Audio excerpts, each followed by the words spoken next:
This SoloQ on my strat wins me 90% of my ranked games. And in today's video, I'll be going over 5 SoloQ strats that you need for your ranked games. Let's get into the video. Firstly, let's go over that one my strat that I just showed you for kitchen and cafe. Now, as one my, your job is to hold bakery. To do this, you need to make sure that no one hops in your small bakery and opens this wall. Because if they do, they get a direct line of sight into bar where you'll be playing, and that's really bad. So you want to make sure that you reinforce this wall. Now, even though this wall is reinforced, they can still get somebody like Ace or Habana to open it. So, to counter that, you want to make sure you have a Wamai magnet above this window to catch the Ace charge that is commonly thrown on this wall. Instead of opening the window, though, sometimes they'll just hop in the window. So, if you want to know when they do that, you can put a proximity alarm under this table just like this. This always works, and it's very hard for them to see unless they go prone, but you'll be able to hear that and then easily swing them, and because they're prone, their sensitivity is lowered a bunch, and they won't be able to turn around and shoot you. Now, holding off small bakery is great, but again, your main objective is to hold off bakery. You do this so they can't easily just get open these two walls here. Speaking of which, you want to make sure that these are reinforced. A lot of people like to put rotates on this wall if they want to rotate out of bakery into sight, but I only recommend doing that if you have reliable teammates and you're in higher elo. The only other reinforcement that's really needed is this reinforcement on the prep wall. This is so that if you have a teammate with a shotgun, they can sit in this corner and help swing kids who are on the double door. It also protects anyone who's rotating from bakery, which would be you, all the way into sight without having to get shot from the double door on the other side of this wall. You can also, for information with your Karatos, put feet holes right here. And now you pretty much have the default sight set up for bakery, and because it's default, you probably won't have to do half of this yourself anyways, which is why it's SoloQ friendly. In terms of your actual Wamai placements, your second Wamai disc is going to go on the left side of this double door. The reason you don't put it in the center is because you're actually going to put your proximity alarm in the center of the door just like that. So if you're sitting behind this bakery double but you're not peeking the door and exposing your head, you will still know whenever they walk in. And when they walk in, you can easily shoot them because you have a proximity alarm that tells you when they walk in. Now, in terms of other Wamai placements, you can always put one on the right side of the door here, or optionally, you can put it on the left side of this pillar here, which will also catch any grenades from the double door that are coming right at you. It's overall a very easy strat to do, and I definitely recommend you try it in your ranked game. A strat that's a bit more advanced, though, is this castle strat for defending CC and cash on Clubhouse. Now, the entire point of this strat is actually to hold downstairs. If you notice that they're playing Buck from below, using this castle strat will greatly counter this. The first castle barricade is going to go on this secret door right here. The reason you castle this off is so they can't get on the secret window and make their way into where you're standing. They also won't be able to get an angle on you if you're rotating from bottom garage, so it's just a great castle barricade to do. The second castle barricade is going to go on this double door right here. A lot of people will castle this door instead. But because this is a SoloQ strat, your teammates won't know how to play around if you castle this door, so you'll really screw over your roamers if you do this. So instead, you can castle off this door and allow your roamers to do their thing, while also still protecting you from that door in the process. If you still are afraid that someone's going to come from this double door, you can always put a proximity alarm on that door instead, and still get the information that you need. Not only does having this open help your roamers, but it also helps you rotate into bar, where you'll be playing on these feet holes to contest stock. You see, the strat is pretty common in Pro League, and the other part of the strat that I don't like is they sometimes will castle this door. But that makes it to where the buck can just buck below cash, and we're not going to allow that. So these feet holes make it a lot harder for them to do so. The only issue is now if they get on this door, they have a long angle into where you're playing. So, you guessed it, your next castle is going to go on this door.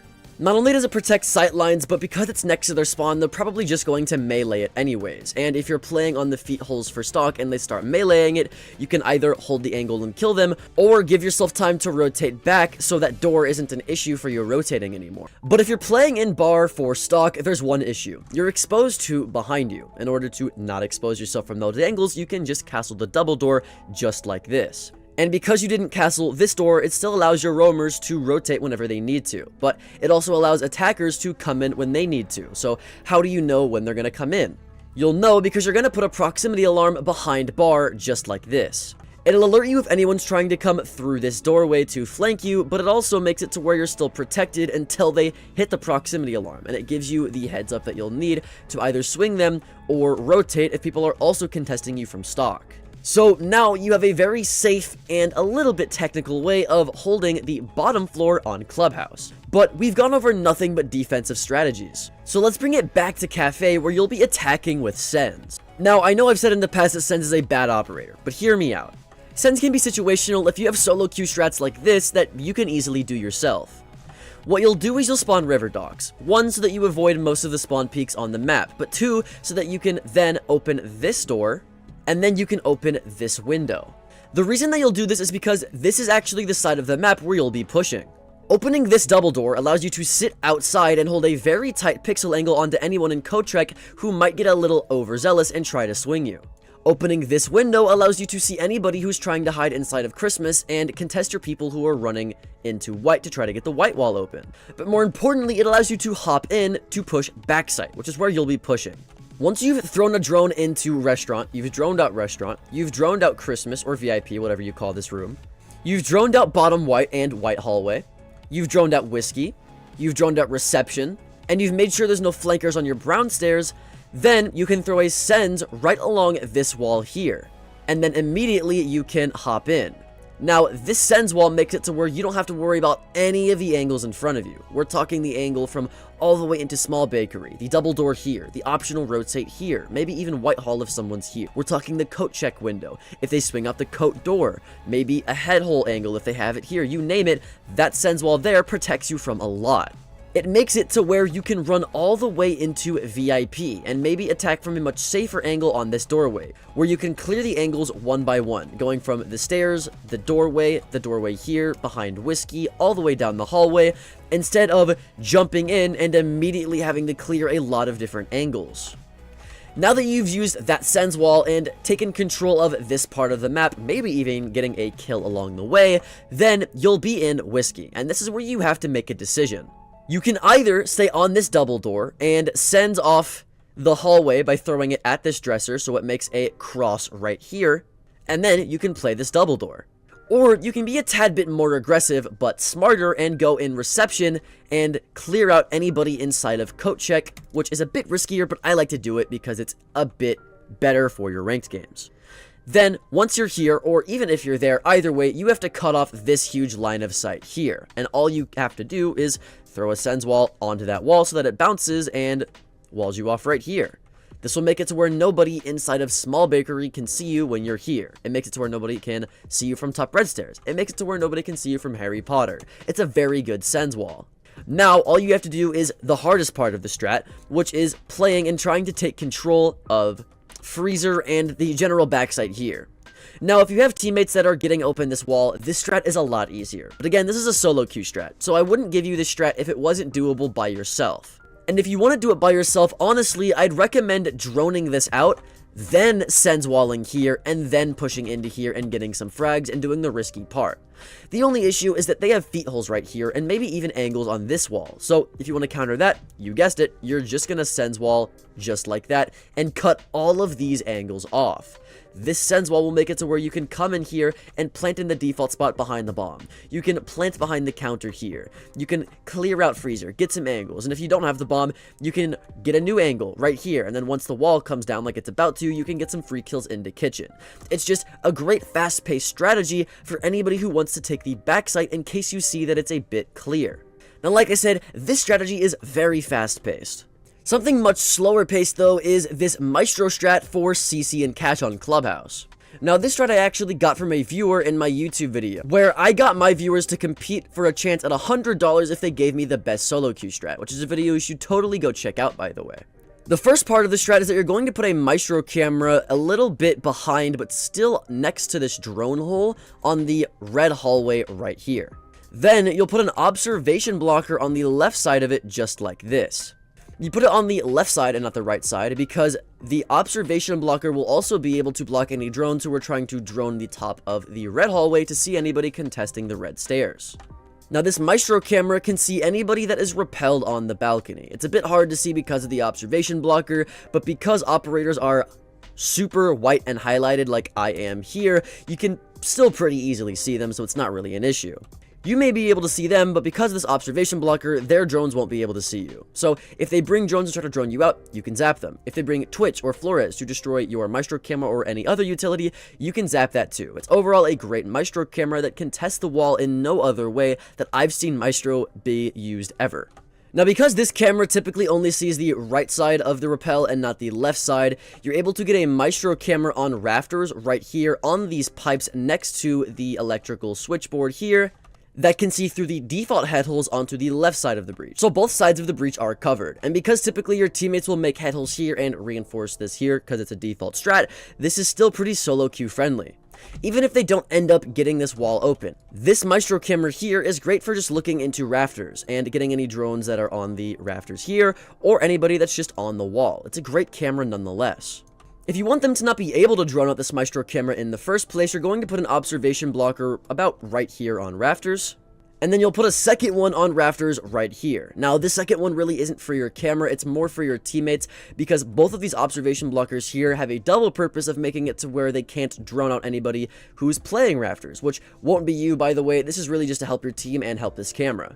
But because Maestro got buffed and he has a third camera, where are you going to place that one? For this camera, all you'll do is you'll get on top of the cache table. And for this, make sure that none of the cache here is broken because you'll walk on top of it and then break this fan to shimmy on top of the black box. As you can see, it took me a little bit, but I still got there. And then now you're going to put the Maestro camera as high as you can on this wall. Now, if it took me that long to get on this black box, it's going to take the attackers even longer. Which means they're going to be exposed and probably get shot for trying to knife this cam, and if they're good, they'll realize that and they won't even try to knife it, so this camera is completely safe. Not only that, but you can just shoot out the cache afterwards, so they won't even be able to get to the camera in the first place. This camera not only can see anybody who's trying to plant in cache, but it can also see the feed of anybody who's in construction, and they won't be able to see the camera and shoot it back, so it's a great camera. With your bailiff, you can also make a hole here. This will give you a line of sight onto anybody inside of CC, but it also makes it to where if you're on top of this table right here, you can see anybody on the window. If you're playing on top of this table, you can also get a hole right here to watch the rafters window, in case they take control of rafters as well. But in terms of the strat, that's about it. The site setup might take a little bit longer than you're used to, but it's still a great strat nonetheless. A solo queue strat that practically takes no effort though, is this castle strat for defending hookah on coastline. Firstly, on castle, you want to make sure that you're bringing the bulletproof camera, because you're going to put it right here on vase, watching the hookah double door. Because it's watching the hookah double door in the prep phase, you can just zap camera after camera and get free info and info denial, so it's a great bulletproof camera. Getting into the actual castle strat though, your first castle is going to go in billiards on this double window here. It may seem pretty basic, but it makes it to where if they have a glass or anybody with a DMR, they can't just snipe you for free in billiards, so it gives you a little bit of wiggle room to play inside this site. Your second castle barricade is going to go on this window inside of the hallway. This makes it to where they can't get on the roof and shoot anybody who's rotating from vase into billiards. It's a great castle barricade that really helps you that they can't do much about.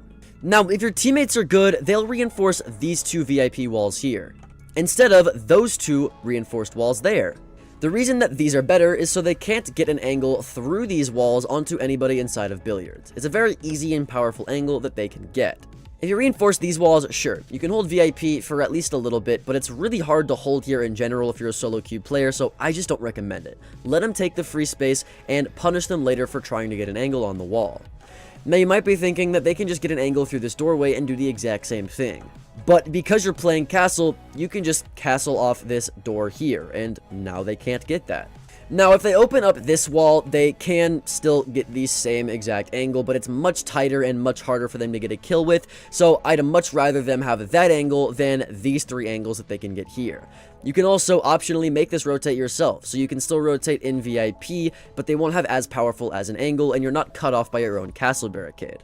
If you want to do this and you want to actually play inside of VIP with your castle strat, then your final castle can go on this double door here, because it makes it to where they can't get in the hallway to shoot you whenever you're rotating. But if you don't want to do that and you want to keep the wall to my left right here closed in a more solo queue friendly strat, then I recommend that your final castle barricade go on the kitchen door here if you or your teammate isn't roaming inside of kitchen or service. This is because it's very easy for attackers to go on the kitchen window and take kitchen, or go on the service door and take service and then kitchen, to get a long angle onto any of your players inside of Sunrise. You don't want to allow them to be able to do that, at least not without your teammates knowing about it, so castling this off not only helps your teammates, but because it's helping your teammates and requires them to have zero game sense, it's pretty solo queue friendly as well, and it takes no effort really to do 4 castle barricades, which is why this is such a good strat. If you want even better strats, check out this next video. My name's Alka, and I hope I'll see you there. Later. In today's video, I'm giving you one solo queue strat for every single map in Rainbow Six Siege. The first map is going to be Oregon. Now, as you can see, I brought you to top floor as Maestro. Now, typically your teammates will make the reinforcement on the left and head holes on the right. That's pretty default, and you as Maestro can't abuse this. What you'll do is you'll put a Maestro camera on this little metal grating here, and this Maestro camera will allow you to see through the head holes into Trophy and zap pretty much anybody inside either of the rooms, while also allowing you to shoot any drones that come through the head holes. Speaking of denying drones, you're also going to put an observation blocker in front of these head holes right here. This will make it to where the drones don't know that your Maestro camera is here in the first place, so if they come and try to drone it out, you can easily shoot their drone and make sure they have no information for attic. Now, the next Maestro camera might seem a bit weird, but you're literally going to put it on the wall right here. I'll explain why you do this later. Now, typically also you will have feet holes along the right side of the bunks wall inside of kids right here. With a Maestro camera somewhere in kids, like let's say about right here, you can actually shoot the feet of people who hop in the window with your Maestro camera just like this. Now, typically you'd use your gun to do this, but if they're trying to plant right here, you can deny that. Now, the only issue is if you try to deny a plant and they go behind the bunk, you can't really do it, which is why we put down that second Maestro camera, because the second Maestro camera can deny that plant. So no matter where they hop into bunks, you can deny it. The second Maestro camera also can see anybody inside of Trophy, as well as deny people who are trying to plant behind the couch or just running in through the wall in general. The cool thing about this third evil eye right here as well is if you turn it to the left, you can also see through the attic rotate and shoot the feet of anybody who hops down in attic. So it's a multi-purpose strat, and as long as you find a safe place to hide and get on your Maestro cameras, this works really, really well. In terms of your other observation blocker placements, I definitely recommend one in front of this white shelf right here. This will make it to where if they're droning through Trophy, they won't be able to drone anybody that's sitting inside of the bunks right there. And then the final observation blocker can go on the door into kids to make sure that if they drone up white, they also can't drone into kids either. It's pretty useful. But not as useful as this SoloQ strat for my next map, which is going to be Clubhouse. For the strat, you're going to come into the basement and play a Rooney.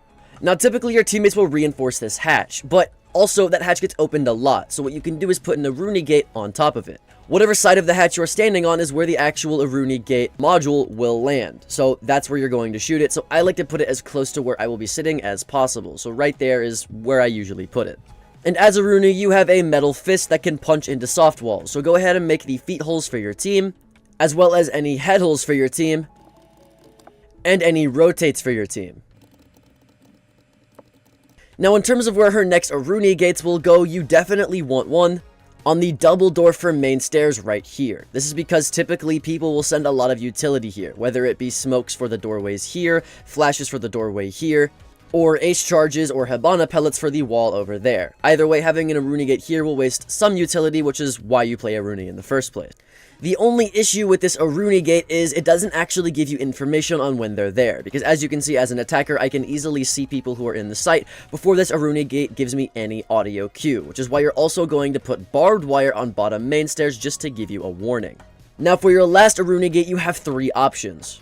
The first option is you can put it on the dirt door, but personally I like to barricade this if no one's playing inside of it instead, so I don't recommend doing that. Optionally as well, you can put it on the blue door right here, but that also makes a sound cue and a visual cue whenever you as a defender pass through it to rotate, so I don't like doing that either. Personally, what I'll do instead is I'll put it on the moto door, because the amount of times that you'll be rotating through this door to get flanks isn't that often, and it really helps in the later stages of the round whenever they make this late push into church from this door, especially if they don't have any utility. Now, in terms of where your barbed wire goes, I definitely recommend barbed wire at the bottom of the blue stairs, or somewhere on the oil hallway staircase. Now, the strat is pretty much set up for you, but one final little secret tip is if you break these two chairs right here and you get on top of the table, typically with a reinforcement on this wall, you can shoot to the left of it right above your rotate, which gives you an angle onto secret stairs that can get you a lot of kills. Something else that can get you a lot of free kills, though, is this next SoloQ strat for Chalet.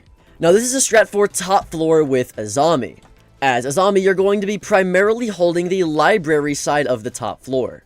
Quick little side note before we get into the strat, you definitely want to be shooting any of these pots that you see anywhere around the map, because I personally love hiding drones in here, and I know other people do. So if you're going to roam library, I definitely recommend you do that first. But if you're playing inside of library, you need to know what to reinforce. Firstly and obviously, you want the left side library wall reinforced right here. This will allow you to sit on the mezzanine without having to worry about getting shot from this window because a reinforcement is protecting you. But if you want to still contest that window, you can put a small head hole next to the reinforcement that gives you a pixel peek onto anybody on the window. It's pretty useful. The other window you have to worry about is that window on library. And if you want to rotate to contest it and you don't have to worry about being shot from that window, you should reinforce this library wall here. This will allow you to safely play behind the door and contest people and also rotate out without getting shot from the window. But there's also this window you have to worry about. So if you want to play inside the box, the next wall and last wall you have to reinforce is this wall here. Not only does this wall protect you from the double window like I just said, but this wall also makes sure that they can't get an angle through this wall onto the double door or the head holes as an attacker. So it's really useful to reinforce this wall. And if you even put head holes on this wall as well, it will pressure people on this window from getting the wall open. Now, in terms of actual zombie placements, the first one that you're going to want to do is on this display case inside of library.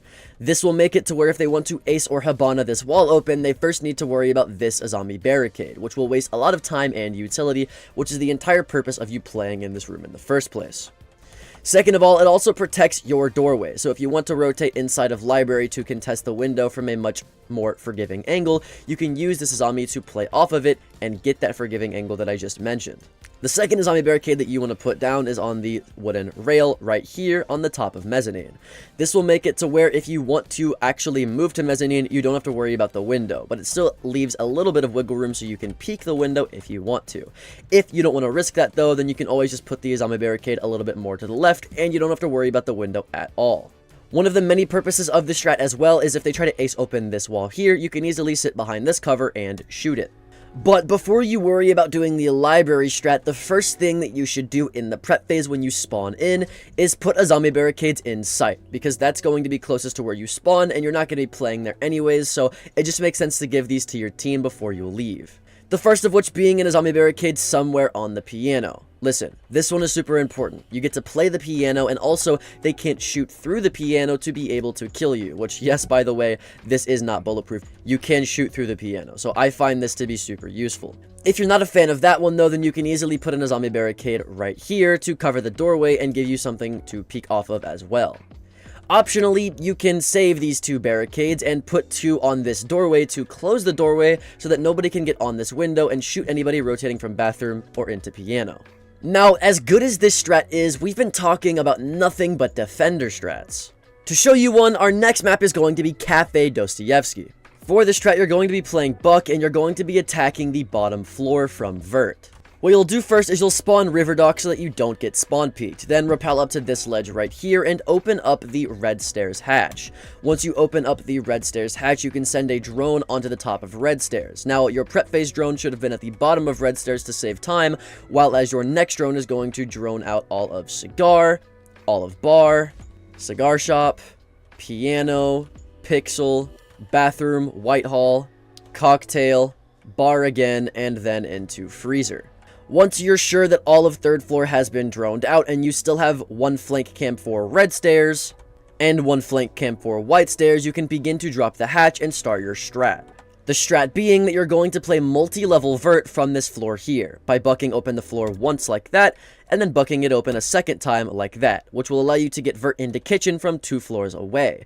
Now, you actually are really hard to shoot because not only are there 2 metal crossbeams going vertically, but there's also 2 metal crossbeams going horizontally, which makes you way harder to shoot and you're super far away, so you're just at a super good advantage here. You can get multi-level vert from places like this, or maybe even simple places like this into kitchen. You can even come all the way over here and get vert into prep, if it'll let me. Hello? There we go. You get the idea though. You just want to start making multi-level vert because it's super hard to shoot you. But you shouldn't really waste more than a minute and a half being up here. So what you're going to do, check your flank cams, make sure no one's on the staircase, pop this hatch open, and start playing vert normally. First, I'd come over here and make a bunch of vert this way. Then I do the same thing across this wall and this wall. But wait, once you're here, there's a super cool angle I want to show you. If you get on this vert for mining, you can shoot a hole into this wall for kitchen, and now you have a huge long angle into the back site of the other bomb site, which typically can't get vert on it. So this is super powerful for you. But once you've done that, you've put a bunch of pressure on here. Hopefully you don't have the diffuser like I do right here, and you can begin to do the late round part of the strat. If you brought hard breaching charges, you can open up the reinforced hatch here if it's not electrified. Once this is open right here, you can easily drop and start to make a bunch of noise and hopefully apply a bunch of pressure so that your teammates can get the bomb down in either one of the sites. But that's about it for the strat. The only hard part about this strat is you have to be very good at managing your time, which is not at all like this next strat for attacking on border. For this strat, you're going to be playing Ram and attacking the bathroom teller's bomb site. What you'll do first is spawn on the east side spawn, then you're going to rappel up to the building just like this. Once you're here, you can rappel in, hide behind this staircase here, and make sure that you drone out all of archives. Once you're sure that archives, armory, the armory office, fountain, and office are all clear, you can begin to hatch your plan. The first step of which is you're going to throw a RAM device directly through this window and immediately activate it, just like this. This RAM gadget, as you can see, will slightly create some vert on this floor, while also giving you a rotate between both of these rooms, and also creating the most amount of vert for bathroom you can possibly get out of one RAM device. Not to mention, with her shotgun, you can easily open up the hatch if it's not reinforced, so with one simple drone, you are easily able to create a lot of pressure. Not to mention, RAM also has 2 more drones, the second of which you're going to put on this floor here and send it forward. Not only does it create more vert for bathroom, but like I said with the other one, it also creates a rotate, which is pretty useful for you, and as a cool second gesture, it also creates all of the vert for this hallway as well. This is a lot of super useful vert for just 2 drones. For the final drone, what you're going to do is put it in archives, and you're going to send it diagonally so that it paths into this door just like this. This will create the remaining amount of vert that you need for workshop, while also getting a lot of the backside of workshop and server area so that you don't miss a spot if there's any roamers trying to contest your hatch drop. If you have teammates that are able to get this hatch open, you as Ram can smoke off the rotate and smoke off your left as well, allowing you to get a pretty easy plant down behind this wall. Or you can smoke off the door and plant here. Doesn't really matter, you can just use smokes for a plant. If you thought this plant strat was good though, this next plant strat for Skyscraper is even better. For the strat, you're going to be playing Gridlock and attacking the top floor. What you'll do first is you'll spawn helipad, shoot out the default camera, and make your way over to the west garden wall and rappel up. Once you've rappelled up and you've ensured that no one's going to run out on your window or on your door, you can rappel onto the black balcony. Once you're here, open up this barricade right here. The hardest part of the strat is now, which is making sure that nobody is on the hard right here or on these stairs. Once you've ensured that nobody is in these areas, you can throw a track stinger onto black stairs to make sure that you don't get flanked. And if it helps you, gridlock tracks have the same exact travel physics as drones. So if you know how to throw drones, you probably know how to throw gridlock tracks. Your next biggest challenge is if you want to go in through the rotate that is typically right here, then you need to cross this hallway, which has an angle here, maybe head holes here, an angle here, maybe head holes here, an angle here, maybe head holes here, an angle here, the rotate here, an angle here. There's a lot of angles. So what you want to do is you want to just literally throw a smoke grenade right next to you. I brought frag grenades, but you get the idea. Once you've smoked off this entire part and you have tracks to your right, what happened here? Hello? Can we throw? There we go. I don't know what happened. Then you can easily cross and go through the rotate. Now your biggest problem would be this door or the angle through the bomb chassis here, which you can easily smoke off, or better yet, gridlock tracks off to then be able to take karaoke and get the plant down right here or right here. Doesn't really matter, as long as you use smokes and gridlock tracks inside of karaoke to get the bomb down, you should be set up for success. It's honestly pretty easy to do if you know how to use basic smoke grenades. An even easier strat is this theme park strat though. This strat is for defending Initiation and Vault, where you're going to be playing Valkyrie. As Valkyrie, shoot out these little wooden pegs right here, and then you're going to throw your Valkyrie camera on top of this wooden chase, just like this. Now when you get on this Valkyrie camera, you can clearly see all of Waiting Room, even into Vault, but more importantly, you can see all of Dragon, whether it be Top Dragon or Bottom Dragon, and even the cache door right over there. So you get a lot of information just out of this one camera, and it's pretty hard to see if you're attacking from Dragon side. The only place that camera doesn't cover is Control Room. For this Valkyrie camera spot, you can throw it right above this case, just like this. This Valkyrie camera will give you an audio cue if anyone drops the hatch, while also allowing you to see if anyone's on the window, if anyone's coming in through the door, or just if anyone's in control room in general. The best part about this is when they look for a Valkyrie camera, if they drop the hatch, they can't even see it. But because you have an audio cue, you'll know that they're there. Now, the only place we don't have information on is the yellow hallway that leads into waiting room. For this, you'll want to aim your Valkyrie camera inside of the yellow oil canister and inside of the orange scaffolding, just like this. Now, because there's so many construction things here, this kind of just blends in with all of the construction items. But if you get on the camera, as you can see, I can see any players that are inside of the yellow corridor, as well as anybody on yellow stairs. So this is a great camera. Now, if you feel like having some fun, you can put a nitro cell right about here. This will make it to where if they drop the hatch and they get off of the metal box, they will actually get nitroed from below. As you can see, that's the hatch drop, and if they walk forward a bit, you can easily kill them for absolutely free. Speaking of playing below, though, let's go on to Coastline, where you'll be playing Solus specifically with a shotgun for the top floor of hookah and billiards. The reason that you want a shotgun is because you're going to be playing below, and there's so many places that you can play below with a shotgun to deny a plant. First of all, you have the default plant spot right about here inside of hookah behind the couches, or if they decide to go behind the actual couch next to Cool Vibes rotate, you can easily play from below here as well. Next, if they try to plant on the aqua side, you can easily shotgun from below here as well to deny them from walking in the aqua door, or from planting behind the bomb chassis right here. You can also use the shotgun to make yourself a rotate so that you can easily go from one plant spot to the other if they try to do so. And then also, if you're scanning and you notice they're on their drones or anything, you can shotgun beneath them beneath the rotate. You can shotgun beneath the window to contest people on the window. It's just nice having the shotgun because there's so many angles you can get, whereas using your impacts only allows you to get 2 of those angles. Also, with the newly added shotgun buff, this shotgun in specific is actually one of the best in the game.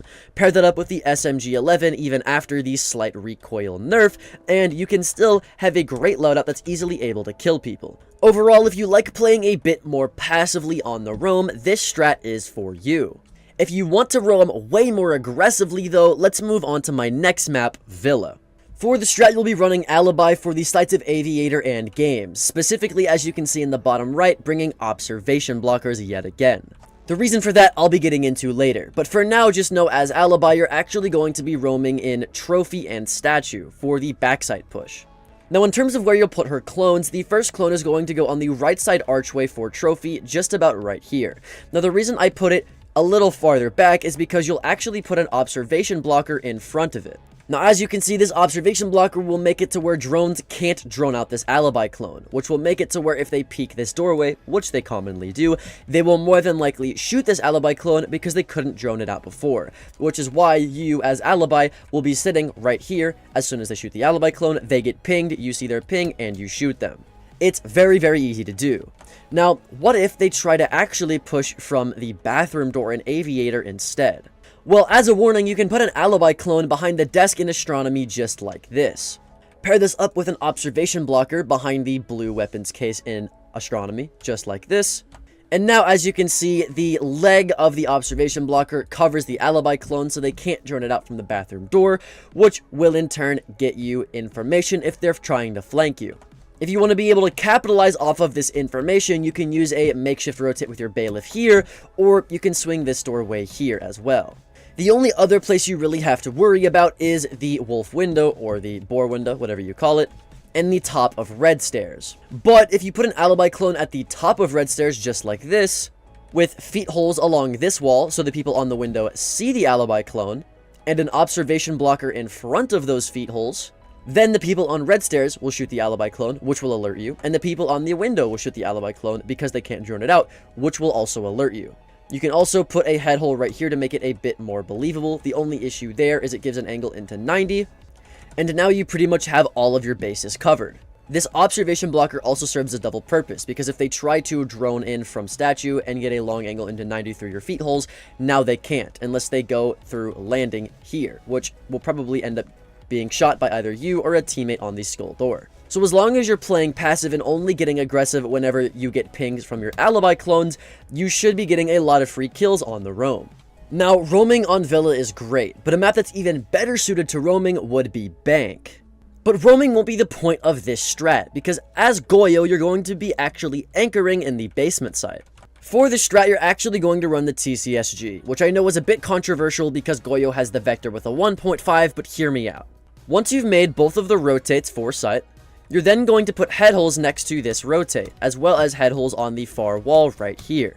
With these head holes paired up, you can sit on the right side of the bomb chassis and get a long angle into the sight, onto the door, and through the head holes onto the CC rack as well, which can get you a lot of free kills. If that's not a long enough angle for you, you can also put head holes all along this wall as well, with an optional rotate on the left side so you don't get shot from CC, and now you have an even longer angle into CC that they never would normally expect. Now in terms of head holes, the last ones that you're going to put are on this wall, so that you can watch your marble stairs, because you need to do that if you're going to be playing inside of the B site. But that's enough about head holes. Where do you actually put Goyo's canisters? Well, one canister is going to go on this wall here. This will ensure that if they're trying to get the bomb down when you pop this canister, the Goyo fire will actually fall onto where they're planting, and it'll last 20 seconds, so that wastes a lot of time. Optionally as well, you can put a second one below it in case you burn the first one too early, or if they destroy the first one as well, so it's pretty easy to do. Your third Goyo canister can go right on this wall here. This also produces fire on the exact same spot, allowing them to not be able to plant, and as you can see, also they can't hop on the desk. But that one in specific on that wall, you as the Goyo player can easily shoot, whereas the other ones are a bit harder for you to shoot, but it's something that you can still get done. And finally, what I recommend doing is, if you're not playing in Garage, you can barricade this door and put a Goyo on that, or a better option is putting a Goyo canister actually on this door here. That way you can shoot it if they're really pushing you backside and you need your attention to be focused elsewhere.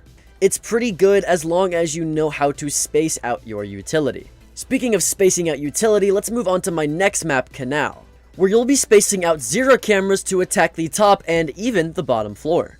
What you'll do is you'll spawn on floating docks, and then you'll move all the way up to the side of the building here and shoot your camera on the front of the light just like this. This camera here, when you get on it, can see through the windows and get a long angle onto anybody on the top floor. So it's pretty useful, and if this window is open, which you can easily shoot open, then you can see through there onto the sky bridge as well. Speaking of opening windows, you can also open up this window. The reason you do this is because you can come all the way onto the roof and shoot a 0 camera onto this wall just like this. This 0 camera can see in through the window into sight, and if you even put it a little bit more to the left, it can also see into the other side through the doorway on the left as well. If this window is open, you also have another camera that can see into Skybridge. If you're pushing top floor to take the basement, however, what you can do is throw a 0 camera onto this wall just like that. This 0 camera can watch the white hallway for any flanks as well as the white stairs, so there's really no flanks that can happen, except for anybody trying to flank your yellow stairs or your printer stairs. This can easily be negated though if you throw a camera right here. This 0 camera can watch the yellow stairs and it can watch the printer stairs, so now you have nowhere you can possibly get flanked if you're pushing the bottom floor. You also have hard breaching charges if you want to get the hatches open, so there's that too. Speaking of playing above, let's move to Emerald Plains, where you'll be playing Castle on the top floor above dining and kitchen. As Castle, your primary objective is to hold vault control, so that you can open up vert just like this, so that you can see anybody on the wall and shoot them when they come into freezer. To do this safely, however, you want to make sure that you have these 2 walls reinforced. And you also want this door right here castled. You also want the door into meeting castled as well. Now, I wouldn't necessarily castle the CEO office door, although it might be useful to you, because your roamers need somewhere to go, so instead, I'd put a proximity alarm on this little yellow door here. That way, if they hop in the window, or if they come in your hallway, you'll know about it. What I would do, however, is castle off this orange window. This will make it to where they can't rappel on this window and shoot you if you're trying to rotate down orange stairs. But you won't need to do that if you open this hatch and rotate down the hatch instead. Now this might seem like a Hail Mary play, but it's pretty useful because if they don't get control of the hatch, you now have angles above the reinforcements that can watch all of this hallway right here, which is pretty powerful for you. Now in terms of where your last castle goes, you have multiple options. You can castle off this door, which I see a lot of people doing, or you can castle off this memorial window, which is actually my personal favorite. This allows you to play inside of memorial and rotate down the orange stairs, but why would you want this? You want this because you can open up a portion of this wall and sit on orange stairs to get a long angle onto anybody on the freezer wall here. which works nicely because typically in solo queue, your teammates have the brain to make a rotate on the right side of this wall here, so it works out for you. I like this strat a lot because you kind of rely on your teammates to do what they do normally, which is setting up the site in the correct way. A strat that you don't need your teammates for is this strat for Outback, where you'll be playing Cade for Party and Office. Now as Cade, make sure that the electrical closet walls are reinforced, because this is where both of your Cade claws are going to go. Your first Cade claw is going to go actually inside of this little pocket in the electrical generator. This will ensure that because it's above metal, it actually can't get shot from below if they have an IQ. Another Cade claw that is completely immune to IQ is the Cade claw in this shelf just like this, because she can't shoot through multiple layers of wood and a TV and a shelf without at least a few bullets, and if she's doing that, that'll give you a warning because it takes a while, so you can easily take the Cade claw off and trick the wall if need be, or maybe shoot her back. Doesn't really matter, but you'll get a warning that you can easily use. Because both of these Cade claws are so accessible, as you can see, I can easily pick one up and put it back down. You can easily Cade trick this wall if need be, so using Cade to trick this wall on Outback is a great strat. Speaking of walls, let's go over this next strat for Nighthaven Labs, where you'll be playing Osa to help your ace get this wall open for top floor. Now as you can see in the bottom right, as Osa, make sure that you bring EMP grenades. Because as Osa, what you'll do first is you'll make sure, after not getting spawn peeked from any of these windows, that you put a deployable shield on the staircase just like this. This specific angle will make sure that these boxes cover you from this window, while also not being exposed from this window, while also not being exposed from a runout, where you can easily throw EMP grenades onto the wall just like this, and get the wall open with your ace. Once the wall is open, you can easily get angles onto rafters and anybody inside of the IT wall and room, so you can get some free kills. What I do then is I'd let your ace play behind this OSHA shield, and then you get your next OSHA shield out and go to the hallway that leads into rafters. Once you're here, use the OSHA shield to break the barricade, and then you can aim more towards the left and right to further contest the player that is on rafters. Now that you have an ace pressuring the kid on rafters, and you're pressuring the kid on rafters, it's a 2v1, which should be an easy gunfight if you know how to coordinate gunfights. Once you've done that and you've shot this default camera here, you can then put your OSHA shield down right about here and shoot anybody through the head holes here, or maybe even the rotate here if they have it. This is where some actual reliable intuition comes into play. You're going to pick up your shield. Now as Osa, if they have a rotate here, you'll go through the rotate. If they don't, you'll have your OSHA shield out and you'll put it right about here to contest people on the doorway. If you take the first route, your ace can come into IT and help you get a plant down in here. If you choose to take the second route, which is honestly more comfortable for solo queue, then your ace can go into the closet here, and you can go on the doorway here to pressure anybody outside of pillar. He can even go on that wall too, which is even better. Once that's finished, you can pick up your shield, push to the left, maybe even put your shield down and go for a plant about here, or maybe even behind pillar if ace has the bomb. But either way, using Osa to really help out your typical ace player that usually spawns over here is a great idea, considering the fact that everyone runs ace for this site. Speaking of ace, let's move to Nighthaven Labs, where you'll be playing ace to attack the top floor of Nighthaven Labs. What you'll do is you'll vault over this wall here and make sure that no one's on these windows to contest you.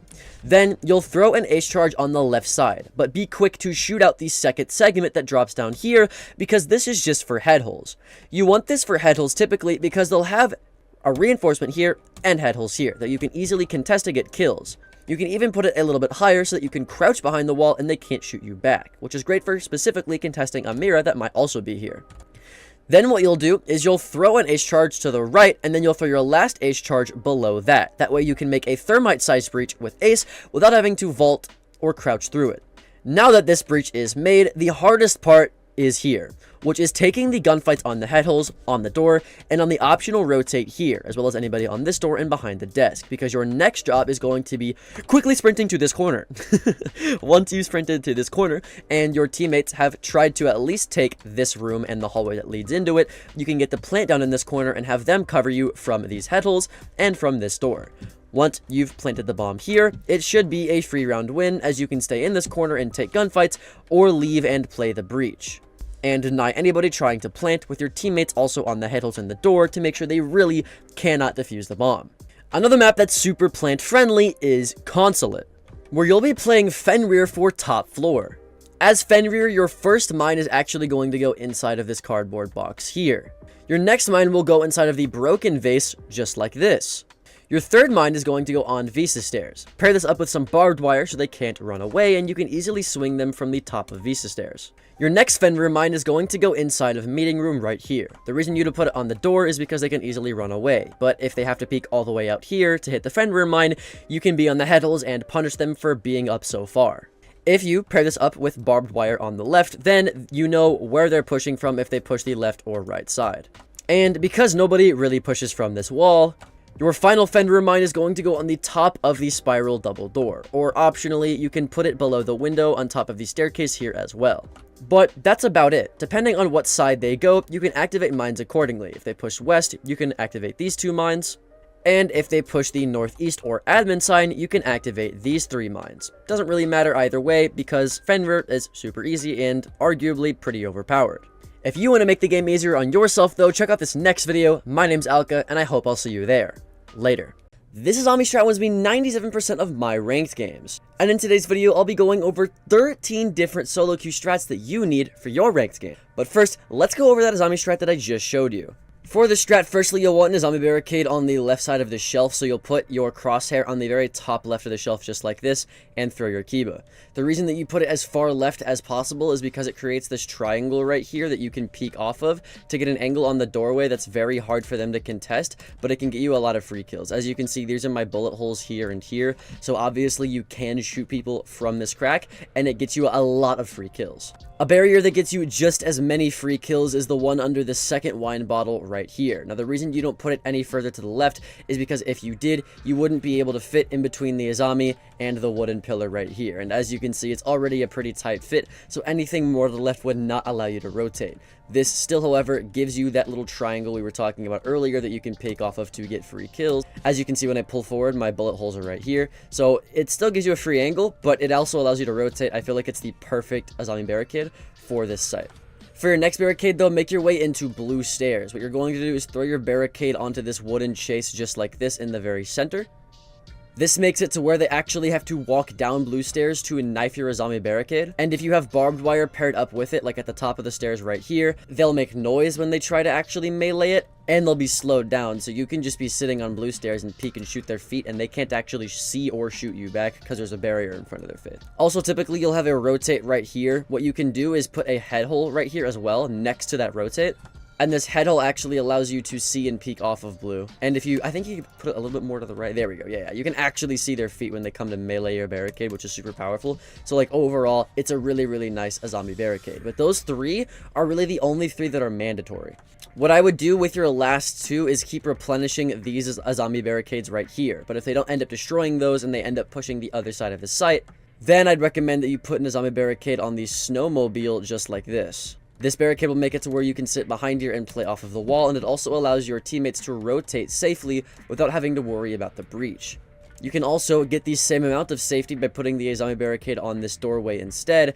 That way you're actually able to rotate from pillar using this doorway here without having to worry about getting shot from here. So either way, all of these zombie barricades are great. Pair that up with barbed wire on main stairs, and you have an amazing solo queue strategy that even your teammates can play off of. Unlike this cage strat where you don't need any teammates. Now to do that cage strat that I just showed you on screen, first you're going to come into Geisha and reinforce this wall. Then you'll put feet holes next to the wall. That way you or a teammate can play inside of drum and shoot anybody trying to hop in through the wall or hop in through the window. But with this cage strat, they shouldn't be hopping through the wall. That's because as Cade, you're going to make your way downstairs. Then you're going to throw your Cade Claw in the top right of this ceiling right here. As you can clearly see, this Cade Claw effortlessly electrifies the Geisha wall, while not being visible by the feet holes anywhere in sight for the attackers. Another wall that you need electrified is the T double wall for sight. If you want to do this, again, come downstairs, and you'll throw your Cade Electric Claw just about right here. This Cade Claw right here, as you can see, perfectly electrifies the two T walls, and they won't be able to see it or EMP it if they come all the way over here and try to EMP the wall. It's very nice. This strat is very easy to do and very, very new player friendly. Unlike this castle strat for top floor cafe, which actually requires a bit more brain power. To do this, first you need to ensure that the two red walls right here are reinforced. Luckily for you, a lot of solo queue players will do this immediately because of how default it is and how well known it is that you need these two walls reinforced. So you can honestly just reliably let your teammates do this step for you. Reinforcing this wall also allows you to get an accurate representation of where you should be shotgunning to get the pixel angle that I'm about to show you. To do this, just shoot slightly above the reinforcement, and try to angle it diagonally, that way you don't break the hatch on the other side. Now the top of the red wall should look like this, with a slight white rectangle above the wall. If I come over here and I open the hatch just like this, now it's a lot easier to see the angle that I'm talking about. You can clearly see anybody that's on top of the hatch looking at the red wall, which happens every single round if they bring an ace to try to get the wall open. Now, you can really do this with anybody, but you want to be doing this with castle because there's some castle barricades that you need to put down. The first of which being on the east stage rappel just like this, and the second of which being on the south stage rappel just like this.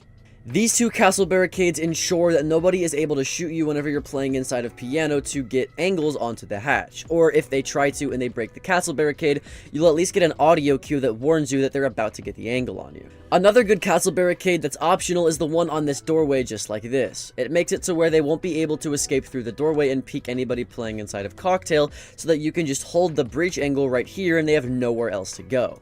Although chances are if you're playing in piano and you're playing inside of pixel, you need a castle barricade on this window right here so they don't get on it and shoot you whenever you're rotating back to sight. Which is where you're going to put your final castle barricade, on the white stairs window. This not only ensures that they can't get an angle on you unless you know about it, but it also makes it to where if your roamers are coming back to sight, they won't get shot by the window. So it's very solo queue friendly because it also helps out your teammates. Not only can your teammates walk up this window, but so can your enemies, which is why I recommend that your first proximity alarm actually goes on the white stairs right about here. This will alert you if anybody's walking up the white stairs so that really nobody can get on the angle whenever you're rotating back to sight unless you know about it. Now because of the angle that you have on the red hatch, you don't really need information for that hatch. But you do need information for this hatch, which is why I recommend the second proximity alarm you place be on the underside of this hatch specifically. That way, if you're playing inside of piano or your teammates playing inside of the cigar box, both of you will be able to be notified when someone is dropping this hatch. So if you can't tell, this strat heavily relies on information. Just like this top floor Oregon strat for Alibi. Now with Alibi, your main objective is holding Armory. The reason that you do this is because secretly holding Armory also gives you master control. How do you do this? Well, in order to do this, you need head holes all along this wall and all along this wall. Now, as you can see with both of these pairs of head holes, you sitting in Armory easily allows you to hold master control with a new angle, so if they walk in the master door or they try to walk in the closet, you can easily spray them down. The only issue is that they're easily able to drone you out, which is where the observation blockers come in. If you put an observation blocker on this set of head holes here, and an observation blocker on these set of head holes here, now as you can see, both of these observation blockers will block any drones from being able to see through any set of head holes, which is great for you. If you pair this up with an alibi clone behind the observation blocker, they can't drone out the alibi clone, so chances are when they open this barricade and they see the clone, they're going to shoot it. And as alibi, you can be sitting behind one or let's say even two alibi clones and swing off of the information they provide, getting a free kill, because you'll have pings on them. If you put a third alibi clone on this window, now it makes it completely impossible for them to sneak up through this window to kill you in Armory, which a lot of players on attack will do if they're smart. The only other place you could get droned out is the main stairs, so you can put a second observation blocker for the door, just like this, which will make it to where if they have any drones on main stairs, the drones won't be able to see you, which is perfect for this strategy. As you can see, this strat is very good if you have great gun skill. Unlike this Aruni strat for Clubhouse Basement, which any player can use. Now as Aruni, her hand allows her to break soft surfaces with ease, which means you as Aruni should be making the site rotate. Put one for blue, put one in between the two sites, and then you want to put feet holes for Armory, with optional head holes for the church wall. Once you've done all of the default holes, where do you set your Rooney gates? The first one I recommend is the right side of the kitchen hatch here. When you put it on the right side, it gets you to where the Rooney gate is the closest to you, allowing you to activate it the easiest if it gets deactivated. The second Rooney gate I recommend is putting it on the church door. This makes it to where if they drop Moto, they have to burn utility to go through this door, and that happens pretty late into the round, so chances are they'll just run through it, which is good. The third Rooney gate I recommend is for the main double door. This is because people love to run, sprint, or even sneak down this double door into church without people knowing, so this Rooney gate will slow them down and give your team an audio cue for when they do this. Now, these Rooney gates are outstanding, but this isn't where the strat actually resides. Because as a Rooney, you're going to be playing for generator, which means you need the wall reinforced next to your rotate. Then as a Rooney, pull out your DMR and put a hole on the top left of the wall next to the reinforcement just like this. Then use her punch to break out the chairs just like this, and hop on top of the table. Once you're on the table, you can clearly see a long line of sight onto anybody on the blue staircase. To show you this, as you can see, my bullet holes that I just shot on the wall are right here. So you can shoot them when they're standing and when they're crouched. And as you can see from the attacker's POV, this is what it looks like. It's a pretty tight angle, and most of the time the attackers will have their crosshair super down low. So it's really hard for them to adjust to snap to you here, which most players don't even know to do because they've never seen this angle before. If you're running DMR on a Rooney and you're holding a tight angle like this, chances are you will win that gunfight 9 times out of 10, which is why this SoloQ strat is so good even if you have bad gun skill. This frost strat for kitchen and cafe is even simpler though. As frost, your first frost mat is going to be in the coat check closet right below this window right here. This frost trap ensures that if anybody tries to hop in the coat check window to get control of it, they will hit a frost mat, which you can easily capitalize off of. If you pair this up with the common head holes that are typically on the right or left side of this wall, it makes it to where if someone's sitting inside of kitchen, they can easily capitalize off of that kill. Another common vault location is below this double window right here, which you can easily put a frost mat below if you don't have a deployable shield. But even if you do have a deployable shield, you can just put it behind the frost mat right here, which is typically where the shield is anyways. And if they see a shield here, they're not going to expect a frost mat to be there, so it works out even better.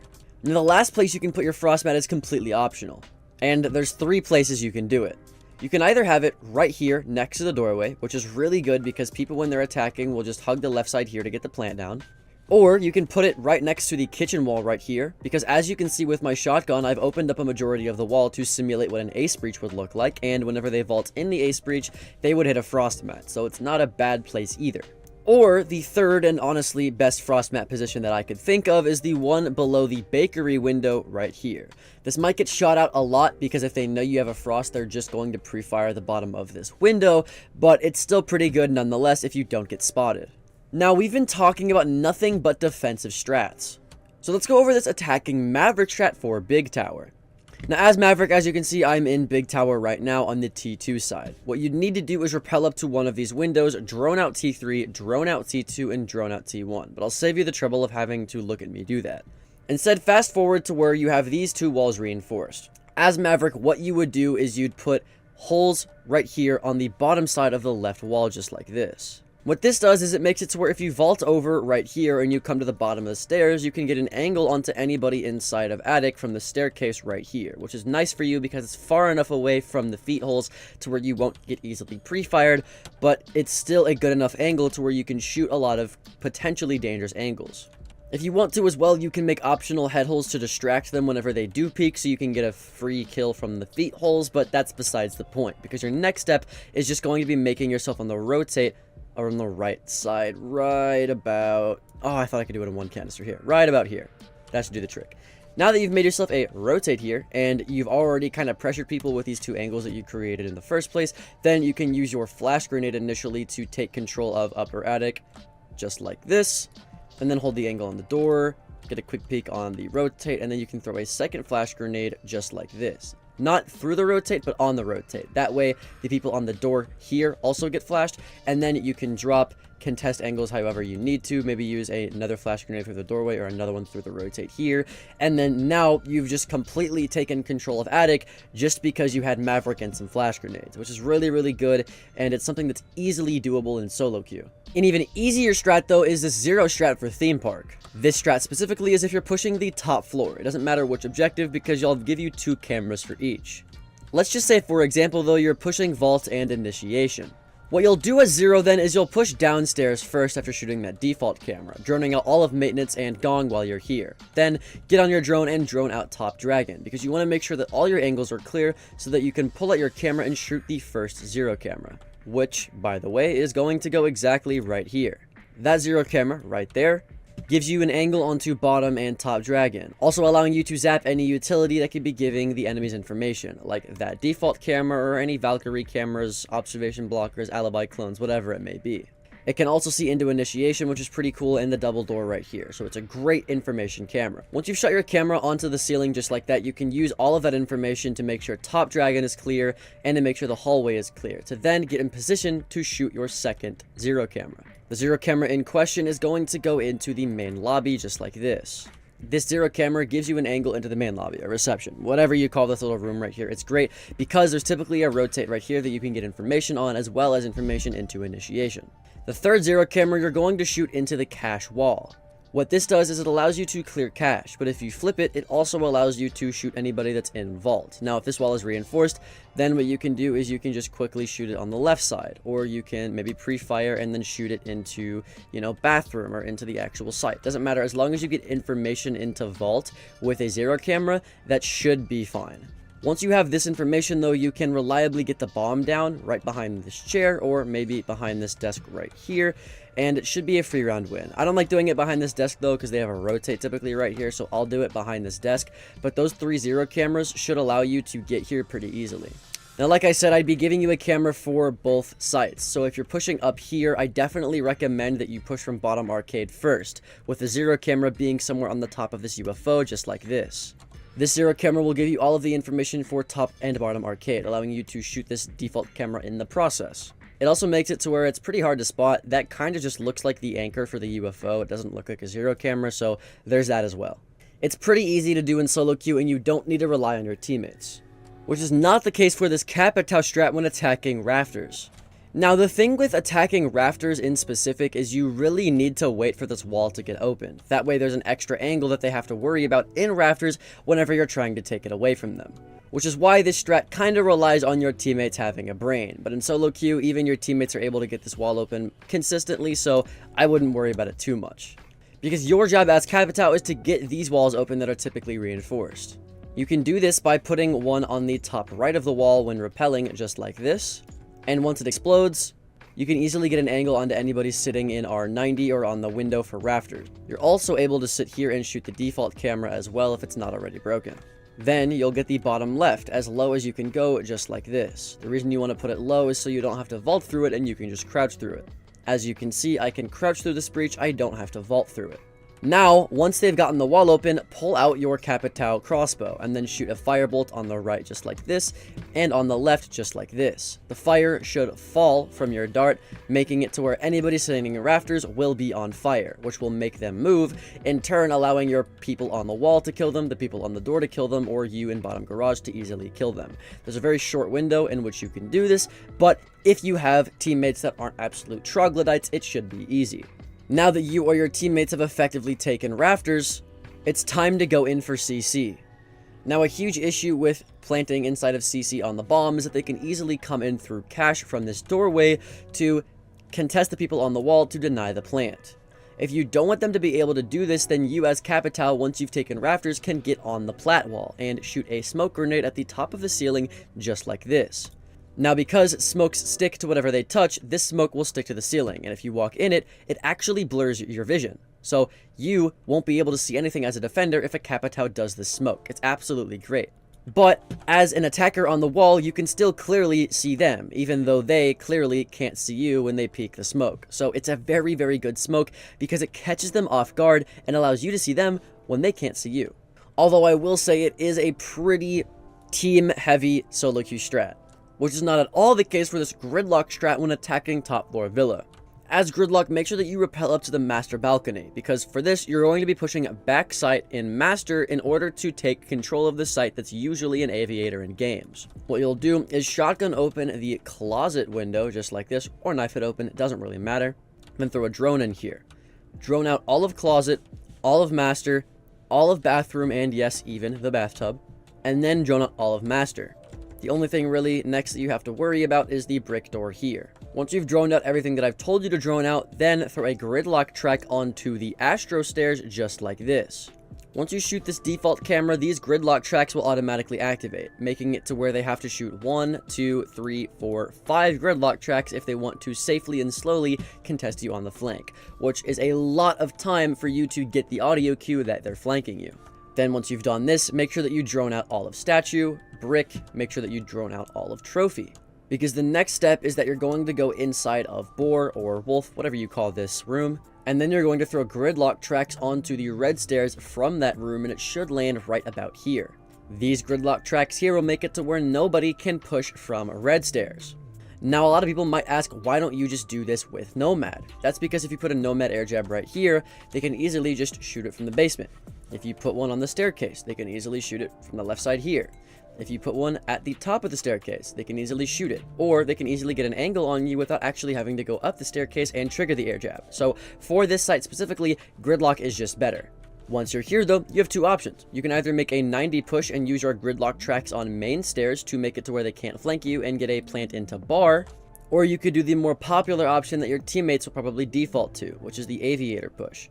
You can throw gridlock tracks on the study door just like this to make sure that nobody gets an angle on you when you plant behind the vault door, and you can throw gridlock tracks right here as well, so that nobody can flank you from vault or the rotate. And you can pair this up with smokes right in front of you right here as well to make it way easier for you to get the bomb down right here. It's a very nice strat, and the best part about the strat is that it's reversible. So if you want to do the strat for attacking statue and trophy, you can just put a gridlock track on main stairs, put a gridlock track on red stairs, and save the other two gridlock tracks for site if you want to plant in statue, putting one on this doorway and putting one on this doorway. It works for every single site on the top floor.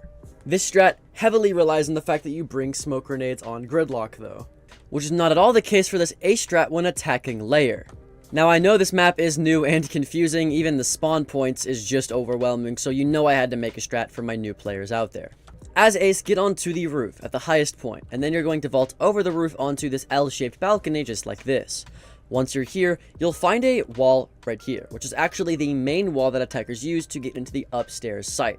What you'll do here is you'll put a crouch height ace breach right here, and then you'll put a high headhole ace breach just like this. And then you're going to shoot out the bottom portion of that ace charge. What these two ace charges allow you to do is get an angle on these head holes that are typically right here with these head holes that you put down, while also allowing you to crouch behind the breach if you don't want it to be exposed to these head holes and peek them. Putting a crouch height breach right here also allows you to be able to sprint across to here and get a plant down, which is a lot easier than you'd think, because unless they have a rotate here, a lot of people just don't even contest this. You can drone it up beforehand or use a smoke grenade on this double door too, so a lot of the times it's just a free plant. If you want to make it even faster and easier to go that fast, you can use your third ace breach on the top of the one that you made to make it crouching, and now it's not a crouching breach anymore. It's a head height sprintable breach that you can sprint through to get the bomb down. Very easy to do, and as long as you do like a lion scan or a Dokkaebi claw beforehand, or you drone it or smoke it, you can actually get in this corner for absolutely free.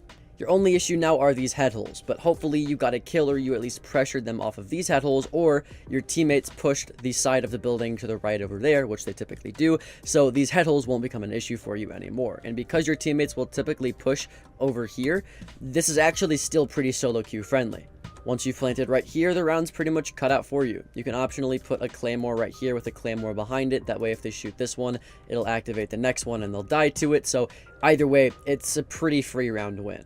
Bringing it back to the defense though, let's go over this mute shotgun strat for top floor cafe. As mute, when you spawn in, you first want to use your shotgun to help your team. What I'll do is I'll shoot out this bar 1 right here. That way if they try to plant behind this bar, it's a lot harder for them to do that because these holes allow your teammates inside of cocktail to easily shoot them. Putting holes right here for this bar plant as well is doing the exact same thing. It just makes it to where people inside of freezer can shoot them when they plant behind the bar. Then, if you're in a higher elo, you can also put feet holes on this wall as well that your teammates can play, especially if you have an Azami or a Maestro. They love these feet holes. And then if your teammates are that bad, you can also be the one that makes the rotates. One on the right side of this freezer wall here, and a vaultable one on the left side of this bathroom wall right here. Either way, you need these holes. If your teammates also, for some reason, didn't make the head holes for bathroom, you can put head holes for bathroom as well.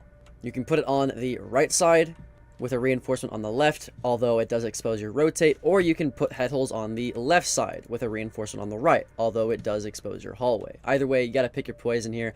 Personally though, I like putting a reinforcement right here so I can actually use the rotate. Some people like the opposite. Doesn't really matter to me as long as you just pick one. Now, in terms of site setup, you really only have to do one more thing, which is make sure that these walls are reinforced. Like I said earlier though, typically your teammates will do this, so don't really worry about it. If these two walls are reinforced, your first mute jammer is going to go on the left side of this wall, and make sure it's pointing towards the window. That way they can't get on the window and shoot the little arms of it to destroy your mute jammer. Your second mute jammer is actually going to go on the very rightmost side of this drone hole just like this.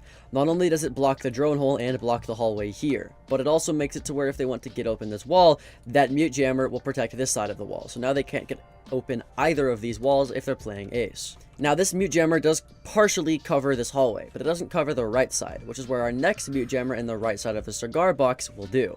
These two mute jammers here create a funnel to where they can't actually drone at all through this hallway, and they can't drone you through this door.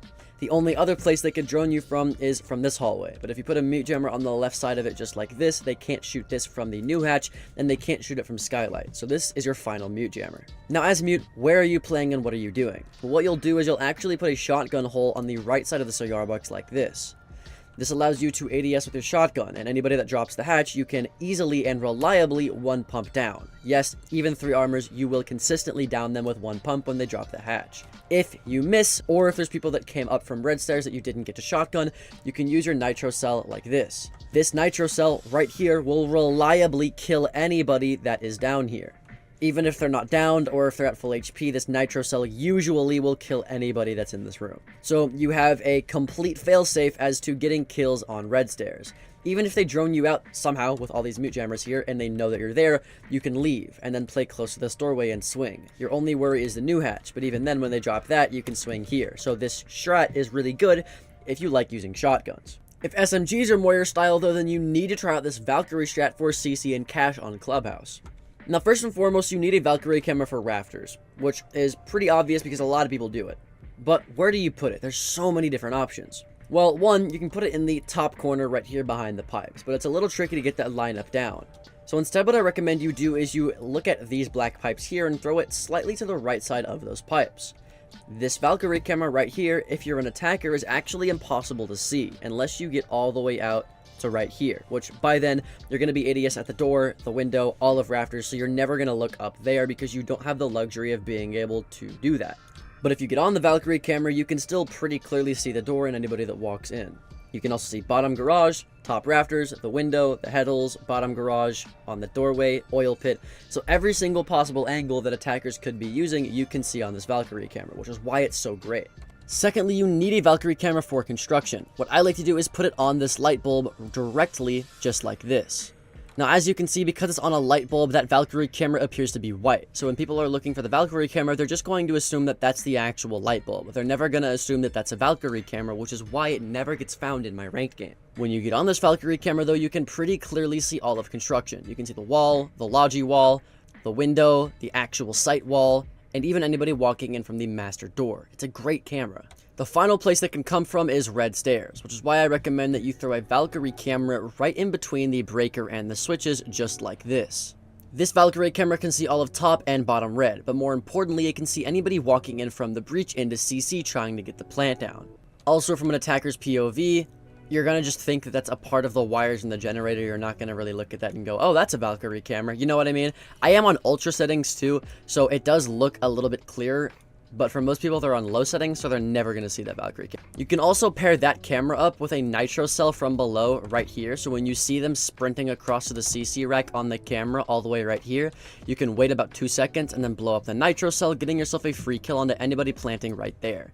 But that's pretty much it for today's video. If you liked this video, check out this next video I just put on screen, and I hope I'll see you there. My name's Alka, and I'll see you later. This Cade strat on Chalet wins me 97% of my ranked games. And in today's video, I'll be showing you 7 strats that break Rainbow Six Siege. But first of all, let's go back to that Cade strat I just showed you. And I actually lied to you, no, you don't just throw it on the wall. Instead, once you have this wall reinforced, you're going to walk all the way upstairs. Once you've walked upstairs, come into dining. Then prone next to the dining table just like this and shoot open a hole. Once this hole is opened, you should be able to see on the other side of the desk right here. Once you're able to see that, just throw your Cade Claw on the other side inside of the table. This Cade Claw should end up right here inside the table. And the radius of that Cade Claw, as you can see, perfectly electrifies both walls. And if we go inside here, you can clearly see that the Cade Claw is nowhere to be found. This greatly confuses any attackers who are trying to EMP the wall from trench or anybody trying to shoot the Cade Claw from the doorway right here. Not only is this Cade Claw amazing and super hidden, but if you want to electrify this hatch, I have an even better one for you. Now obviously you need this hatch reinforced for it to be electrified, so let's do that. Then you're going to walk all the way into the bottom fireplace, And then once you're here, you're going to preemptively break open this double door. Now you want to do this before the prep phase ends. Once the prep phase ends, the second it does, throw your Cade Claw in this corner exactly right here. That Cade Claw, as you can see, completely electrifies this hatch. And if anybody on attack with EMP grenades tries to EMP this hatch, they actually won't be able to reach the Cade Claw on the other side. Now you might be thinking, well, as an attacker, they can easily shoot and see that Cade Claw. But pretend for a second that you are an attacker. When you come outside here, the last place your crosshair is going to go is all the way right there. And even if it does, you're not really going to spot it because you'll be looking around. You're going to be way too focused on the many angles that can test you on this double door. Or maybe going below right here for utility, whatever you're doing, the last place you're going to check is right there. I've used this Cade Claw multiple times in my ranked games and not once has anybody found it. Now these two Cade Claws are super nice. Yes, they electrify things without you being able to see them, but this isn't even the best part of the strat. Once you've had these placed, come back into basement, then break this wine barrel right here. Once you've broken this wine barrel, hop on top of the other barrels. Once you're here, you're going to shoot this part of the floor. Now that you've done this, you can easily see anybody that walks into the double door just like this, allowing you to get any free kills on the people who might be trying to get your Cade Claw, or just really anybody walking into the double door in general. You're pretty safe here because all you have to do to get back to cover is hide behind the metal shelf, and the Cade Claws are really easy to do, so it's an easy strat and it's a very safe strat, and I definitely recommend it for SoloQ next time you play Chalet. But an even weirder strat is this unorthodox mirror setup for Games Room in Villa. Now normally what you'll see is people double reinforcing this wall with a mirror on the study wall, but you don't want to do this. Instead, you're still going to keep the double reinforcement here, but you're going to put your mirror on the left side just like this, and you're going to put it very close to the left side of the wall. Now you might think this is weird, but hear me out till the end of the strat. Next, what you're going to do is instead of putting head holes here, you're actually going to reinforce this wall. Then put your mirror on the left side of this reinforcement as well. Now this is a Pro League strat, and the entire point of this setup is to make it to where they actually take Aviator, but it's bait. You're essentially giving up Aviator control so that you can play off of this mirror and easily shoot them whenever they go for a plant. Or if they're planting on the vault door, you have a nitro that can easily deny it. The reason you do this strat over other strats is because typically if you have head holes here in SoloQ environments, your teammates aren't good enough at holding this mirror to be able to make it effective, especially just because they can go on the door and shoot it. So this is a much more SoloQ friendly version of the mirror strat that a lot of people won't expect because you're just baiting and giving them Aviator control for free only to punish them with your gun or a nitro cell in the process. The reason you have this second mirror here is so that you don't need these head holes. These head holes give you angles, sure, but it also gives them angles. So this mirror setup allows you to have information in here without needing the head holes. But honestly, I would still prefer to have these head holes here than not. The reason for this is just the head holes being in existence will make people on study a lot more pressured and a lot more cautious whenever they're doing their side execute. Not only this, but if you end up making the huge Hail Mary play of breaking this study mirror, which you would only do if they don't push study, then you can get on this mirror and sit inside of bar and use these head holes to deny anybody on the doorway. It's a really good strategy, but again, you only want to break this mirror after a good minute has gone in the round and you know for a fact that nobody is pushing study. Otherwise, they're going to use the mirror against you and it's all going to go to waste. But you could always just put Nazami on the corner of the chair there and block the window, so it doesn't really matter either way, do what you want to. But we've talked extensively about defensive strategies. So let's talk about this attacking Ram strat for the basement of Clubhouse. As Ram, you want to spawn construction, because the entire point of the strat is to take the hallway control right here. Once you're here, watch out for the door here, and throw your Ram device through the hallway door just like this. Then all you're going to do is click it and it's going to go straight. You don't even need to watch it as it will just clear out this entire hallway for vert, which is really good for anybody pushing kitchen trying to get vert for the hatch drop. But once you throw this, you don't want to get on it. You actually want to immediately leave and go on something called the chain rappel, which is right here. Once you're on chain rappel, a lot of defenders hearing the Ram in the hallway will immediately come down main stairs or up main stairs, depending on where they are, or from the bathroom or from the bar double, doesn't really matter. They'll try to contest this Ram gadget right here.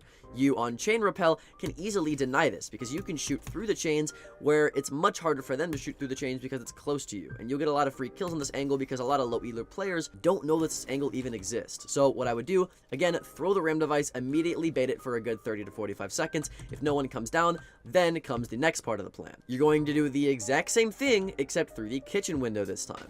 Break it like that, send your Ram device through, and this will give your team vert. Now, you can do this immediately after throwing the other one, but I don't like doing that typically because what that does is it gives the defenders more time to contest you, and then, you know, you're not going to be on the rappel fast enough to kill anybody trying to flank your people in kitchen. So I like to immediately get on it. You could instead do that one first and then this one and then get on the chain rappel. It doesn't really matter. Just do these two strategies. For your third ram device, it is pretty much optional. The one that I like the best though is right here. You'll get the vert all along the wall here, which is great. Or what you can do is send one identical to this one, except along this wall. So you get some vert along this wall just like this. What this will do is it'll allow you to rotate right here while also giving you an angle onto the rotate if anyone's in armory. And then it gives you the exact same angle right here for anybody playing on the feet holes, maybe on the secondary rotate that's typically right here. It's actually pretty good. And then if you still want vert on this side, you do have a shotgun that you can use to get that vert, which is the beautiful thing about ram. Or you could do the reverse opposite where you put the ram device here, shotgun these holes out right here, and then now you have vert for everybody. But as ram, since you have smokes, typically you want this hatch to be open as well with your teammates, and then you can smoke off the rotate, have someone on vert, smoke off the left as well, and then drop with diffuser and plant. But if you don't want to do that and you want to play on your own vert, you can have your teammates do that and then you play on your vert and get a free round win. It's very, very easy to do. And as long as you're okay with playing a more passive approach to the attack, then this strategy is definitely for you. But what about something a little bit more aggressive for my fast-paced players? Well, this blitz rush for top floor on Chalet is amazing. What you want to do is either spawn campfire or spawn lakeside, helipad, whatever you call it. Then immediately you're going to want to rappel onto the bathroom balcony, just like this. Once you've rappelled onto the balcony, you want to make sure that no one's contesting you from this window. So before you do this rush, make sure that your teammates have library control. If they don't, it's a little bit more risky, but it's still doable. What I would do next is bring breaching charges. As you can see in the bottom right, I accidentally brought smoke grenades. You don't want to do this. Bring breaching charges instead. Let's pretend that I just put this breaching charge down on the window just like this. I'd put the breach charge down, I'd have a teammate behind me because this is a duo Q strat, and then immediately I'd breach and run in with blitz and try to take piano control just like this. This seems like a Hail Mary play, but I promise you, as long as you have a drone and solar to make sure that you don't get flanked, this is an absolutely easy play that anybody with a brain can do flawlessly. All you do, you jump in with blitz, you make sure you get a kill here, and then you flash the person in piano, get kills, whatever it may be, and then that person that I talked about who is in library needs to come up, get these walls open, and then you can sit in here and cover for a plant while they're behind there. Very, very, very high risk, high reward, fast pace, but every time I've seen my teammates do it, it's worked every time because nobody expects a blitz to just run in that window. No one expects it, so it's great. I definitely recommend you do it if you want to have a little bit of fun and not take things too seriously with maybe one of your friends. Something you can do solo, however, is this Amaru shotgun strat that is just as fast-paced. For this strat, you want to spawn junkyard, and your primary objective is the top floor bomb site. But before you even worry about what you do after spawn, let's talk about the prep phase, in which you're going to drive your drone in this drone hole right here. Driving your drone in this drone hole will allow you to have a cutoff camera for anyone trying to go in the shower hallway, because as Amaru, you're going to push small towers, so you want to know if anybody in the prep phase is on this side of the map at all. If no one walks past this camera during or a little bit after the prep phase, then you can get off of it, and now you know reliably that you have all of small tower, upper small tower control, shower control, and dining control. The only things that you have to worry about are the flank from this double door, and anybody inside of kitchen, because as a Maru, you're actually going to be playing in kitchen. So once you're here, make sure that you keep your cutoff drone there for flanks if you have, you know, good teammates that actually watch your drones, and then get on this drone and drone out kitchen. Once kitchen's clear, or if you end up getting a kill with your shotgun, you can come into kitchen. Now, here's the strat. Typically, this hatch is soft, and if it's reinforced, you can still do the strat, and they'll tell you how after. But if it's soft, all you have to do is open up a shotgun hole like this, make sure you have a suppressor in your shotgun so they don't hear this. Then, what you're going to do is throw a flash grenade through the hole that you made. Once you throw this flash, though, you have to immediately and quickly get out your grappling gun. Now make sure that whenever you get out your grappling gun, the gun that you have out before you switch is your shotgun, so that you don't rappel up and switch to your SMG-11 immediately. So with all these steps in mind, I just flash, I have my shotgun out, I immediately pull out my rappel, push up, and now anybody in kids that can possibly contest you will be blind. People here will be blind. People on the bomb chest will be blind. People on the rotate will be blind. People right here and on the doorway will be blind. So now you can come in here, and what I immediately do is I face check here, turn the corner, boom, kill anybody here. And now I just have kids control for absolutely free. If you're stuck in kids, though, you have a second flash grenade. Use it over just like this. That flash grenade will re-blind everybody to where you can kill people here, kill people here, and now you're in the bomb site and you have kids control for absolutely free. This works really well if you have a teammate who's on the kids window. So if you see anybody that's trying to push the, or not the kids window, the dorms window, excuse me. If you see anyone trying to push here, then I would do this strat. It's very, very effective. Now, if the hatch is reinforced, what I would do instead is literally the exact same thing on this window. So like imagine you push out here instead. Open the window preemptively, wait about 30 seconds to a minute so they forget that you're on this window, then throw a flash grenade inside, get your grapple out, and I'm gonna rush in.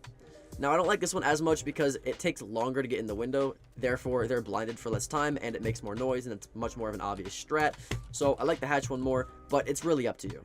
Bringing it back to the defense though, let's talk about this Maestro observation blocker strat for the basement of Clubhouse. First, what you want to do as Maestro is put a camera on top of the shelf just like this. Now, if you didn't know, this is unmeleeable, and the only way they can melee it is by vaulting up here, which is pretty dangerous for them to do. Pair that camera up with a observation blocker behind the rack right here so they can't shoot it when they drop. And now they can't even drone the fact that this Maestro camera is here, and if you look at it, it kind of blends in with the guns. It's pretty hidden. Your second Maestro camera is going to go on the floor just like this. Now, the reason that it goes on the floor and not on the wall is because typically you have feet holes right along here. And this Maestro camera, if you get on it, can actually see and shoot through the feet holes and anybody trying to go in the modal hallway. So I like putting it on the floor. It is a bit more dangerous, but who really cares? You got two of them anyways. Now, obviously, we want to put an observation blocker in front of this one too, just so that when they try to drone it out, they won't see its exact location, so when they drop, it's a little bit more dangerous for them. The primary objective of this strat is that when they drop the hatch, they have two Maestro cameras that you can switch between to kill them that they can't even drone in the first place, which is very powerful because if they try to shoot one, you just get on the other, shoot them, they try to shoot this one, okay, get on the other, and you just jiggle between the two of them. This being said, because this is the primary strat, your third Maestro camera does not really matter. But if I had to really pick one, I'd put one on the shelf like so. Pair that up with an observation blocker next to this beer case right here. And now they can't drone the double door, the single door, or your Maestro camera. While your Maestro camera, if you get on it, can see anybody in the hallway trying to drone you, and anybody trying to drone from generator, or anybody trying to sit in dirt or behind AK rack. It's very, very nice. Now, if anyone's planting right here behind rockets, you have 3 cameras you can use to jiggle. So it's a pretty broken strategy, I won't lie, it's really nice. And in terms of like where to sit as Maestro, you want to be sitting somewhere that you can capitalize off of your cameras. And because you typically have a rotate, that is right here, playing anywhere in church is going to be your best bet. That way you can shoot off of your Maestro cameras just like so. But honestly, sitting behind the church wall right here with optional head holes is just as fine too if you don't want to go for such an aggressive approach. As you can see, camera abilities in Tom Clancy's Rainbow Six Siege can be pretty broken. An even better camera strat though is this Valkyrie strat for top floor of Oregon. For the first camera, you want to first pull out your deagle. Then you're going to shoot out the wooden portion of the top attic triangle right here. Once you've done this, you're going to find a part of the wooden chase that isn't obstructed by debris, so about right there. That's flat enough. Now your camera should sit flush with the wooden chase just like so. Once you get on this camera, you can clearly see all of trophy, but also if you turn the camera around, you can clearly see all of upper and lower attic as well as people on the window and the wall. It's very, very powerful as long as you're actively on it. But you also, and more importantly, need a camera for somewhere inside of Master.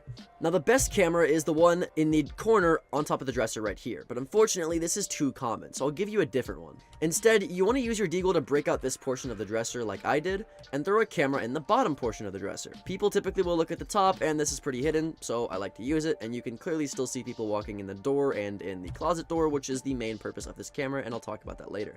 The final camera, you're going to do pretty much the same thing you did with the first camera and just shoot open the top portion of the ceiling like this. Once you do that, again, find the flat portion of the top of the wall and throw your camera in there. Once your camera is here, now you're able to see all of kids, and the window and the rotate into kids, but also you're able to see anybody on the head holes, and you're able to see anybody that walks up white stairs, but more importantly, you're able to see anybody that hops into dorms from the window. This is a multi-purpose camera here.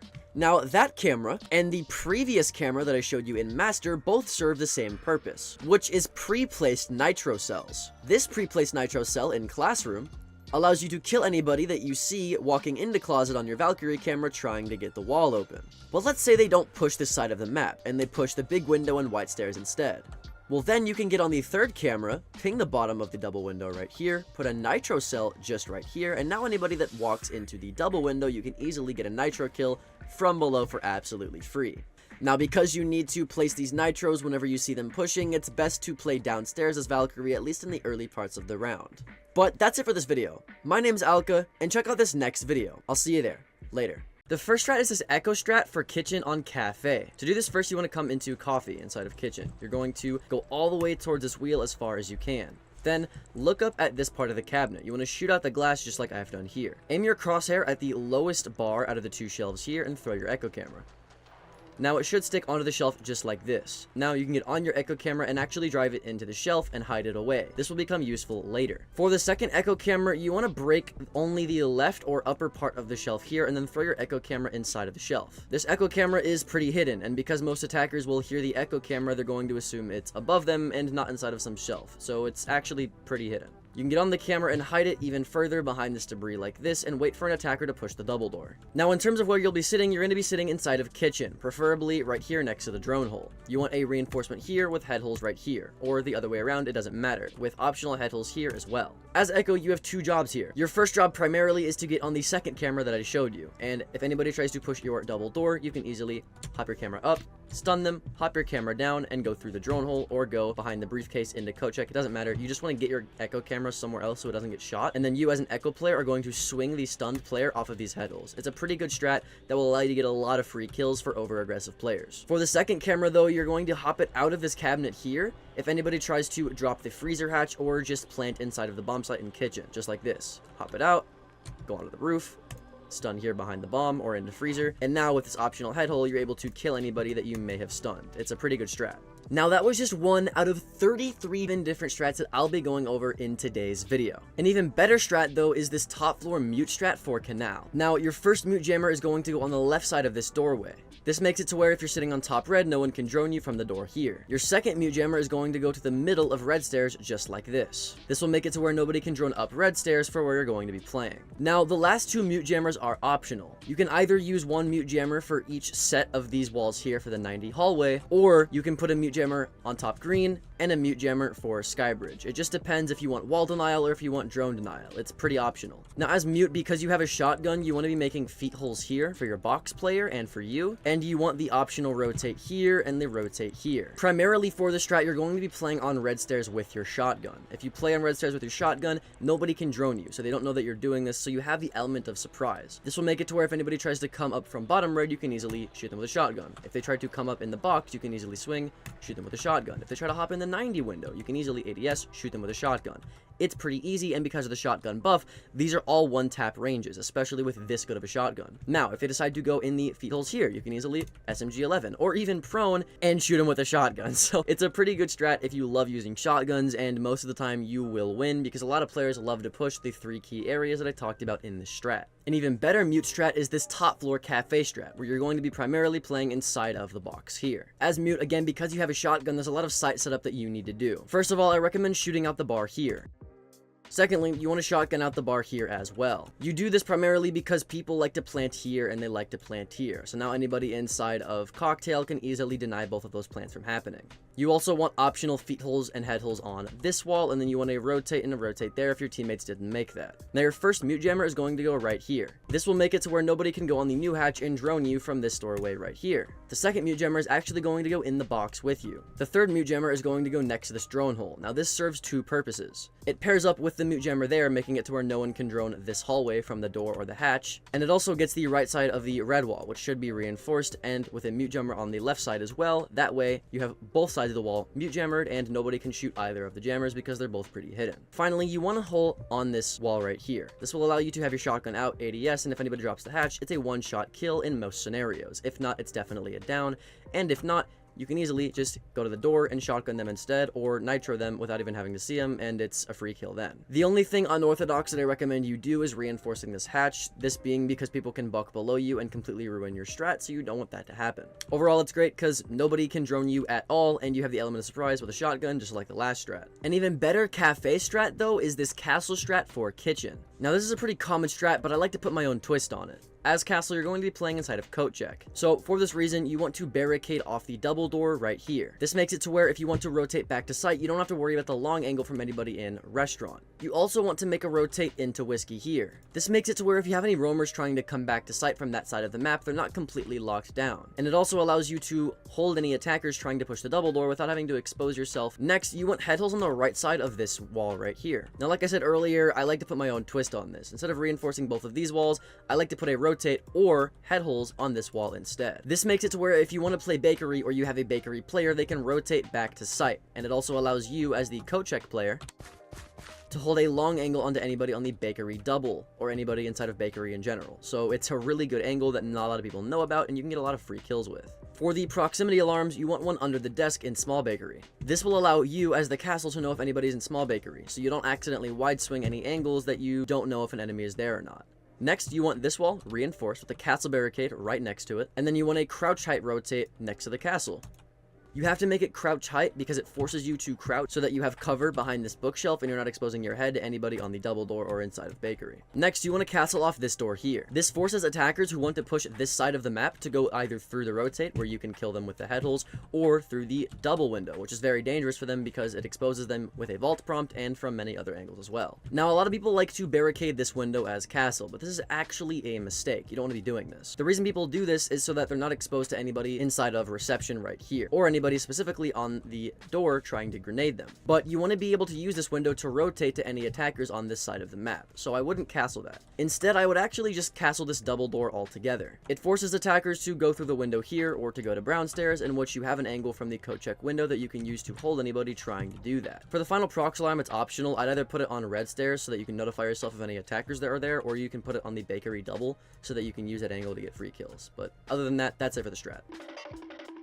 Now, we've talked plenty about defending strats, so let's go over an attacking strat, specifically for Kitchen and Oregon with Thermite. Now, if you're playing Thermite and you're attacking Kitchen, you want to take small tower control, whether it be through the window here or the window on the other side. Once you've droned out the top of small tower and you're inside of small tower, you want to put a Thermite charge next to this ladder just like this. Now, it doesn't matter if they have Cades, bandits, or any other gadget on this wall, because once you explode this Thermite next to the ladder, it will get this wall open for completely free because the proximity of the explosion. This specifically is why I never like to play inside of Kitchen and Dining, and I like to go meeting instead because of how free it is to just get this wall open. As Thermite, all you have to do is get control of shower and throw a smoke grenade at the door and plant the bomb, and you essentially have free cover from small tower for an easy round win. Now, that was just 5 out of 30 tips, and these tips get crazier and crazier as you go on, so make sure you stick to the end of the video. To prove this to you, I gotta show you this Maverick trick for Chalet. Now, this is specifically if they're holding bar with a Mira. As Maverick, what you want to do is you want to open up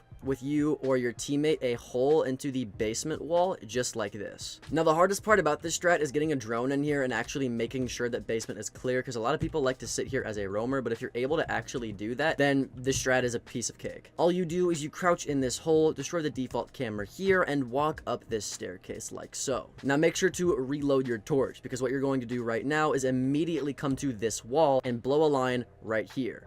Now, you want a teammate to do this with, or you want to immediately get your gun out, because the Mira sitting right here is not going to expect this, and they're not going to hear it, and it should be a free kill every single time they have a Mira on the site. Every single time I've done it at rank, it absolutely works, 100% success rate. I don't know why nobody knows about it, but within 30 seconds, you can kill somebody on site. It's absolutely overpowered. Another strat you can do within the first 30 seconds of the round is this Brava strat for Villa. You're going to rappel up on the roadside spawn to the boar window right here, or the wolf window, whatever you call it. Then you're going to get in this corner right here and throw a Brava drone and next to the drone hole. Now, immediately get on this Brava drone, click on the 90 camera right here, and then throw your camera back outside. You'll be able to hack this camera and they won't be able to shoot your Brava drone, essentially giving you the default camera in 90 for absolutely free. This is powerful for any site that they decide to go to, and they're forced to shoot the 90 camera, which is arguably the best default camera in the entire map. So immediately you get a bunch of value. Then for the strat, you can open up this window and just hold a passive angle onto anybody for top red and get a free kill. Once you do that, you can go in and then just take 90 control with the information that you have using smokes to get the plant down. It's a really, really aggressive but easy strat to do, and you'll get a lot of value out of it. If you like aggressive strats like that, then this Ying strat for Canal is just for you. This is specifically for attacking the basement. The first thing that you're going to want to do is hop on top of this box just like this. Because you have an LMG, you're easily able to just mow down this window. Because you're on top of the box, if you lean to your right, now you can ADS all the way into the back of bathroom. So what I like to do is I'll wait here for a good 30 to 45 seconds for anybody in bathroom, and I can get an easy headshot kill most of the time. If you're on console, it'll be a bit harder, but it's still a free kill most rounds. Once you've done this, you have 1 to 2 options. You can either play a more risky game game and try to ying into lockers to get control of the bathroom area, or you can open up this window instead. Once you've opened up this window, this is a lot easier to do, but you won't get as much value out of it. What you want to essentially do is throw a ying candela with only 2 bars of charge onto the floor exactly right here. This will make it roll a little bit so people will run away, and then you'll flash anybody in the hallway to the left, on the doorway here, or anybody on the staircase, allowing you to easily hop in the window and crouch right here. If you crouch right here, you have the option of going down into the pit, or you have the option of taking the gunfight for the staircase or for the doorway. If you choose to take the gunfight, you can then use a fully cooked ying candela that they can't actually run from and avoid, and then walk in and get some kills. If you decide not to do that, though, you can easily smoke the left, take the gunfight to the right, and then take the gunfight in the hallway. Either way, you can use your utility to take gunfights in various places to get free control of scuba or free control of lockers. You can even use this pit here, go to the bottom of the ladder, and then not cook the ying candela at all to give people time to run away so that you can easily have time to go up the ladder and hide inside of a stall. If you cook it all the way, you won't have that much time to get up the ladder and hide in the stall, so I like to not cook it at all. But either way, you can use ying pretty smartly here to get free control of bathroom, showers, pit, scuba, or anything in between. Now, we've talked about a lot of attacking strats. Fucker, die. So let's go over this defensive castle strat for clubhouse and gym. A lot of you may think that you know the strat, but I promise you don't. First of all, you want to rotate right here, and you want a reinforcement next to the rotate. A lot of people don't do that, but if you don't have that, people can get on this window and shoot open this wall and have a long angle onto the rotate here, so you want to reinforce the wall next to the rotate. That being said, of course, you want feet holes all along this wall, and then of course, if your teammates aren't doing it, you want to make the 3 rotates for site, 1 for bathroom, 1 for logi, and then 1 for construction. Also, you want head holes for this wall, which I'll explain later, and then you want to rotate on the red wall just like this. A lot of people hate this rotate here, but I'll explain why it's important later. Now, hopefully you didn't have to make all of those rotates and feet holes by yourself so that you have time to place these next castle barricades. For the first castle barricade, you either want to castle barricade this window or the doorway right here. The only reason you'd castle barricade this doorway is to make sure that if anybody's bandit tricking or cage tricking this wall, they don't get shot by the window. But in most scenarios, you just want to castle barricade this window here. Same for the master window. Same for the construction window. And then you want to castle the CC window.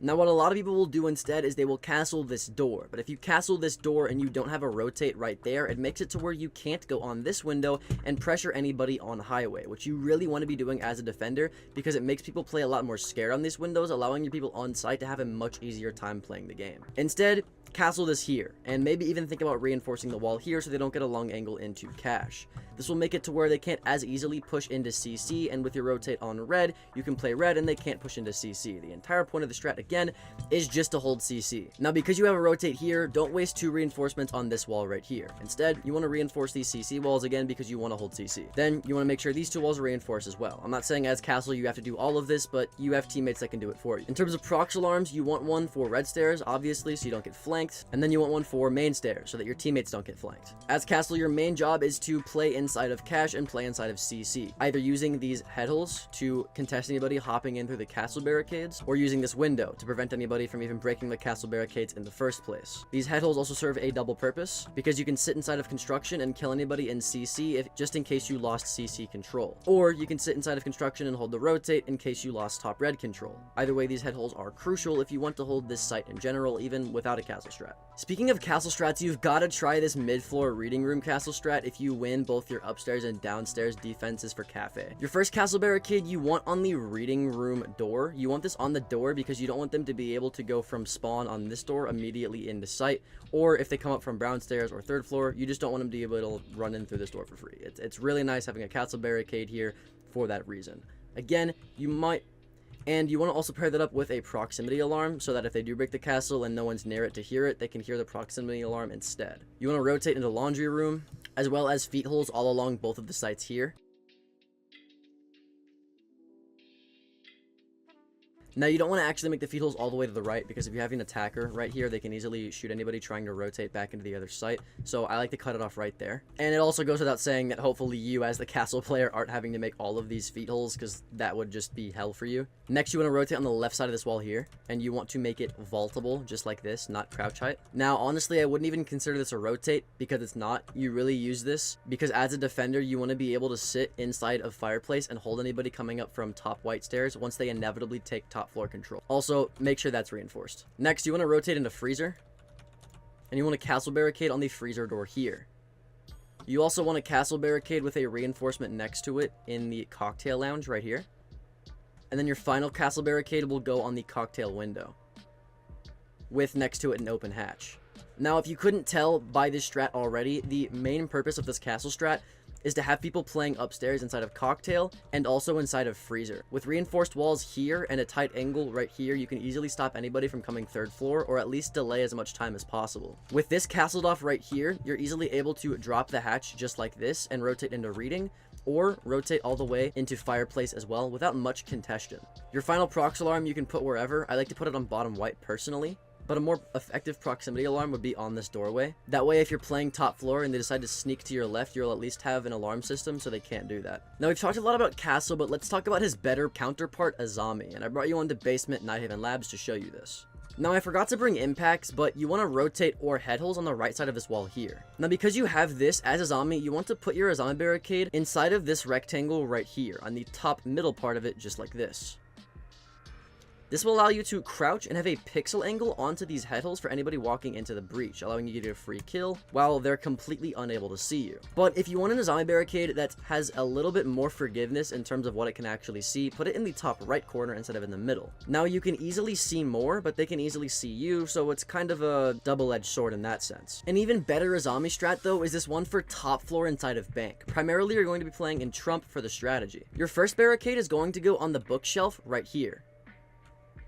This makes it so where when you're playing inside of Trump, you don't actually have to worry about the two windows that the attackers can rappel on here, because this barricade covers them. Your next zombie barricade needs to go on the chandelier pole right here. This will make it to where people can't get on the window right here and shoot you when you're inside of Trump. But as you can see, the right side is still protruding out, so you can easily put a second barricade next to it to double it up. This is a lot better than putting two castle barricades here and wasting two castle barricades when you can just use a zombie and have two zombie barricades left over.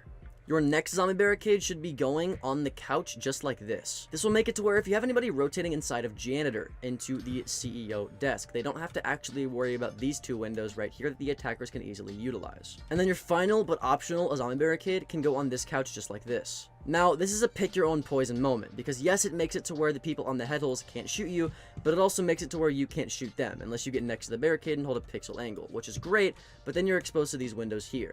So if nobody's on the windows, then you can easily do this, but if they are, I wouldn't even recommend wasting a zombie barricade right here, and I would just replenish this one with your final one. Another great strat for top floor of bank is this alibi observation blocker strat. As alibi, you'll put your first set of observation blockers right here, and also right here.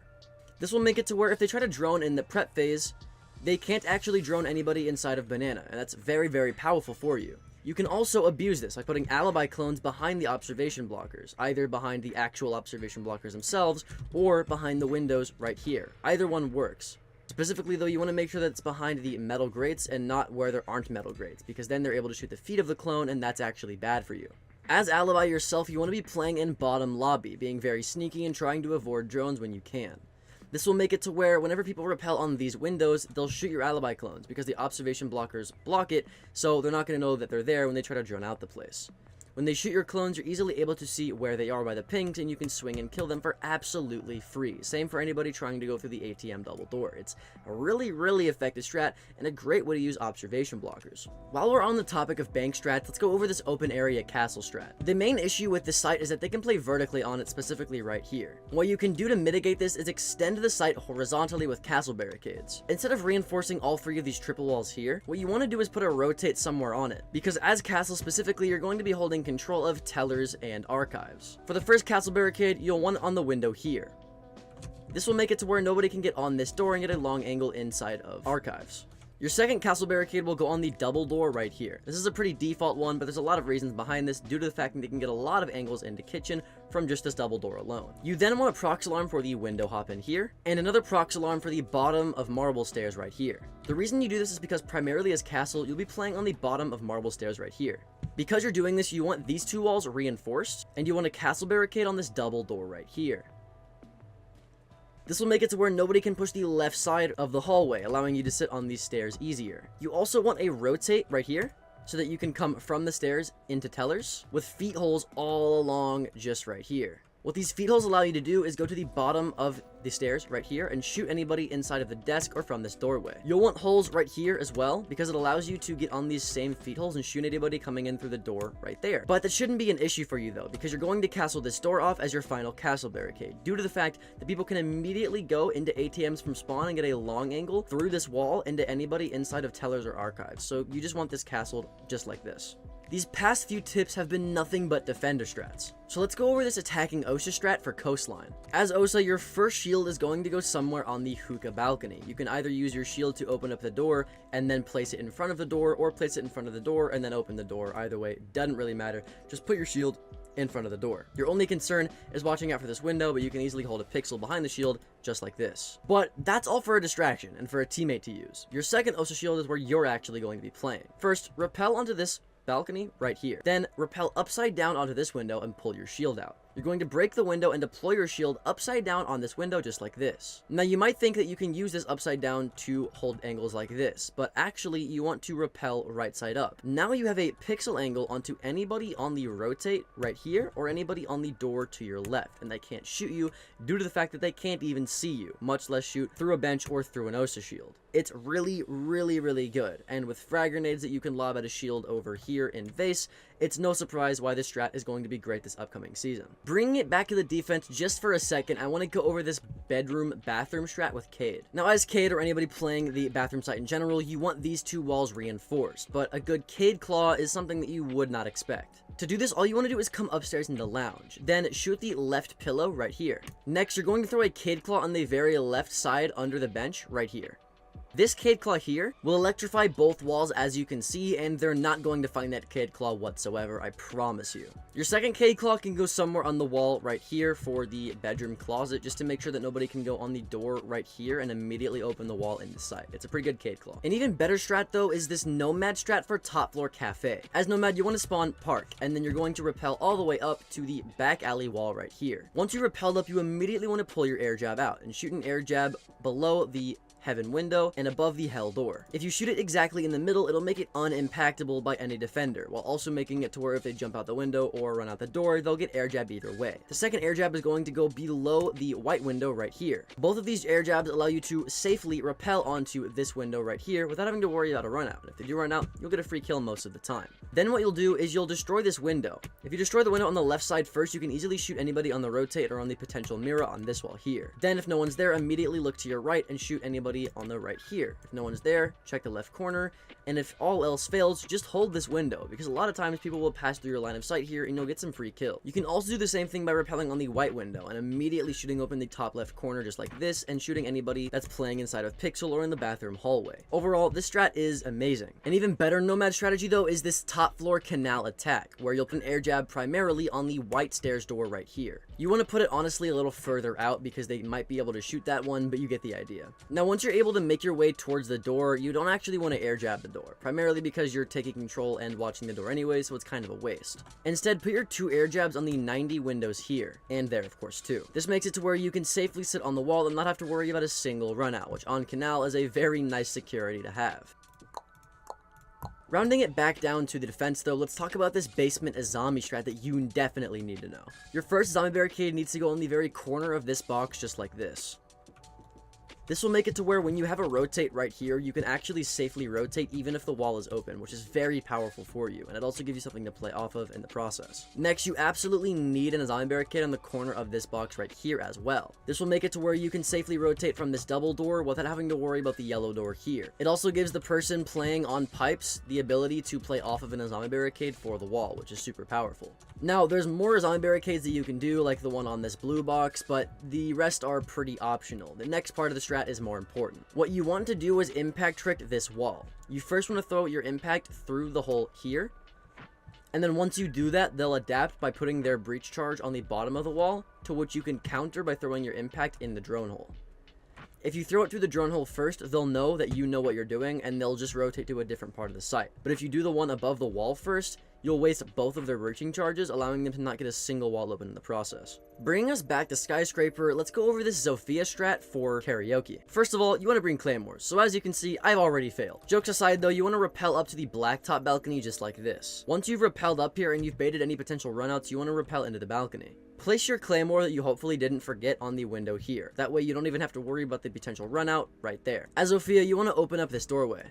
Now, this strat is only really effective if they forget to reinforce the wall here, which you'd be surprised even in Champ Elo, about 80% of players forget to do. As Zofia, you can really abuse this by getting your charge out and opening up the wall just like that. Now, if anyone's behind the shield and you use your other charge to destroy said shield, you can easily stop them from being able to rotate anywhere and you can kill them for absolutely free. Pair this up with a stun before you destroy the shield and you can easily get a kill that they are unable to avoid. Your second stun can be used to stun the staircase or the right side of the doorway if anyone's there, or even in the hallway if someone's there, to then get control of the hallway so that you can go for a plant inside of karaoke or inside of T. Either way, it's a very rush heavy and fast paced strategy that heavily utilizes the fact that they don't have this wall reinforced. If you want something more slow paced though, check out this tellers and bathroom castle strat for border. Now first of all, you want these two windows right here castled. A lot of people don't do this because they think it's a waste of castle barricades, but if you don't do this, it allows people to go on the top of the E-stairs balcony and shoot anybody inside of sight, and you just don't want to allow them to do that. But actually, you're not going to be playing here, your teammates are. Your next two castle barricades are not at all where you'd expect. When you're done making the rotate from bathroom inside of a workshop, it's time to do the castle strat. Your first castle barricade is actually going to go on this double door right here. Now you may think this is bad due to the fact that roamers can't rotate through this double door, but a lot of the times your roamers don't do that anyways. So what this does is it makes attackers have to funnel in to ventilation or into the server room door, which they won't do. This allows you as the castle player to sit inside of workshop or to sit inside a bathroom and hold a long angle onto the rotate that you're going to make here. Making a crouch tight rotate does one of two things. It allows you to use the rotate and hold vents, of course, but that's actually the trick. You're not going to use this rotate. This is actually bait for the attackers to use, because if they drone it out and they see there's a rotate here, they're going to take that option and not the option of the door. And because you castled their only other route, they're going to take that rotate 9 times out of 10. So you can easily hold that angle and kill them for absolutely free. Now, if you're still super worried that they'll end up going through this door, you can put a proximity alarm here. This will cover the door and cover the hatch if they take top floor control and end up coming above you. Your final castle barricade is going on the passport double door just like this. If you pair this up with head holes along the passport wall here, it makes it very difficult for any attackers to push into passport at all if you have somebody playing bottom or top square. So now, no one's going to be pushing inside a vent or passport, making this site way harder to attack just because you played castle. Bringing it back to bank, this is probably the easiest strat in the entire video, which involves you playing Twitch for the basement site. Literally all you have to do this strat is throw a Twitch drone right here. Then get on this Twitch drone and drive it through the drone hole just like this. This specifically is meant to counter the mirror strat, because a lot of people will have a mirror on this wall, and all you have to do again is drive your drone through here and zap the mirror, and boom, they don't have a mirror. Now a lot of the times they don't have the brain to know where you destroyed it from, and they won't even notice that you did destroy it, so then you can hop your drone through this double window and through the rotate that's usually there, and then you can get the second mirror for absolutely free, and it hasn't even been 30 seconds in the round yet, and you've completely disassembled all of their defense. Now if you have a Twitch drone left, you can use that to get all of the Goyos here, or you can push tunnel and get the Goyos in the exact same way. But either way, using Twitch this way, you don't even have to leave spawn, and you've completely helped your team utility-wise more ways than any other operator could. It's very, very easy. A strat that's even more silly though is this chalet attacking strat with blitz. What you're going to do as blitz is attack in the bathroom window immediately just like this. Now, I didn't bring breaching charges because I always equip the wrong secondary gadget for whatever reason, but you want breaching charges to open this window.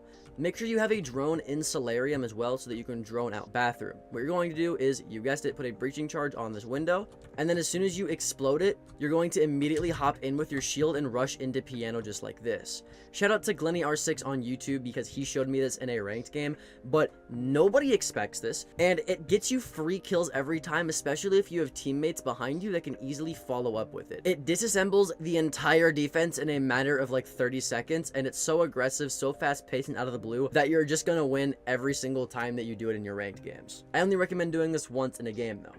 But this Valkyrie strat on Outback you can use every single defensive round. Your first Valkyrie camera is going to go above the speakers and pipes just like this. To an attacker, it's almost impossible to see this camera, but on this camera you can see all of Bull and even into the Shark hallway. The second camera you're going to throw above the wall right here. This camera allows you to see into all of top and bottom garage and the garage stairs, as well as all of office. You can see a lot, and it's pretty hidden. Great camera overall. Your third camera is going to go inside of the light chandelier right here. Now, because of the grates around this light, no one's going to see this camera unless you're directly on it at the time in front of an attacker. And now, with this strat, you have a full 360 view completely of the site and everything around the site, so you know where attackers will be coming from every step of the way. Bringing us onto a new map, Theme Park. Bringing us onto a map we haven't talked about though is Theme Park, with this castle strat for initiation and vault. This castle strat is a weird one, but hear me out. You want to castle barricade this double door right here, as well as the double door next to it. Now, you may be thinking, well, how are you going to rotate from the hallway into cache? Well, that's the point. You don't. At least, not in the way you're thinking. Instead, you want a rotate that is hugging the left side of this wall as much as possible. This is just so that people can't see it from the doorway, but now you're still able to, as a defender, go from this hallway into cache if you want to. It's not recommended, but now you have the option. The reason you're castling both of these off, though, is because if someone gets on the door or they get on the window here, you don't want them to be able to get long angles into the hallway from both of these double doors, because as castle, you're going to be playing next to it with head holes all along, just like here. With head holes here, you're able to play next to your castle barricades and peek the cache door just like this. And if you have the common head hole strat right here as well, now you don't have to worry about the window whenever you have your head holes here, because you castled off that other double door as well, allowing you to essentially lock down the cache door with no threats available to you. Also, don't forget, as castle or anybody with a shotgun in general, you need to destroy the left side of this double wall here. The reason you do this is because if you don't, they can easily put a thermite or ace charge on this wall and destroy this wall with a proximity explosion, which, you know, with my thermite tip on Oregon, is a really powerful tool that they can abuse. So make sure that you destroy that wall. With that wall destroyed though, they will be able to rappel on this window and get a long angle into the hallway, which you don't want for your roamers. So I actually recommend castling this right here. You could castle the doorway instead, but it's a lot harder for your roamers to work around that, so I don't recommend it. Your final castle barricade, I recommend putting on this window here. This makes it to where if you're trying to use this rotate, you don't have to worry about the window and anybody on it trying to shoot you. For your prox alarms, just put one on the double door here, and on the top of dragon stairs, just like this. Those two should be fine. Bringing it back to the attack just for a second, let's talk about the zero strat for Chalet. As zero, you're going to be pushing library. Your first zero camera, contrary to where you're pushing, is actually going to be for solarium. All you have to do is open up the window right here. When you're on this rappel, you can easily sit here for a good 20 to 30 seconds holding this angle. In case anyone's in bathroom or solarium that wants to peek you, you can easily get a kill. Once you've done that though, shoot your zero camera into solarium just like this. You can get on this camera and it allows you to see all of solarium as well as into bathroom as well. Then go up the ladder onto the library balcony. You're going to open a portion of the library double window and send a zero camera just like this into the fireplace hall. This camera allows you to see anybody on the top of fireplace, the fireplace stairs, and it also allows you to shoot the default camera with your taser, being if you don't have the plant blocking your camera like I dumbly did right here. Once you've used your zero cameras, drones, and gun skill to take library control, put your last zero camera on the top of blue stairs just like this. This, like I said, will watch blue stairs, and you can also use it to zap the camera here. Your final zero camera is completely optional, but I like to put it in the wall just like that. This makes it to where you can zap anything on the other side of the wall if it's on the wall so that you can open it, and it allows you to see all into office. It's great for the plant, and now as zero, you have flank watch for every single possible staircase that roamers could use to try to flank you and get back to site. It's very, very powerful and easy to do. Speaking of zero strats, let's talk about this one for canal. Your first zero camera, you're actually going to shoot at the light just like this. This zero camera will allow you to see through these slits in this glass onto anybody that's playing inside of Skybridge or on the main wall. It's pretty good. You can also do the same thing with putting a zero camera on this vent right here. So now if you open up the window to sight that's typically right there, your zero camera can see in that window onto anybody playing inside of server. Now hopefully by this point your team has the wall open. You can then shoot a zero camera somewhere in the ceiling just like this. This zero camera is pretty hidden due to the ceiling being black just like the camera, and now you can see all of a radar room and the rotate that's typically here as well. Now if you've taken the wall, chances are you can probably take this room too and shoot a zero camera somewhere into 90. This zero camera can get the 90 camera just like this and watch all of 90 as well. And like I said earlier, now you're able to see all possible places that they could use to rotate from every single staircase, whether it be this one seeing the Skybridge staircase or the final camera seeing the red or green staircase, also giving you a 360 view of the site completely. Now I've given you at least 3 strats for canal, so let's bring it back to Villa and give it some love. First of all, let's talk about this Azami strat for the bedroom. You'll want a zombie barricade on the couch just like this. This will make it to where you can play inside of Master without having to worry about this window here. If you want as well, they can upside down repel on that window so you can double stack it. I personally don't like wasting a barricade on it, but you can do that. Then you'll want a barricade on the little curve of this fireplace just like this. This will make it to where nobody on this window can also see you whenever you're playing inside of Master. As you can see by the trend of zombie barricades, your main portion of play is going to be inside of Master. Then you'll want barbed wire somewhere inside of the closet, probably right about here. That way when they walk in the closet, they have to run into your barbed wire and make noise so that you don't get surprised when they hop in the window. If you pair this up with a zombie barricade just like this, now they can't even see you, but you can see their feet, so it's really, really good for you. Now, a lot of people will barricade this window here to make it to where people can't peek the head holes from the window and get an angle onto the rotate into Astro. This is really, really good, but people can just shoot open the barricade. So I say, why not put a zombie barricade on it instead? Because they can't shoot through those. As you can see, by putting a barricade just right here, you're easily able to do that. Finally, if you put barbed wire here below the bathroom window, now they can't hop in either of these two windows and surprise you, so you have complete and utter control, dominance, and information when you're playing Master. Your final zombie barricade actually should be one of the first ones you place, and it's on this pillar right here. It makes it to where nobody can go on the Astro window right there and shoot anybody that's trying to play inside of Astro behind the desk. It's very, very powerful. Now let's say that you want to hold bathroom instead of Master. Well, this castle strat is just as good. Now, you want to castle barricade this window for the obvious reasons that I stated with the zombie strat. But instead of putting in a zombie barricade here, you'll actually want to put it on the closet door. This will make it to where when you're playing inside of bathroom as castle, they can't just bum rush you from Master when they hop into closet. They actually have to work for it a little. It also makes it to where if you're playing inside of bathroom and you're on these head holes, you don't have to worry about the Master window here because the castle barricade on the door will cover it for you. Now, because you have head holes here, you also want head holes on the wall here so that your person inside of statue can hold the head holes and hold anybody hopping into the closet window here. To help them out and help them do this, you can put a proximity alarm below the window as well. Your second proximity alarm should go on Astro stairs because this makes it to where if they try to sneak up behind you, you have an alarm system set in place so they can't do it. Now, just like the zombie barricade here, you'll want a castle barricade for the Astro window. That way you can rotate out of bathroom into Astro without having to worry about anybody on this window in particular. Your final castle barricade is completely optional, but I like to put it on the bathroom window for obvious reasons. You're playing inside of bathroom. Next, what I would do is reinforce this wall and put feet holes next to it. That way you are safe if you're sitting inside of bathroom like this because of the reinforcement, very easily able to peek the feet holes if they try to hop in with your proximity alarm as information to help you do so. Now that I've given you 2 strats for top floor, you should be ready to move to the bottom floor. With this pulse strat, you should be able to win this too. As pulse, because you don't have much site set up, you should do most of the reinforcing for your team. Reinforcing this wall, the middle wall here for China, the China small wall, the 2 memorial walls, and the wall next to rotate so that you can't get shot in Tetris from memorial. An optional rotate I like to do is reinforcing the wall there, because if you don't, they can easily open the wall and get a long angle into kitchen, so I like to reinforce it. But that's not the main purpose of the strat. As pulls, you want to pre-place your C4 exactly right here.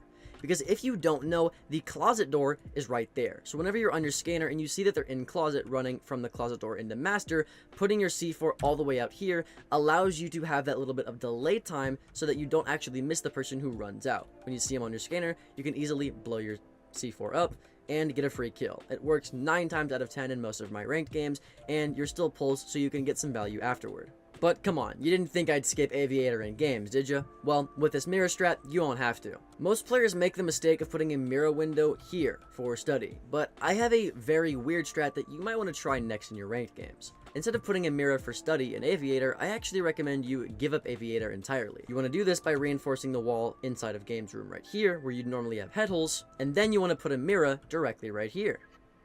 If you do this, it will allow you to see any possible place that they would plant inside of Aviator. Pair this up with holes right next to your mirror, and you can throw a nitro cell onto one of 2 of the default plants inside of Aviator, and the best part is you don't even gotta play in there. What I would also do is reinforce both of these walls and put a mirror on one of the walls so that you can at least see into study, but they can't see into you playing inside of bar. As you can see with this dual mirror setup, you have a lot of information with free C4 kills just like that. And it's pretty fun and unorthodox. You might want to try it in your ranked games. I don't know. Take a high risk, you get a high reward. Now, before we leave Villa, let's go over another dining and kitchen strat, just in case Pulse isn't your speed. As Cade, you mainly want to reinforce this wall right here. If you break open the dresser, just like this, you can throw a Cade Claw inside the dresser, which will electrify the left side of the wall here, and also make it to where it's pretty un-EMPable unless they bring a Thatcher. A lot of the times there will be 2 walls reinforced inside of statue for your roamers. If you throw a Cade Claw right here, it will electrify both of those walls upstairs. So this Cade strat is pretty nice. If you want to substitute for that one though, in case you don't have roamers you can rely on, you can put that Cade Claw on the 2 memorial walls that are usually here too. Either one works. Speaking of Cade, our final strat is a Cade strat for Basement in Oregon. Now, if you want this wall electrified, just in case you have a mirror or you don't want them to ace it open, once you're here, you can easily throw your Cade Claw under the AC vent just like this. As you can see, this wall is fully electrified. If for whatever reason you end up reinforcing both of these walls, or maybe you just were pushed out of elbow so you reinforce it later into the round, there's another Cade Claw you can do outside. If you again go back to garage, you can throw your Cade Claw in the vines just right here, and that should do the trick. If you like this video, check out the next video. My name's Alka, and I'll see you on the next one. Later. This bitch just put her foot on me. This SoloQ castle strat wins me 90% of my ranked games. In this video, I'll be showing you 15 total SoloQ strats that you can use in your ranked games. The first of which is going to be the castle strat that I just showed you. This SoloQ strat is so that you can hold gym and master. Before we go over the actual castle barricades, I'm going to show you the rotates and feed holes for sight. First, you want to rotate on the right side of the gym wall here. Having a short rotate like this ensures that you can't be shot from these 2 windows. Then, you'll put feet holes all along the exact same wall.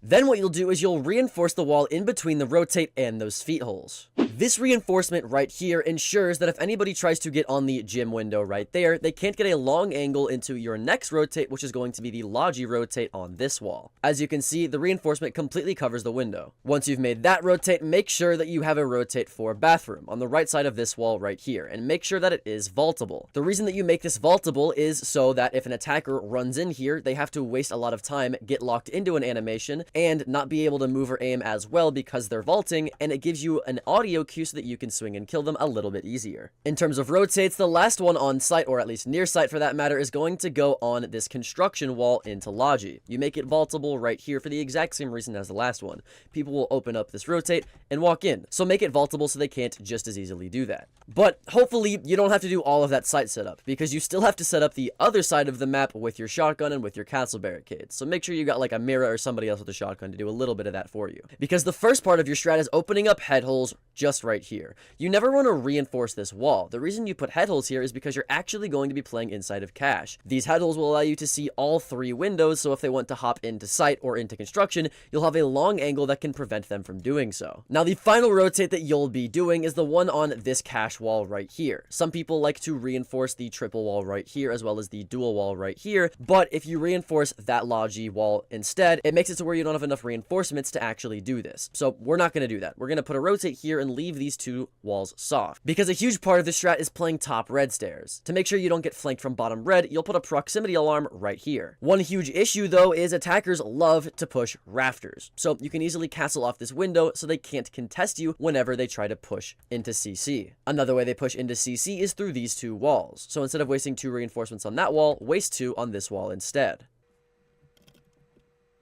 Not only does having these 2 walls and this castle barricade make it a lot harder for them to flush you out of this side of the map, but it also makes it way safer for you to get on this window a little bit earlier in the round and shoot people who are on the windows to sight. It's very, very useful. People like castle barricading this door, but I find that it makes it really hard for you to be able to do what I just said unless you have a rotate right there, so I don't like doing that. Another main reason people like castling this is because it makes it to where if they get on this wall, they can't get an angle into cache. But instead of castling this to do that, all you have to do is reinforce this wall. Now, you can use this door freely, and you have a rotate for a secondary rotate option, but you still get all of the same protectiveness that you'd need from anybody in rafters. Now, the final 2 reinforcements that are necessary are the 2 walls right here. These 2 walls being reinforced makes it to where if they end up... Oh, I fucking did that wrong. Now, the next and final reinforcement that you're actually going to need for this site setup is the one on the right side of this cache wall. Now, you might be wondering, do you reinforce the one on the left? Oh, No, and I'll tell you why. You're actually going to put head holes right here instead. This is pretty dangerous to do, but the entire point of this SoloQ strat is an aggressive castle hold, not a passive one where you just sit behind reinforcements. Now, the reason you still reinforce this wall is because if they ace this open, which is pretty default nowadays, they won't be able to get an angle onto you whenever you're inside of cache. But if they choose to actually rotate into CC from the wall, you'll still be able to get a tight angle onto them through these head holes, or optionally, these head holes as well, which makes it really, really easy for you to hold this down if you're an aggressive player and you know how to hold angles, which is even easier to do now that Castle is getting ACOG in year 9. But hopefully you don't have to reinforce all of these walls and make all of these rotates because you have teammates that know how to set up the site pretty default-like. So where you're going to be putting your castles, first of all, is the window that I just showed you earlier. The second castle is going to go on this window here. The third castle is going to go on this window here.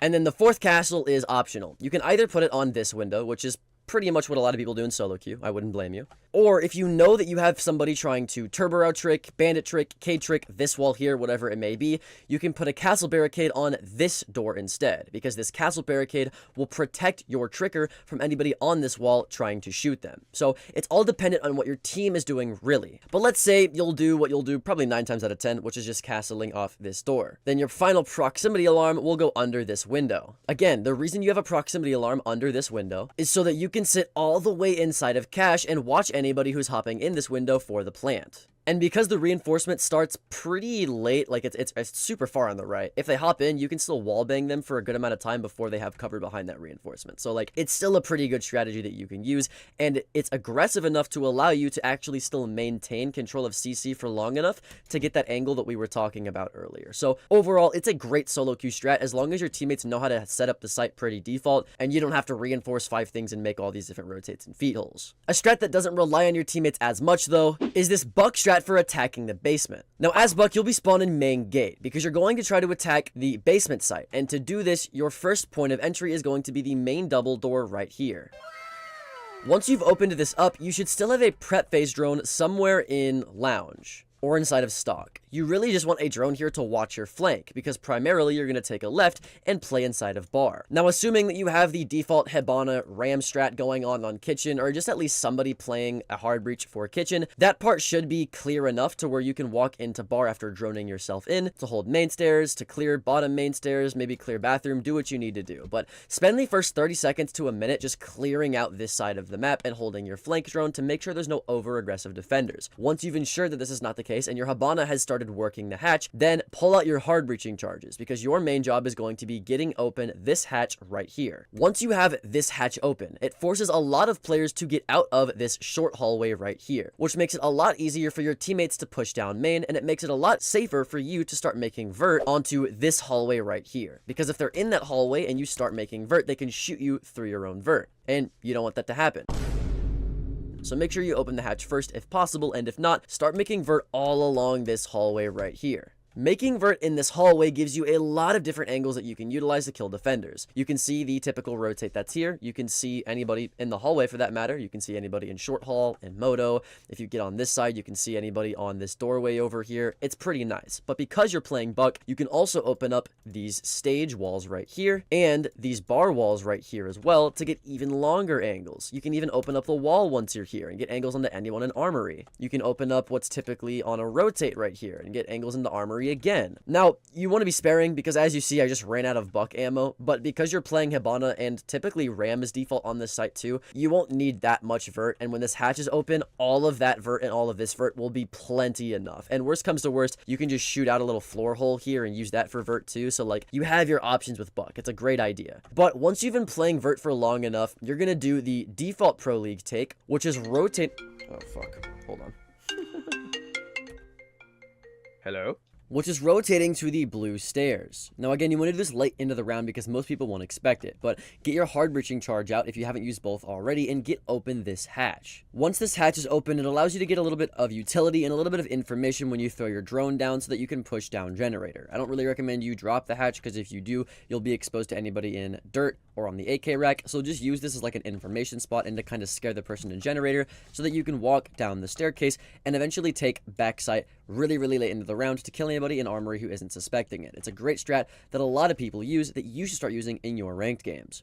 An even better strat, though, is this mute setup for holding geisha. To do this, obviously, you need to be in geisha. You'll reinforce the middle geisha wall right here. Having this reinforced will allow you to play inside of geisha without worrying about the window shooting you through this wall. Then, you'll reinforce the actual outer geisha wall, so they can't get on the balcony and open it for free. You'll also want to put a mute jammer on this wall as well, to make sure that they really can't ace it open or hard breach it. Once that's done, I recommend putting some feet holes right here. So that way, if you want to rotate out, let's say maybe down this hatch or through the staircase, you can hold an angle from drum onto anybody trying to hop in through the wall, or through the window from the feet holes. Your next reinforcement's going to go on the left side of this geisha wall here, with a head hole right next to it.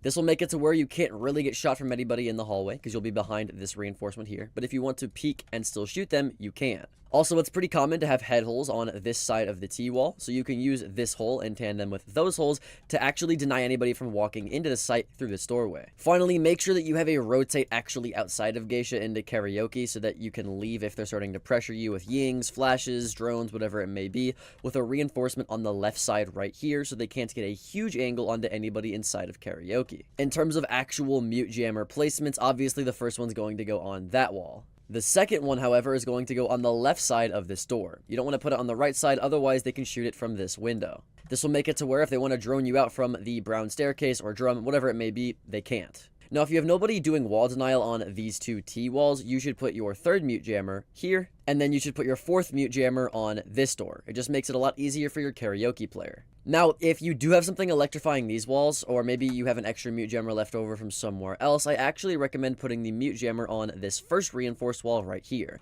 That way they can't ace it open from the window, which actually does happen a little bit. But once you're here, you can play geisha for as long as possible. Then back up to behind this box once they get this wall open, so you can throw a C4, over this little box onto the window, right about like there, I'd say. A little bit higher, but you get the idea. You can throw a nitro there for pretty much free, and then if they even hop in the window, you have a shotgun that one pumps from this distance, so it's very easy to get value out of this strategy. An even easier strat, though, is this mirror strat for holding penthouse and VIP. To do this, you're going to be holding VIP, so make sure that these two walls firstly are reinforced. Once those two walls are reinforced, you're going to reinforce the middle of the bedroom wall right here. Then you're going to put a rotate as far left on the wall as you possibly can without destroying the dresser in the process. And again, you want to make sure it's very, very skinny and as far to the wall as you possibly can so that nobody on the window can actually shoot it. Then what you're going to do is put head holes next to the mirror just like this. Then put your mirror down to the right side of the reinforced wall so that you can play off of these head holes if anyone's trying to contest you from this window. This mirror, again, is good for the window, but it's also good if they try to walk in the closet door or if they're rushing Hall of Fame and you want to contest the Hall of Fame door, or maybe even to deny a plant over the bed, like, all the way over there, just like that. The only issue with this mirror setup is they can easily destroy it from the hallway, which is why you're going to have these two walls reinforced. This makes it to where they have to squeeze through a doorway in order to shoot your mirror, but even then, they can't actually do that unless they're physically in the hallway, which you'll get a sound cue for, so you can just body block it and get the kill. The next hallway you have to worry about, obviously, is a 90 hallway to your left. You can reinforce the left side just like this to prevent that, and then honestly, I would put head holes next to that reinforcement like this instead of reinforcing— oh, what? Hello? Huh?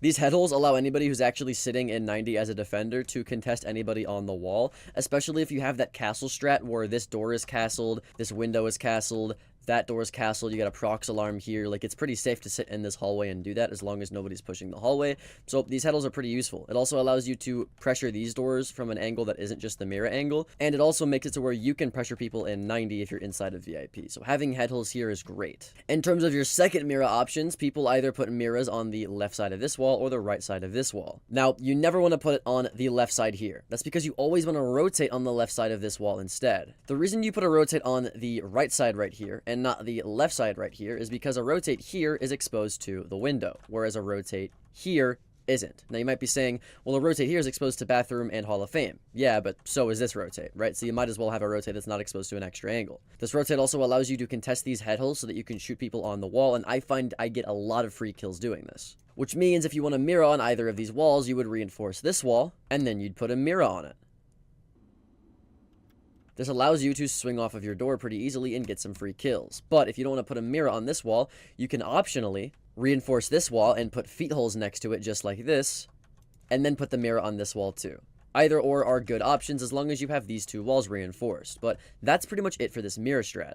Moving downstairs to kitchen, you should use this frost strat to hold sunrise and blue bar. For this frost strat, your first frost mat is actually going to go under this little mini bar in sunrise. This is because a lot of attackers, instead of just swinging the door, will go over the mini bar like this, so they don't have to expose themselves to that kitchen door. And then you'll get a free frost mat kill if they do that. Once you've done that, make sure that you make yourself a rotate from sunrise and blue bar because you're actually going to be primarily playing here on the roam. Your next frost mat's going to go on the left side of this blue bar door. This is because a lot of people will push from office to blue bar to push you out. And if there's a rotate here, naturally, they're going to just go to the right to avoid the rotate or get behind the bar, in which you'll kill them with a frost mat. Now, for your final frost mat, you have two options. If they know you're playing Frost, i.e. you got spotted in the prep phase or they just have good comms, then I wouldn't put it under the kitchen window, because then they're just going to shoot it. But if they don't know, then put it under the kitchen window. But I think this other Frost mat spot is arguably better, because what you're going to do is put a Frost mat spot behind this desk right here. This is because a lot of people will hop over this desk to get cover behind this small window right here to hold the rotate while their teammate plants. So having a frost mat here is a great idea, especially if you bait them with a rotate that's vaultable just like this, so that they think that there's a rotate that they can take control of, and then they can take bathroom control with that rotate. But they don't know that you have a frost mat here, so it's a pretty good mat. Optionally as well, you can put a frost mat behind this window, but I see a lot of people put feet holes here, myself included, so people will go in reception and just easily shoot this frost mat through the feet holes. So honestly, I just recommend this frost mat because I think it's the best. In terms of actual site setup though, I do recommend having that vaultable rotate, hell, even if you're not playing Frost, just because it makes it to where your people in bathroom can contest the door, they can retake if they're planting from service, but also it makes it to where if the attackers want to use the rotate, they have to vault, which locks them in an animation, makes a lot of noise, and slows them down, so having a rotate here is just great. Another thing you should do is put feet holes on the right side of this quad wall right here while reinforcing the other two walls. This makes it to where if you ever rotate back to site, you can hold people who are walking in through this hallway or walking in through the little blue bar door right here, as long as you're not prone in front of sunrise, but you get the idea. You can hold feet holes here, rotate to the door, hold the blue bar door, and now anybody in this hallway is just done for. It's a great strategy. The final part of the strategy is your deployable shield. You can just stick it right next to the bomb. It's pretty default, but it definitely works. Now, because you have Frost ACOG, whenever you rotate back to site, I definitely recommend getting this little pixel angle right between the bomb and the shelf here to hold the service door. It's really, really nice, and you can get a lot of free kills doing it. I know I have. An even more fun strat is this Valkyrie strat for top floor of bank. For your first Valkyrie camera, make your way into loan office. Then you're going to back yourself up onto this little brick wall right here. Then you're going to put your Valkyrie camera out, and you're going to aim it until the guidelines show that your Valkyrie camera is going to land on top of the pillar. You might have to like move forward a little bit for it to work, but you get the idea. Now it's on top of the pillar, so I'm going to throw it. Oh, why is that bad? Now, as you can see on this Valkyrie camera, I can see the majority of lobby, but as an attacker, it's like almost impossible to see this camera unless you're really looking for it, and even then, dude, actually, I can't see it at all. Wow, that's crazy. That's like almost an invisible Valkyrie camera. As you can see, it's a great spot, and it gets most of the same information. The only place it can't really see is the actual staircase, but if you can find a way to throw the Valkyrie camera to where it's like more on the edge, I bet you can see that too. So that is the first Valkyrie camera.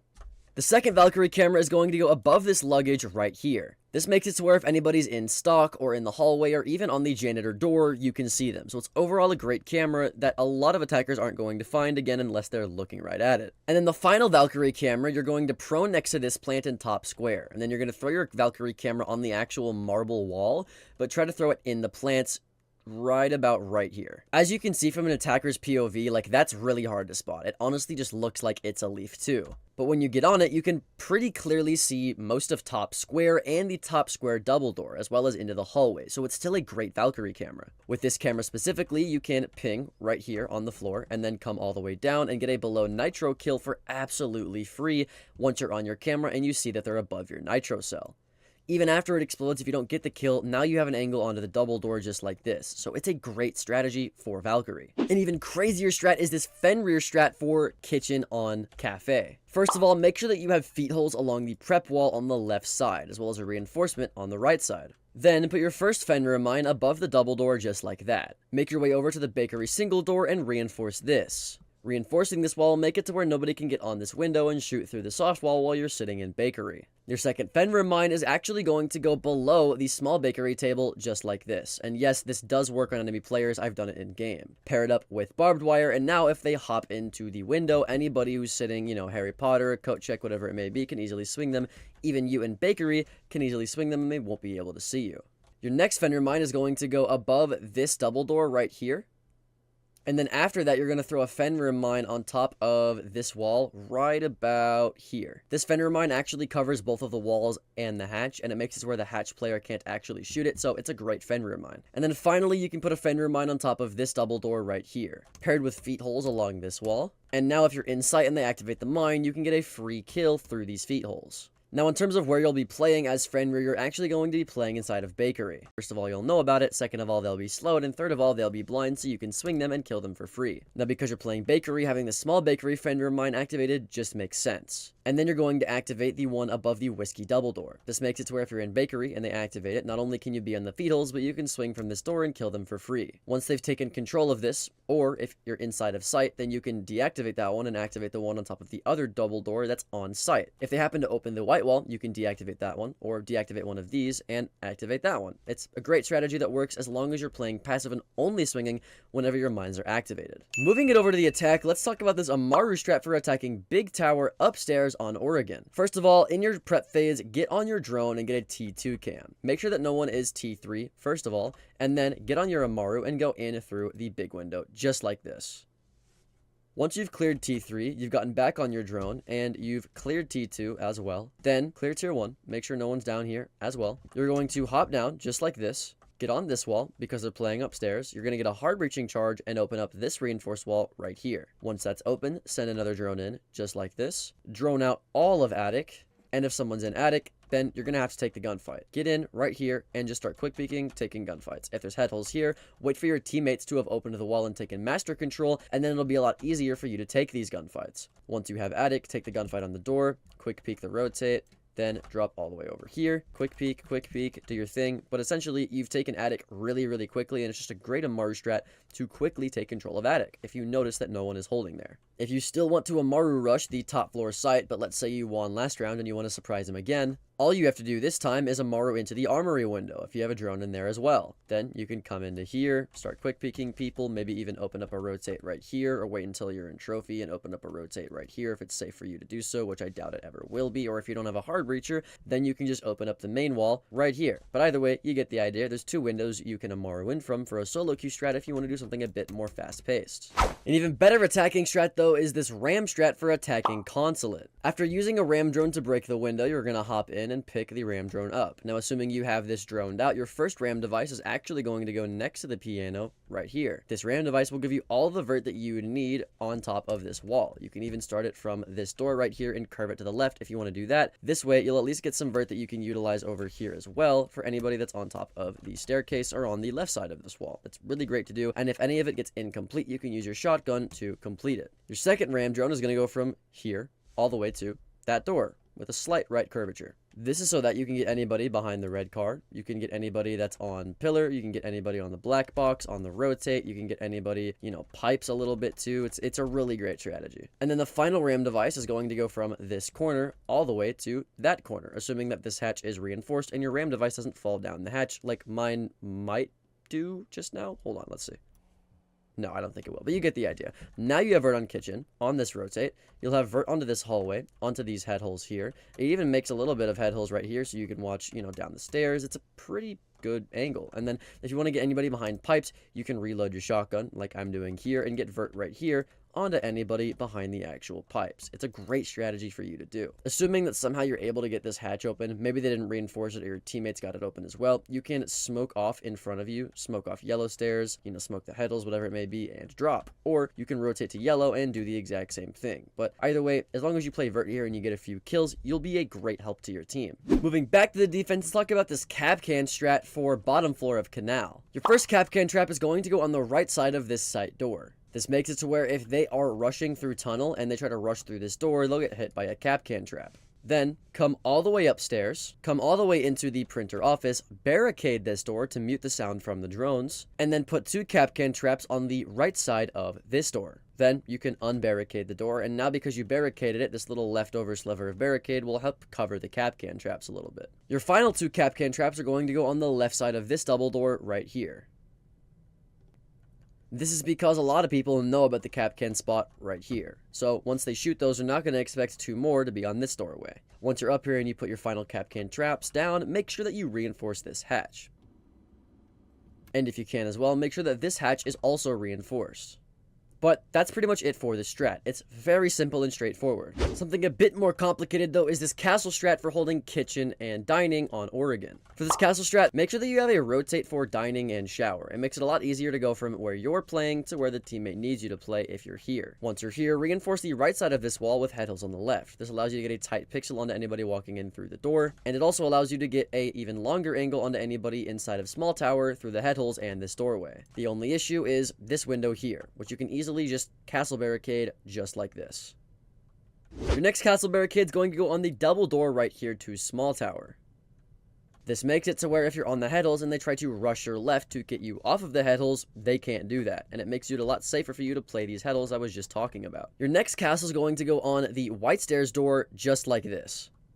When attacking this bomb site, people love to crawl up the white stairs to contest anybody in Z Hall, so having this castled off is great unless they're prone on the doorway, in which you can pretty easily just kill them that way too. Why is the barricade glitched like that anyways? For your final castle barricade, you have 2 options. You can either castle barricade this window for the exact same reasons that you barricaded that window down there, or you can barricade this double door. Now, the reason some people don't like to do this is it makes it a bit hard for your roamers that don't know how to play around the castle strat. If you're just holding shower and you're not really holding the hallway anyways, castling this off is great. So for the strat, as long as you're playing inside of shower and you're rotating back to site through this rotate or through the hallway because you have this castled, you can pretty easily contest both of the sites fairly easily while having a shower extend that's very, very impactful. This Malusi strat for top floor canal is even easier though. For this strategy, obviously you're going to put a Malusi Banshee on this black box right here. It makes it to where if they want to push up right here, they have to turn all the way around if they want to shoot the Malusi, and then their backs will be exposed to you sitting behind this desk right here to shoot them in the head. You can also hop on top of this desk and put a bulletproof camera next to these monitors as well to watch them in case they break your Malusi Banshee or to shoot any utility that might actually hack your Malusi Banshee. Your next Banshee is going to go on top of red stairs right here. This Banshee makes it to where if anybody walks in through the doorway here, or from top red right here, people on the feet holes will get alerted and people on the doorway will get alerted, so it's more of an alarm system that you can use to get free kills. And then your final Malusi Banshee is going to go on the right side of this reinforcement right here. Because you're in solo queue, chances are your teammates aren't good enough to keep this wall closed, so having a Malusi Banshee on this wall will make sure that even if it actually gets opened, you'll have information on it when you're playing here so that you can swing and get a free kill. And as you can tell, where you're playing is going to be right here, behind the half wall and sky bridge. You can swing off of this Banshee and use your bulletproof camera to get any utility trying to destroy this Banshee.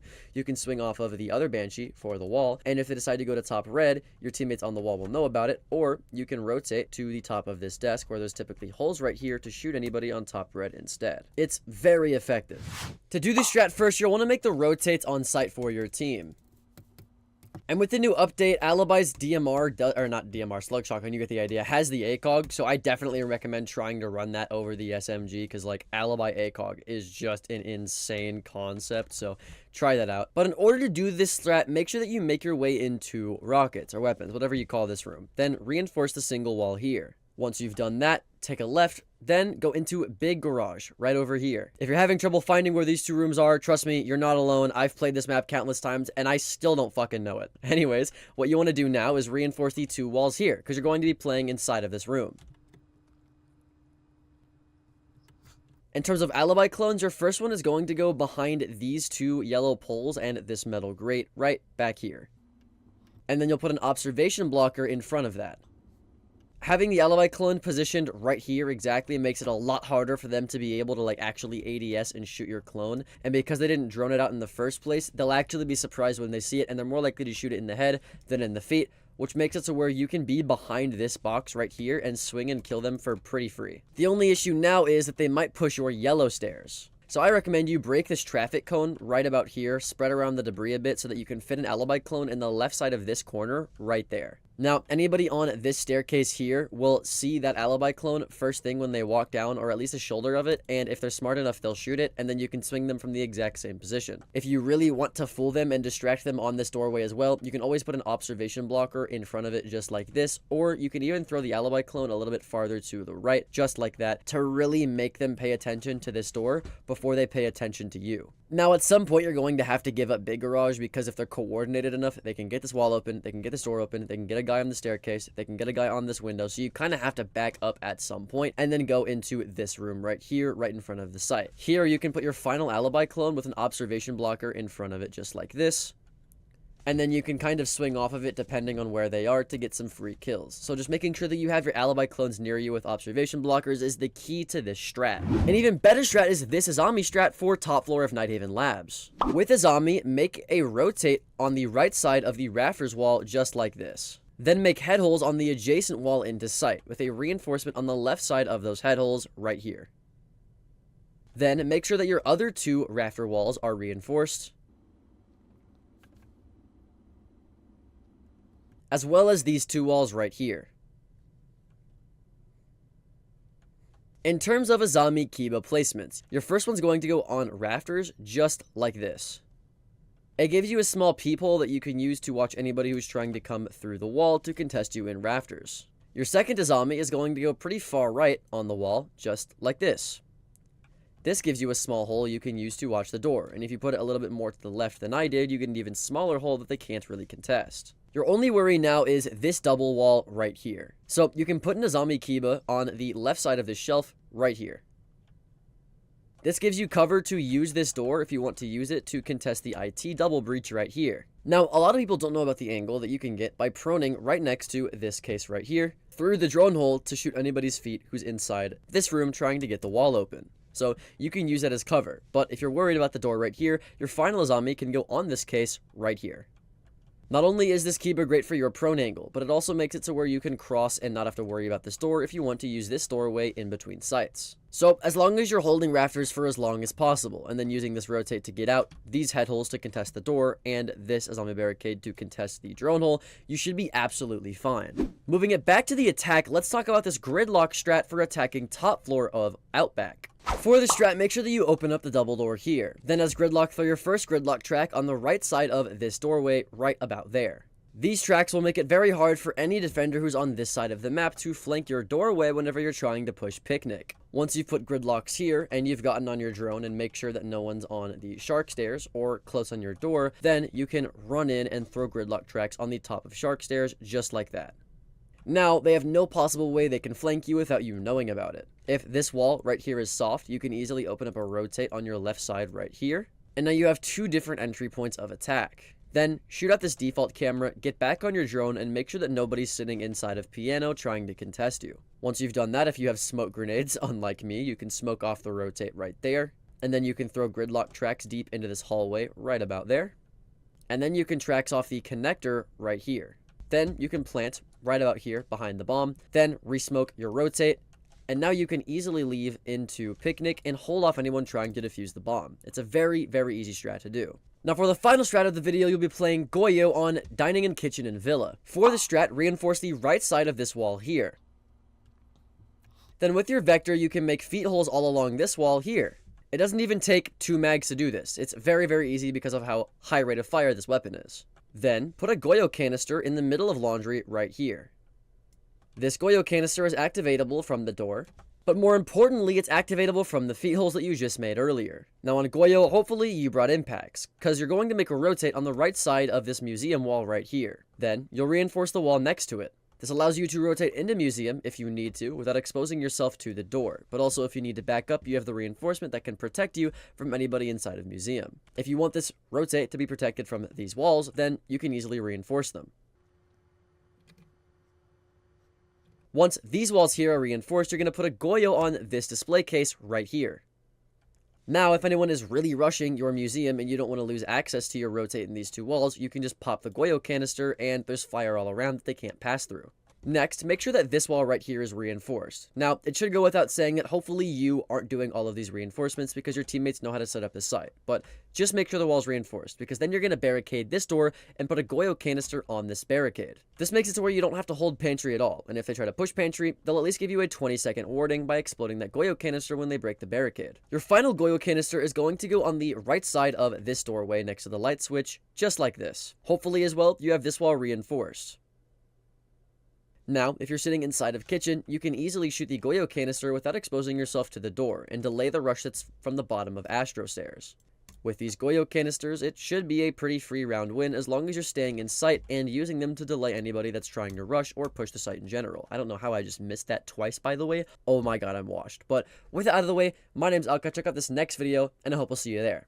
Later. In today's video, I'll be giving you 5 SoloQ strats for all 16 ranked maps in Rainbow Six Siege. The first strat of which is going to be this top floor mute strat for Oregon. Armory hold. Most people leave armory to the attackers for absolutely free, giving them control of trophy, which is a crucial mistake.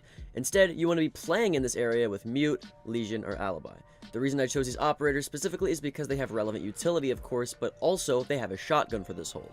With the shotgun, you want to open up head-high holes all along armory and the master wall so that you can watch master from deep armory. As you can see, I'm in armory and I have a huge angle onto the master door as well as anybody trying to walk into the master closet. If you're playing mute, put a mute jammer on top main right here. You also want a mute jammer on the top of main right here, just in case they have a Flores to try to drone through this window and try to like Flores open this wall, which has happened to me, or they try to Flores barbed wire or a deployable shield here. You just don't want them to be able to drone through this window into trophy. You also want a mute jammer somewhere on the master door here. This just makes it to where they can't go and drone you from this doorway to see your hold right here. You know, you don't want them to be able to see the head holes in your hold here, so you put a mute jammer right there. And then lastly, if you don't have any sort of like wall denial like a bandit or arcade, you can use your blast mute jammer right here on the wall, or you can put it on top white if you need to, doesn't really matter. This will make it to where they can't drone you from any of the important angles, allowing for easy kills. If you picked Legion instead, make the exact same holes while putting Legion mines on any of the attacker entry points that they could possibly push you from in order to get free information so you can swing off of these mines and get free kills.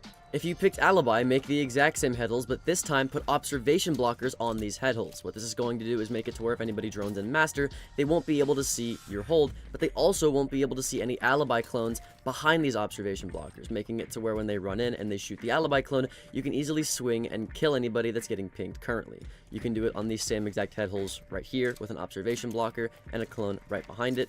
And then also what I like to do is I'll put a clone on this window, I'll break the hatch, and then I'll prep this window. That way, if anybody is on the window above me and they end up shooting the alibi clone, I already have this window open. I just drop the hatch, run out, and then I get a free kill. So that's a pretty cool strat. And your last observation blocker can go somewhere inside. It doesn't really matter. But that is pretty much the first strat. The second strat is an elbow Oregon rush. For this, you want a blitz and some smokes, or somebody else with smokes preferably. As blitz, your entire job is to run into elbow and quickly take control of elbow, killing the shield player and holding this key position passively while your teammates do their job. Have your teammate smoke off the head holes that are typically here, as well as the door that is typically here, and you'll pretty much be set as the blitz to walk in without anybody shooting you in the back and do your job here. Once you have control of elbow in the main part of construction, your work is pretty much cut out for you. Have one of your teammates take control of pillar by dropping the box hatch and going through pillar, or going from the back stairs and then going through pillar. Either way, you need pillar control to get free control of this entire side of the map and get an easy plant so that people don't push your hallway. The best operators to help with this specifically are obviously Blitz to rush, and then you have Gridlock for her ability to help with the plant, but also for the smokes for the head holes, like I said, and for the door. And then Ying with hard breaching charges to get the box hatch, and Ying pillar, and then drop. Or she can also just go through stairs, like I said. And finally, Lion for supporting the Blitz by scanning whenever Blitz rushes in and getting the plant down. So that's pretty much it for this second strat. This third strat is a Ying push on top floor Oregon, as Ying brings smokes and have somebody with grenades with you for the strat. You're going to push the big window in dorms. Early round, again, you're just going to shoot open the big window and try to bait anybody ego peeking you. So within the first minute, you want to play passive on this window after shooting it and wait for anybody swinging here, or maybe swinging off the dorms, or maybe even somebody trying to pre-fire you through this wall. You just bait them and get a free kill. If you can do that, cool. If not, wait for your teammate to get to the bottom white window, which is this window right here. As you're waiting for him to do that, you can get on your drone and drone out dorms. If you see that somebody is here behind dorms, have your teammate with grenades on the window nade anybody that is in dorms from below. As you can see here, I'm a teammate with nades, and I'm just going to nade from below from this window to help my ying out on the window. If he's able to get this kill on the person in dorms, then that's great. If not, then you're going to throw a fully cooked Ying Candela blind, as your teammate also throws a grenade. This will make it to where he doesn't even hear or see that he's getting naded, and he either gets killed, or he sees that he's getting naded and he moves out the way, and then you as the Ying get a free kill. Either way, the person in dorms now should pretty much be dead. If all of this fails, or if no one is in dorms in the first place, then comes the most risky and fun part of the strat. Have your teammate that was on the bottom white window grenading push all the way up to top white stairs. This teammate now is able to hold a huge cutoff in between the sites, so that whenever you push into the big window, nobody can go in this hallway or on this doorway to kill you or shoot you and deny you from planting. When your teammate gets top white control, this is where you hop into the site. You're going to smoke the feed holes that are typically on your left right here. You're going to throw a 1 charging Candela over right there. Now, I actually threw that wrong. Typically, you want to throw it over the shelf so that it blinds right about here. This will blind anybody that is in this general vicinity or anybody on the kids' door that would be able to deny you from walking in. Also, if there's still a person in dorms, obviously you want to ying them too. And then you're going to use your last smoke whenever you hop in right here.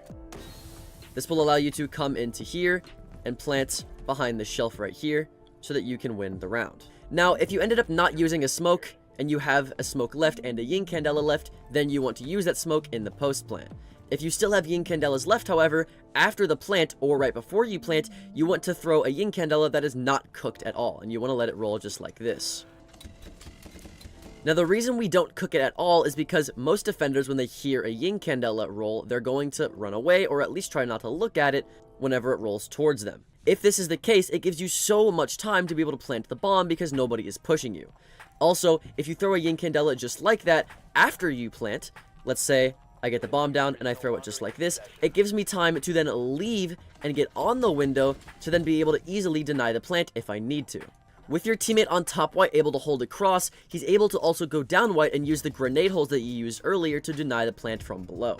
With your teammate on top white and you in dorms, in general, it's very hard for them to defuse and deny if you want your teammate to plant and if you and your teammate play passively, which is why this strat is so good.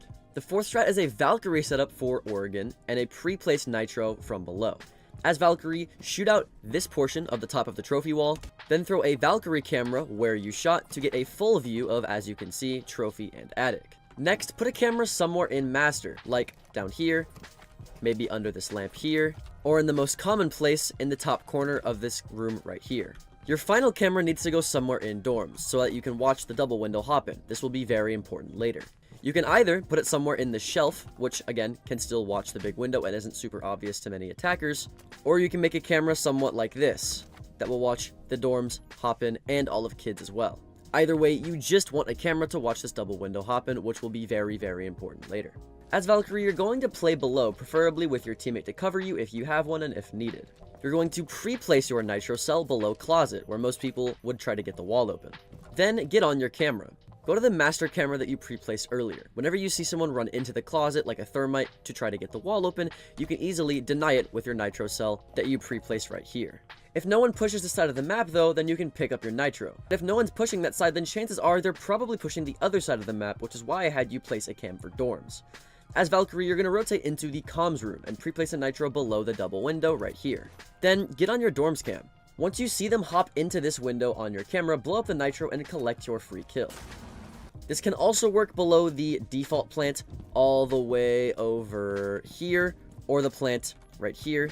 But if they're pushing dorms, you can also put it below the plant right here, all while being completely safe playing below with Valkyrie camera. The fifth strat is this Fenrir attic hold. As Fenrir, place a mine in attic right next to this keg right here. Put a mine inside of trophy right here, or you can put it up there on top of the bear head right there, it doesn't really matter.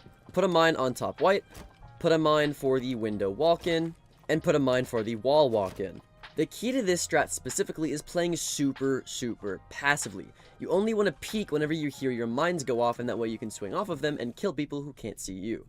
pair this up with his bailiff to make head holes for trophy, and pair this up with a barbed wire that can easily help his Fenrir mines slow down the attackers even more, and you can start to see what I'm getting at here and why this is such a lethal strategy. All you have to do is just sit lower attic right here and swing off of any of the Fenrir devices that go off to get free kills. If someone walks into trophy through either this door or the master door, you just sit behind the reinforcement, wait for the Fenrir device to go off, swing either doors, and get a free kill. If someone's pushing your upper attic, you just sit right here. You wait for the Fenrir device to go off and them to get slowed by the barbed wire, you swing and get a free kill. If anybody walks in from the breach right here to try to plant maybe behind this foosball table here, once the mine goes off, then you swing, you peek, and you get free kills. You never want to be swinging in any other scenario other than them hitting your mines. If they push the back site, like dorms and top white then you can rotate right here, and you can sit top white right here. With these head holes right here for the wall walk-in, you can cover top white, the wall, like I said with the head holes, and you're able to cover the window walk-in. Overall making the strat super effective no matter where they push. Obviously, if they're pushing dorms, the mines you want to activate are the mines for the window, the mines for white, and the mines for wall. If they don't have the wall open already, it's pretty acceptable to activate one of these two mines either way. If they're doing a master push, you want to obviously have this one, you want to have this one in case they get the wall open, and you want to have the attic mine activated as well. Now, like I said, if they don't end up actually getting the wall open, let's say you have a bandit, a kid, or a mute that denies that, you can use your third one for top white, because a lot of the times people on top white are able to get a huge long angle into anybody inside of trophy on these head holes, which is where you're going to be playing.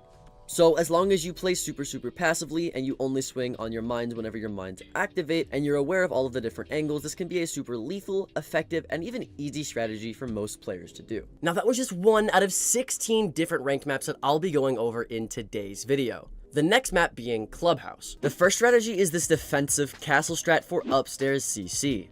The purpose of the strat is to stop people from getting below control so that you can have somebody with a nitro cell deny the plant from below. A lot of people, let's say buck players, sledge players, whatever it may be, will come in through this door through stock and play below here, but more importantly, they'll play below here. You don't want to allow this to happen. But primarily, the actual purpose of this strat is to deny the default plant, which is typically about right here.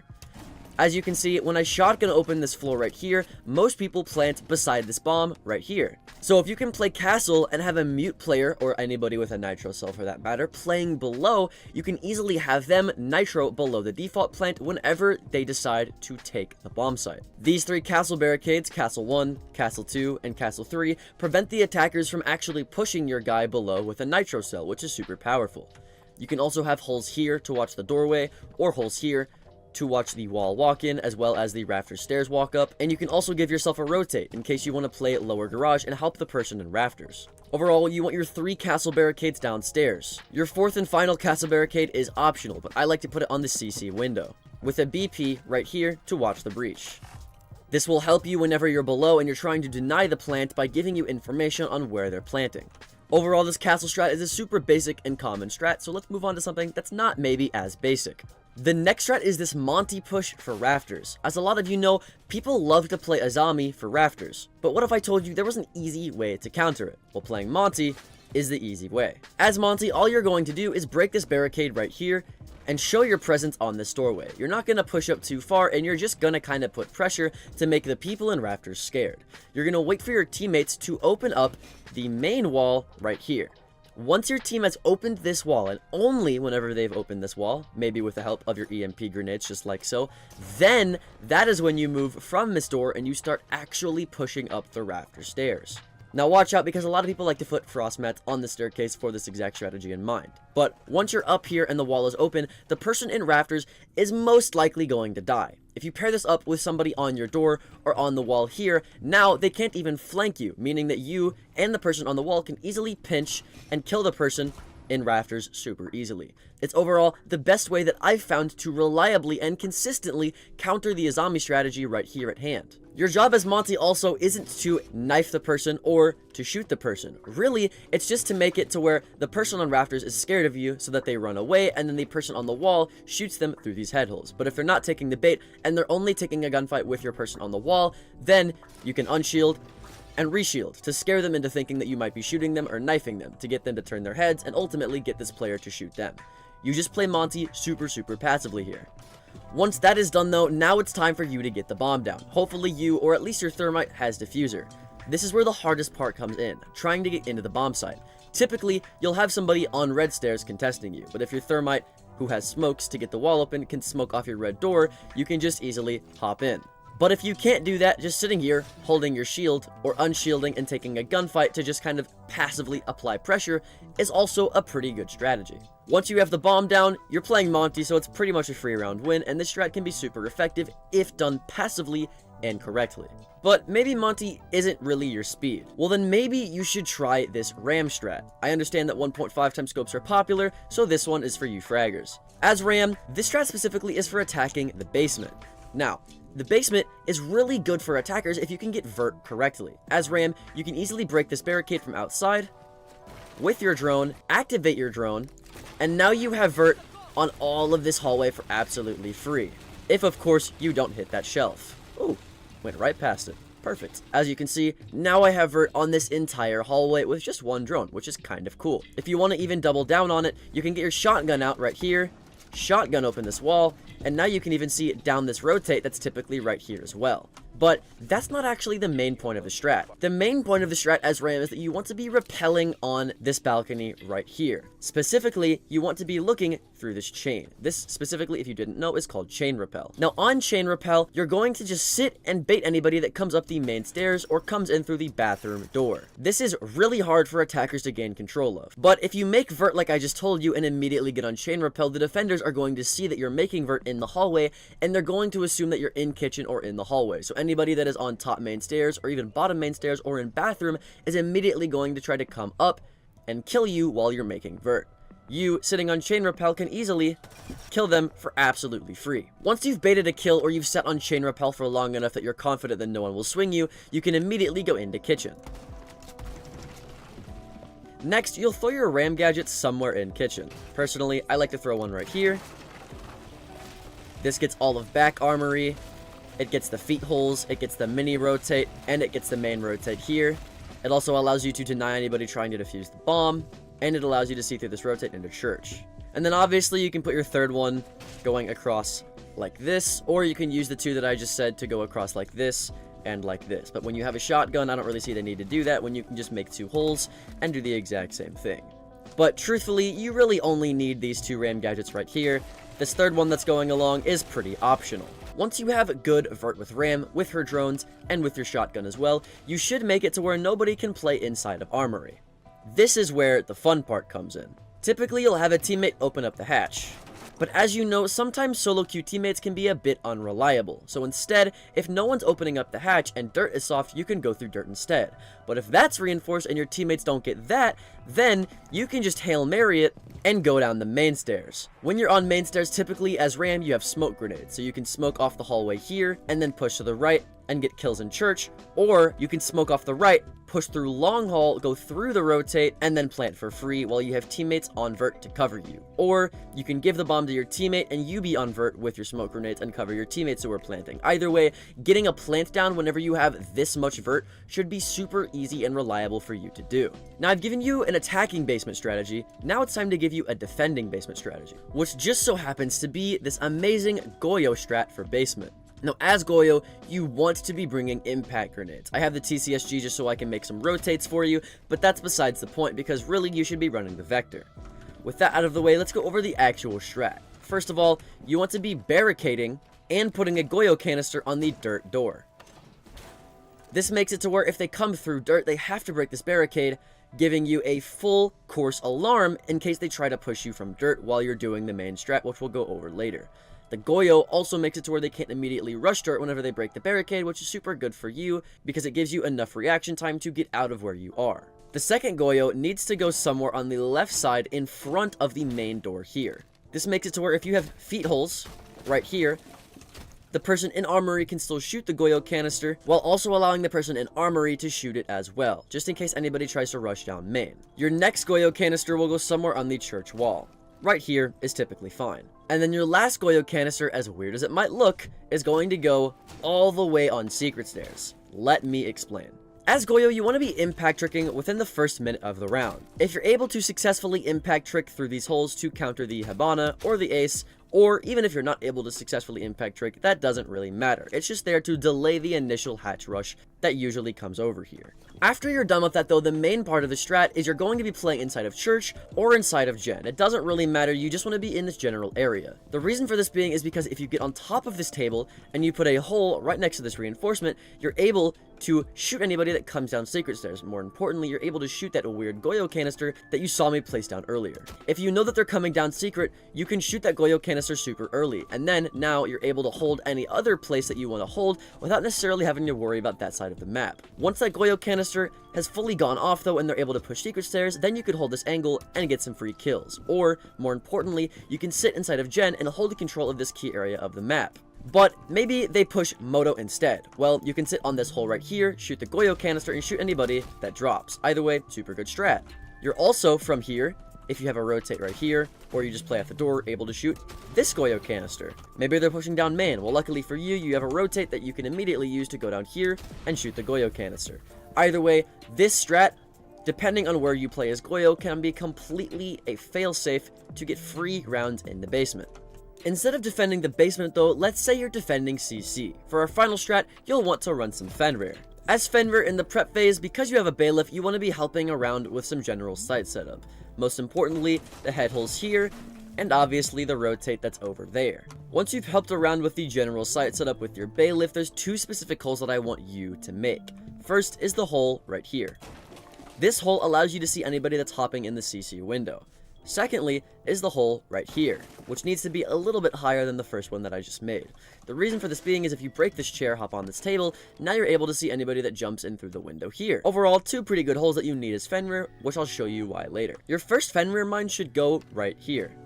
The reason that it goes right here and not down there is because, one, this Fenrir mine, it still covers red stairs, but it also covers anybody that tries to walk up top red, just in case your red player dies. You also want to pair this one specifically with barbed wire at the top of red stairs as well, just to slow them down so that anybody top red can easily swing and kill the person. The next mine is for the CC window. You want to try to stuff it in between this TV and the wall so that the people on the plat wall won't be able to shoot it as easily. You just do this by throwing it like that. Oh, it broke the TV. Never mind. I think you can actually pick it up and put it a little bit deeper, but you get the idea. That TV should also cover it if they're on the wall. You also want barbed wire for this trap as well, because if they hop in the CC window and you have barbed wire here, not only are they blind and slow, but it's a lot harder for them to hop back out, guaranteeing you a free kill if you use the hole right here. These last three traps though don't need barbed wire, the first of one being the one that goes right here. This Fenrir mine will prevent anybody from walking in on the wall trying to get the plant down behind the bomb right here. Your fourth mine will go somewhere on this door right here. This will make it to where if you have any teammates playing in rafters, now they don't even need to peek the door, making it to where they can play a lot safer and more passively. All they have to do now is swing off of the Fenrir mine and get free kills. Your last Fenrir mine is going to go in cash room. It needs to go on the construction door, just like so.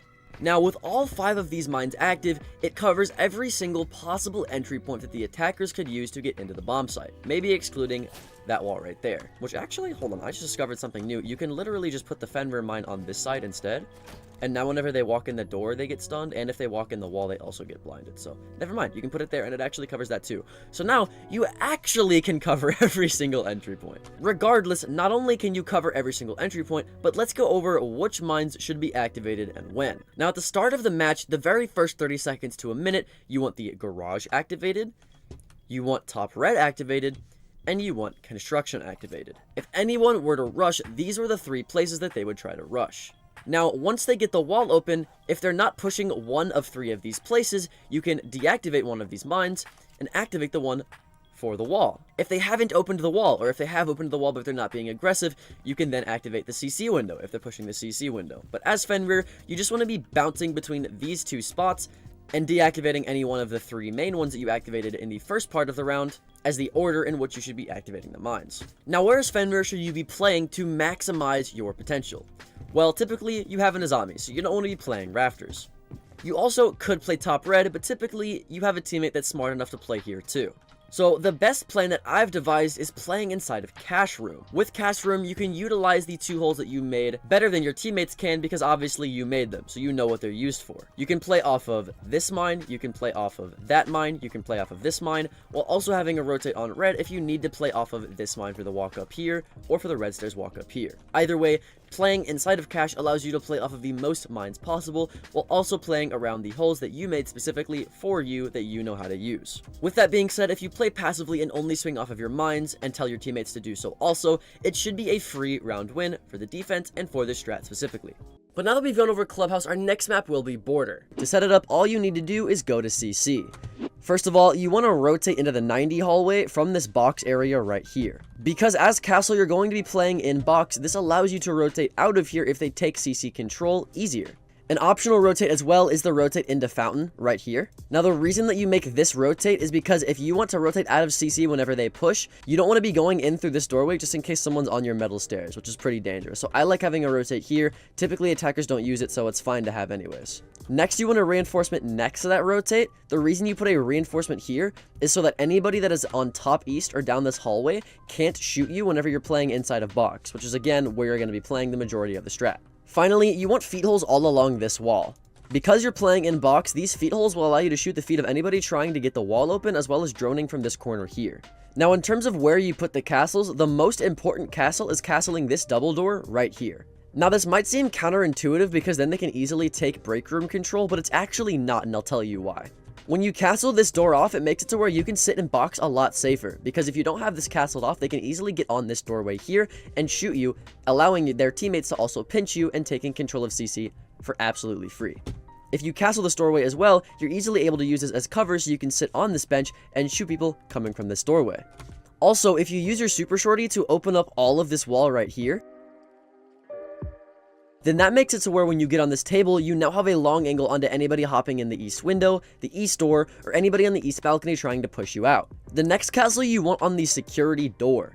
Now, castling this door is very important because it makes it to where if you're trying to contest these feet holes like I showed you earlier, they can't easily walk in through this door and kill you and contest you. Instead, it's a lot safer to just hold this. Now, the last two castles are optional, but personally, I like to put it on this break room door right here. The reason you put it on the break room door there is just in case anybody tries to push up east. Maybe you're losing the gunfight and you can't aim and you're not playing this angle. Now they can't rush break room and it gives you a lot of safety. And for the final castle barricade, you want to put it on the CC window. The reason that you put it on the CC window is because you want to be able to play on top of this desk like I've been showing you the entire time without having to worry about them getting on the window and shooting you. For the prox alarms, you want one on this doorway in case you're not playing these head holes here. And you want one on metal stairs, just in case they try to rush at metal stairs and go through your rotate and kill you. You at least get an audio cue so you can contest them and shoot them just like that. Again, for the strat, all you're doing is you're playing castle and you're sitting on this box, shooting feet holes here, contesting the window if they break your castle, and if all else fails, playing on this desk and contesting east stairs. Overall, it's pretty easy to do, and it gets a lot of effectiveness out of it. Now, that strat can be really complicated and have a lot of moving parts to it, but this Valkyrie strat is a lot simpler. As Valkyrie, you want to place one of your cameras on the light bulbs right here for top main. This Valkyrie camera is super hidden because from an attacker POV, it just looks like it's a part of the light bulb, and it's drowned out by the light itself. Now, if you look on this camera, you can see all of bottom and top main, and you even get an audio call for 90 Hall, which is good, but that's not the purpose of this cam. The purpose of this cam is to be able to get a nitro cell from below. If you don't know, the top of metal stairs, the floor right next to it, the floor is soft, so you can get on this Valkyrie camera, ping right here, and throw a nitro cell right below top metal. This strat is really good if you know that they're rushing and they're playing aggressively, because all you have to do as Valkyrie is place somewhere off-site, or even on-site for that matter, and you wait for them to rush up the stairs, and as soon as they rush up the stairs, you blow your nitro cell on your camera.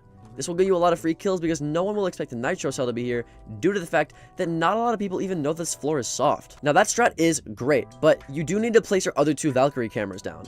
Now the second one is going to go in CC behind the TVs. You do this by coming into detention, where I am right now, and breaking open this floor right here.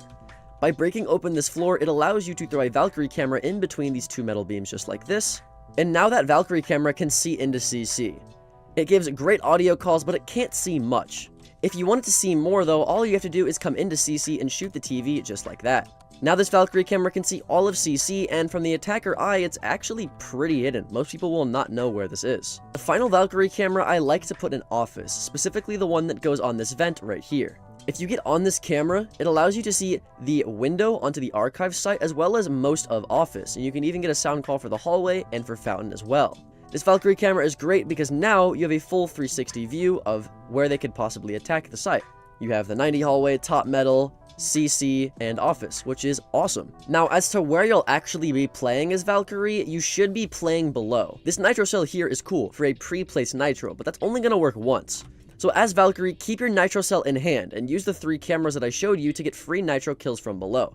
If you want to nitro them from below if they come Office, you can come all the way over here on that 1 ping, go into bathroom, throw your nitro cell right about there, and you'll get a free kill. Same thing for CC. If you want to get anybody that's walking in through that doorway over there, all you have to do is go below with a nitro cell right about here and explode them. It's pretty easy to do.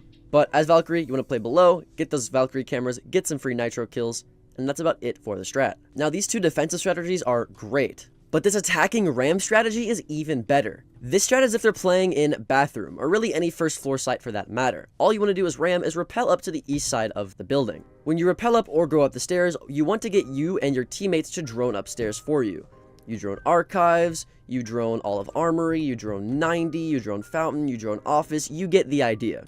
Once you're actually over here and it's all been droned though, you can send a RAM device just right here. This RAM device, when activated, will give you vert for all of bathroom. It will also destroy this wall if you want a rotate, and it'll give vert for all of workshop, which is really good just for 1 RAM drone. Also, typically there's a rotate right here that you can watch just from this window alone, which is why this strat is so good. But that's not all. The second RAM drone also is pretty good as well. All you have to do is go into Archives, put your RAM drone exactly right here, and just send it forward. This will give you more vert onto bathroom, especially on this doorway, while also giving you vert all along this hallway right here, as you can see. And with 2 RAM drones, I've completely gotten all of the vert for bathroom. Now, you have a third one that you can pretty much do whatever you want with. What I like to do personally is put it over workshop somewhere, whether it be driving it right there or driving it all the way along here. Typically, they have people in workshop to stop people from dropping the hatch here in front of the rotate. So what I'll do is I'll put a RAM drone just right here. Now this RAM device, as you can see, will get vert on anybody hiding in deep workshop, as well as an angle onto both of the doorways and the typical rotate that's right over here. Overall, it's a pretty nice strat. If you have flashes with RAM and you have the hatch control, all you have to do is flash down into workshop if someone's there, or flash into the rotate, it doesn't matter, and then you can drop. You can use this rotate that's typically right here as well to get all the way into the site. You could again use flashes to get the bomb down, maybe even shotgun this open, and now your teammates can play the hatch, or you can play the hatch depending on who planted, to cover the bomb. If you have smokes though, that's even better, because then you can smoke off this doorway right here, and then you can smoke off the rotate that's typically right here, and then now you can plant for free while having vert on your diffuser, which will win you the round as long as you have upstairs control. This strat is super passive though, so you want to make sure you're droning and you want to make sure you're roam clearing properly so you as a 3 armor and as a support don't die and mess up the strat.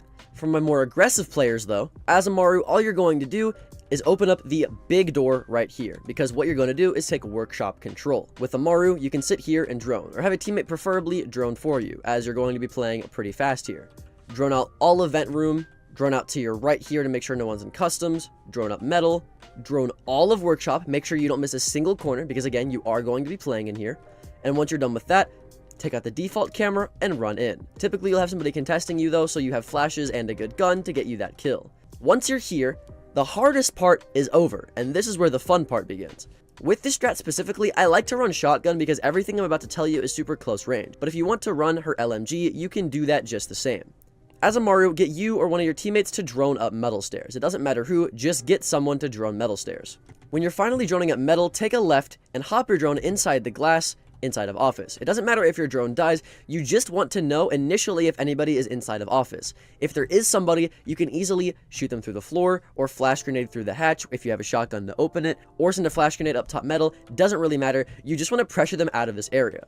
Now, if you're successfully able to pressure them out of this area, preferably without the diffuser, you can get your Maru gadget out and hop up the hatch. Now, your biggest worry right now is this doorway when you hop up. So I would immediately ADS the doorway. If no one's here, ADS the window. If no one's there, this is where you get to have fun. Typically, there are feet holes here, and if you have a shotgun, you can make this a rotate.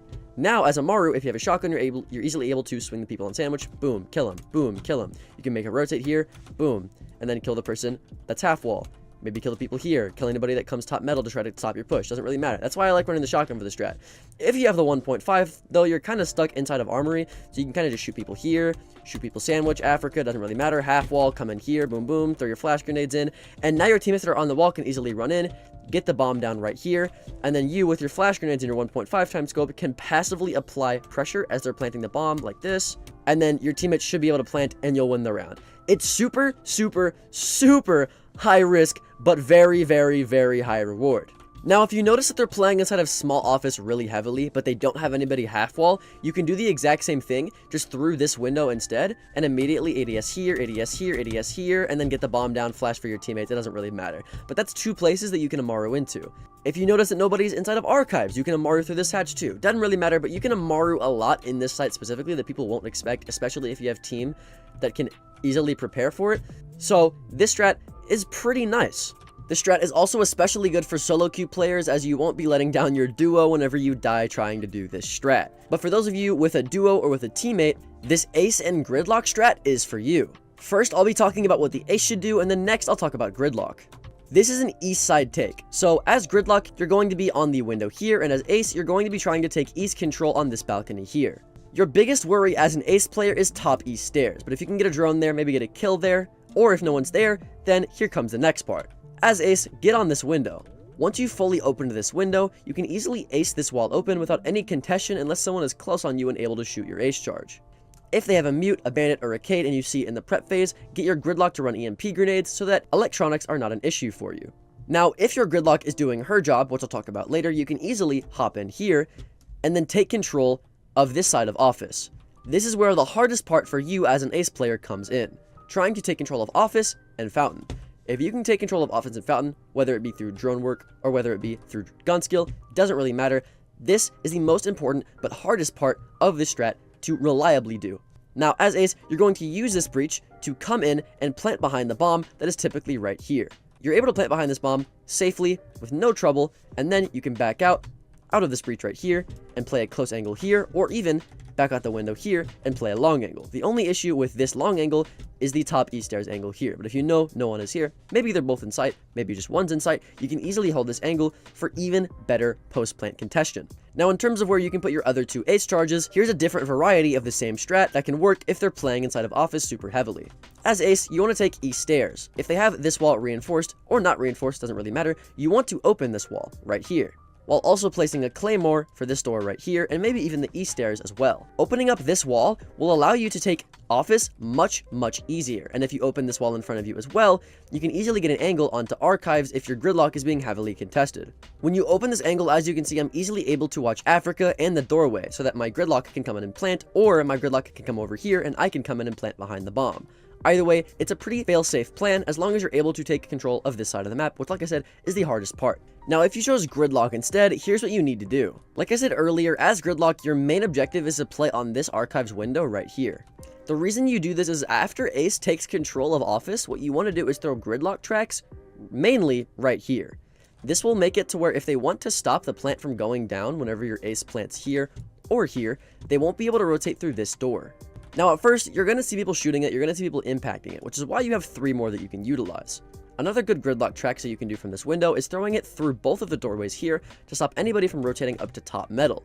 This will make it a lot harder for roamers to come back to site, and it'll make them take longer, allowing the plant to go down for longer, getting you more round wins. Now, as gridlock, what you want to do is you want to really be contesting this doorway and this wall if it's open, because it'll make it to where the ace can plant safe and sound. What you're also able to do is you're able to grenade over this wall, just like this, to kill anybody that may be on site contesting your ace, or maybe contesting you. Either way, you want to use your nades to pressure people off of key positions as gridlock to get your ace to get a free kill. You can do this easily if you just calm, hey ace, there's a guy here, I'm going to nade him, kill him whenever he runs away. Super easy to do. Another good gridlock track that you can do is shoot out these boxes and throw it over the shelf.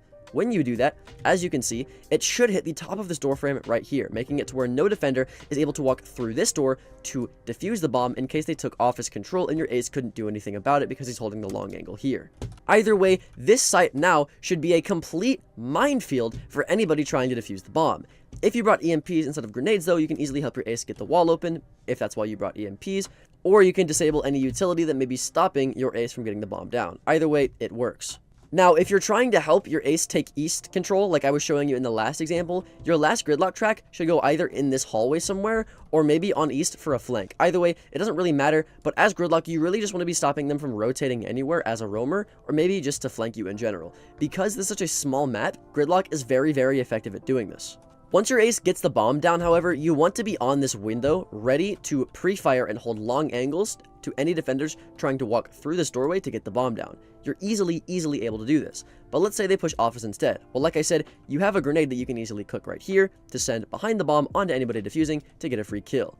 While that grenade is being exploded in their face, or while your gridlock tracks are being deployed to cover the sound, you can easily hop in the window and then swing and kill the kid too. Either way, it's a pretty good strategy. With border out of the way, let's go over a fan favorite map, Chalet. As Zero, you're going to be pushing library side, so make sure you spawn helipad. The first thing you'll want to do after taking care of the default camera is rappel onto the library balcony. Once rappelled on this balcony, break the double window here. Once this window is broken, you want to make sure, first of all, when you head clear that no one is going to contest you, because next you're going to pull your Zero camera out and shoot it right here. Now this Zero camera can see all of top library, which is great for you, but mainly you want to be using your Zero camera to shoot the default camera, which is awesome, as well as the fact that the Zero camera is black, so it's super hidden on the black wall here. They will not be able to find it for the life of them. You can use this to ping the defender on the wall and easily shoot them, or get a teammate to do so for you. But the main purpose of this cam, and the other cams I'll be going over, is the fact that it's flank watch. Once you get library control, you're able to kill the person on this wall, or if they've just backed up, doesn't really matter. As long as they're gone and you're in library, this is where the next Zero camera comes into play. With this Zero camera, shoot it directly right here. Not only is it super hidden due to the fact that it's a dark camera and it's in a dark corner, but just like the last one, you can shoot the camera, and now it gives you a flank for blue stairs. So as Zero, you effectively have flank cams for every possible place that you could get flanked from, which is great for you. If you don't have teammates that are dead, you can get on the cams and watch flanks for your team. If you do have teammates that are dead that you know can watch your cameras for you, then now you have flank watch that you don't need to worry about for the rest of the round. But before all of that, let me show you something that's even cooler. Before you even think about rappelling up to the library balcony, rappel up to here instead, in front of the mud window. Once you're here, you're easily able to shoot out the bathroom window. Once you've shot this out, you can see anybody that's in bathroom, or at least crossing from bathroom into solar. If you wait here for a good 30 seconds, you can easily get a kill because most people don't know this angle. But if you want to play it a bit safe, then throw your first Zero camera here. What you want this Zero camera to do is stick in Solarium, so you can get the Solarium default if you don't land it in the window like I just did here. But mainly now you have one Zero camera that covers each staircase, so now they really cannot rotate back to site if they're a roamer, which is great for you. Once you've done that camera, then make the other two that I just talked about. And now we can resume to where we were earlier. The last camera is completely optional. As Zero, your main job is really just to cover your flanks, but what I personally like to do is I like to shoot it on this wall, or what I'll do is the exact same thing, but instead I'll shoot it from below, right here. Either one of these cameras allows you to get a camera inside of office if you flip it, allowing you to see anybody on the half wall, behind the desk, on the bomb chassis, on the doorway, whatever it might be, but it's also good for getting any utility that's on either of these walls here. Overall, a great camera. But now you have 4 outstanding cameras that see high power positions that defenders would normally not have information on, and they can easily shoot default cameras and see flank routes, which is outstanding for you as Zero player, and all it took was you spawning library side. As long as your teammate's able to get the wall open with diffuser and you push up to the display double door right here, you can easily peek, kill kids, do damage, it doesn't matter, but you've essentially done your job. If you want to defend library instead though, then this Azami strat for top floor is amazing. As Azami, like I just said, you're going to be playing for library control, so the only reinforcements that matter are this wall, and this wall. Reinforcing this wall is great, that way you can sit top library without having to get wall banged, but also you can peek off of it to get a pixel angle onto anybody on the library window right over there. Reinforcing this wall is good because then if they actually end up taking library control, God forbid the strategy doesn't work out, now they can't get an angle onto the wall right here, which is great for anybody playing in office. And finally, you need this wall reinforced, so that if you're playing inside of here, maybe on the hole next to the wall for the window, or for the wall right here, you don't get shot from the window right there. Either way, these 3 walls being reinforced are going to be very beneficial for you. But in terms of Azami barricades, the only one that really matters is this Azami barricade right here, because this allows you to go in and out of library from this door without having to get shot from the window, but it also gives you a second thing to peek off of if maybe the wall isn't your style. A lot of people though will bring a Habana, or they'll bring grenades to get this Azami off for the exact reasons that I just stated earlier. But, as you know, you have 5 Azami barricades, so you can easily replenish this and keep the round going for as long as possible. Now, unlike a lot of plays with Azami, you don't want to be playing your life in this position. You just want to be delaying as much time as possible so that they can't get the wall open because you're sitting up here shooting anything on the wall, like this. It's pretty easy to do. Now, if you want to be able to shoot the wall from this side without having to worry about the window, this Azami barricade right here is great because then it covers the window, so now you can quick peek off of it, make sure no one's there, and then boom, hit the wall. It's outstanding. But it still gives you a wide variety of ways that you can peek the window. You can peek from the left side of the pillar or from the left side of the Azami barricade. It works really, really well. If you don't want to risk them shooting you, though, you can easily just move it more to the left, and it does the exact same job, but better. Again, all you want to be doing as Azami is keep replenishing and replenishing and replenishing this Azami barricade right here so that they can't get control of library for as long as possible. But if you end up rotating out of library with a few Azamis in hand, I'll show you where to put your remaining ones. An Azami barricade on piano is always going to be great. But assuming that your teammates have actual brains and they put a deployable shield here, that's not needed. Instead, put an Azami barricade on this corner of the wall right here. This will allow anybody who's trying to swing piano to make sure no one's on the double door so they can deny the plant here, doesn't really have to worry about the door as much, and they can choose the angle that they swing off of rather than the attackers holding an angle and them dying. You can also optionally put it here instead. This makes it to where people rotating from out of bathroom don't have to worry about people on half wall shooting them. But it also is a double-edged sword, because now people who try to plant behind the half wall don't have to worry about the door in front of them. So you kind of pick your own poison.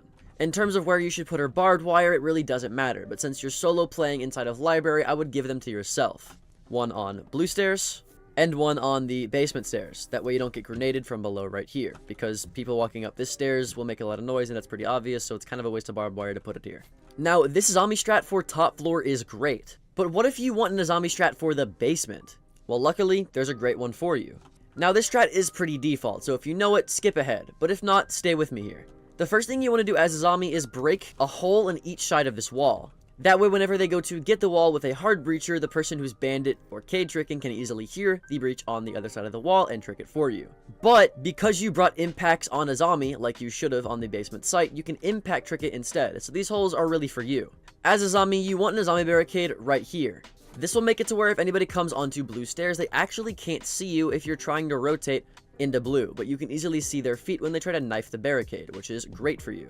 The next Azami barricade you want on the very, very corner of this table right here. The reason that it matters that you get it on the very, very corner is because it gives you this little triangle that you can peek off of for a little pixel angle onto the door, just like that. For the third Azami barricade, you want to put it on this wine case right here. Now at first, this looks like a great angle that you can peek off of, but it serves a secondary purpose. It makes it to where nobody on this door can see, shoot, grenade, or EMP anything that's on this wall if they want to open it from the door. Also, if you put it a little bit more to the left, it actually makes it to where attackers can't walk through here, but it also makes it to where defenders can't, so I don't really like to do it. It's up to you, though. Now, for the last two, I would just use it to replenish the other three, because those are really the important ones, especially if you're holding backside. But if they end up not pushing backside, then I would put one on the snowmobile machine right here. I don't know why I just called it a snowmobile machine. It's just a snowmobile. Jesus Christ. You can tell I live in Texas. Anyways, this one's good because it makes it to where if you have a rotate right here, like you should, you don't necessarily have to worry about the wall, because a lot of the times they'll open to the center of the wall and not the left edge, so you really don't got to worry about it. And it also allows you to play on the snowmobile to get aggressive picks if you want to. Finally, the last thing I recommend you do as Azami for this strat is opening a hole right here. Now, why would you open a hole here? Because it allows you to get a very, very, very tight pixel angle onto anybody on blue stairs. Now, you can get one that's a little bit better by just putting the hole more to the left, but most people know about that and it's pretty obvious, so I like to put it even tighter. Up to you, though. Now, we've been talking a lot about Azami strats, so let's check out this Cade strat for basement instead. Now, as Cade, you're going to focus primarily on the walls for the backside. This is a backside Cade strat. You're going to have one Cade claw to get these two walls and one Cade claw for this hatch. Now, if you want this Cade claw electrified from a claw that can't get EMP'd or shot even if they walk in here, here's how you do it. All you have to do is come upstairs into dining. Once you're here, you can prone on the dining table just like this. All it takes is one shot from your revolver or your TCSG, whatever you choose, and now you can throw a Cade claw on the very opposite end of the table, just like that. As you can see now, both of the walls are electrified. Now, if you want to Cade this hatch, here's an even better one. All you need to do is open up the door just like this. Now as soon as the prep phase ends, you want to throw a cave claw right next to this wooden pillar right here. This cave claw here will not get seen by attackers, because they'll be way too busy looking at any angles contesting the double door, which is a lot. But as you can see, it perfectly electrifies the hatch, and if they try to EMP grenade it from above, it actually won't reach the cave claw that's outside, so it's really effective. Now the next part of the strat may seem a bit weird, but it's arguably the most important part. You want to break this vase. More importantly, and before the prep phase, before you throw that hatch cave claw, you want to move the debris away, kind of in front of the door, just like I'm doing, right? I'm just moving the debris away from where I punched it. So the debris is over here. Now, once you've thrown both cave claws and you come back downstairs, you're going to break this wine box right here. Then, vault on top of this table. Once you've done that, break this part of the ceiling. Now, if you didn't break that vase earlier, all you'll see right now is a vase. But if you broke the vase and you moved the debris, now you have an angle onto the double door for Chalet. So if anybody walks in here, you can easily kill them, because nobody and their mother would expect this angle. Now, we've talked extensively about defensive strategies. So let's talk about this attacking nomad strat if you want to repel on the big window. As nomad, you want to spawn campfire, but when you spawn in, take a left and be very careful of the trophy spawn peak, the basement spawn peak, and the solarium walk-up spawn peak. Once you're sure that no one's spawn peeking you and you take out this default camera, you can move on to the actual strat. As nomad, you want to air jab off this basement door right here. Then you want to air jab the trophy window right here. And finally, you want to air jab this door. All three of these air jabs prevent the most common runouts for anybody trying to deny you playing on the big window. And then obviously, the next step would be to repel on the big window. This strat works especially well if you have somebody pushing solarium window or inside of trophy for you. That way they can pinch into solar while you're on the window, essentially getting a free kill for the person to master, but that's besides the point. Assuming you're solo, let's get on this window. First of all, you want to break it. Once this window is broken, a lot of people like to just swing this window with a shotgun, with a 1.5, whatever it is. I don't know why, but people love to swing people on this window. So immediately back up, because you might get C4'd, swung, or whatever. After a few seconds have gone by, no one swing you, no one C4'd you, or maybe someone did and you killed them, in best case scenario, whatever it might be, then you want to hold an angle onto the rotate. Usually, there's a rotate right here, and if I break this open, you can see that it gives you an angle onto the piano door. So a lot of people will pre-fire you, but you want to hold the angle on the piano door for any roamers coming back from library. Your next best interest is upside down rappelling and watching the doorway here. If anyone tries to come from bathroom to go into piano, you can easily kill them. Or I guess it would be right there. But you get the idea. You want to kill them there. If still you haven't died and you've gotten maybe a few kills and they really are scared of your presence, then you can swing into master if you have a guy solar and get a free kill for master. But I wouldn't recommend swinging master at all if you don't have a teammate in solar, because you're going to get swung and die every single time. So mainly just hold this hallway, hold this hole, hold a hole if it's here, and then if your teammates have diffuser and they try to plant, flash in the hallway, give them flash grenades that are going to be useful. Not like that one. Or rappel in if you don't have any flashes, or if you just want to let your nuts hang. Either way, this is a pretty easy strat to do, because all you have to do is sit on a window. A map that I have even better strats on though is Cafe. I'll go over the reinforcements first. Now obviously you want these two red walls reinforced. The next walls you want reinforced are obviously the main walls. Now you can either have a reinforcement on the left side and head holes on the right, or vice versa. It doesn't really matter. But the main thing that I want to highlight is not reinforcing these two walls or putting head holes here. Instead, you want to put feet holes on this wall instead. These feet holes will become very, very important later. Now, as a zombie, you're going to be playing in piano if you haven't figured that out already. In terms of playstyle, you want to be playing your life, and you want to be playing here until you die. You never want to give up this key position, again, even if it means losing your life. The first zombie barricade is going to go right on the ledge of this piano wall right here. This makes it where if you're playing inside of this side of piano, you don't necessarily have to worry about this window here. The next two zombie barricades are very important as well. You're going to throw them onto the side of this dresser just like this. That's one of them, and the second one you'll put on the edge of the other one just like this. Now, the reason that you put them on the dresser and that you put them so high is so that you can prone inside of here and hold the feet holes for anybody dropping this hatch or walking up red stairs. You can also pair this up with her barbed wire right in front of the zombie barricades and right here. these barbed wire are not in front of this doorway, so that people actually have to come in front of the barbed wire if they want to knife it, allowing you to easily shoot them whenever they're trying to destroy the barbed wire. Now, your 2 remaining zombie barricades should be to either replenish this zombie barricade in case it is to get destroyed, or to replenish these 2 zombie barricades in case they get destroyed. Either way, your last 2 are just going to be reserves for your first 3. Now, as a zombie, all you have to do is play really passively until they drop the hatch. Then you want to be proning right here and shooting anybody that walks up or drops the hatch. You only want to be doing this, though, if you're sure that nobody is on your window. If somebody is on your window as a zombie, you want to play off of this barricade, and you want to play aggressively, trying to shoot the people on this window so that you're able to prone right here and shoot people that drop the hatch or walk in through the door. Now, if you have feet holes like I told you to put right here, you can easily prone just like this and shoot anybody trying to get the bomb down here, or anybody walking in through new hatch or the cigar door. Either way, really good feet holes that you can play off of successfully. You're even able to put in a zombie barricade on this couch just like so, to make it to where no one on this window can shoot you whenever you're proning just like this. Either way, this zombie strategy is lethal, and because of this, it's actually pretty common, so a lot of you may already know this strat. As long as you play your life and you play very passively, this strat should work. But let's say you want to play a more aggressive approach. Then this mute shotgun strat will be your friend. Now, for the actual site setup, you want to be having a shotgun so that you can make rotates and holes. First of all, the holes you want to make is you want to break this first bar just right here. This will make it to where if you have any teammates that are playing inside of Cocktail, they're easily able to shoot anybody behind this bar trying to get the default plant down. Secondly, you'll want holes across this long bar area right here for the exact same reason. People oftentimes will get open this trash wall to plant here instead, due to the fact that people will put holes here commonly. So if you put holes here instead, well, then they can't plant in either of these places. And then obviously you want to make the 2 rotates here and here, and then the head holes along either wall here. The final shotgun hole is going to go exactly right here, or you can make it crouch height, doesn't really matter. Now, in terms of your mute jammer placements, you want a mute jammer right here in case they try to drone down new hatch. And then you'll want a mute jammer on the left side of this wall, exactly right here, so they can't shoot it from any of these windows.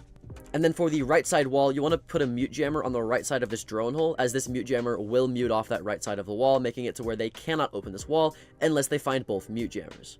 This mute jammer also makes it to where they can't drone this side of the hallway, but they're still able to drone this side of this hallway. But the mute jammer right in front of the hole you just made earlier will negate even that. So now they can't open the wall, they can't drone through this hallway at all, and they can't drone down new hatch. So they literally can't drone sight or open the wall. It's a great setup for all 4 of your mute jammers.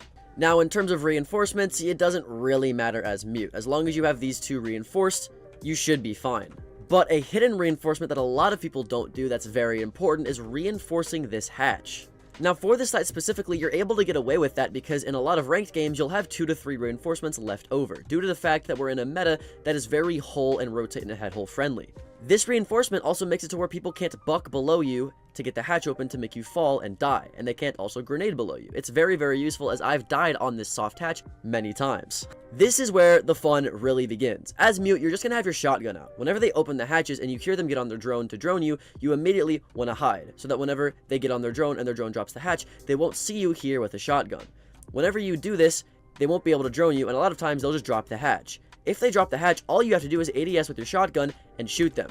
Because of the range of where the hatch is and where they drop and how the range on the shotgun works, you're easily able to one-tap 1 armor, 2 armor, and even 3 armors. If you don't one-tap them, you are definitely going to down them, to which you can easily shoot them again or use your nitro cell through that hole to get the kill. Now, if you end up shooting them and you end up missing or you don't get the kill, you can easily go over here on this door and swing and kill them. The only issue is that you have to worry about the new hatch, so you really have to worry about how far you swing out.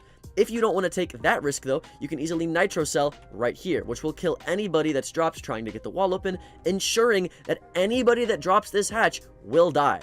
Especially if they're yinging, nading, or flashing, because they know that you have this hole here, you can easily reposition yourself to right here, allowing you to shotgun and kill 1 armor, 2 armor, or 3 armors that drop this hatch, and you're able to swing anybody that drops this hatch as well. Either way, it's a pretty fail-proof plan. The only weakness to the strat is that people can get on this window and shoot you whenever you're inside of this box. If you want to negate this, whenever they get on this window, all you have to do is hug this wall and lean to the right. Now, they won't be able to see you, which means they'll probably end up getting off of the window eventually, allowing you to pull your shotgun out and do your plan. If you play super aggressive with your shotgun and your nitro cell and you worry about the person on the window for as long as he's there, this is a fail-proof plan that will work 100% of the time, that will get you free round wins. Overall, this strat is a great upstairs strat, but once you've won up there, it's time to go downstairs. This is a Wamai bakery strat that you can be very, very aggressive with. In terms of playstyle, it's just like the Azami strat, where you want to be playing your life. You can be aggressive, but only be aggressive if they're pinching you, which, if you're playing bakery, you know is going to happen. In terms of the reinforcements, the 4 important ones are the 2 on this wall here, the left of which you can sub out for a rotate. You need the right side of the prep room wall reinforced here, with feet holes to the left of it. And most importantly, you need this small bakery wall here reinforced. The reason you reinforce this is so they don't get a buck or anybody with soft breach in general to open this wall from outside the window, allowing them to shoot you behind the bakery. Now, a lot of the times they will have an ace to do this job instead. So as Wamai, what you want to do is put a Wamai disc somewhere on this window, making it to where it will catch the ace charge, allowing you to sit in bakery longer.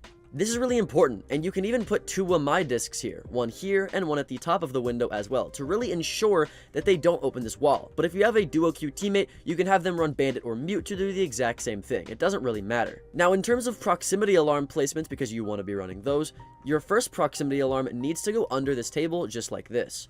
Whenever they hop in the window, you want to know that they hopped in the window, so that whenever you're playing bakery, you can easily take the 1v1 on them or the 1v1 on the double door, so that you're easily able to take the 1v1 on the last remaining guy.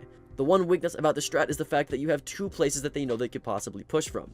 And you don't want to be taking a 2v1, because a lot of times you'll lose that. Instead, you want to be isolating 1v1s. If, because of that prox alarm, you know someone is there, you can easily take this guy out and then hold this angle. Or you can wait, take this guy out, and hold this angle. Either way, you want to be isolating 1v1s, and that proximity alarm there really helps you do that. The second proximity alarm, of course, is going to go on this double door here. You want to know if they walk in this double door, and a lot of times when you're hiding behind this bakery pantry, just like this, you won't know if they walk in, especially if you're focusing on the small bakery kid. So having a prox alarm at both angles is very valuable to you. Now, in terms of other Wamai discs that you can place, you want a Wamai disc for the bakery double, just like that. A second one can even go on this doorway as well. But personally, I don't like having Wamai discs there because a lot of the times if they throw a frag grenade, it'll destroy the prox alarm. So instead, I'll put a Wamai disc right here. This Wamai disc will catch any grenades that come through this double door to try to grenade you here. So this Wamai disc is even better than the 2 that I just put on this door. But that's about it for the Wamai discs. Your remaining 2 or 3 are just going to replace the other ones that you threw down earlier.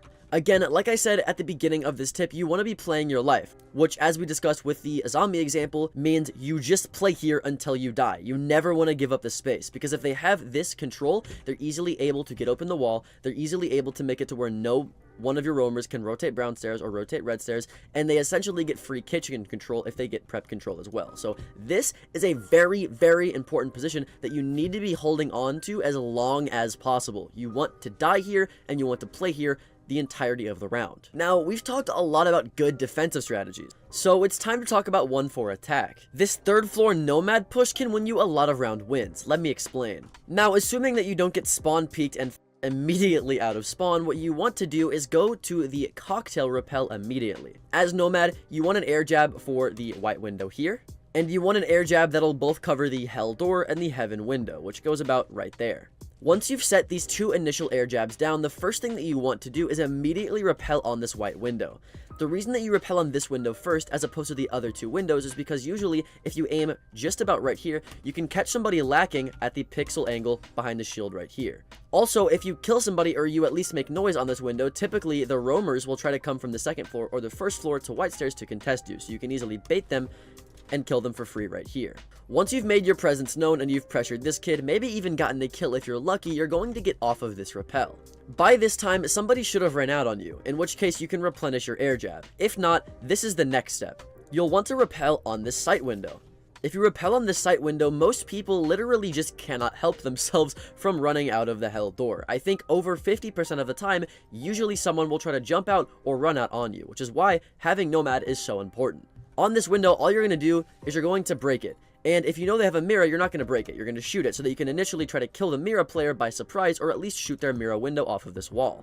Now, once you've opened this window or gotten the Mira, you immediately want to get off of the window. You still want to be repelled here, applying light pressure, but the main part of doing this is actually so you can bait the person that usually runs out or jumps out here. This is all just a bait to get a free kill.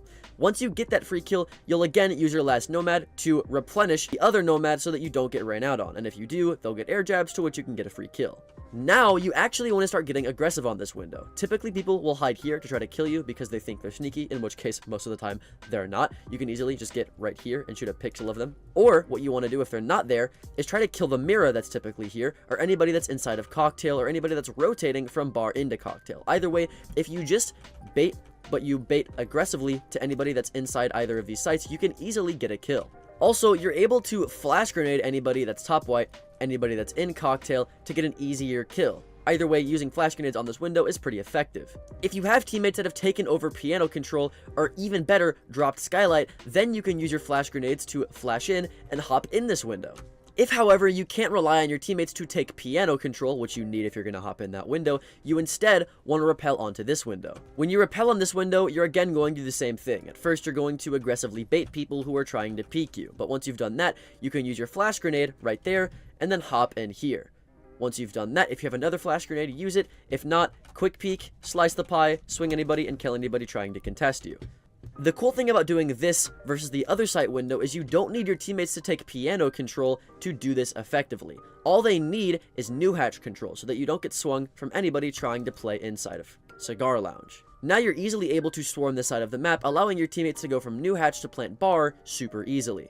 Overall, this Nomad strat works really, really well, and I definitely recommend that you start using it. It works so well, in fact, that I can guarantee that you'll need to use this Ash strat for the downstairs bomb site.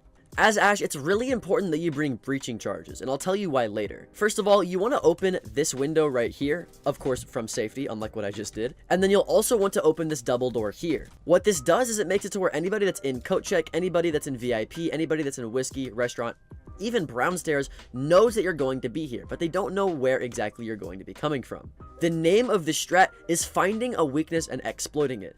Typically what happens is people do not play whiskey, or they don't play VIP. So if you have a teammate that can go white stairs, you can easily hop in here and take control of the backside of the map so that you can easily hold this angle and kill people rotating small bakery. If in higher elo for some reason, they have somebody in VIP, in bottom white, or in whiskey, but they don't have anybody inside of coat check, you can easily take main reception control instead. Now, if they have somebody that's on that side of the map and they have somebody in coat check, you're easily able to quick peek and hold a pixel and kill anybody just like that. You'd be surprised, it's really easy to do. If not, you can get on this doorway, do the exact same thing and kill them, or play a passive angle, you know what I mean, swing, get the gunfight, but either way, you're gonna have to take a gunfight here if someone's here. But in most case scenarios, you'll be pushing from this double window anyways, so I'm gonna focus on that.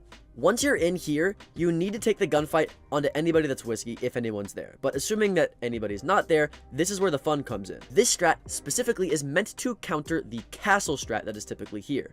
What people will do is they'll castle off this double door here, and they'll castle off coat check window. If they do that, all you need to do is put a breaching charge on that window there, and put an Ash charge on this double door here. If you put a breaching charge, your feet will get shot from the people in small bakery. That's why I use an Ash charge. Use it at your own risk if you put a breaching charge. You also want to breach open this wall right here. The reason that you want all of this breached is 1, so that you can hold a passive angle into small bakery for anybody trying to contest you, and 2, so that you can get a long angle into anybody in sight. Now, you want at least 1, preferably 2 Ash charges saved up to destroy this wall here. People love to have feet holes on this wall, but because they have feet holes here, it means the wall's not reinforced. So as an Ash, you can open it. With Ash, you can use this to kill anybody that's in kitchen, or whenever you swing in, you can kill anybody that's here. Either way, having a hole here allows you to have a long angle onto anybody inside of kitchen. But that's not even the best part. The best part is opening the left side of the wall instead, which again is typically not reinforced. This will allow you to kill anybody that's on this double window. The only wall that's typically reinforced is the one that's in the middle, but if that's not reinforced too, you can easily shoot that open, and now you're able to see anybody that's on the bomb chassis. Either way, using Ash charges to open up this wall for long angles is great for killing anybody that's trying to contest your people trying to push bakery. Overall, this Ash push is great. But now that you've done this, and hopefully gotten a kill or 2 in the process, this is where the hard part comes in. If your teammate has the bomb in bakery, then that's great. All you need to do is hold long angles and hold this angle to make sure that he's not contested by anybody in bakery. But if you have diffuser or nobody's pushing bakery, it becomes very difficult, because now you have to kill people here, you have to contest people here, and when you walk in, you also have to contest people to your left. So here's what I recommend. If you want the strat to work, you have to clear anybody out of this angle, anybody out of this angle, or anybody out of this angle. If you don't, you're going to get smoked immediately. Once you've done that, you immediately want to peek to the left for this window, you want to peek to the left for the bomb, and you want to peek to the left for the doorway and for anybody coffee. You want to overall be worried about the left more than you're worried about the right. The reason for this being is when you walk in the window, the people on the left are way more easily able to see you than the person tucked in this corner. So first, you head clear here, then you head clear here, then you head clear here, then you head clear here, pre-fire, do whatever you gotta do, then immediately turn here, kill anybody that's closer on the feed holes, and you'll get a free kill a lot of the times. Once you've cleaned up with kills and the roamers are left, your bakery person can come in here and plant, and all you have to do is go back in here and hold long angles. You can hold brown, you can hold white, you can come into a restaurant, hold a long angle in case anybody tries to rotate down red. Either way, your work now is cut out for you. Overall, this strat is amazing. Not a lot of people do it. It counters the common castle strat, and it has a lot of effectiveness out of it. If you liked those strats, then you'll love these next strats for bank. So this zombie strat is meant to where you're able to play in Trump without having to worry about the windows here, or the windows there, or even the head holes there. It's a pretty good strategy, so let's get into it. The first barricade goes right here on the bookshelf. This makes it to where you can sit in Trump without having to worry about them getting on the window and shooting you. It's a pretty good strategy. The next zombie barricade is going to go on the pole that connects the chandelier to the ceiling, right about here. This zombie barricade makes it to where if you're standing inside of Trump, you don't have to worry about that window, which is really good, especially in higher elo whenever people actually realize that there's a window there. This makes it to where you don't have to go around barricading all of these windows if you don't want to. It's really nice. However, if you go to the rightmost side of Trump, they can still see you, so all you have to do is double it up, and now they can't. I get kills a lot with that angle due to the fact that not a lot of people know it exists, so I always zombie that off if I play a zombie due to the fact that I just don't want a taste of my own medicine. Now, normally, you would have a rotate to janitor right here, correct? But a lot of the times, people will get on this window here to shoot anybody rotating from janitor. So instead of wasting 2 reinforcements on this wall, all you have to do is put in a zombie barricade on the couch. This makes it to where you can rotate safer without really having to worry about the window here. Of course, obviously, you still have to worry about these windows, but you can easily quick peek those, so that's not too terrible of an issue. What I like to do instead, though, is just barricade this off, which you can do as a zombie or any operator in the entire game. That's why you'll see a lot of castle players castle this off, so they can't just get on these windows and have a long angle into sight or into janitor. Now, the last zombie barricade is optional. You can use it to refresh the number of zombie barricades that I've already showed you, or you could use it on this couch. You put it on this couch, that way you can play inside of Trump safer, without having to worry about people on these head holes. But as a Trump player, it's kind of your job to shoot through these head holes with a long angle. So you pick your own poison here, really. You don't have to do this one. It's optional, but do it if you want to. But yeah, now they can't get on all of the main windows that they would normally get on to get to sight. Where did this zombie barricade go? Anyways, oh wait, I just realized that it broke because I hopped through the window. Oh, okay. So note to anybody watching this video, don't hop through this window if you want this zombie barricade to stay alive. I think if you don't want that to happen, you might be able to put the zombie barricade on the inside of the bookshelf right here instead of the edge. That way when you hop on the right side of this window, it doesn't destroy it. But either way, that's actually bad. I didn't know that until now. So, never mind. Now, I love a zombie on this site, but I think it's better for the more advanced players who have to worry about windows like that and windows like that. But in base elo, then this castle strat is going to be a lot better for you. Now, as castle, like I was saying, barricading one of these windows is usually pretty important. But depending on where you're going to be playing as castle is going to make a difference in which window you barricade. If you're planning on holding CEO and having a castle barricade on this double door with head holes here to watch stock, then of course you'll want to barricade this window and then just not peek the other one. But if you're playing inside of Trump like I recommend you do, then you actually want to barricade this window. So, like I just said, barricade this window here. But I would actually do it from this side of the window, because if you do it from the other side like I just showed you, then they can easily cook a grenade from the window and have the grenade rest on the windowsill, which makes it a lot easier for them to destroy the castle. If you, however, deploy it onto this side, they can't do that, and they have to throw a frag grenade at the floor, meaning it's a little bit harder for them to actually destroy it with a frag grenade. Next, you need a castle barricade, obviously, for this window, and for the other one as well, just because this window is such a huge threat, as well as this double door here. Now, I wouldn't recommend wasting a castle barricade on this window because the chances of somebody getting on any of these windows to shoot you are pretty low in the higher elo that you go because it's so easy to just shoot them back. So I would recommend just putting a normal barricade here. And then also, you never want this window barricaded ever because mainly you use this window to rotate to banana from Trump, and there's not any windows that they can get on to really shoot you whenever you're inside of Trump except for this one, but you're easily able to contest this one, so I always just leave this open. Now, this is where a lot of people disagree on where the last castle should go. Now, a lot of people put castles on this double door here. But this is really bad because it makes it to where anybody who's coming up these stairs can easily just take banana control for absolutely free, because all they have to do is ADS elevator, due to the fact that you have all of these windows barricaded too. So you're giving them free control if you do this. I get it makes you feel safe, but all you have to do really is take the gunfight on the staircase, so it's not that big of a deal. What other people will do is they'll put a rotate into CEO, and then they'll castle off this door here. This essentially extends Trump into CEO, and if you have a reinforcement here with a Mira and then head holes next to here, you can easily hold stock. Now, this isn't a terrible strat, but what a lot of people do wrong is they don't put a rotate right here. If you don't put a rotate here, it makes it to where the people on marble stairs can easily walk up, because all they have to worry about is the head holes and elevator. And if you don't have anybody playing elevator, then all they have to worry about is the head holes, which is really bad. But this rotate adds a new angle for them that they have to worry about. If you for sure have a person playing inside of elevator though, this isn't necessarily needed, as you can just use the door to rotate anyways. But in a solo queue environment, you won't always have that, so having a rotate here to surprise people isn't a terrible idea. Now, those are 2 out of 3 different ways that you can play castle on this site, but I think both of those are actually not that viable. What I think you should do instead is put the castle barricade on the door just like this. This makes it to where if they hop in stock, which they're absolutely going to do, they have to waste utility in order to leave. And if you're in high elo, people will reinforce the right and middle wall, and they'll have a deployable shield right here. So this castle barricade makes it to where they can't get flanked from inside of stock. And if you have feet holes right here, the person on this castle barricade can easily shoot anybody that comes in stock. So stock is no longer an issue if you do this strat.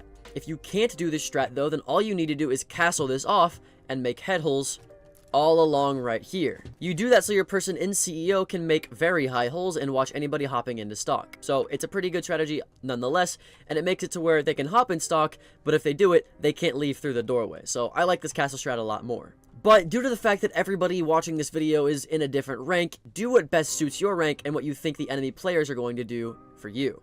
Now, we've talked extensively about upstairs strategies, so let's go down to the basement once you've inevitably won top floor. This is a cage strat, so obviously you're going to want to reinforce the hatches. You're going to get the admin hatch, and you're going to get the desk hatch in open area. Now, when you get these 2 hatches, the cage claws that I'm putting down you might actually not expect. If you want to electrify this hatch, all you need to do is vault over this desk, and you're going to put your Cade Claw right about here. This Cade Claw will electrify the hatch flawlessly, as you can see. And if they try to EMP the hatch right here, the radius of said EMP will not get the Cade Claw, so it's EMP proof, and if you want the strat to work, all you need to do is ban Thatcher. Most attackers too will not come right to this desk, so it's a pretty free Cade Claw most of the time. The second Cade Claw, you guessed it, is going to be going in the desk, but this one is a bit more hidden. All you have to do is prone in the desk and throw your Cade Claw right here. This Cade Claw is great because attackers literally can't see it unless they're crouched and proned on the hatch, which they're never going to do because they're going to try to open the hatch before they do that.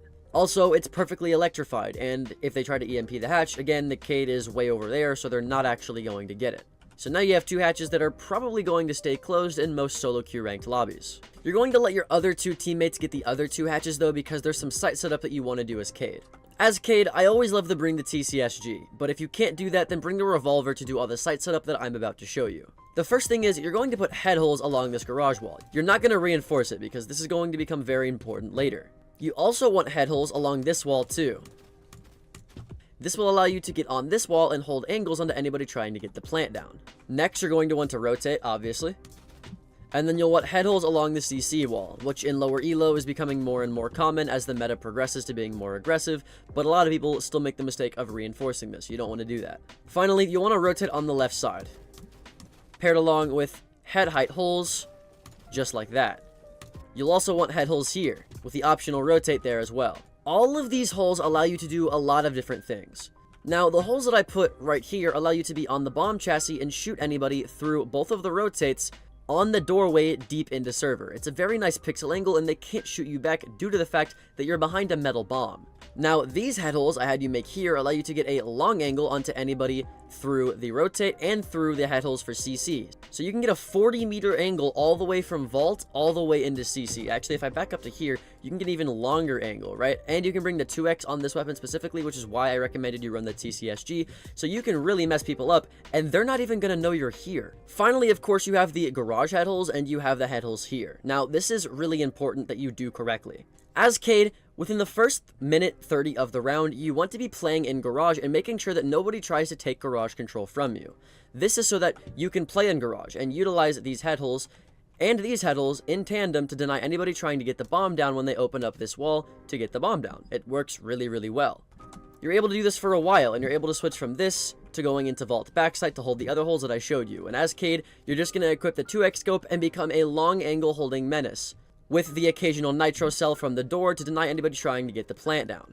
Either way, this strat works really, really well as long as you know which angles to hold and you don't give up Garage control for absolutely free. If you feel like you don't want to or you can't hold Garage control though, then all you need to do is reinforce this wall, have head holes here, and reinforce this wall so that they can't get long angles onto you. But that's pretty much the only variance that this strat needs. It's really, really easy for you to do. You just obviously need to have the mechanics to be able to play the TCSG, which is something that's a lot easier for PC people to do. So if you're on console, you might want to not do this strat unless you're good with this weapon. Now, we've talked so much about defending strats, so let's talk about this Twitch attacking strat for basement. As Twitch, you want to spawn on the west side of the map, and the first thing that you're going to do is send a Twitch drone through this drone hole right here. When you send your Twitch drone all the way through this Twitch drone hole right here, it allows you to immediately zap the mirror that is typically on this wall, or any utility that might be here in general. You're also able to zap the default camera here as well, which is a really powerful one for defenders. Once you've done this, immediately hop your Twitch drone down into the B site. From the B site, typically there's a rotate that's right here, which will allow your Twitch drone to drive through that rotate and immediately shock the other mirror. So within the first 30 seconds of the round, you already have both mirrors down.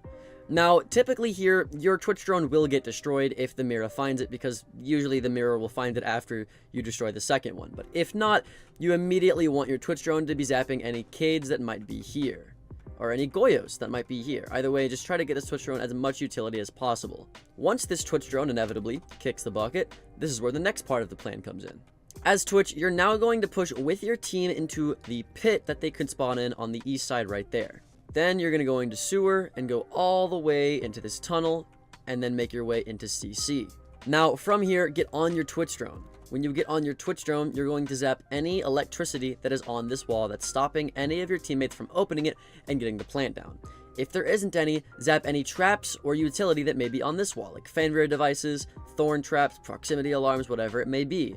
If nothing's there, then zap any of the Goyos on this wall, because every single game, there will be 1 out of 3 of the things I just told you to zap in this general direction. You just want to get a Twitch drone on this side of the map. Hell, you don't even need to be here, and you just want to be getting utility for your team that is going to plant the bomb over here. If your teammate's doing a backside push, same thing, just get your Twitch drone over there to help them out. You also are able to go upstairs if your team is pushing upstairs and use your Twitch drone to zap any Kapkan traps on doors or get any easy to get default cameras like that one. Either way, use your Twitch drones extensively to help your teammates get into the building, because this is a very utility heavy site, the basement site. So you want to be using your Twitch drones to the fullest. Once you've done that, hopefully, unlike me here, you brought smokes on Twitch, and you can use smokes on the bomb chassis, on the rotate, on the door, to further help your team get the plant down. Overall, this Twitch strat really is to counter the 2 mirrors that I was talking about beforehand, but if you have a coordinated team pushing CC, you can also use Twitch Enter Smokes to help your team out too. It's a very supportistic strat that you can do very, very easily that nobody expects at all. Now, this strat is really, really basic. So let's talk about something a bit more complicated, which is this zero strat for attacking either top floor or bottom floor. It's pretty flexible. Now, I've talked about this zero strat time and time again, because it honestly is a very, very good strategy. The first thing you're going to do is rappel on this window here. This is the window that I talked about in my Azami strat that a lot of people don't even know exists, where you can get an angle onto anybody inside of Trump, or anybody even in the elevator hallway. It's a really good angle that most people do not know about. When you get on this angle, after getting a kill on the windows, maybe holding this and seeing that nobody's there, you will get your zero camera out and shoot it on the ceiling just like this. Once you're on this camera, you can see all of top lobby and bottom lobby. It's overall a great camera, and you'd be surprised at how hidden it is from most defenders, given that this is a semi-dark room and there's a lot of roof that they would have to cover in order to find the camera. Now, visibility on this camera is great, but you're also able to shock this default camera for the defenders, allowing you to have all the lobby information you want, and denying them any information that they would want to have. Next, get off of this rappel and go to the ATM doors right here and break them open. Once this door is broken in, send your drone just like this. You want to make sure that nobody is in this corner here, And you want to make sure that nobody is in this corner here. A lot of players, including me, like to hide in these corners for unsuspecting people who don't drone correctly, so just make sure you drone those corners. Once you drone those corners, again, get back on your zero cam to make sure nobody rotated into bottom or top lobby, and then you're easily able to go up the lobby stairs here. But wait, you don't want to do that yet. What you want to do is shoot a zero camera inside of tellers. This will allow you to see if there's any pulses or soluces or any roamers in general that are going to flank you from tellers whenever you're going up the staircase. It also has a dual purpose though, as you can flip the zero camera around and shoot the default camera right here and watch anybody trying to flank you from the white stairs. If you don't want to have to flip this camera multiple times though, you can just shoot one here and shoot a second one inside of tellers on this wall instead. And now you have a zero camera for tellers and a zero camera for these stairs too. Either way, you have zero cameras for every possible place you could get flanked and every place that you could possibly push. Now, it's time to push up the stairs and deal with anybody in elevator or anybody in trump. Or if you're doing a basement take, now you have all of your flanks covered, so it's time to get the hatch right here open with your hard breaching charges. Either way, once you have 3 of these cameras set up, you can initiate your plan. The last zero cam for either site is pretty optional. If you're pushing up top floor, I like to put it in this wall here, just to get any info onto anybody in sight once I flip it, just like this, or anybody inside of conference from this double door. You can use it to get utility too, but that's not really what matters with zero cameras. If you're pushing basement though, it really honestly does not matter where you put this camera, just have fun with it. But, like I said, you've used your utility, it's just time to get kills now. Open up the hatch, drop down the hatch, ADS here, kill people, ADS here, kill people, and you've done your job. Same thing for top floor. Walk up the lobby stairs, kill people in elevator, take control of Trump, and you can start to get really, really aggressive and get some free kills. Going over our next map that just got reworked, let's go over Consulate. First, let me quickly go over the gridlock attacking strat for top floor first. First of all, you want to spawn near the truck here, and you're going to open up the Visa door. Or you can rappel up to the window for admin. Either one works, this is just a lot less risky. Now, whenever you're pushing Visa or admin, obviously you want to watch out for any roamers. Once you're able to take Visa and go up the staircase though, your first gridlock track, whether you're coming from Visa or from admin, needs to be on the Visa or admin staircase, just like this. This will prevent anybody who is downstairs from flanking you whenever you're doing your east side attack for the top floor. Next, what you need to do is put gridlock tracks right here, in short. These gridlock tracks, as you can see, will stop people from rotating from reception into the short hallway just like this. The only issue now is they can come through this double door, so you can put another set of gridlock tracks just like this, essentially making it to where if you throw this gridlock track a little bit more to the right than I did, they can't rotate anywhere from spiral staircase, which is really, really good for you. One thing that I also want to mention as gridlock is that you need this wall open. People that are smart will reinforce it so you can have your ace or your thermite or your Habana breach this wall, but you have a super shorty, so you really can just do it yourself. Now, as you can see, the wall is open. This angle allows you or one of your teammates to sit here and watch the door frame for anybody trying to deny the person who's planting right there, which if you didn't know is actually the default plant when people do an east side take for admin. Your final gridlock tracks should go on this doorway. It'll just make it a lot harder for anybody in the other site to contest you whenever you're going for this plant, and you don't even have to worry about the right due to the fact that there's gridlock tracks there too, and you don't have to worry about your flank due to the fact that there's gridlock tracks here too. So now all your bases are covered as long as you have another teammate that's watching the head holes here. You can even pair this up with a frag grenade to delay them from pushing, or a smoke grenade for these head holes that are typically here as well, which allow you to plant right here for absolutely free. It's very, very easy to do, and I've actually done it a lot in my ranked game, so I definitely know that it is possible, and it's something that you should definitely consider when you attack top floor. Now let's say that you're attacking the basement instead. Well, this Monty strat is actually really good if you want to rush the backside. Pause. Now, if you want to go backside and you're down to have a high risk, high reward play, Monty's a good operator here. If you bring hard breaching charges or you have a teammate that can open up this wall, getting in this room is the first step. Once you're in this room and you've cleared it out, you can immediately go down this hallway and put your shield up just like this. Once you're here, you can clear the right, clear the wall, clear the doorway, and this is where you need to have a teammate. A lot of the times, teammates will just rush through the doorway and get past you and go to the right or go to the left, but you really should tell them to stay behind you, or else they'll just die. It happens so often you wouldn't believe. But what you need to do as Monty specifically is don't even clear the right, go to the right, don't clear the staircase. If there's people in here, don't even worry about it. Just push the left and have your teammates deal with them. You're going to push the left just like this. Now, if there's head holes on this wall, which a lot of people do have, then you can use your smoke grenades just like this to smoke off the head holes. Not only does the smoke grenade make it to where they can't peek from the head holes, but it also makes it to where you can peek this doorway while only having to worry about the right just right here. Then you can push into kitchen pretty easily. Your only worries now are the head holes here, and the rotate here, and the doorway here, and maybe even a rotate here. But all of this is pretty easily able to be dealt with if you have a teammate behind you. What I recommend doing is throwing a smoke grenade just like this. This smoke grenade, if right next to the table, just like I did, will smoke off the door and the head holes, making it to where you only have to worry about 2 rotates. Typically, there's only going to be 1 person on each rotate, and you can pretty easily take a 1v1 with either of them if a teammate is on you and take kitchen control. No one is going to expect a Monty to be backside with smoke grenades to cover head holes, and a lot of times you can get absolutely free kills. So you know that it absolutely works. But we've been talking about attacking strategies for a while now. So let's go over this basement strat with Izami on defense. First of all, let's pretend that you have impact grenades. I didn't want to bring them because I want to make the head holes so that I can show you instead, but you get the idea. You want impacts. You don't actually want to waste your impacts on any rotations whatsoever though, because you're going to save them for impact tricking. Use your deagle then to make head holes all along walls that you need head holes on. One on this wall, one on this wall, and one on this wall. You optionally as well can have head holes for the kitchen wall too, although this can be a double-edged sword because you can have people like me who play Monty and just face check the holes or smoke them off and make it easier for attackers to use than for defenders to use. It also gives them an angle to go all the way back there and get a long angle on the rotate here, so in my opinion it's not worth it, but do what you want to. Now in terms of actual Izami barricades, there's one that's way more important than all the other ones, and it's the Izami barricade on the top left of this box just like this. This barricade will cover your rotate, which is huge, because a main problem with rotating right here is the fact that if they open the wall, you just can't rotate, which is really bad. But with this Izami barricade, you're easily able to, and it gives you something to play off of as well for the wall. The second most important one is the barricade that goes on the top right of this box here.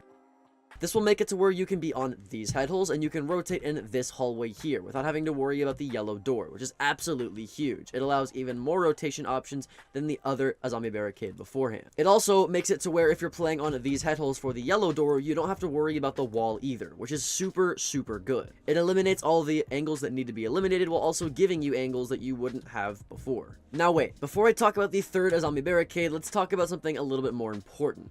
Impact tricking. If you put holes above the wall whenever it's reinforced, you can impact trick. Now, smart players that are on attack will see that you impact tricked the first time through here, and then they'll just place their breach lower on the wall. So then your second impact will go through the drone hole. If they're playing thermite or they're using hard breaching charges, this will waste both of their hard breaching charges. Chances are if they're playing ace 2, they'll put their first 2 aces on at first, and then they'll put their third one lower. So if you do what I just told you with 2 impacts, you can completely counter ace, thermite, or anybody with hard breaching charges. Now, if you throw it through the drone first, before throwing it on top of the wall, they're gonna know that there's no way that they can possibly get the wall open, and they'll do a backside push instead with breaching tools that you can't counter. So you want to first trick them by doing these holes first and then do the drone hole. Next is the Izami barricade next to this hatch. A big issue with this site is if they open the hatch here, they can easily get vert onto anybody playing inside of pipes. But what you can do to mitigate this is open a hole here that's slight, and then put the Izami barricade on the metal bar just like this. Well, I guess we're just not going to do that. Now, the third barricade that's pretty important is the barricade that goes on this table, just like so. This barricade will make it to where attackers can't get on these head holes here and hold a long angle through these head holes, but it also makes it to where people on the yellow door can't hold through these head holes onto anybody playing inside of back kitchen on these head holes. So it eliminates really long angles for attackers that they could use from yellow door or from the back site to kill any defenders that are rotating that may not suspect them to be holding the angle. It's really good, but it also allows you to get angles onto any attackers here, and you can play off of it, which is nice as well. If you get on top of this cabinet here, you can also play off of it just like this. If you put it more towards the right, you'll be even more hidden, which is great, and it gives you even more angles as a defender, and it eliminates attackers' angles as well. But that's pretty much it for the Izami strat. But what if you want to play a more aggressive and fun approach to the basement site? Then this shotgun Ella strat is going to be super good for you. I actually made this one up. It's really fun, and I definitely recommend it if you want to take the game a little bit less serious. Now, as Ella with the shotgun, first make all the head holes and rotates for your team.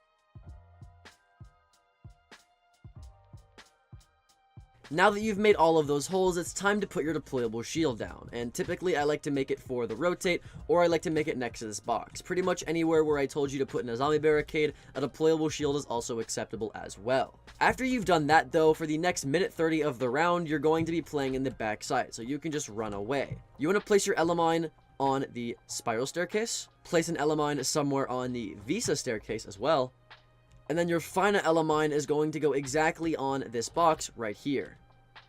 Now, in terms of reinforcements, I have 3 reinforcements that you need to have just because you're playing back sight, and I actually recommend you put these down before you put your Elemines down. The reason for this being is because the first reinforcement is this hatch, which is right in front of a door that they can easily get access to immediately out of their spawn. The next reinforcement is this hatch right here, because if they open it, they get a direct line of sight onto you and where you're going to be playing. And then the final reinforcement is the wall next to the hatch, for the exact same reason. It's a direct line of sight onto where you'll be playing. Also, given the fact that you have a shotgun and you're going to be playing off of this door, that is way too long of a distance if they open the wall for you to shoot them back, so you'll die if you choose to take that gunfight. One more thing that I also recommend you do that I'll go over later is opening up the floor right here. Opening up the floor through these wires allows you to shoot anybody through these wires just like this if anybody tries to hop in the window, and they cannot shoot you or see you from this angle either, which makes this just overall a really good angle if they try to hop in through the Visa window. But all of that aside, what do you actually do as Ellie here? What you do is you try to stop an initial tunnel rush, just like the Monty one that I showed you earlier. All you have to do is sit on this door with a shotgun. As soon as the Elemine goes off and they're close to you, you swing and you demolish them. I've done this one again in many ranked games, and it has not yet lost me a single round. I have a 100% success rate doing this strategy. It's absolutely insane. Now, if you initially don't hear anybody rushing here, you can immediately pull your pistol out and go below the window and play here. If it's been a good minute and people are dying on that site and no one is pushing basement, then what I would do is I would come play this angle right here, where you play the head holes and watch the yellow door, or you watch the breach from behind your shield with your pistol. This and this playstyle here is also that if someone comes down spiral and hits your Elemine here, you can immediately pull your shotgun out and blast them away. It's pretty nice. Once all of your back sight shenanigans are done though, you can immediately rotate to the front sight and use your pistol to demolish kids if you're really like that. If not though, then stick to the Scorpion and maybe honestly stick to a zombie. Now, we've talked extensively about how to defend the basement site, but we have yet to talk about the first floor site, which I think is actually pretty underrated. This is a castle strat for this site, which I think is really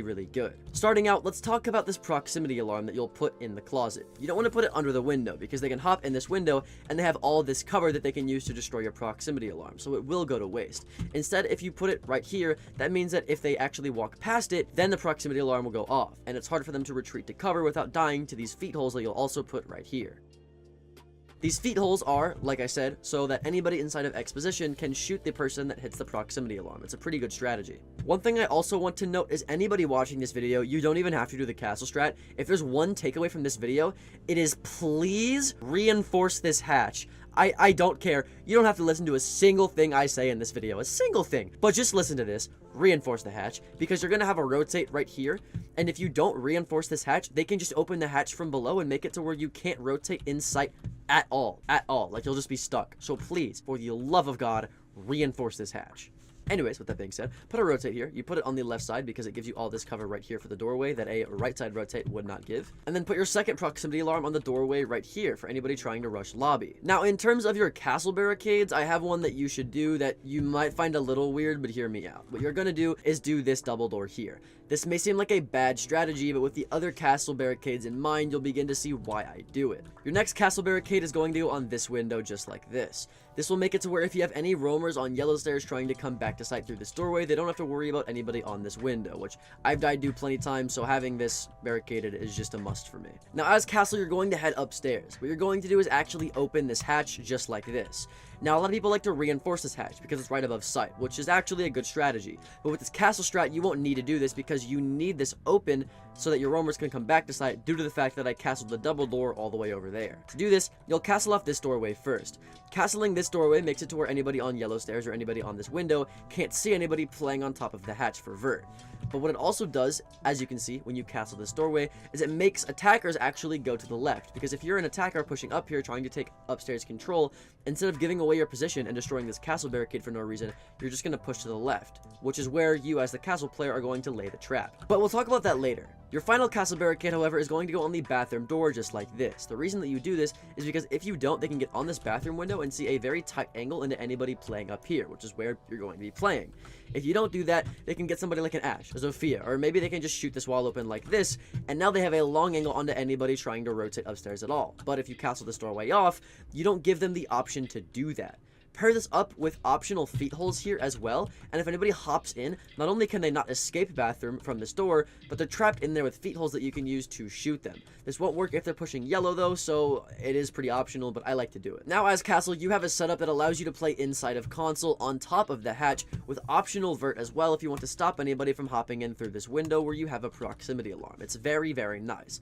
This is very high risk and high reward, because the high risk makes it to where people can kill you and then they get all the vert and they get a hatch to sight, but the high reward is that you have so much vert that you can play off of, like for the window and for the hatch, and your roamers have plenty of places that they can go to rotate back to sight, that it doesn't really matter. I personally like taking a risk and it wins me a lot of ranked games. I could go more in depth if you're interested, but that's pretty much it. Speaking of reworked maps though, let's go over Canal. Now, if you couldn't tell by the gameplay, the main objective of this strat is to play with a shotgun on red stairs, to kill anybody hopping in the window, to kill anybody in box, to kill anybody that walks in the breach, and to kill anybody on bottom red stairs. It's very, very good and very versatile. Your first mute jammer is going to go on this doorway just like this. This will make it to where anyone trying to drone you from this doorway can't drone you, allowing you to surprise them with a shotgun to the face that will more than likely get you a kill or two in the process. Your second mute jammer is going to go in the middle of red stairs. If you put it here, it makes it to where it can't get shot from bottom red, and it also makes it to where no one can join you from bottom red, again allowing you to surprise them with a shotgun to the face. Now your final mute jammers are actually optional. You can use one mute jammer per every 2 walls here for 90 and use it to deny any Habanas or Aces trying to get the wall open, or you can put one mute jammer for green stairs and one mute jammer for the sky bridge. Either or is fine, but usually if you have some sort of drone denial that you can rely on, I would honestly put the mute jammers on the wall preferably. Like, you know, if you have a Mozzie or something like that. But if you don't, then you can put the mute jammers on Skybridge and on green stairs just to really further reinforce this playstyle of not getting droned and shotgunning people. Either or is pretty acceptable. What you really want to do though is if your team, God forbid, does not have any wall denial, is put one mute jammer on this wall here, and then your final one would go on green stairs. But it's very, very easy to do. Because you are playing a shotgun though, you want to be making the holes for your team. So obviously you want the feet holes right here so that you can shoot people. You want the feet holes here as well to kill anybody trying to come from Skybridge whenever you're playing inside of radar room. You want the head holes or optional rotate here as well, so that people can stand on top of this table and deny anybody coming up red stairs in case you die or you reposition. And then finally, you want to rotate on this wall. Personally, I like to put it on the left side, but putting it on the right side is also just as good. It doesn't really matter. Putting it on the right side, though, just allows me to sit behind this desk and contest anybody on the window, so that's why I like to do it. But again, it is a double-edged sword because they can do the same thing, so again, it is completely up to you. But the strat is very, very simple. You just play on red stairs with a shotgun and you clean up kills. It's very nice and very easy for anybody in solo queue.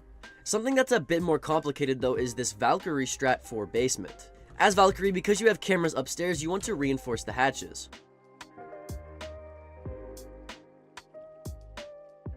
Now that you've done that, it's time to place the cameras. Now for camera placements, there's actually a few that you can put inside of the archives room that are pretty hidden. And if you go basement more than once, you definitely want to switch around your cameras in case they find one of them. The first of which being inside of this printer just like this. Because the printer is black, it actually hides your camera pretty well, but it still allows you to see anybody in here so you can get an easy nitro kill from below. If you don't like that one though, then you can easily shoot this file right here and put a Valkyrie camera just like this. Now because people will typically look for Valkyrie cameras all around here, they won't see it and then they'll move past the door, but as soon as they do that, that's when you're actually able to see them on the Valkyrie camera. And because of the fact that people expect a nitro cell to be right about there or right about there, once they've made it all the way here, they're not expecting a nitro from below anymore. To which you could have a nitro cell right here with this camera to use and get a free kill most of the time.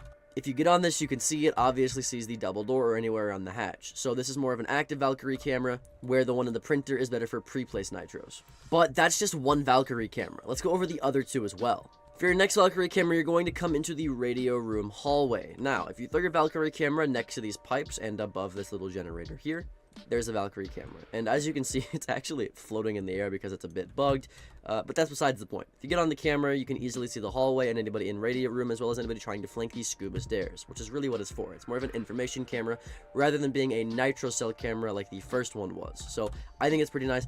It's also pretty fairly hard to spot because when you're looking for a Valkyrie camera in this hallway, you're going to be looking around here most of the time and no one's going to be looking up there. So I think it's pretty nice. Now for the final Valkyrie camera, you want one in this hallway, and I have two options. The first one you can put to the left side of this orange toolbox, just like that.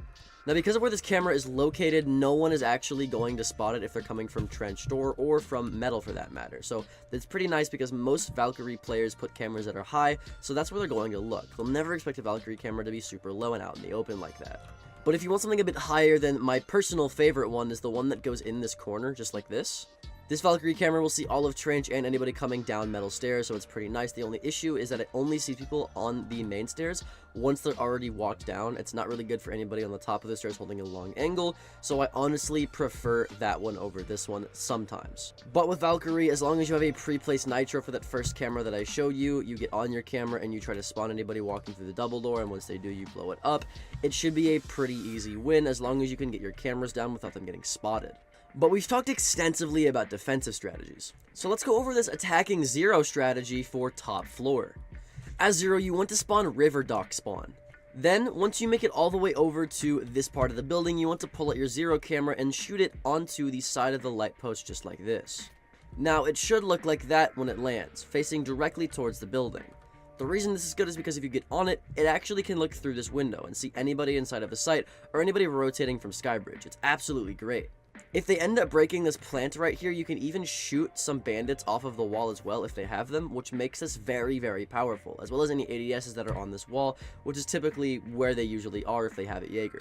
Then a zero rappel up to the roof. What you're going to do first is make sure that this window to the site is opened. Once it's opened and you're on the roof, you can shoot a zero camera onto the metal box just like this. Now if you get on this camera, you can actually see through the window and into server, and anybody rotating from Skybridge. It's a very, very nice camera. Now by this time, your team should have the wall open, or maybe they at least have this door open and they've tried taking top red control. What you want to do then is come onto this door and shoot a zero camera in the top right of 90 just like that. Now be careful because it's really dangerous to shoot that camera, so once you shoot it, I'd immediately back out and run away. And then once you get on this camera, you can easily shoot the 90 camera, and now you have control of 90 and the defenders don't. It's really, really nice. Also, if you brought claymores, you can use both of your claymores to claymore off both of the 90 windows. One right here, and one right here. Or if you brought hard breaching charges and your teammates haven't opened the wall, you can easily use them to open the wall here. Now let's just pretend for a moment that the wall is open. If the wall is open, you can easily shoot a zero camera in the corner of this room right here.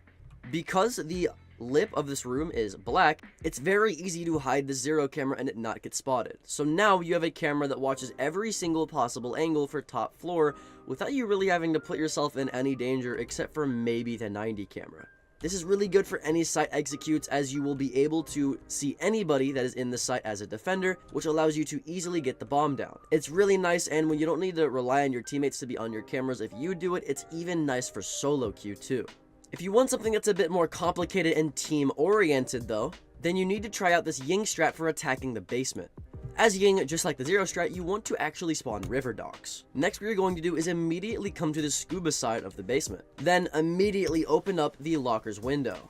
Once you've opened this up, you're going to hop on top of this box just like this. Then uncrouch. Once you're here, if you get on the very right side of the box, you can get a long angle when you lean to the right onto anybody inside of bathroom and get free kills because they won't even actually be able to see you or contest you most of the time, and a lot of people don't even know this angle exists. As you can see, my bullets went all the way back here from all the way out there. It's a very, very sneaky angle that gets you a lot of free kills if you have the patience to hold the angle. But that's actually not the point of this strategy. That's just to get a free kill in the beginning because a lot of people don't know about it. What you really want to be doing is opening both windows here, because as Ying, you have two options depending on where your team pushes. If your team seems to be doing a heavy trench push or a main stairs push, then you want to push lockers. If your team is playing heavy vert and maybe they came down scuba late, then you want to be pushing scuba. Because as Ying, you're going to be fully cooking a Ying Candela, depending on where your team is going to be pushing. The reason you fully cook it is because it gives them less time to react, allowing the blind to go off faster and allowing you to take a lot more space, because typically people will hold very passive angles and wait for people to hop in this window, like me, and then kill them for free. But this Yin Candela completely mitigates this. Just throw it in just like this, it'll go off, hop in the window, and hold the angle on the staircase. If you want to be even safer though, you can smoke off the left, Ying the right, and then you can just hold this angle. It's very safe and very easy to do as Ying. Now, from here, you have two options. You can either use another Yin Candela, right here, to then clear the hallway, clear the door, and clear the staircase to get free kills, and then throw a smoke grenade onto the double door just like this to get a plant inside of the site if your team has vert. Or what you can do is, once you're here, you can immediately just hop down the pit. Once you've hopped down the pit, what you want to do is, instead of fully cooking a Yin Candela, you want to cook a Yin Candela 1 bar. You do this because it gives you the perfect amount of time to climb up the ladder without the Yin Candela losing its effect by the time that you've hopped up the ladder. If you were to immediately cook it by all 3 bars just like this, by the time you hopped up the ladder, the Candelas would have already not gone off, and then they would maybe be partially unblind, allowing them to kill you, especially if they're holding a long angle from lockers or a long angle from bathroom. You don't want to allow them to do that. By cooking the Yin Candela for less time, you're giving them more of a warning so they run away, and you're giving yourself more time to hop up the ladder so you can get freer kills, or maybe just hide inside of the shower hall once you're here. It's a very easy strat to do. Then finally, use your last Yin Candelas to clear bathroom, get onto site, smoke off the double door, and get a free plant down. It works really well because nobody expects this, and typically every Warden player is off site and doesn't use their ability anyways, so it's a free round win every single time you do it. But this strat can be pretty complicated with all of the variability that I just showed you. Well, this Azami strat for top floor is so easy to do. First of all, make sure that you bring barbed wire. What you're going to do is throw in a zombie barricade on the top right of this box just like this. This will make it to where if they want to peek, they're going to have to actually crouch, or they're going to have to knife the Azami barricade. But in order to mitigate the fact that they have to knife the Azami barricade, you can put barbed wire just like this. This will allow you to sit on the right side right here and easily shoot anybody that comes up. Your second Azami barricade is going to go on the bomb just like this. This will make it to where you can even better play Skybridge without having to worry about anybody coming from the window. Your third Azami is going to go on this light right here, in the bottom left of the light, just like this. What this does is it makes it extremely difficult for anybody who's rappelled on the window to shoot you, and because they're actually on the window, they're not actually able to knife this zombie barricade, contrary to what you might think because it's so close to the window. You can even double this up as well, and now they just don't get to use that window at all. They just actually don't get to. Now, I think they actually might be able to just rappel in, and then they're able to destroy it, or they could just use a Gone 6, whatever it may be, but I love doing this. I find that it never gets destroyed, contrary to what you might actually think, so it's very nice for me. And then the final Azami barricade that I recommend you place down is one just like this. Now, the reason this is so good is because of the fact that this is probably going to get destroyed, due to the fact that they can easily just knife it. But if you have stacked barbed wire here, like I said, you'll at least get a sound cue that you can peek off of so that when they do destroy it, you can pre-fire them, or you can just hold an angle until they inevitably peek you and they die. Because you have this zombie barricade as well, you can easily use this to peek other people, maybe even get a long prone angle from CC onto Skybridge that they can't do anything about, which is mainly the reason that I actually put this here, and then you just win. This zombie barricade mainly you want to put last because it's more of a failsafe for the other two.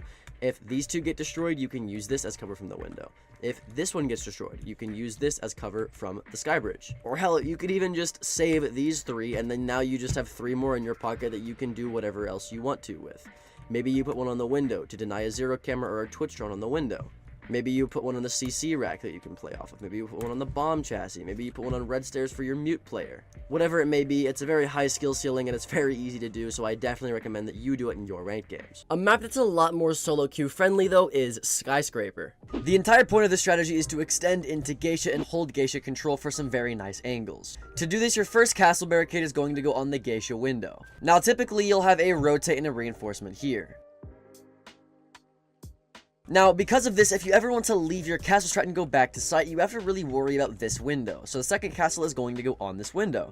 Another thing you have to worry about whenever you're rotating out of the castle strat is this door right here and these stairs right here. In order to mitigate this, you can literally just castle the door right in front of you. But now that we have all of our points of exit covered, it's time to actually talk about the strat.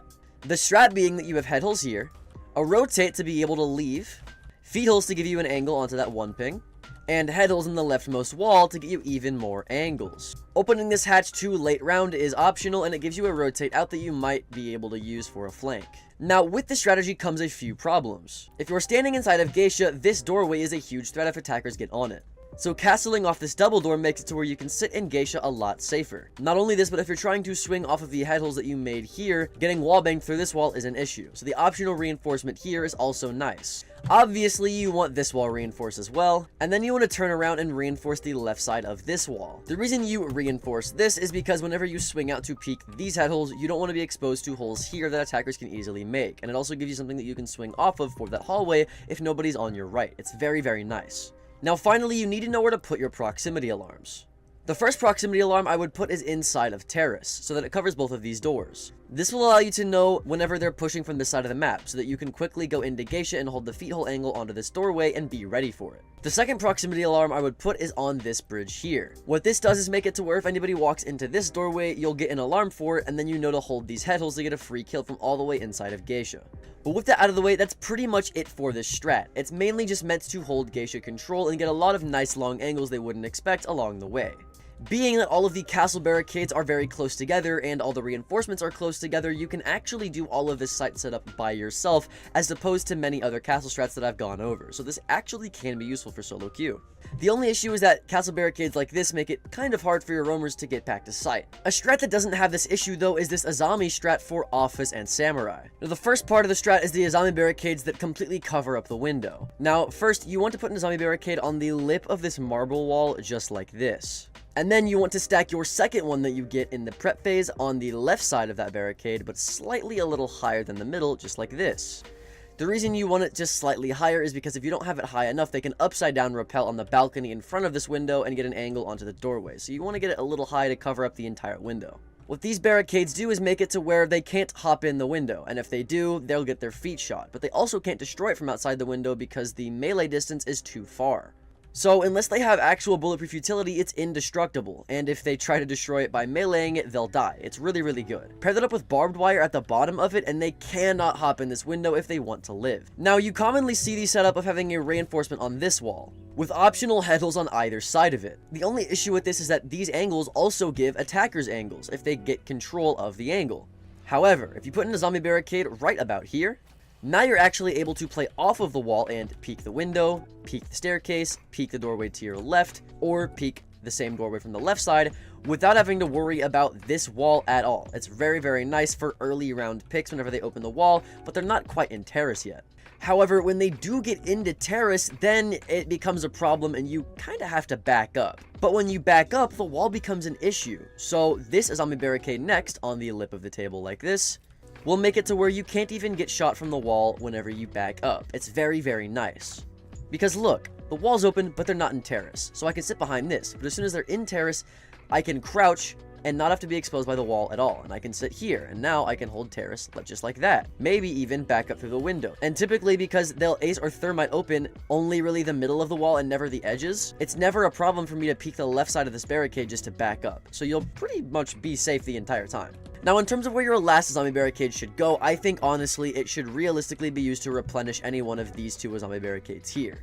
But if none of these get destroyed, then one on this box is completely optional, because it allows you to sit on these head holes without having to worry about attackers being on this doorway shooting you in case they have control of Dragon. Now, in terms of your last barbed wire placement, you want to put it on the terrace door, just so that whenever you're sitting on this zombie barricade, you actually know when they're pushing terrace, because like I said, it's so important to back out when they take terrace control. If you do this strat, it should be an easy win for Office and Samurai. But a site that's not so easy to defend is bedroom and bathroom downstairs, where you'll be able to have invisible cade claws, as you can see, that the attackers can't find. In order to do this strategy, you need these two walls right here reinforced, obviously, because if they open it, they get a huge line of sight into the rotate and in the bathroom and a free plant. It's very, very bad if they open this wall. So, to keep it closed, all you have to do is come upstairs, and when you come upstairs, go into lounge, break the radio, prone on top of the floor next to the futon, break this yellow pistol with your revolver or with your TCSG, whichever one you're running, then throw your Cade Claw underneath the futon on the very left side, just like this. This Cade Claw, as you can see, completely electrifies both walls, and I guarantee you attackers will not be able to find that for the life of them. Now, the next thing you're going to be Cade Clawing is this hatch. What you'll do is you'll open up this drawer next to the hatch and throw your Cade Claw inside. This Cade Claw is protected by the other door of that drawer, and it perfectly electrifies the hatch, and if they try to EMP over here on the hatch, they won't be able to get the Cade Claw, and unless they're actually standing right on top of the hatch, then they can't see the Cade Claw, and chances are they're not going to stand on the hatch because it's electrified, so they're not getting this hatch open. As you can see, this is what it looks like from downstairs. They will not be able to get that Cade Claw, so it's just a free round win if you want to keep walls closed with Cade downstairs. It's a very nice strategy. But we've been talking about nothing but defensive strategies. So let's go over this zero strat for attacking black stairs on karaoke. Now, first of all, the objective of this zero strategy is attacking black stairs for karaoke. So you want to make sure that you're spawning on helipad. Then, whenever you're here, you're immediately going to take bathroom control by breaking this window and then throwing your drone inside of bathroom, droning out all of bathroom, making sure it's clear, and then droning all of restaurant and its hallway. Once you've done this, you can hop into bathroom, get on your camera, and shoot a camera inside of the little wine cellar, just like that. Once you shot that camera, go back into bathroom, get on your camera, and now you can see anybody trying to flank you from the hallway, or anybody trying to flank up the main stairs, or any roamers behind the bar. You can pretty much see everybody. It's a really great camera. But this camera's just a flank camera, and it only scratches the surface of the power of the strategy. Because next what you want to do is immediately get on your camera, see if anybody's here, then get back on your drone and drive it into barbecue to make sure no one's holding the angle whenever you swing this doorway. Because your next move is going to be swinging that doorway and getting a camera somewhere like right there into barbecue quickly before you get shot. This camera will allow you to see anybody in barbecue that may be flanking up your black stairs. So now, as a player, you have all the flank cameras you'll need. One for barbecue and its doorway, and one for every hallway leading to your staircase. Now, Zero is really good for flank cameras, but you can do all of that with drones. What Zero is better at, though, is getting aggressive cameras like this one at the top of black stairs. This camera allows you to see anybody top black or in the hallway that might be able to contest you whenever you walk up and try to go through the rotate. If you get on this camera immediately, because of how black the actual surface of the camera is, contrasted with a brown roof, it's pretty hard to see this camera, so if you immediately get on it, you'll be able to see them before they'll be able to see the camera and shoot you. So all you need is the quick info, then you can get off and take the space. Hopefully by now you also have a teammate on this door that can help you with some cross angles.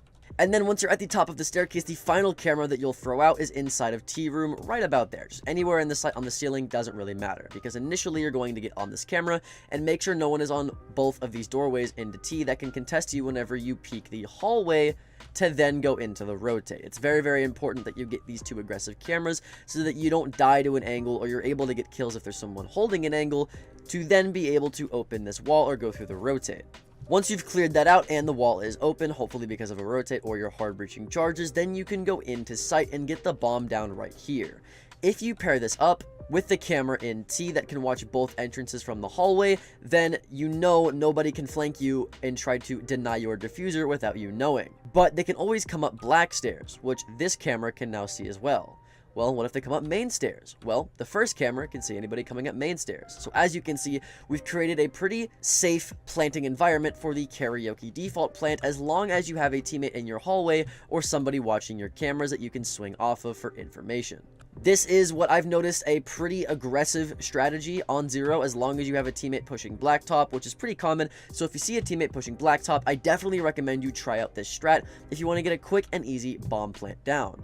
Something that's even quicker, though, is the send strategy for attacking the exact same bomb site, except this time you'll be attacking from top black instead of bottom black stairs. Now, because you're pushing blacktop, you want to spawn helipad, as it is the closest spawn to where you'll be pushing, which is the balcony right there.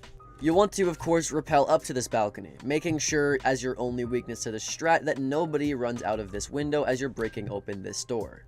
Speaking of breaking open the door, let's break it open. A cool thing about sends is that they can easily do this without having to worry about reloading after the barricade in case they try to swing you. So you can break open this barricade and hold the angle for anybody trying to bait your reload. Once you've done this comes the hardest part of the strat, which is clearing out top black and the corner right here. But luckily Sens now has frag grenades, so that they can grenade the shield here, or even better, grenade the corner here. If you want these grenades to explode even sooner, make sure that when you throw the grenade at the deployable shield that it hits the ground first. Because if you didn't know, when you throw a frag grenade at the floor, it will actually explode faster than if you were to throw it at somewhere else. So throwing it at the floor as soon as possible in your grenade arc will actually make it explode the fastest. That aside though, hopefully now you've cleared the shield and you don't have to worry about anybody on the black stairs, in your corner, or on the rotate here. The hardest part is over. Now as Sens, you want to cut off any angles in the hallway that might contest you from getting to point A all the way to point B, which is the rotate here. Because if you didn't know, typically there might be head holes here, there's a doorway here, a rotate here, maybe head holes here, a doorway here, head holes here, a doorway here, a doorway here, a wall here. There's just a lot of angles. As Sens, it takes one device and a smartly timed push to completely get rid of all of this though. All you gotta do is roll it to the right side of this doorway here from your doorway, just like this. As you can see, all of those angles are gone, and if a defender tries to push through the smoke, they can't, because there's a smoke wall here. If they try to push through this doorway, they have to go through 2 layers of smoke. The only place they could possibly push and hold an angle from is the wall right here, but even then, that will still be obstructed by partially the Sens wall, depending on how much to the right or to the left the holes are, so it doesn't really matter. Now that you're on this rotate, you can easily make your way into the site where you can plant. Now the issue here is that they can come into your hallway or they can come into your rotate to deny your plant. One easy Sens wall that can counter a lot of these angles is the Sens wall right about here. This Sens wall will cover any head holes and the doorway as you get the plant down, and because you put it so close to the wall, if they try to run through the door, you can easily shoot them whenever they try to deny your plant. As you get the bomb down though, whenever you try to leave, your only issue is the rotate right there. But typically there's a bomb chassis here anyways that makes it to where the only possible way they can kill you is if they get a lucky pre-fire through the tiny gap in the bomb in the wall, which should not be an issue. Now your third Sens should be saved in case you need to use one of the 2 Senses that I just gave you again, maybe because you couldn't get the push down or they're pre-firing through the smoke. One thing that I do want to note though is a lot of people might think, well, you should just Sens right here instead, and now they can't peek any of the angles instead of that complicated zigzag pattern.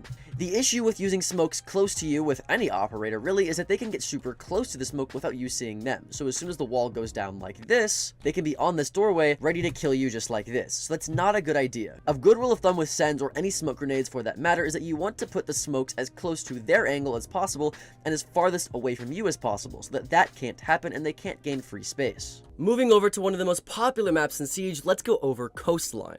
Now the first zombie barricade you want to put on the side of this wall right here, exactly in the middle. The reason you do this is so if anybody tries to rappel on this window as an attacker, they can't actually see you whenever you're on the rotate, which is really, really powerful. I kill a lot of people from that angle, so the ability to completely counter it is very, very nice. And no, they can't melee this from outside the window. That one I actually did make up myself, along with the next one that I'm going to show you, which is the one that you put right at the tip of this triangle, just like that.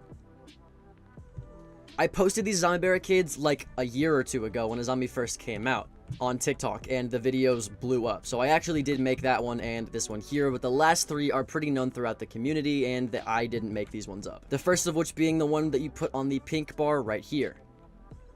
That one does the same thing that the first zombie barricade does, where it essentially protects the rotate here from anybody inside of Aqua instead, which is pretty powerful for you. But also, if you are rotating and you want to contest Aqua, you're able to play off of this barricade just like this, and you can get a lot of free kills off of it. It's a really, really good barricade. Now, we know how commonly they'll have the rotate here, a reinforcement here, along with head holes all along that wall there. That's pretty common. The only issue with this here, however, is if you have somebody in Aqua as an attacker, they now have a deep angle on anybody rotating into Hookah from the Cool Vibes rotate. To mitigate this, you can easily put in a zombie barricade on the bomb chassis right here.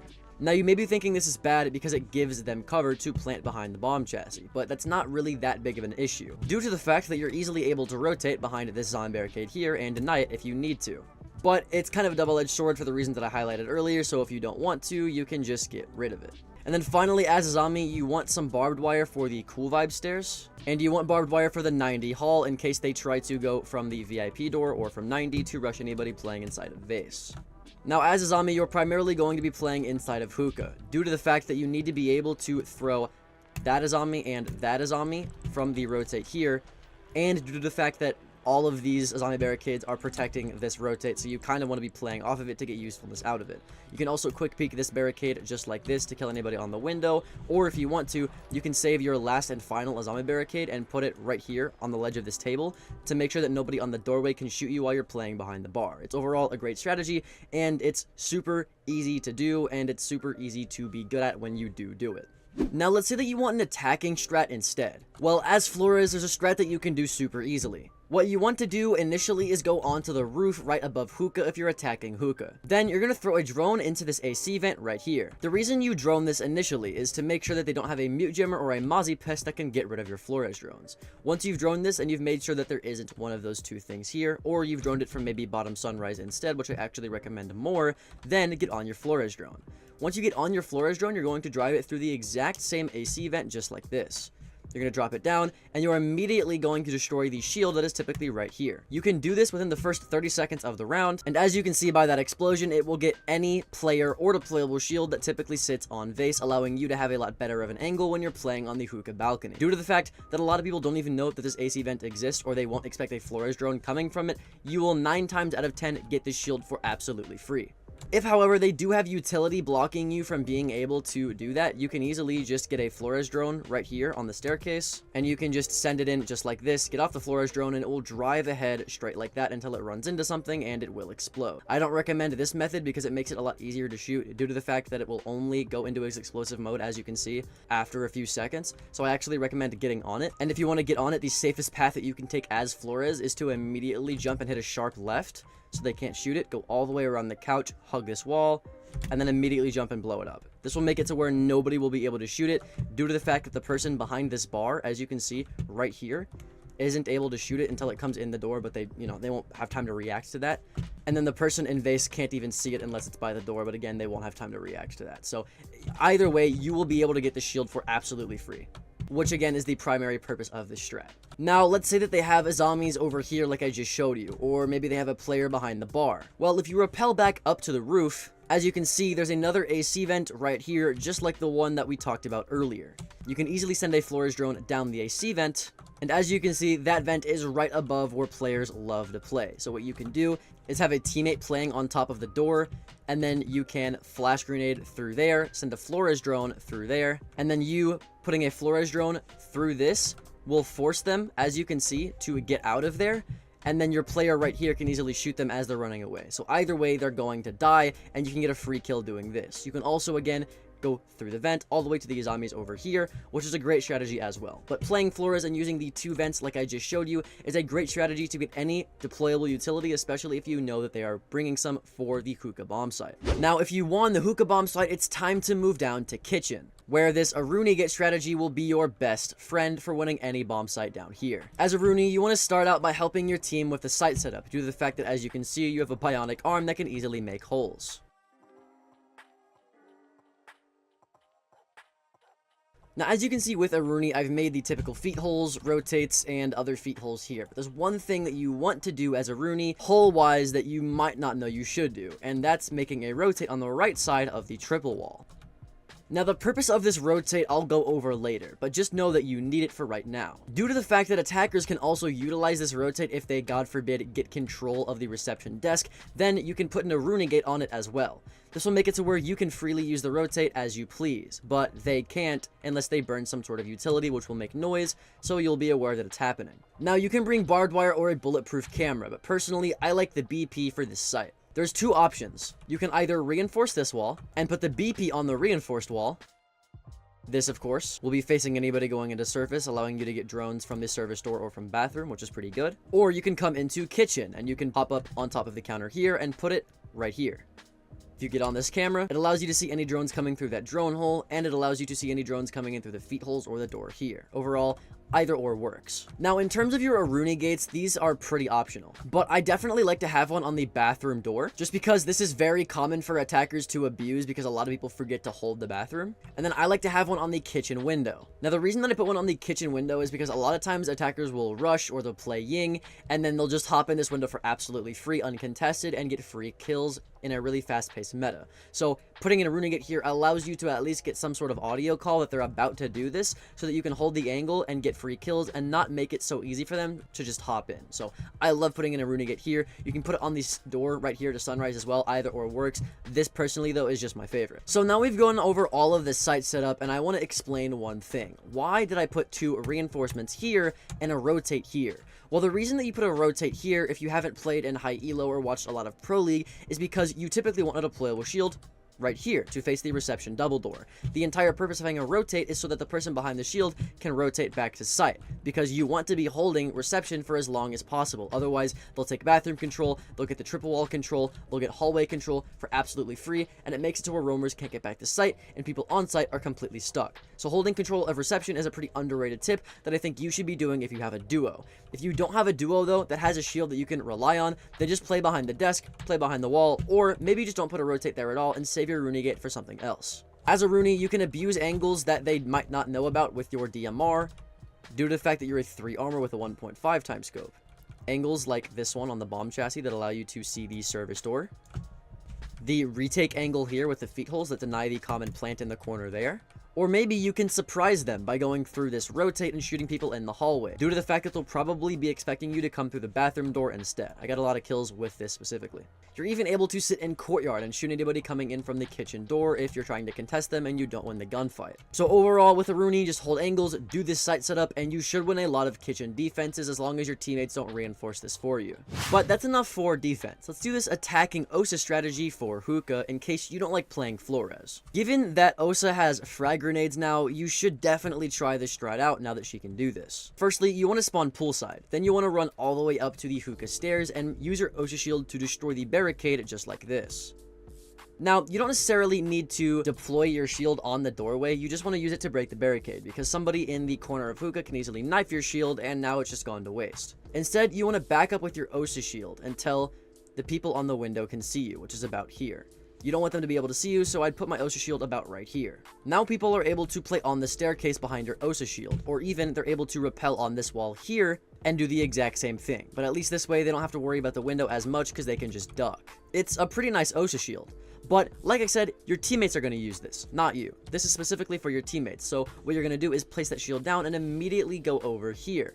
Once you're here, rappel up to the side of the building, just like this. Then upside down rappel. Pull out your shield and deploy your Osa shield upside down on the hookah window. Now wait, before you fully deploy it, I want you to fake deploy it, because a lot of people will play a zombie for this site and they'll have impacts for your Osa shield. You want to bait this out mid deploy. You can deploy just like that, fake deploy it just like that, fake deploy it, bait out the impacts. Once you've done this, then put it on. Now, you're going to normal rappel just like this. Go down and you have a nice pixel angle just like this that can see anybody rotating into hookah, anybody on the hookah bar, or anybody on the vase door, or anybody for that matter trying to kill you from the rotate on the cool vibes. Overall, a great pixel angle, and you can really hang out on this window the entire round. Pressure from this window, mixed defenders have to play a lot differently and a lot more passive, so you just being here, even if you don't get kills, will help your team out a lot.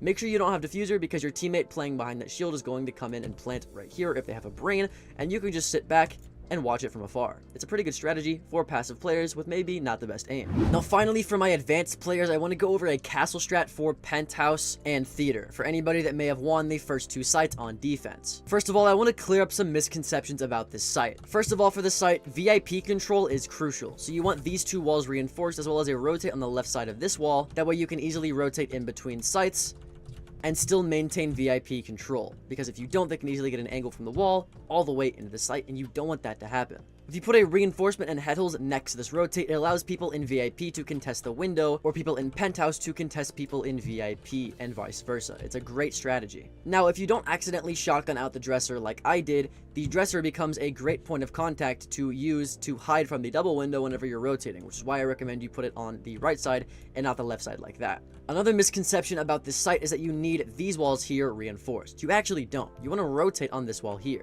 Now, this rotate allows people inside of theater to be able to contest the 90 hallway, which is typically dominated by attackers, but if you have a deployable shield here, or maybe you're just aggressive, you can easily take control of this power position away from the attackers. Given that you also have a teammate playing in luggage for the white stairs walk up, it's very easy for you to do this. Finally, what you want is a reinforcement here, which you may think is basic, but a lot of people will reinforce next to it. That's not what you want. Instead, you want head holes next to this reinforcement, because if you don't do that, people can get on the VIP window and easily shoot you from the rotate using head holes here that they could makeshift themselves. So this reinforcement is very powerful, not only because of that, but because you can peek off of it and contest the wall if they open it. This reinforcement as well allows people to play off of this reinforcement and not have to worry about the 90 hall. They can easily still use the head holes if they want to for the door right there.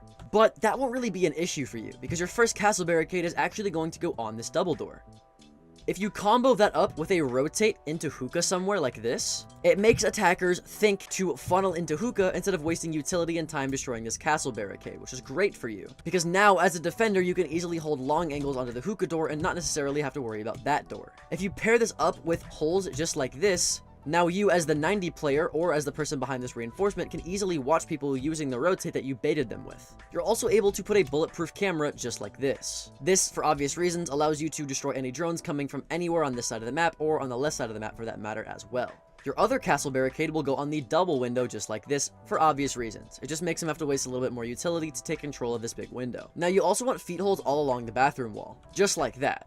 Once you've done that, you're going to castle off the door just like this. This makes it to where if you're sitting in VIP or in Hall of Fame, you can easily shoot anybody that drops in the closet, and because you castled off their doorway, they can't even escape. They're just stuck there and they're probably going to die. It also makes it to where you can rotate in this hallway without having to worry about the double window that they can use through this doorway because it's castled off. You also want to make sure that the wall next to your rotate is reinforced. This is so that when you're rotating, you don't have to worry about somebody trying to shoot you through the wall when they're on this doorway here. Your final castle barricade is pretty optional. I like to put it on the window just like this. This is because if you don't, they can easily open up this wall here, and now they have a long angle into VIP and into this site, but with this castle here, they don't get that. Like I said, it's a pretty advanced strat, and you really want to make sure that you have good teammates that know how to set it up with you for you to be able to do anything with it at all. But if you can do all of that, then this strat will win you every single round that you go to Penthouse because enemies don't have the brain to counter it. For our next map though, let's go over Theme Park. Now first, you want to reinforce these two walls. Now contrary to what you might think, you're not actually going to be K-tricking this wall and having a bandit or a mute get this wall. You're doing the opposite. You're going to put two K's on this wall and let the bandit or mute put their stuff on those walls. This might seem really bad, but I'll show you why it's really good. Because your first Cade Claw is going to go in this top right corner right here. Now you may be thinking, can't they just shoot it from vert? Well actually no, because all of this, you're right, is wooden. But the floor panel above the actual Cade Claw is concrete, so they can't get above it. And even if they're on this wooden floor here, they can't actually see this Cade Claw, so they won't be able to shoot it or destroy it. The second Cade Claw, though, is even more hidden. All you have to do is prone right here and shoot it into the underside of this desk, just like that. Now, as you can see, both sides are electrified, and the last place you're going to try to EMP whenever you're playing Cade is the bottom left right here and the top right here. So it's very, very nice. And with the introduction of the new operator Turborao, or however you pronounce their name, bandit tricking on these walls is actually more viable than Cade tricking in my opinion. So this strat is even better in the new season. There's nothing particularly crazy about this strat. You can easily pick up a Cade Claw and redeploy it if you're trying to trick, or you can shoot open this right here and get on top of the box to shoot anybody on the staircase, or you can use it to just throw a nitro cell just like this to kill anybody on the other side. Doesn't really matter as long as you don't hit the ceiling like I did. Pretty simple strat, so let's go over something a bit more complicated. That being this really nice castle strat for initiation and vault. Now the whole point of this castle strat is to protect any players that are coming through the hallway, and it's to apply a lot of pressure onto the people trying to push cash door. Your first castle barricade is going to go on this double door right here. The reason that you do this is so they can't get on that window right there and get a long angle onto anybody playing on the mirror right here, or the head holes that are right next to it. Overall, it's a great castle strat as long as you have another rotate option right next to it, which would be this rotate right here. The reason you put it on the left side is so that the people on the window can't shoot anybody that's trying to rotate right here. It's really, really nice, and as long as, you know, you don't lose the gunfight when you cross the window, this rotate strat is not bad at all. The only issue is that you'd have to worry about people on the cash door when you're trying to make this rotate. Something to put a lot of passive pressure on this cash door, though, are these head holes that you'll put just like this. These head holes allow for you to be inside a vault or inside of the 90 window or deep inside of the reception and initiation door to get an angle onto cash, which puts a lot of pressure on them so they can't peek anybody trying to use this rotate. If you put a head hole here like I accidentally did, I just realized that you can get an angle onto this window for free too, which is pretty nice. But it's a double-edged sword because they can use that on the window to see anybody on the door, so do what you want. If you pair these head holes up with a reinforcement next to each head hole, one right here, and one right here. This allows you to be able to peek off of the head holes a lot safer, while also not giving them as many angles they can use if they have a soft breaching tool like Ash or Zophia's charges. Now obviously, because you're playing castle, you have a lot more to put down, so hopefully you're not the one having to make all of this site setup because we still have 3 castles to go over. The first castle being the one on the bathroom window, just like this. The The reason you put it on the bathroom window is so again, they don't get a long angle onto this rotate or anybody playing off of this head hole. It's really powerful for you while also allowing you to rotate in the bathroom without having to worry about the window in the first place. Your third castle is going to go on this double door like we talked about earlier. Now this does make it to where you are limited in your rotate options, but what I like to do is put a rotate right here instead of just head holes so that you still get the same rotate options while allowing you to get an ability to peek people at the same time. And because this rotate is so far away from the door, it's not like they can run in and utilize it without dying in the process. It's very, very nice. This castle barricade also gives you more cover if you want to maybe not have this castle barricade because you want to rotate with this door instead of this rotate, and it also still covers anything that this window would provide in terms of attacker angles. Personally, I wouldn't recommend having both here. You can do one or the other, but if you have both, it doesn't really matter as long as you have somebody in Top Dragon or Initiation to support you. Your next castle can go actually on the bunk door. This may seem a little bit weird, but let me explain. The reason you put a castle on this door is because instead of having a rotate through that door, you're gonna have a rotate through this wall instead. The big difference about rotating through the door and through the rotate here is because you're gonna have a proc alarm on the arcade machine. If you have a proc alarm on the arcade machine and they walk in the door right after, it gives you a lot less reaction time than if they were to trip the proximity alarm and have to walk all the way to this rotate. Because typically you'll have somebody playing inside a break room or inside of bunk room, so this just gives them more of a reaction time to then look at the rotate if they're playing off of it. If you don't have a reliable teammate though, this isn't as good, so you know, do what you will. Now, if you've ever played on this site, you know that they can easily get a thermite or an ace charge on this wall to break this wall, so if you have denial, it doesn't actually matter. So if you have a shotgun, you can easily just open this wall up like this and prevent that from actually happening. But because you've done this, it opens up a long line of sight from people on this window into the hallway, which is really, really bad for your roamers. So personally, I like to put my last castle barricade on this window. Now again, you shouldn't have to be doing all of this site setup. I really hope you don't. And that's why this is more of an advanced strat, because hopefully you have reliable teammates that can do some of the site setup for you. But if you don't, good luck. But for the final prox alarm, I like to put it on the cache door, or if you have a mirror for that information, you can put the final prox alarm on the dragon stairs. Either way, it works pretty well. But as you can see, we've extensively talked about defensive strats. So let's go over this attacking strat. For this, you're going to select 0, and you're going to spawn on the west side of the map. What you want to do is immediately come over here and break the bottom arcade window. Once you do this, shoot a 0 camera on the pole that connects the UFO to the ceiling, just like this. This 0 camera will let you watch all of top and bottom arcade, as well as the staircase and the hallway connecting that and the bomb site. You can also use this to zap the default camera, allowing you to get a lot of information very, very easily. But that camera is more for your team, because as 0, you're actually going to be pushing the east side of the building. Once you've made it over here, put a 0 camera in the top of the arcade building. That 0 camera that I just showed you specifically can see all of bottom and top arcade, as well as the site door and the doorway into maintenance, and it allows you to see into the cache corridor, as well as somewhat into the reception room and initiation as well. It's overall a great, great camera. Once you've secured this side of the map with your teammates who are hopefully getting open the maintenance wall, you can move over to this side of the map, where you'll destroy the default camera and put a 0 camera that watches your upstairs flank. Your final 0 camera, however, needs to go somewhere like, let's say right about there. That 0 camera specifically will watch your hallway for anybody trying to flank you, because as 0, mainly you're going to use your hard breaching charges to open up this wall that is rarely protected with any sort of utility. You can do one low,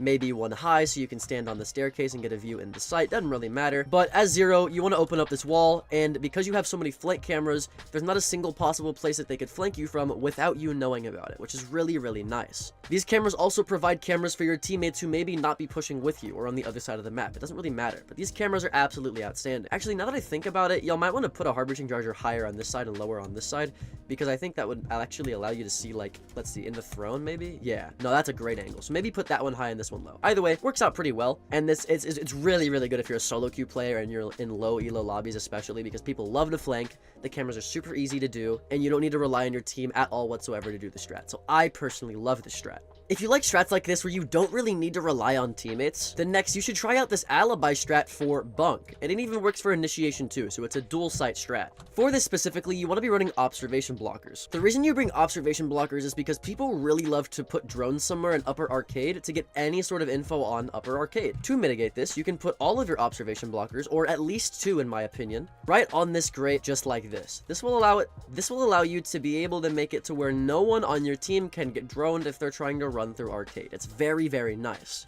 However, personally, I think you need to save your 3rd observation blocker. The reason for this being is because people typically have head holes right here, correct? That they play off of in tandem with the box strat just like this. Well, if you don't want them to be able to drone out the fact that you even have this strat, or maybe you just don't want them to drone out that you're on the head holes, you can easily put an observation blocker just like this. This observation blocker will not only block the head holes, but it'll also block anybody behind the box, so you can easily play off of this and them not know where you are off of a drone. The only issue with this blocker is that people on the door, the only issue with this blocker is that if they hop into cafe or they hop in right here, they can easily shoot it. So let's pick this up. If you want a lower risk, lower reward observation blocker, you can easily just put it on the head holes just like this. What this allows you to do is put an alibi clone behind the blocker that tricks people into shooting it because they can't drone it out in the first place due to the observation blocker. If you put it a little farther back than I did, they won't be able to see the gun peeking out either, which will make people have to shoot the alibi clone, in which you can easily swing off of that information and get a free kill. It's very, very easy to do, and I recommend you do it with any alibi clone you ever place. You can, of course, also have one behind the arcade machine behind these two observation blockers due to the fact that they, again, can't see it. So people who hop in here are going to shoot the alibi clone, and people who are on the staircase who can't drone it will also shoot the alibi clone, in which you can have somebody on this door easily swing and kill people here and kill people here. It's very, very nice. Now, because you typically will have head holes here and a rotate on the left, I love putting an alibi clone behind this couch, because not only will people inside the site or on those head holes shoot this alibi clone, but also people inside of reception will shoot this alibi clone as well. So it's a dual purpose alibi clone that people who are sitting inside of bunk can easily get kills off of. It's very, very nice. But like I said, your teammates can use it, you can use it. It doesn't require a lot of team play. You can just put these down in the prep phase and kind of do whatever you want to do. It's very nice and very good for solo queue players who want to be very aggressive. Let's go over something much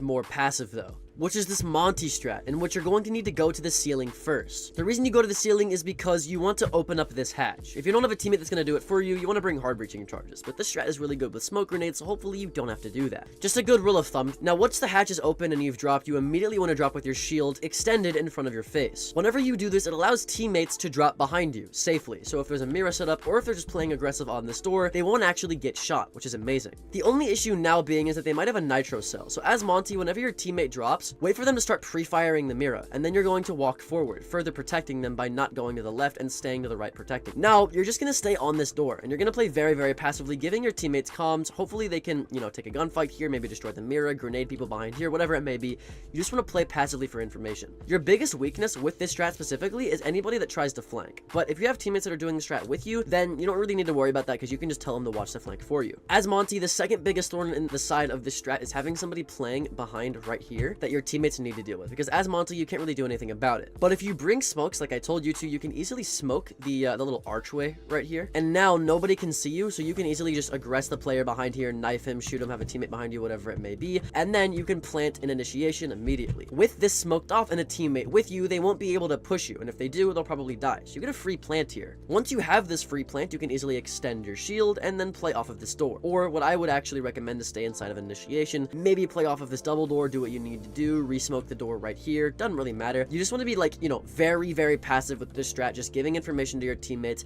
The only time you want to be aggressive is when you're actually trying to push the person out of here, if that's the kind of route you're going for to take the site. But that's about it. You really just want to be passive, playing for that plant. It's a plant strat, so if you want to play passive, maybe get a plant strat, have a little troll strat going on, and this strat is definitely for you. And much more enjoyable map though is Villa.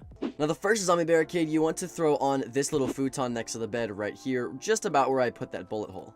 What this zombie barricade right here allows you to do is it allows you to sit in master without having to worry about this master window, so you can play in here pretty safely. But what about this window? Well, the zombie barricade on the curvature of the fireplace just like this will allow you to not have to worry about that window either. So now really, you're very much able to just play inside of master for absolutely free. It's super powerful. One issue though is that people can hop in closet and just shoot you whenever you're inside of master. So what I like to do is I'll initially put some barbed wire inside of the closet hop in, and I want to put it like far out enough to where they can't melee it from behind this cover, right? So usually I'll put it about right here, and then I'll also combo that up with an Azami late round right there.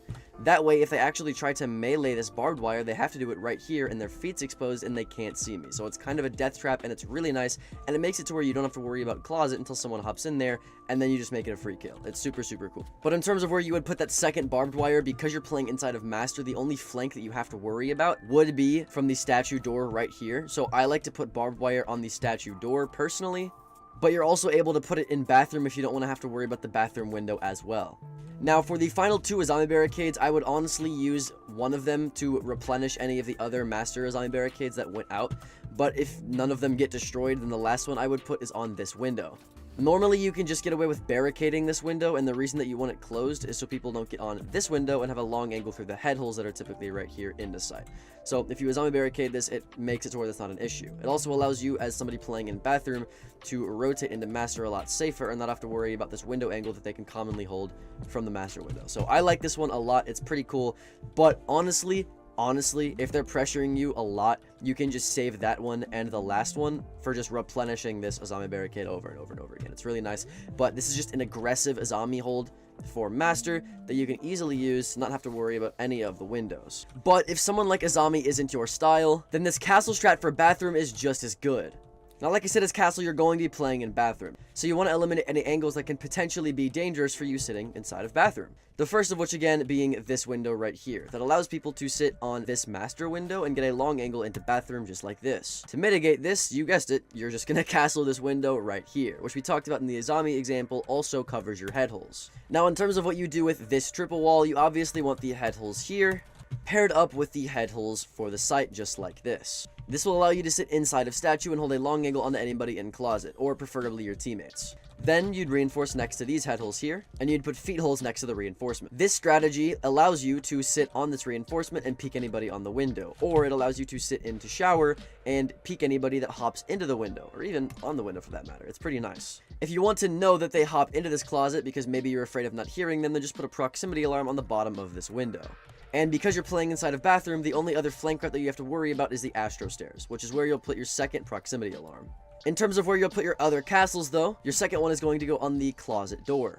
Now, this may seem weird, but because you're playing inside of bathroom, if they try to hop into closet and maybe you're just getting heavily contested, maybe you die, this makes it to where they can't leave closet, and they're kind of trapped by the people on these head holes and by you on these feet holes. So it's just really dangerous for them to hop into closet, and it serves as nice bait. Pair that up with the fact that you have a proximity alarm here, anybody on these head holes is easily going to capitalize on the person who is stuck inside of closet. This door also allows you to sit in bathroom without having to worry about this window if you don't want to peek it, which is pretty nice as well. Not to mention, these two castle barricades have the added bonus of making people on this window feel like it's a lot more safe to hop into master than it actually is. Now, the third castle, you'll want to go on the Astro window. The reason it goes on the Astro window is because if you're trying to rotate to astronomy without having to die from the window here, you just castle it. It's pretty nice. And then the final castle is completely optional. But what I like to do personally is barricade this double door inside of the 90 hall just like this. Now, what this does is it forces people who are in 90 or top red to, instead of going from this door, to just funnel into this door. And anybody that's playing off of these head holes will easily just hold an angle and kill people. So it's very nice for crowd control with the castle barricade. But we've talked extensively about statue and trophy defenses. So let's move down to dining and kitchen, where I have this excellent cage strat for keeping the wall closed here. What you'll do is you'll bring the TCSG or the revolver. Either one of these weapons will allow you to break a hole into this dresser like you just saw me do. Once you break open a hole in this dresser, make sure that this pantry wall is reinforced. Because as Cade, you'll be throwing a Cade Claw inside of the dresser, and the radius from this Cade Claw will actually hit the reinforced wall here and electrify it, as you can see. You can even put it a little further to the right as well, so that it actually will electrify the wall and also be very hard for anybody to EMP from this window or on the bottom of the staircase. Now, for the second Cade Claw, you have three options. The first option is if you somehow make the mistake of reinforcing both of these dining and laundry walls, then you can just put a Cade Claw somewhere like right here, but I really don't recommend you do this. The second and slightly more viable option is the memorial room wall, which you can just put a Cade Claw behind the dresser right here. It'll electrify both of these walls, which is pretty important, especially in higher elo when people actually ace this open. But the third Cade Claw, I think, is the best. For this, you'll come upstairs, and this Cade Claw is assuming that you have roamers up here that reinforce these two walls. If your roamers are setting up the upstairs just like this to ward off any attackers trying to play vert, then you can throw a Cade Claw right about here inside of the site. As you can see, it fully electrifies the wall without them being able to see or EMP it or shoot it for that matter, making it completely impossible for them to unelectrify this wall. It even works, as you can see, if they reinforce all three walls instead of just two, so it's a really good Cade Claw. It's a super quick and easy strat if maybe you're not too accustomed to the dining and kitchen site for Villa. But a site I guarantee you're more accustomed to is Aviator and Games. Now for this site, I brought you a Maestro strat, which is fitting because he just got buffed. What you want to do is come into study and put a Maestro camera just like this above the study hatch. Then, put an observation blocker behind the fireplace so that nobody can shoot it when they walk into study or up from main. This observation blocker, as you can see, completely protects your Maestro camera. so that if they try to drone through the study door, they have to get all the way over here before they can even see the Maestro camera, which by then you probably would have zapped it in the first place. Also, if you break the hatch beneath the Maestro camera, now they can't even go up to it and knife it, which is really powerful. This Maestro camera in specific serves two purposes. One, it shoots drones, like I showed you earlier, but also it'll deny any aces on the wall that they're trying to use to open up your mirror or just opening up the wall in general. It's very useful. The second Maestro camera that you'll be placing does the exact same job. You'll want to put it inside of the window above the hatch, just like this, inside of 90. Then, again, break the hatch. This allows you to get any drones inside of 90, while also allowing you to kill any Habanas or Aces that are on the 90 wall. It's super powerful. The hatch, of course, making it to where you don't have to worry about anybody knifing your Maestro, which is really nice, especially because people can't pre-cook grenades now. Now they can't even use grenades to destroy the camera. It's awesome. Also, if you put an observation blocker behind this pillar, just like this, they can't even drone out the Maestro camera. And they also can't drone you out if you're sitting behind the pillar, ready to swing off of the information your camera provides. Now, the final Maestro camera that you need to use goes inside of Aviator on the door, just like this. If you pair this up with an observation blocker on the door, now, unless they send their drone in through Aviator, which of course you can prevent with that Maestro camera, then they won't be able to see this Maestro camera at all. This camera in specific is made to where if you run into plant vault or you run in from the study door to plant on the bomb, you can easily get on this camera and shoot them and deny the plant. If you don't know, Maestro's cooldowns on his camera just got buffed, so now you can reliably in one mag down any 3 speeds that are trying to get the bomb down. If they decide to plant behind the map table, however, you're not only able to use this camera to deny it, but also you can use the first camera to deny it. It's a dual purpose strategy. And as Maestro, as long as you're sitting inside a vault and you're able to swing off of your cameras pretty easily, you should win most rounds with this strategy. But I've talked about nothing but defensive strats. So let's go over this attacking Brava strategy if you're trying to attack top floor, either one of the bomb sites. First, you want to spawn roadside, and then you're going to destroy the default camera obviously right there. Once you're here though, you're going to rappel on top of the brick wall like this, and get on top of the little ceiling for the shed. Once you're here with your para 308, you're easily able to mow down the bore window. And now you have a long angle onto anybody inside of top red or anybody rotating from skull door. It's a long angle that can get you a lot of kills for any over-aggressive defenders rotating back to site when they try to reinforce for their team. Once you've been here for at least 30 seconds, or maybe you've gotten the kill, then you'll rotate down and you'll get on top of this roof right here. Once you've rappelled on this roof, you're going to immediately get behind this little chimney pillar right here and get on your Brava drone. What's great about this drone is the first part of the strategy, you're just going to immediately go in the drone and look at the 90 camera, hack it, and back it out. And because you can do this so quickly, they actually can't prevent it and react in time, so you just got the most powerful camera in the entire game on this map for absolutely free, and they can't do anything about it unless they shoot it. But if they shoot it again, it's a powerful camera, so that's on them. Once you're here with your drone though, and the coast is clear, you can either hop through the window, or you can hop through this drone hole and get any cap cans on the double door, or any Malusi Banshees, any Fenrir devices, whatever it may be, through the Aviator door, because this drone hole again is so close to the site that it would honestly be stupid if you didn't just start hacking utility like this. But once you've hacked enough utility and you know that 90 is clear, whether it be through your drone or through your camera, you can then hop inside of the bore window, given that you know no one is inside of trophy to swing and kill you. Once you're here, you're immediately going to try to contest and take 90. However, if your teammates are pushing study super hard, then maybe actually you should consider pushing Aviator instead. Either way, you're going to use your smoke grenades to cut off parts of the site, like, let's say, right about here, to get a plant down behind the bomb chassis here, or behind the vault door, just like this. Then, you can easily just go down red stairs and hold a passive angle, or get on your drone and use your drone's information or the 90 cam's information to get an easy post-plant win. It's very simple, very easy to do, and I've noticed that it gets me a lot of free ranked wins. Going over a newer map though, let's go over Nighthaven Labs. Next up, what you're going to do is go onto the rafter staircase and aim in this little rectangle right here and throw it behind the plants just like this. Now this Valkyrie camera here can see anybody coming up the rafter stairs through the plant, as well as anybody coming in through the window over there. It's very, very nice. Not only this, but it's super hidden for anybody going up to rafters. They'd have to be looking exactly right here to see it, but if they're on the staircase, they'll be looking at the door over here anyways, so no one's going to be seeing that camera. If you also destroy any of the plants over here with your Deagle or with your MPX, it makes it even easier to see the right side of anybody coming onto the, the staircase here, the doorway over there. It's good for audio calls as well. Overall, a really good camera. An even better camera, though, goes inside of the plants here. But before I go over that, I need to tell you something. Whenever you throw a Valkyrie camera inside of plants, it typically breaks the plants, which makes your Valkyrie camera a lot less hidden. To avoid this, what you're going to do is throw one Valkyrie camera on the wall, and then bounce your other Valkyrie camera off of that one. That will make it to where the Valkyrie camera will not destroy the plants, while also giving your Valkyrie camera some cover if attackers try to look for it. And as you can see, when you get on this Valkyrie camera, you can still see everything. You can see the door, the window hop-in, the wall, anybody inside this room. It's overall a very good camera that no one's really going to look for. But the best Valkyrie camera on this list is going to go right above this waterfall sign, just right here. That Valkyrie camera is actually pretty hidden because of the black little roof tiles just like that. But as you can see, it sees the staircase, the double door, and the door from outside. And I don't know if you noticed, but it's actually floating mid-air. I have no idea why it's doing that. But overall, it's a really good camera for information. Now, as Valkyrie, you'll be playing on sight off of your cameras, just using them for information. But if you want to go below and get a nitro cell kill, then you can easily come below into Lounge and throw a nitro cell right about there like I just showed you. Then you can get on your camera, and as soon as you see somebody cross the barrier to your right, you can blow up your nitro cell and get a free kill. It's pretty nice most of the time. As you can see, anyone on the wall would have just been dead. An even better strat for top floor, though, is this Fenrir strat. Now, as Fenrir, you'll be primarily playing rafters. And then later in the round, whenever you're getting surrounded, you can use the pretty common rotate here to fall back into sight and play off the head hole reinforcement combo that's typically right about here. That being said, where do you actually put his mines? Well, first of all, you want one for the IT room. Putting one on the wall is bad because they can easily just walk out of it once they walk into it, and now they know where the mine is. So putting it deeper into IT is not a terrible idea. The actual placement, though, is going to go right about here. This will ensure that they have to walk deep into IT before they set that mine off, allowing you to easily shoot them because it takes them so much time to leave the room once they get hit by the mine.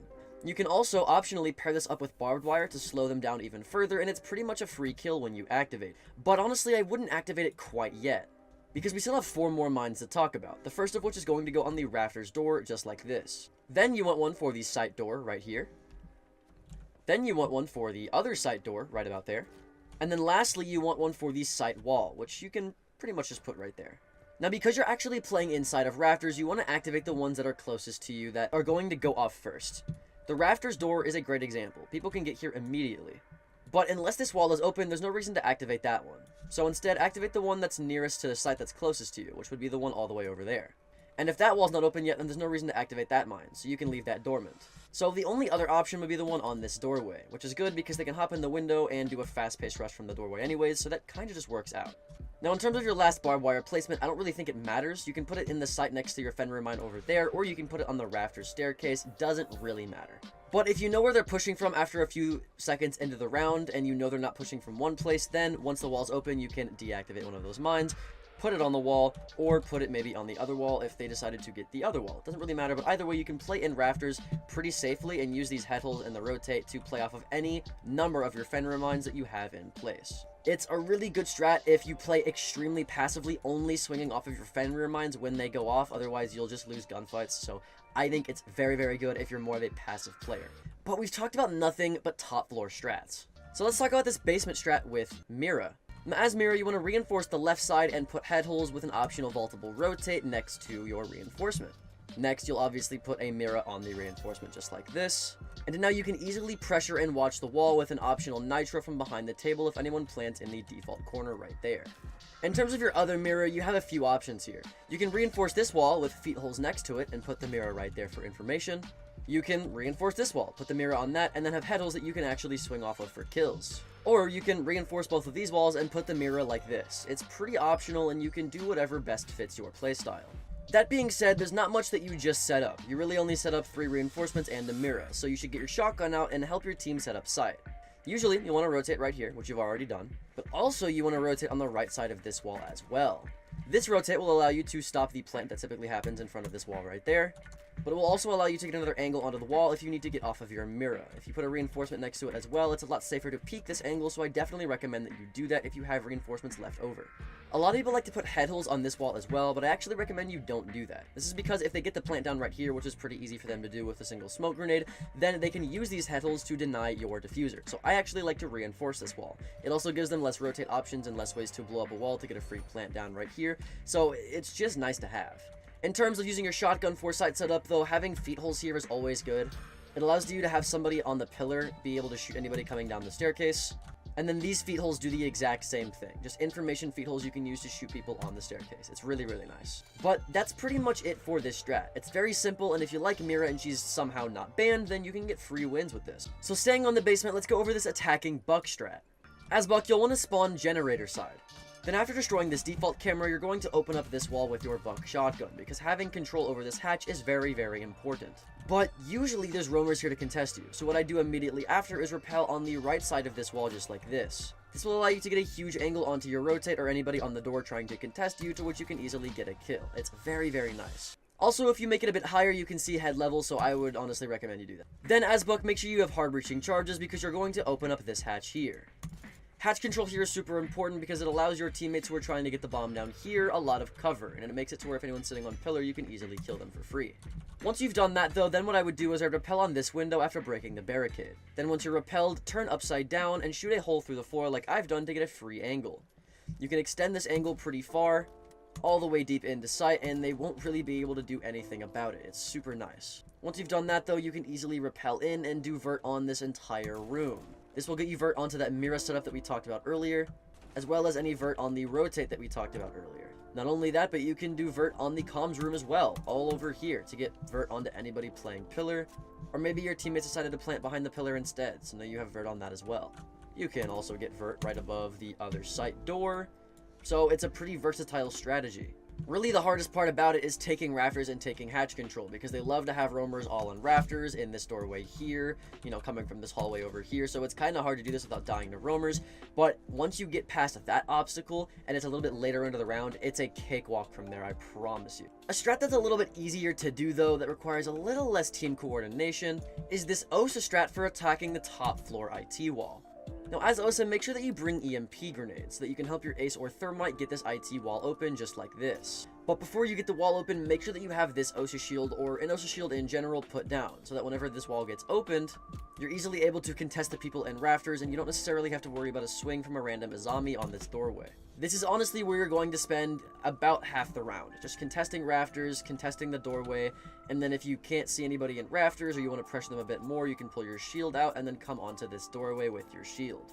Once you do this, you can pull your OSA out and break the barricade with it, and then, you know, kind of look around, see if anyone's rafters. If they are, you can put the barricade down, bait out the impacts, you know what I'm saying, put it down again, and then you can have a gunfight with anybody in rafters with somebody else behind your first OSA shield, preferably your hard breach, also having an angle onto them. So now you have 2 angles onto the rafters, kid, which is a pretty much guaranteed kill, right? Like, because they can't handle 2 people at once. Then once you've done that, you can pick up this OSA shield and put it for the rotate.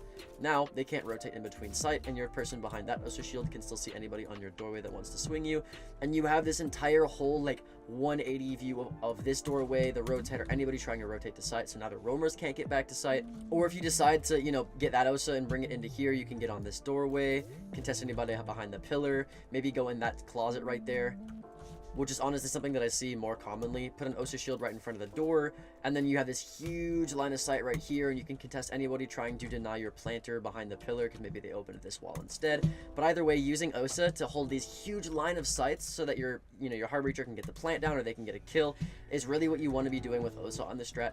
I die to so many OSA strats. People will do it from the IT wall, they'll do it from the rafters door, they'll have an OSA push from the closet, they'll do it from behind the wall, they'll push with OSA over here and have somebody break open this wall and plant in the other objective. Like, they'll do anything in their power.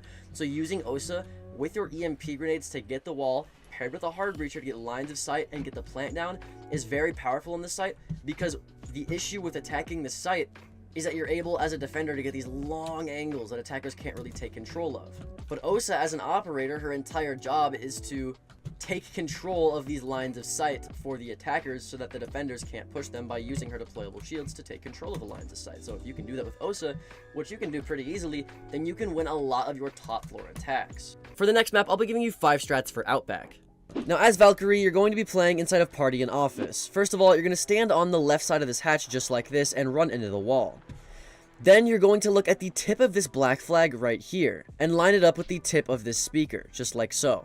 Once you've done that, you can just click and throw your Valkyrie camera.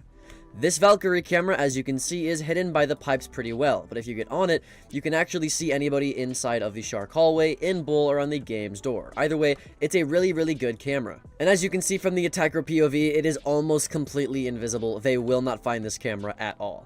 Not only do you need a camera for Bull, but you also need a camera for Garage and Office. If you stand inside of Office and you throw a camera in this little triangle right here, you can easily get a camera that watches both. This camera, as you can see, watches all of Office and the doorways into it, as well as all of Garage. And if you land your camera on the actual metal beam instead of the ceiling, you can get a better view of inside of Office and watch all of the doorways, including the electrical one over there. It's a very nice camera that gets a lot of information that isn't that easy to spot. As you can see, if I'm just walking around, I really have to be looking at it to notice that it's a Valkyrie camera. It kind of looks like a water fire alarm thing. I don't know. It doesn't look like a Valcam.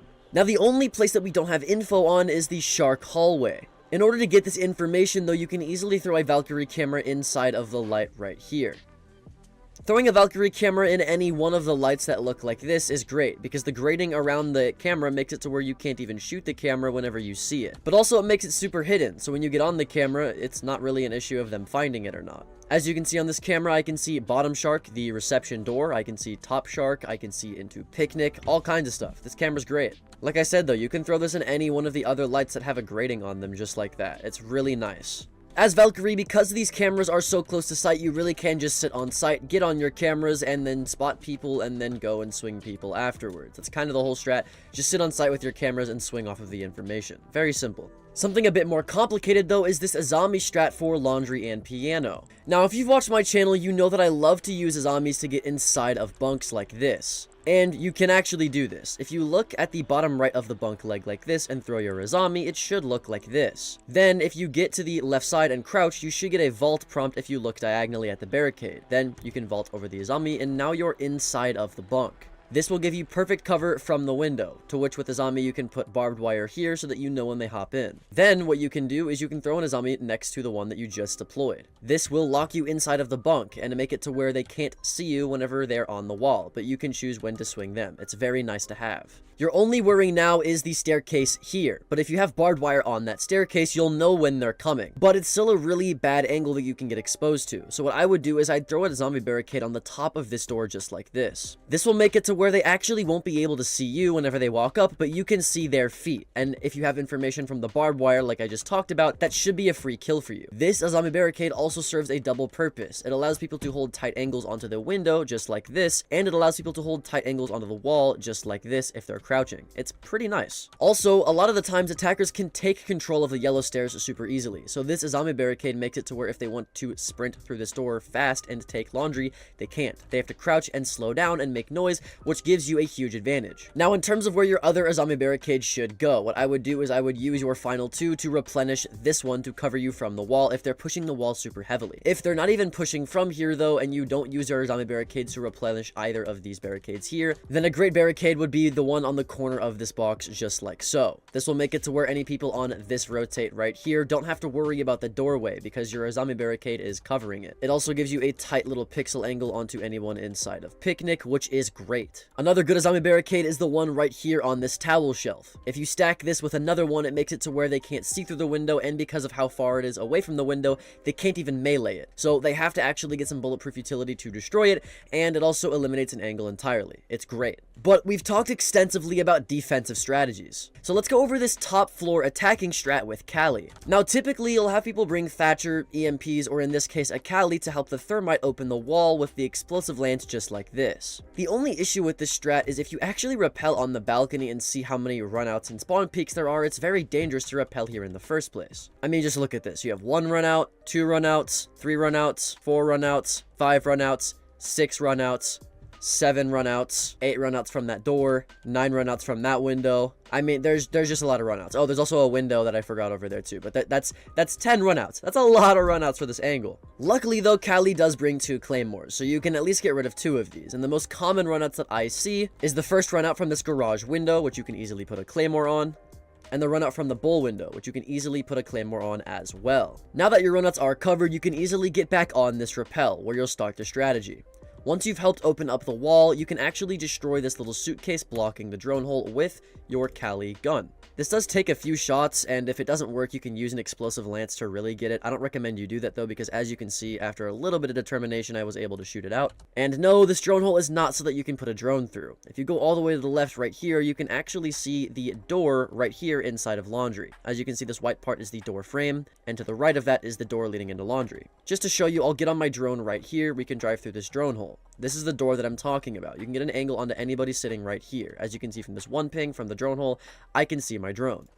This is a really good angle to hold because a lot of people don't know about this angle. It's very hard to shoot you back due to the metal cover you have right here, and because you're playing Cali, you can easily get a great zoomed in scope to kill anybody due to how easily you can just see them. It's great overall. If you don't like that angle though, you can get behind these two refrigerators here and hold a long angle through the window and the door onto anybody trying to rotate outside of dorms. After that, whenever you get into the building, pull out your SMG and get to work because the round's pretty much cut out for you if you get a free kill from the drone hole right there. It's a little bit of a silly strat, but it does actually work sometimes. Something a bit more reliable though is this gridlock strat for attacking Picnic. As gridlock, once you've shut out the default camera from spawning over here, you can get your super shorty out and break the barricade just like I did right here. Then you want to get behind this half wall here and get on your drone. Once you're on your drone, you want to drone out Picnic initially to make sure no one's sitting inside of it. Then drone out Top Shark to make sure no one is Top Shark or on the shark stairs. Once you've done this, then you can easily run across like this and hope that nobody pre-fires your head, and then throw a gridlock track on the shark stairs and a gridlock track back here as well, which you can safely throw from outside this door instead of just in front of this one where you'll get shot. These two tracks will make it to where you really can't get flanked unless they shoot the tracks, which you will know about since you're so close to them. Now, really all you have to worry about is pushing through this doorway, which is arguably the hardest part. If this wall is soft though, you can make yourself a rotate into games or pool tables, whatever you call this area, and pressure this door instead. But I honestly wouldn't recommend doing that. I would open up this wall and throw your third gridlock track right in the antechamber, just like this, or connector, whatever you call this doorway. This will make it to where they can't rotate from bathroom, from games, from laundry, or from the rotate on the left without you knowing about it because they'll shoot your gridlock tracks. Your final one can go actually on the rotate behind the box if people are behind there, or preferably in this hallway right here so they can't rotate there either. Overall, using gridlock tracks to stop defender rotations whenever you're trying to get the bomb down is the best way to use gridlock, and that's why I'm teaching you to use her like this for this side specifically. If there's a rotate on the right side instead of the left side, however, you can smoke it off with gridlock smoke and get a plant down behind the black box just like this. Once you've done that, you can easily throw a smoke on the roof to bounce in front of the rotate again to re-smoke yourself so that you can leave and get a long angle from Picnic or from the rotate right here or from the doorway right here onto anybody trying to defuse the bomb. Optionally, you can also open up holes below the diffuser with your super shorty, open up the hatch, and then drop the hatch and play below for the diffuser as well, which will be much less contested for you. As you can see, I'm below the black box right now with my super shorty, and it's pretty much a free kill if they try to defuse. Something else that's a free kill though is this Fenrir strat for top floor laundry. Now if you're playing Fenrir, make sure obviously that you bring the bailiff because you want to be helping your team set up the site. First of all, having a rotate on the left side of this wall is preferred.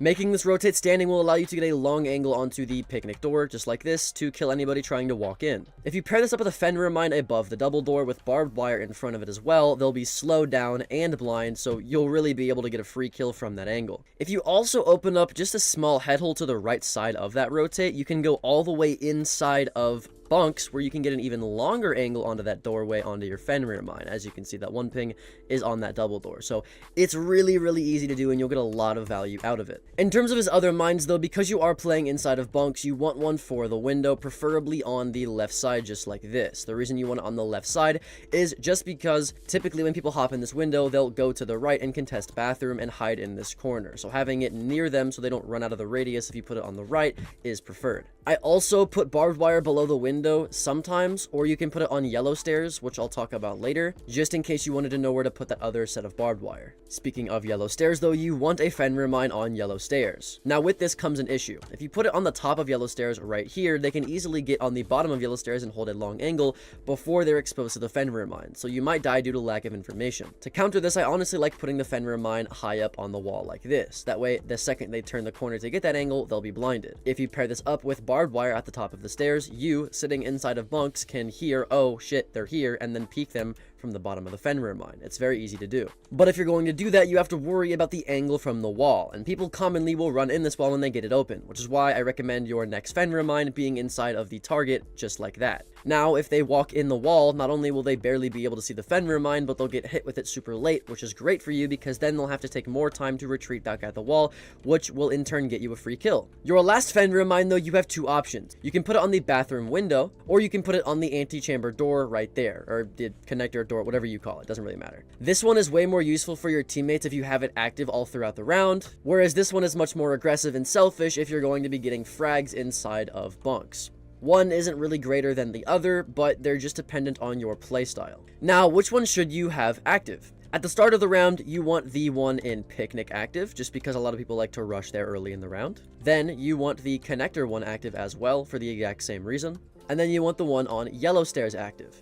These are all three common rush points that they'll use that can really catch you off guard or your teammates off guard, so it's good to have these early in the round. But if you don't notice that they're pushing here within the first minute of the round, you can deactivate them. Let's say I know that they're not pushing Yellow Stairs, I can deactivate that one. Or if I know they're not pushing Connector, then I can deactivate that one. And then I can reallocate it to, let's say, the window here, which they probably will actually be on. You want to really keep this wall one inactive to save space for activating other ones, because sometimes they won't even open this wall, but if they do open this wall, that's the only time you'd really activate it. If a minute and a half goes by and they're not even touching this wall though, then you can take this one off and put it somewhere else, like let's say on the actual door to site all the way over there. Or if they're not pushing over there, then maybe putting it on the window right here. Doesn't really matter, but you can reallocate one mine super late into the round depending on where or where not they may be pushing. But as Fenrir, as long as you're staying inside of bunks holding long angles like this one, you should be getting 3 kills. 5 strats that are even better though is these strats for Emerald Plains.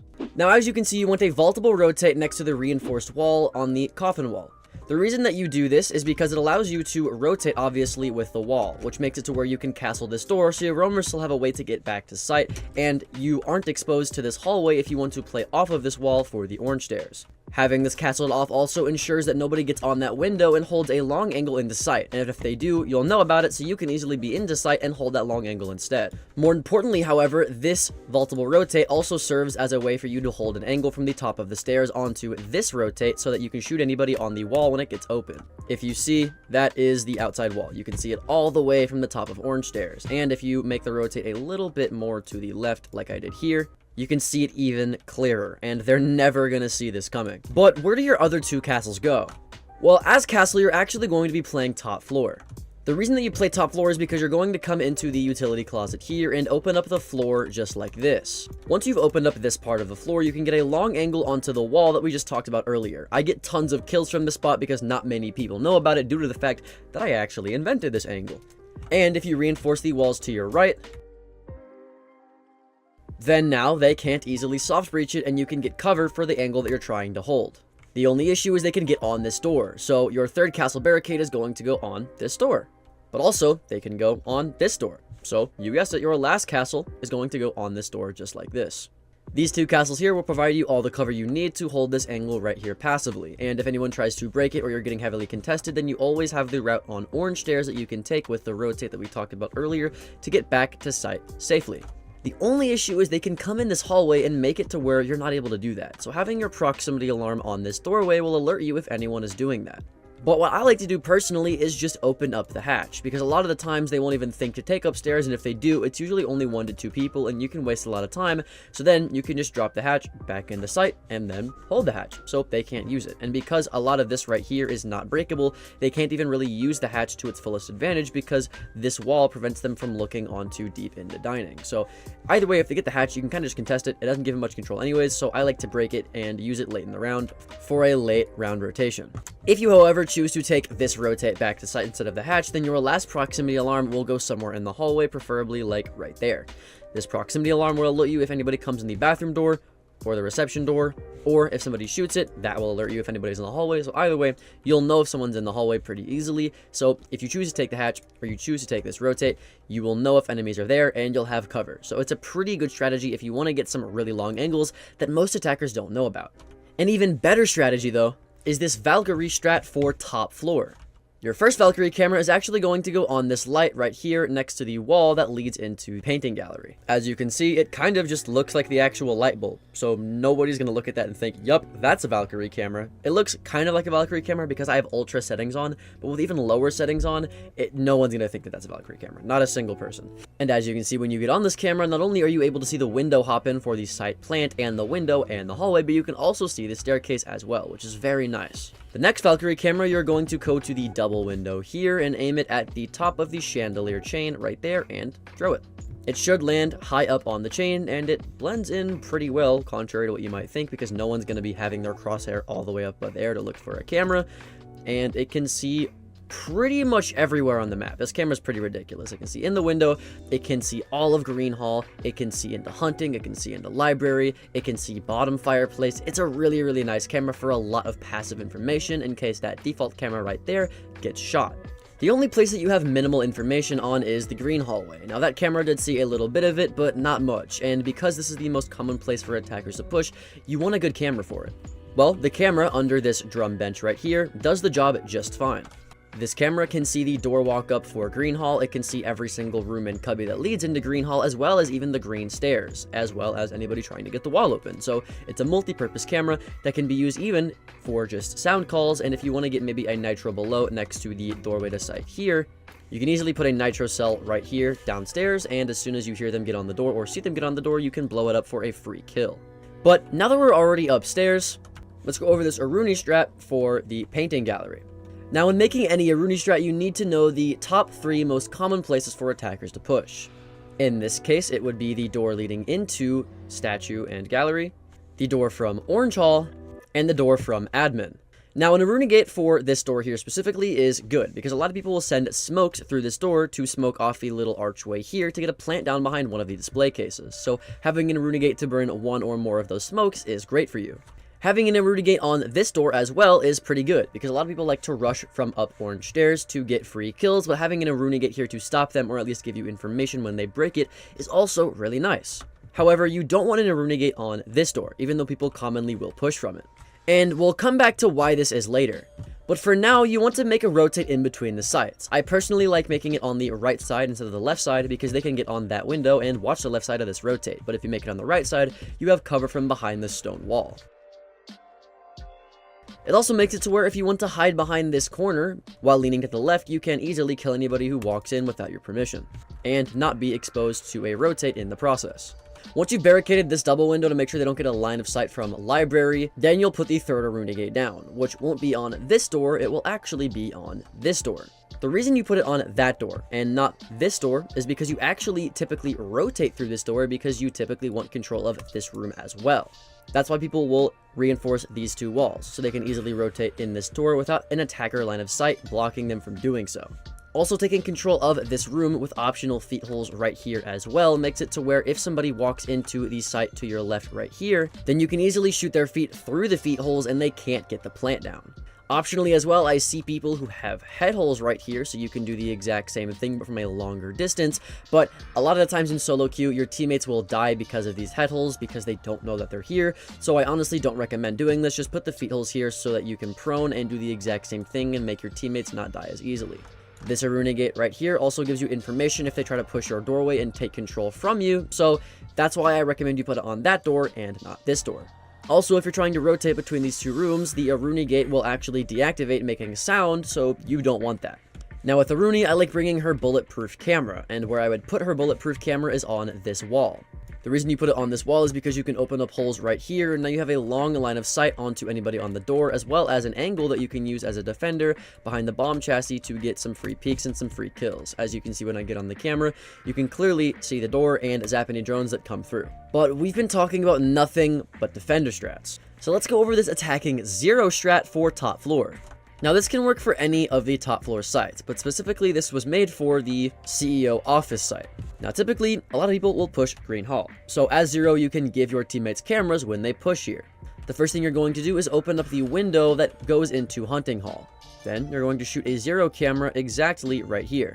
Then you can shoot the default camera with your 0 camera, and now you have information onto anybody in library or the green hall. It's pretty much the same Valkyrie camera that we talked about in the second strat, but for 0 instead. Once that is done, get on your drone and break this door, because you want to drone your hard left to make sure nobody can test you when you pull your 0 camera out. Once your 0 camera is out, back up till you're about in line with this case here and shoot your 0 camera just like this. This 0 camera will give you information onto anybody on the green stairs or in the green hall, which is great for you because, again, a lot of defenders will defend here due to the fact that a lot of attackers will attack here. So now you have 2 very good cameras to allow you and your team to push green hall because, like I said, attackers will push here, so it's really just good for your teammates. But 0 specifically is really good for solo strats. So while your team is pushing the green hall, you're actually going to break open the door into archives right here and push the backside. Once you've done this, make sure that you drone yourself into archives so that nobody is sitting in a corner and is easily able to kill you. Then get on your 0 camera to make sure no one's in library, and then you're just going to take statue control with your drone. The 0 camera I recommend you put in here is the one in the corner of statue like this. When you're pushing backside, this will give you all of the information that you need. Pair this up with your second camera inside of library, and now you know if they come through anywhere that they could possibly flank you from, except for the orange stairs, which, you guessed it, is where you're going to be putting your 4th camera. I recommend you put it in the top left corner right here so you don't have to swing out the doorway and get shot by a kid in the hallway, but also so that you can zap the camera here and also watch orange stairs, instead of just being able to watch the orange hallway. Now, every single staircase that they could possibly flank you from, the library stairs, the orange stairs, and the green stairs, you have a camera on, which not only supports you and your backside push, but it also supports your teammates, which is what 0 is meant to do. Now, you can use that information and your drones to take sight, or if one of your teammates is dead, they can use it for flank cams, and you can get a free round win. An even better strat for attack, though, is this ram strat for attacking the bottom floor. As ram, your goal is to get into the top floor. So if this is soft, which chances are it is whenever you're playing the bottom side, then you can easily put a ram drone right here, and then make sure that it's curved to the left and activate it. Because it's curved to the left, it will open up a large portion of the wall, while also turning left and opening up a large portion of this floor, and it'll give you a rotate, which is really, really good. This will allow you to see pretty much anybody in the left side of archives, as well as give you that angle that I talked about earlier for anybody sitting inside of freezer. You essentially turned the defense strat into the offensive strat with this vert angle. Once you're here and you have top floor control with drones or with teammates and angles like this, then is where you're going to use your next 2 ram drones. One is going to go across just like this, which will give you vert on the remainder of anybody sitting inside of dining, and even allows you to shoot people who are trying to hide in wine away from all of the vert. And then your last one, you're going to send just like this. This will get you all the vert that you will need to contest anybody in kitchen or anybody on the door that's contesting your people on the wall. The reason that I didn't put it going this way is because then it would open up feet holes like this on the wall, which people on the library stairs could use right here to get an angle onto your feet when you're in here playing vert. So I never really put my ram drones against walls like this for that specific reason. Instead, I sent them diagonally, which gives you the same amount of vert. And if you still want vert for this spot right here, you can pull out your shotgun and get it in 1 to 2 shots, as opposed to opening up a wall that can get you killed. Now you have vert on pretty much everything that you could possibly want to. You can even open up walls like this one right here with your shotgun to get some even crazier angles like this one, so you have it pretty much cut out for you. If you have a teammate with hard breaching charges or a Habana or a hard breacher in general, you can also open up the hatches with flank drones as well to make a hatch drop plant with ram and her smokes.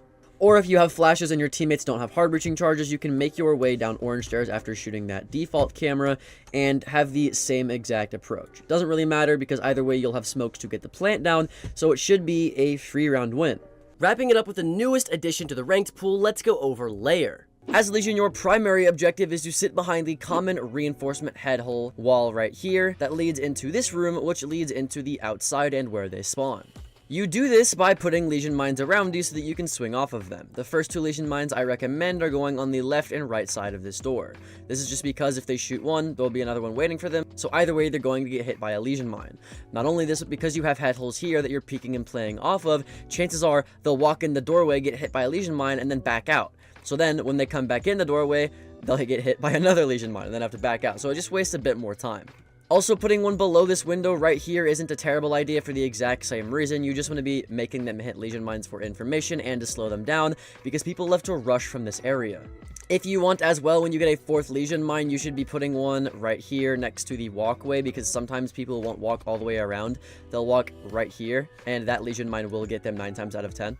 And then the same thing goes for like the left side right here, except this one is it's shootable from the window, so like pick it at your own poison. You really only want to be putting one right there if you haven't put any on your flanks, which is where you should be putting your other Legion mines. You want one on this staircase specifically because it'll make it to where if someone's flanking you, you'll know about it, but they can also flank you from this hallway as well, so putting one on this doorway is also a really, really good idea. If you don't have brain dead teammates, they'll usually be able to watch these two doorways here by themselves, so you don't really have to worry about putting Legion mines there, especially when you're playing all the way over there and you're so far away that you can't even swing off of them. But since you are playing right here, then what do you do with this wall? Well, a lot of people will just reinforce both sides, but you actually don't want to do this. The reason you do this is because you actually want to put head holes on the left side. The reason you put head holes on that side is because typically people will open up this wall with an ace or a thermite. And if they do that and they open this, they can easily get a plant down right here in the corner. But these head holes make it a lot harder for them to cross and sit in the corner. And if they try to do that, you can always get on the head holes and shoot them when they're planting. So these head holes make it a lot harder for them to just open the wall, put a smoke grenade right here, and plant for absolutely free. If they don't decide to get this wall open though, then they also give you a cool angle that you can use to see into the room that we talked about earlier, or the doorway right here. And as Legion, if they're pushing here, they're going to make it to the double door, which is where you should put your next Legion mine, on the double door. When people swing doorways, they typically don't swing super wide unless they're doing it really quickly, because they need to hold the angle here and they need to peek the angle here. So they'll do it close to the door, which in turn will make them hit that Legion mine. But because when you're playing Legion you have a shotgun, let me go over all of the rotates and head holes for the rest of sight that you should be doing in the prep phase for your team. The first one you'll need is right here. Putting a rotate here allows you to sit inside of CC, which in turn can make it to where you'll have head holes here that can watch the breach, or even a rotate here as well, so that you can rotate in between sites here, and make it to where if they want to actually get the bomb down or walk through this wall, they have to clear you out of CC first. The only issue is that they can get this wall open to contest it, and they can go through this double door. So what I'll do is I'll barricade this off, especially because they can get on the window from the bathroom and see into it. And then once I've barricaded that off, I'll reinforce this wall. The last thing you want to do is put head holes on this wall right here, for the exact same reason that you put head holes pretty much anywhere else, just to stop the initial plant and get an angle onto the doorway here. It is a double-edged sword though, because they can use the head holes to make it to where you can't rotate out of this door, so pick your poison. This strat relies on you playing next or near to site very heavily. You don't want to roam with this strat at all. Just like this next strat, well, you'll be playing Mira on the basement site. Now because you're playing Mira, let's go over all of the reinforcements. First of all, when you come into the connector hallway, you want these two walls reinforced.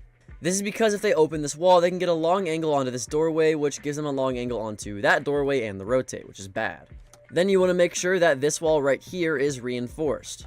The same thing for this single wall in the bomb site, and the same thing for this double wall right here next to the bomb site as well. Now as Mira, I'm not saying you have to do all of these reinforcements that I just showed you, but I'm just letting you know where to reinforce, because I just see a lot of people not reinforcing the right walls. You also want to get the two hatches that lead to the basement, but we'll talk about that later. Then when you come into lab, you'll want to make a rotate on the right side of this wall right here. The reason you put it on the right and not the left is because if you put it on the left side right here, then people can see you from this doorway, or optionally these head holes that some people will put here as well, which is not good.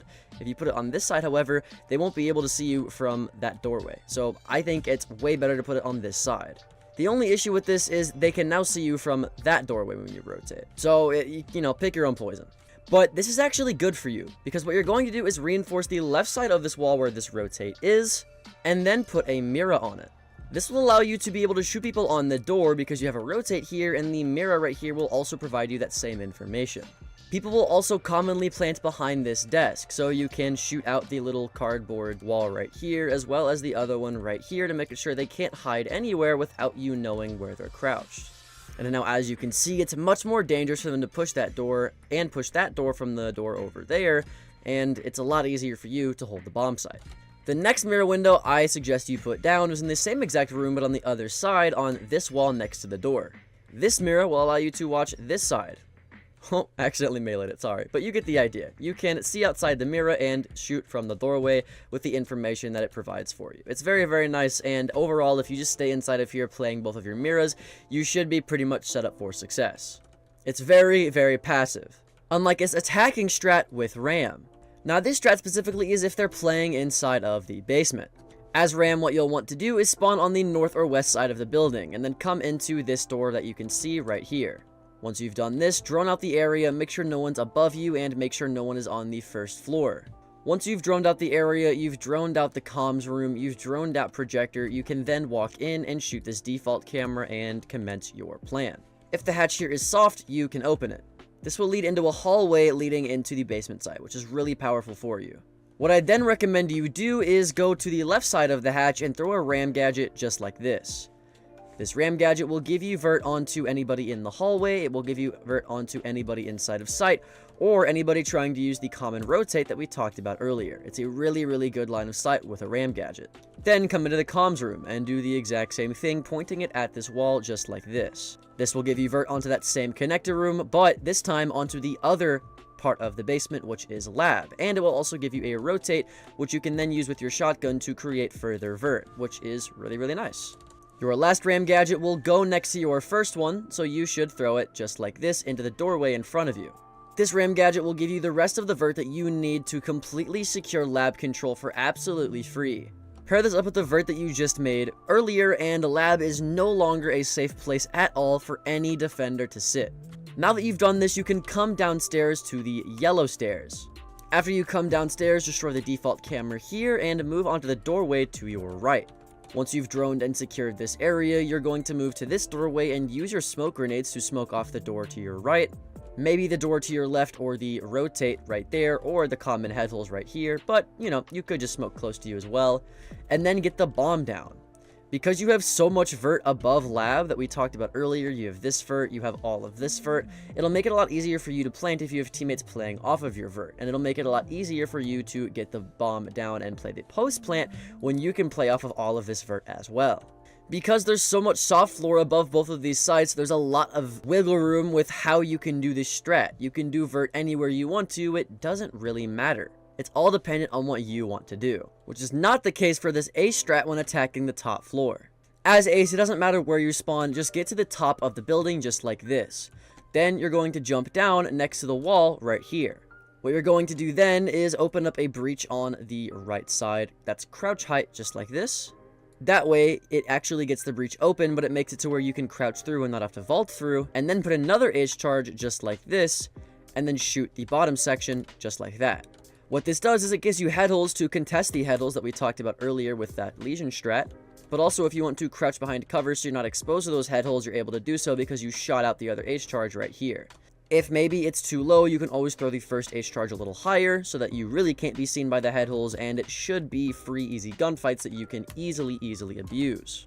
Then what I do if there's no head holes there is you can run across and get the plant down here with help from your teammates, which is arguably the hardest part.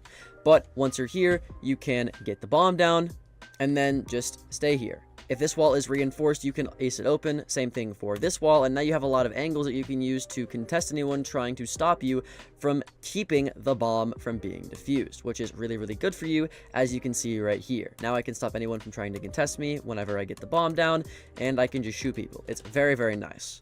And it's super simple too, which is nothing like this gridlock strat for attacking the same top floor.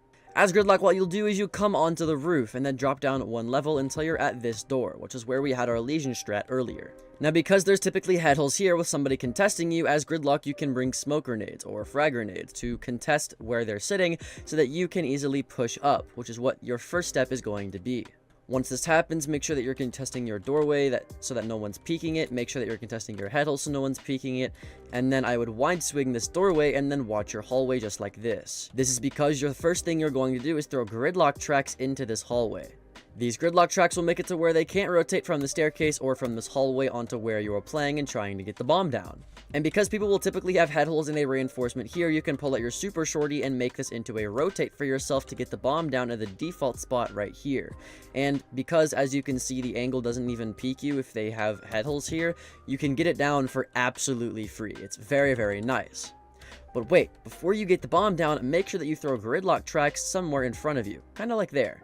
These gridlock tracks will cover the hallway, so even if they want to contest you from planting, they won't be able to do it without you knowing about it because you threw the gridlock tracks down. If you pair this up with smoke grenades as well, it'll make it a lot harder for them to be able to push you. I have frag grenades, which honestly I do prefer that you bring for most gridlock executes, but do whatever you want to do. If they have a rotate right here, you can do the exact same thing by throwing gridlock tracks in front of that rotate. And honestly, what I'd recommend as well is throwing gridlock tracks into this hallway here. That way, if they do destroy these gridlock tracks or they destroy the ones that were flanking you, they can't come into the hallway and into the rotate behind you to pinch you and kill you for absolutely free. Pair this up with, like I said, head holes here with an ace, which a lot of people typically do, then it makes it to where it's pretty much impossible for them to defuse the bomb if all you do is take control of this hallway, which is the hardest part, and it's the part that most attackers are actually easily able to do in most rounds anyways, which is why this is so solo queue friendly, because your randoms will mostly do the work for you. You're just mirroring a default strat that they typically use. And if you do everything like I told you, it should be a free round win. If you want more free round wins though, then check out this next video. My name's Alka, and I hope I'll see you there. Later. For the first strat, you'll be playing Cade on Basement and Chalet. Now, if you want to electrify these two walls for absolutely free, all you have to do is come up to Dining. Then, with either your Revolver or your TCSG, you can put a hole under this desk here and throw your Cade Claw all the way to the other side of the desk. As you can see, this Cade Claw will fully electrify both of these two walls for absolutely free, and it's very hard for attackers to find that Cade Claw. The second Cade Claw's purpose is electrifying this hatch in Dining as well. To do this, all you'll need to do is open this barricade here, and then throw your Cade Claw in the corner of this pillar once the prep phase has ended, just like that. The chances of them seeing this Cade Claw is very low, because their crosshair is going to be on the door the entire time. But as you can see, it perfectly electrifies the hatch, and because the Cade Claw is so far away, it's really hard to EMP. Now that was just one out of 30 different solo queue strats that I'll be going over in today's video. The second of which is going to be this Jaeger strat for top floor Oregon. Your first ADS is going to go exactly where I just broke this coat hanger right here. This ADS stops grenades from the doorway, and it's also unshootable from anybody on this window. The second ADS is going to go on the left side of this double window, just like this. It stops grenades from coming out of the window, and it also makes it to where if anybody's on these head holes from the window or from the wall, they can't actually shoot the ADS right there. Now for the third ADS, you have two options. You can either double stack it right next to this ADS on the wall, just like this, which is a good idea because the most common place for people to throw grenades on this site is through this doorway. Or if you see that your teammates are setting up utility in attic, you can put another ADS in lower attic right next to these chains right here. This ADS will stop any flash or smoke grenades coming from attic, while also stopping any grenades coming from the head holes that are typically on this wall. Now for barbed wire, make sure that you put some on top white stairs, and then also make sure that you put barbed wire on the master door right here. Now even talking about nothing but defensive strategies. So let's go over this attacking strat for Gym on Clubhouse with Sledge. First, rappel onto the highway balcony. Now typically people will play castle for Gym bedroom, so with your sledgehammer you can easily sledge open the 3 castles that are on these windows. You can sledge open the construction window, you can sledge open the master window, and you can sledge open the gym window. Now, I wouldn't actually recommend sledging open the CC window because a lot of times defenders will use that to kill you, so unless your teammates have actually taken control of CC, don't sledge this open. Now, just because you picked sledge, that's 3 out of 4 castles completely gone out of castle's hands. Typically, people will save their last castle barricade for the cash door, so you can easily sledge that open. Or, they'll save it for the logi door on a more rare occasion, and if they do that, you can just rappel up to the roof, sledge open the logi hatch, try to take control of logi, then drop logi, and then you can just sledge open the barricade just like that. The entire point of this sledge strat is, yes, to get those castle barricades, but once you've done that, you can sledge open the logi hatch like I did earlier, no matter if they're playing castle in here or not, and just try to put as much pressure onto logi as possible to clear out anybody in construction if your teammates are pushing cash side. It's very, very easy to do as a solo queue player. Something a bit more challenging though is this grim attacking strat for CC on Clubhouse. Now, just as a side note, this is interchangeable with Capitao. Firstly, the entire point of this strat is to attack rafters, and with Grim, you can easily use his hard-reaching charges that he brings to open the top of this reinforcement, and also the bottom left of this reinforcement here. Now, the first barricade allows you to sit outside of the wall and shoot anybody that's on the right side of rafters right here. It's pretty useful, especially in the early round whenever they're still rotating through the window a little bit to get utility down. The second hole is actually used so that you can go inside of lower garage to contest rafters. Now, you only actually want to do this once your teammates have the wall open, because once they have the wall open, it adds another angle that the rafters player has to worry about, which allows you to do your job a lot easier. Now, when they have the wall open, you can rotate in here, and after shooting out this default camera, pull out your Grim launcher and shoot bees on the left and right side of rafters. Shooting bees here and here will make it to where if anybody is in rafters, they'll get pinged, which will make it 10 times easier for you, your teammate on the breach, or your teammate on the door to get the kill needed to secure the kill on rafters. You can use more than just 2 Grimbees, you can use 3 if you want to get the person over here, or, you know, if there's ADSs with my discs, whatever it may be, you have 5 B canisters that you can use, so Grim is the perfect pick for this play. But once you've taken rafters and you go up the rafters stairs and you don't have any angles to worry about, this is where the easiest part of the strat comes in. Typically, because there's head holes here, that means that this wall is soft, and Grim brings a bailiff, which means you can turn this wall into a rotate for your team with your bailiff, which makes it 10 times easier for you to go into the site and get the plant down, because you're not having to risk your entire life by hopping through a window where you'll be contested from red stairs. If you want to do this even safer though, all you have to do is pull out a Grimbee launcher and shoot it at the door of cash, so that if anybody tries to contest you whenever you're walking in through the rotate, you'll know about it and you can take a much easier gunfight. Now that you've baited the plant and you've gotten the plant down, you can just kind of shoot your remaining bees pretty much anywhere to help you with the post plant. It's very easy to do if your teammates are already going for the wall, which 9 times out of 10 in a solo queue environment, if they have a brain, they'll be doing. A strat that's much less reliant on your teammates though, is this cage strat for defending the top floor of Consulate. Now as Cade in the prep phase, make sure that you reinforce this closet wall. Once you've done this, you can kind of just throw a Cade Claw wherever you see fit to electrify it and just leave it be for the rest of the round. Because the actual main purpose of this strat is to electrify these 3 walls in admin. But first you need to make sure that they're reinforced. Once they're reinforced, you can just throw a Cade Claw in the middle of the wall just like this, and it's electrified now. The reason you do this is because a lot of ace players will rappel on the window and try to ace this wall open, so having a Cade Claw here makes it a lot harder for them to do that. You can also optionally open up head holes right here if you still want to contest a little bit of that admin portion, and then you can reinforce the wall next to it so that nobody's able to shoot you from this window whenever you're inside of this room. With the changing meta of Consulate due to the fact that Pro League is discovering how to play the game, this is subject to change, as it hasn't been around for that long.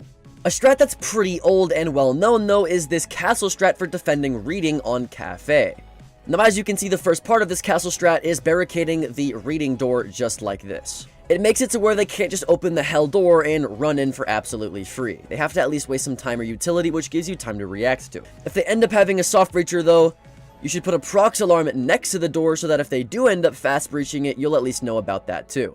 But because this castle strat is mainly top floor focused, you want to castle off the white window just like this. This makes it to where they can't just get on the white window and hold an angle whenever you rotate down white stairs if they take the top floor from you. If you want to hold the top floor though, what you want to do is make a rotate on this white wall just like this, castle off the right side of this door here to protect you from the skylight, and then castle off this double door to protect you from anybody dropping the skylight. Then make sure the wall next to it is reinforced so they don't soft breach it open, and then reinforce your 2 reading walls, and then reinforce these 2 piano walls. Now finally, as castle, you'll want a proximity alarm on this doorway right here to alert you if anyone's trying to flank you from the piano door. And then as castle, your job is to sit inside of freezer and make sure no one pushes your doorway or the new hatch drop right here. And you'll just keep playing this until they back you out of it. Then you can rotate right here and play inside of this room and hold these angles. And then once that's done, you can rotate down white or open this hatch and rotate down this hatch. It's actually pretty easy to do. The only issue is you need teammates that are reliably able to set up the site for you, because as castle, you can't be making all of these feet holes and expect to actually be able to do your castle strat in time. Something that is much less reliant on your teammates though is this dock strat for holding the top floor of dining and kitchen on Emerald Plains. Now like I said, as dock, you'll be holding the top floor, so make your way up there. Once you're at the top floor, you have a decision to make. You can either reinforce this hatch right here to make it to where if they take the top floor from you, they can't just drop the hatch. Or if you have confidence that you won't die, you can open the hatch instead, which allows a safe rotate option back to site for you. But also if you open up the top of this wall right here, it makes it to where you can get a lot of nasty angles on the enemy attackers in this hallway. More importantly though, if you have the reinforcements necessary to do this, you want to reinforce both of these walls in the closet on the top floor. Not only does this make it to where it's much harder for them to push you on the top floor in general, but it's also useful because you're going to be playing inside of closet. This is because with your bailiff, you're going to open up this floor right here.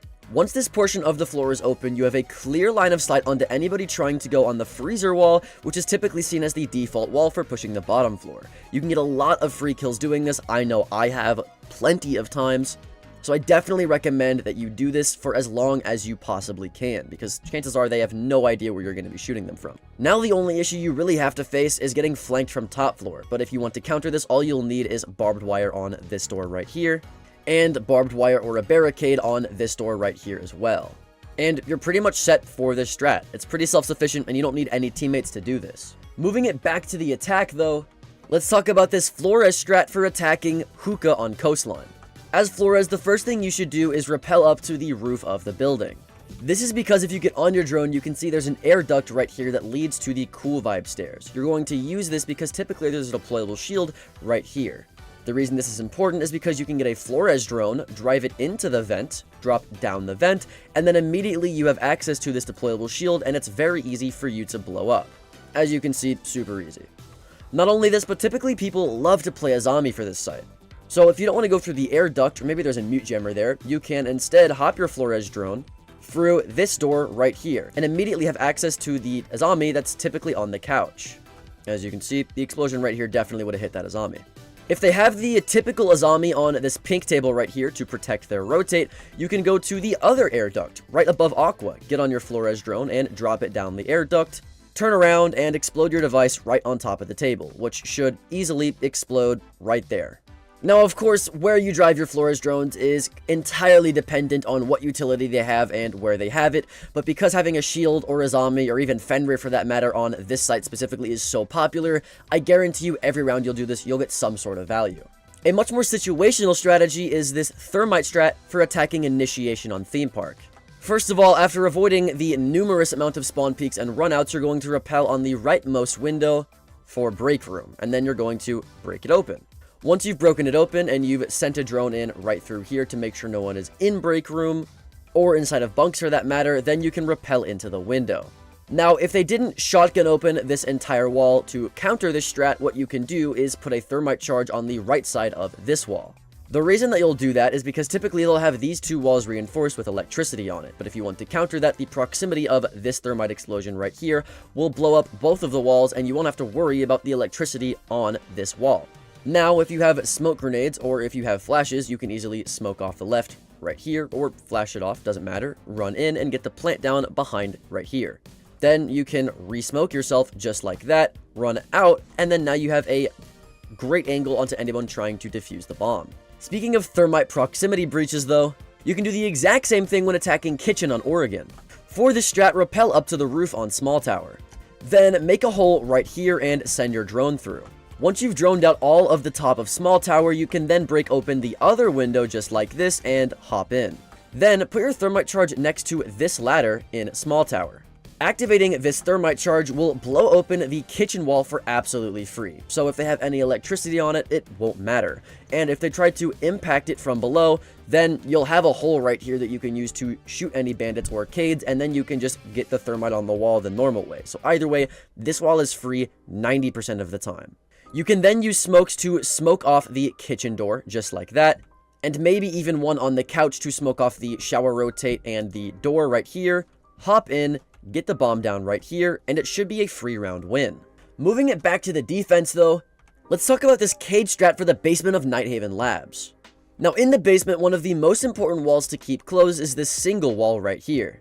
In order to keep this closed though, you need to make sure they don't get on the hatch, so you'll want to reinforce that too.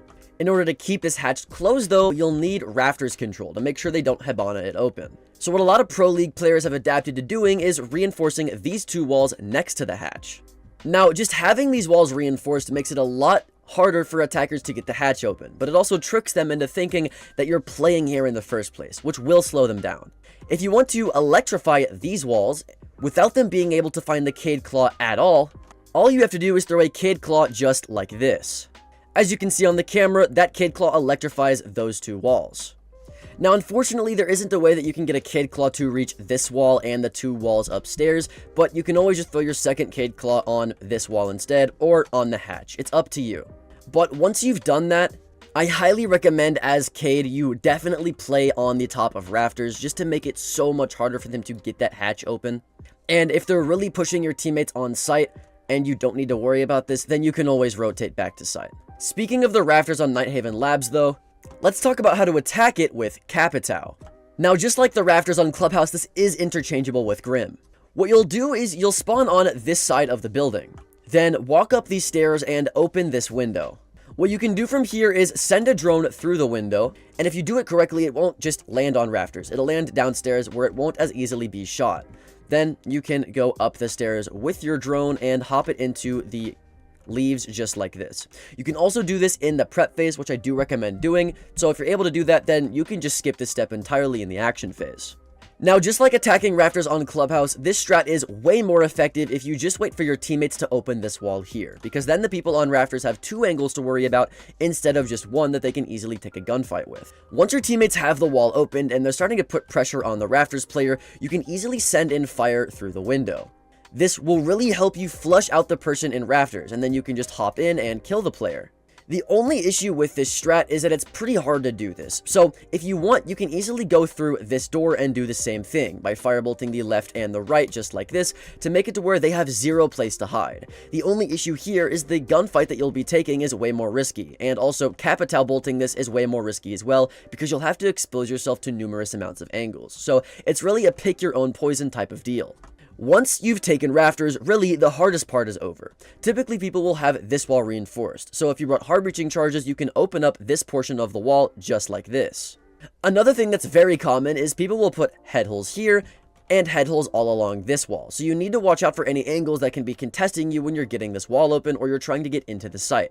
Luckily though, Capital brings smoke grenades, so you're easily able to smoke off parts of these head holes just like this, or maybe even the doorway just like this, to cross and go into this site to either put pressure on anybody in the back site for your planter, or if you have diffuser, you can easily get the bomb down behind this desk here. It's very, very good, and as long as your teammates have the brain to get this wall open, which is typically pretty easy in a solo queue environment, you can get this strat done very nicely if you're good at Capital. Now, the only unfortunate part about this strat is you have to be good at the operator in order for it to work, which is not at all like this strat with Capcan for defending the second floor of border. For this strat, your first Capcan device is going to go on this metal door just like this. This will make it to where if anybody is rushing up metal going through this door, they'll get hit by a Capcan trap, and it's great for information purposes really, which is why I didn't put a second Capcan, because it's not that common that people will rush up this staircase, so I don't want to waste more than just one Capcan trap here. A much more common place that they'll push is through the hallway right here, which is why you'll put a Capcan trap on the left side of this archway just like this. It's pretty uncommon, especially in the lower ranks, that people will find this Capcan trap and shoot it because they never expect a Capcan trap on archways as much as they will on somewhere like a doorway. Another archway they'll never expect a Capcan trap to be is the break room archway just like this. Now, this one I actually recommend putting 2 here because it's very common people will go through this, but the Capcan trap spot here is not common at all. The last Capcan trap is completely optional. But if you notice that they're heavily rushing, I would definitely recommend putting it on this window right here, as people will commonly just rush through this window without a second thought. Another bonus tip is if you go downstairs as Capcan after the prep phase has ended, you can throw a nitro cell right here. And this nitro cell ends up being actually right here on the top of main stairs. So if you don't want to waste 2 Capcan traps for anybody rushing, all you have to do is get on the 90 camera right here, and once you see them rushing, you can activate your nitro cell and get a free kill. Speaking of pre-placed C4s, let's go over this Valkyrie strat for the top floor of Bank. As Valkyrie, your first camera is going to go in lobby. You're going to put it on the left side of this second plant, low, just like this. Most players will expect Valkyrie cameras to be super high in lobby, so this just blends in really well. And it provides almost the same amount of information that you need for anybody pushing lobby. So it's a really, really good camera that I find never gets found in my ranked games. The second camera is going to go for the janitor hallway right above this briefcase, just like this. This Valkyrie camera can see anybody coming through the stock double door, anybody coming from marble stairs, anybody in the hallway really, and also anybody going through the janitor door. It's a great Valkyrie camera. But like I said, the main purpose of this Valkyrie strat is for a pre-placed C4, which is going to be on the top of square. To do this, you'll need a Valkyrie camera for here. And I recommend the one that goes behind these leaves next to these pot of plants, just like this. It's pretty hidden, even for people who are pushing the top of square. And when you get on the camera, you can clearly see the square double door. which allows you as Valkyrie to throw a pre-placed C4 right here. And then whenever you get on your camera and you see them walking through the double door, you can easily get a free nitro kill from anybody on the double door. And then once you've blown it up, even if you did or didn't get a kill, if you rotate below or your teammates rotate below, you can easily get an angle on the double door for any attackers who are pushing there later in the round. It's extremely easy to do, and you can get a lot of value out of it, even if you don't get that nitro kill just because you're playing Valkyrie. Now that we're on bank though, I need to show you this Twitch strat for attacking the basement. Now as Twitch, what you're going to do is you're going to spawn right here. But the first thing you're going to do is send a Twitch drone flying from across the map all the way to the other side of the spawn. That will become important later. Once you've shot out both of the default cameras here, the first thing you're going to do is throw your second Twitch drone on this drone hole right here. That's because this drone hole leads directly into the basement. More importantly though, it leads directly to the garage wall, where a lot of people play Mira. You can easily zap the Mira from this drone hole for absolutely free. So if they play Mira here, you've already gotten 1 out of 2 of the Miras just because you played Twitch and you sent a drone through here. Not only can you get the Mira here for free, but you can also get the default camera here for free as well. If your Twitch drone hasn't been shot by now, and chances are it probably hasn't, you can hop your Twitch drone down, hop it over this window right here, go through this rotate that's typically here, and now you immediately have access to the second Mira that's typically on this wall. So you've easily countered the Mira setup within the first 30 seconds of the round, and they have no idea how you did it. But if this Twitch drone gets shot before you're able to get the second Mira, or if it gets shot regardless of how many Miras you were able to destroy, then you're going to get on the second Twitch drone that I made you throw earlier. The reason you threw it across the map in the first place is because on this Twitch drone, you're going to go down the pit just like this. Then, you're going to drive it through the tunnel, and by now, because you've wasted a lot of time getting the other Miras, your teammates probably should have CC control, so you don't really have to worry about driving your drone through CC and it getting shot. Now, if you weren't able to get the first Mira from before, now would be the time, because they're expecting your Twitch drone to come from backside, but now you're going to have it go through this rotate and get the second Mira here. If you were able to get the Mira successfully though, this is where you get all the Goyo canisters that are typically on any of these walls for your planters. After your teammates have waited the 20 seconds it takes for the Goyos to expire, then they'll be able to plant a lot easier, and you've given them a lot more time to plant, which is great for your teammates. You're also able to push garage at this point, or if you spawned on the other side of the map, you can use your smoke grenades to help plant the bomb where you had your second Twitch drone go in. You're on your drones for a lot of this portion of the strategy, but that doesn't necessarily make it a bad strategy. Now that was just 15 out of 30 different strategies that I'll be going over in this video, and these get crazier and crazier, so you need to make sure that you stick to the end. Speaking of a crazy strat, you need this Azami strat for defending Master and Statue on Villa. The first part of the strat is putting an Azami on the top part of this futon, just like this. This will make it to where you can play inside of Master without having to worry about this Master window. But there is another Master window that you have to worry about, and that's this window right here. If you want to not worry about this window, you can always throw in a zombie barricade on the lip of this fireplace, just like this. Now, you have complete cover from that window. The only thing you really have to worry about is them hopping in your closet. But if you brought barbed wire, unlike me right here, you can always set it down beneath this window, so if they do hop in, you'll at least know about it and you'll be able to shoot them back. Now, in terms of sight setup, Azami does have the deagle, so you can make the head holes here and the head holes here. Now, in terms of actual necessary Azamis, the final one is going to go on this window right here. It makes it to where if they're on the master window, they can't easily just shoot through the head holes and onto the rotate, so it's actually pretty necessary. But the final two Azami barricades can just be used to replenish this one, which is the one that they're commonly trying to get down the most anyways. Now that we're on Villa though, let's talk about this pulse strat for defending dining and kitchen.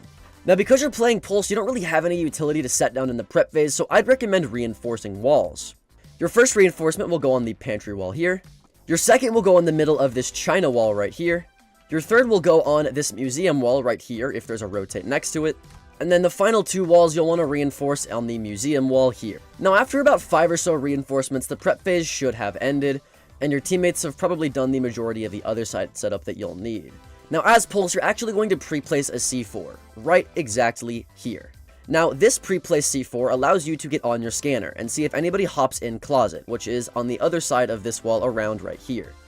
Once you've seen that they hopped in closet and they start walking through the closet door, you'll be able to blow them up with a nitro cell right there, and it usually amounts to at least one free kill in most of my ranked games when playing this site. As you can see, that's the closet door right there. It's not very complicated and it's very simple to do, which is not at all the case for this mirror strat on the basement of Canal. Your first window as mirror is going to go on this wall right here for scuba. Then put head holes next to your mirror just like this, with an optional hole slightly above so that you can throw a nitro cell on the other side of this wall. This mirror primarily is for holding the yellow stairs, so if anyone's here you can easily peek off of it, but if they hop in scuba you can easily throw a nitro cell that lands right here if they push up next to this pillar. But really, that's for your teammates, because as mirror you're going to be playing upstairs. Because you're playing upstairs, you can optionally reinforce the hatches for your teammates. More importantly, however, you want to reinforce the right side of this wall upstairs, and then put a mirror on it. This will make it to where if anyone comes through this doorway, you can easily peek off of it. Now, I don't recommend having head holes next to this mirror because they can use that line of sight, and I don't like them being able to do that. So, I'll just shoot through the wall whenever I see it's necessary. You can optionally put it on the other side of the wall as well. Either or works. I've just seen this one more commonly in my ranked games. The reason why this is so complicated is because it's very hard for you as a solo queue player to juggle all of the possible places that the attackers can push you from upstairs. Speaking of attackers though, let's talk about this attacking Maverick strat for bar on Chalet. As Maverick, you'll be pushing through the basement, so whether this is reinforced or not, it won't matter because you're playing Maverick. What you'll do is you'll make a rotate on the right side of the basement wall, just like this. Then shoot out the default camera and start to drone yourself out in basement. This is much easier if you have a pre-placed drone somewhere in the back side of basement, that way you can drone out the front side and then quickly switch to your other camera to drone out the back side. Once you've done that, make sure that you drone up main stairs so that nobody can catch you whenever you're about to do the strat you're about to do, which is running through the basement, running up these stairs, and immediately maving open this wall right here. Maving open this wall will make it to where if there's anybody playing mirror or just on this reinforcement, you can easily shoot them.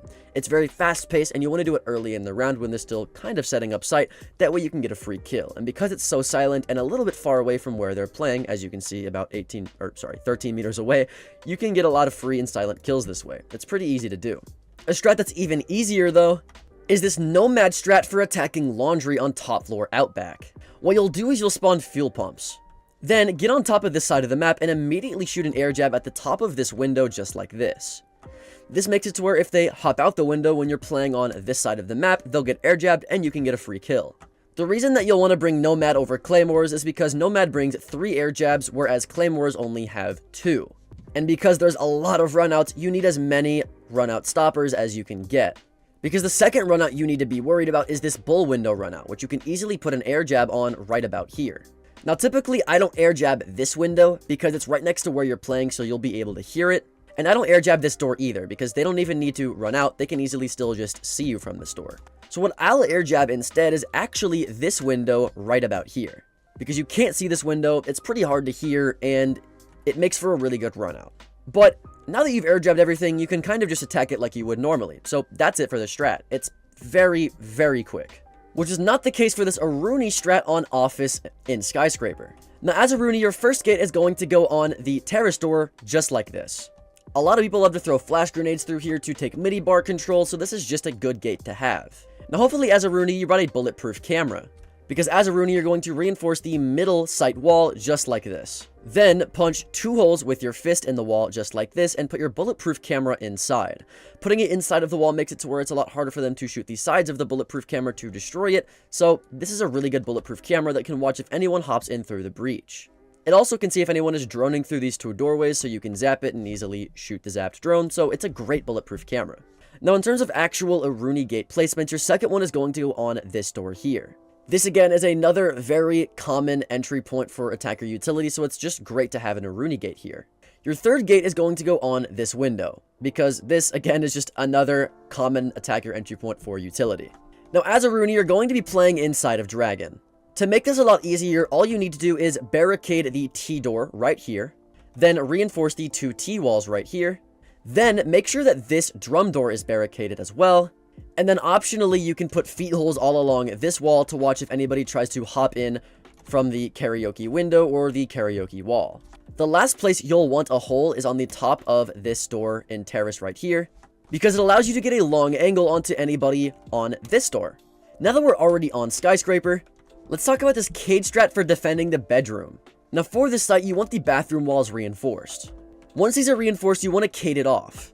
To do this, all you need to do is come to the mini bar room, then prone and destroy the yellow pillow on the left just like this, then throw your Cade Claw under the couch. This Cade Claw here will easily electrify these two walls. On that note, you'll also want to reinforce and cage off this hatch. A great Cade Claw for this hatch is inside of the dresser, where you'll shoot out this door and throw your Cade Claw inside the dresser behind the other door so it's hidden. It cages off the hatch and it's pretty hard to EMP, so this strat is almost fail-proof. A strat that's even better than this one though, is this Azami strat for Throne on Theme Park. The first part of this strat is throwing an Azami barricade on this green desk just like this. This will allow you to get a tight angle onto anybody on the doorway. You can make an even tighter angle if you throw an Azami barricade on the top of the same door just like this.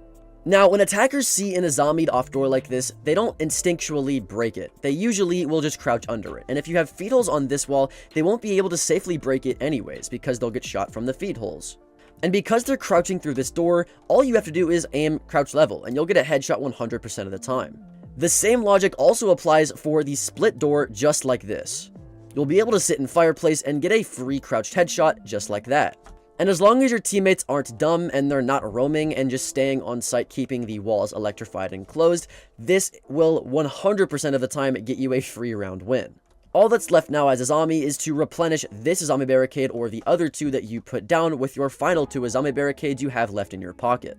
Now we've talked extensively about defensive strategies, so let's move to the attack where you'll be playing Hibana for the basement of Chalet. Now, after avoiding all of these spawn peaks, the first thing you're going to do as Hibana is go through the big basement door just like this. Then, once you've droned out this closet and all of big basement, you're going to pull out your Hibana launcher and deploy pellets onto this wall here. If they have a mirror, this is even better because you're easily able to counter it. And if you also have a teammate who's pushing the trench door, they can ensure that nobody on West Main shoots your Hibana pellets. Now as Hibana, you've created one more angle that the defenders have to worry about, which on the basement site is really nice to have. But you're not going to stay in here for long, because as Hibana, you'll actually end up leaving the basement and going to the trophy window right here, where you'll have your prep phase drone somewhere in trophy. Once you've droned out trophy in the top of solarium and your west main stairs, even kitchen and even dining, you're going to get out your Hibana pellets and open up the hatch that's right here. Now, with this hatch open and with this wall open, it makes it way easier for you and your team to plant the bomb in the default spot and wine cellar right here. With your leftover Hibana pellets too, you could even open up a breach on this wall. You can't actually vault through this, but it's good for a line of sight. Now, if you liked this Hibana strat, you'll love the one that I have for pushing the top floor. What you'll do is you'll rappel up to the two solar windows.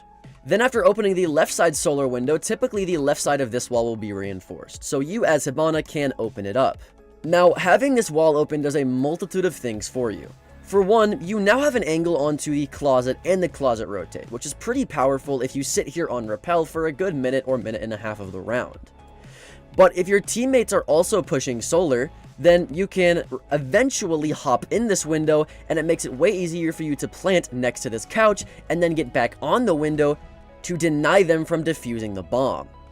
If you hopped in solar, another thing that defenders do in higher elo is they'll put a rotate on this left side of the wall and a reinforcement on the right. So something you can do to make it a lot easier for you to get kills is Hibana opening this wall or the one on bathroom. Doing this will allow you to get on that same rappel or sit in solar and kill anybody trying to rotate from piano into the closet. Or if you decided to do the one on the bathroom wall, you can get on the bathroom window and do the exact same thing. It's a great attack strategy. An even better attack strategy is this Zero strat for attacking Office on Skyscraper. As Zero, spawn on this side of the map, and then immediately what you're going to do is open up this single window right here. From here, you can shoot a Zero camera on the right side of this luggage just like that. Oh shit. From here, you can shoot a Zero camera on top of this luggage across the map just like that. This will make it to where if anyone's flanking you in the hallway when you do your push, you'll know about it. Because as Zero, your next step is opening up this door right here. From here, you can send a drone in and make sure that nobody is downstairs in bedroom, in the bedroom closet, in bathroom, or in the utility closet right here. Once you've droned all of this out, you, as Zero, can push below right here and shoot another Zero camera somewhere in the storage closet just like this. Now, you have all the flank cams necessary in order to know if they're going to flank you at all from every side of the map downstairs possible. For the final step as Zero, you're just going to be playing on the house stairs, so make sure you shoot this default camera and use your last Zero camera somewhere on the office space right here to drone out if anybody is here, and then you'll be able to push up house stairs late in the round and get some free kills if you're patient enough to do so. An even better Zero strat is for attacking kitchen on cafe. Now immediately what you're going to do is shoot open the double door right here, and then shoot open the double window right here. Shooting these two open allows you to get long angles onto anybody playing on the backside that you can use to contest and kill people who are playing there. Now in terms of Zero camera placements, your first one is going to go on this couch in restaurant just like that. Because it's on a black couch, it's pretty hard to see, and you're able to turn to the left and watch if anyone comes in the hallway. Then what you'll do is shoot a Zero camera somewhere in the white hallway on the shelf just like that. This camera allows you to get the default camera, but also allows you to know if anyone's flanking you from white stairs with an audio call, and it allows you to drone out all of Christmas. It also works as a brown stairs camera flank, so it's just a great camera overall. Once you're here, you can hop in the double window and get a lot of free kills if you're aggressive enough to do so. Then, you can open up this soft wall with a hard-reaching charge, or optionally, if you don't want to push the double door, you can go to the white wall right here and open up this reinforced wall as well. Your remaining two Zero cameras are completely optional, so do with those what you want to.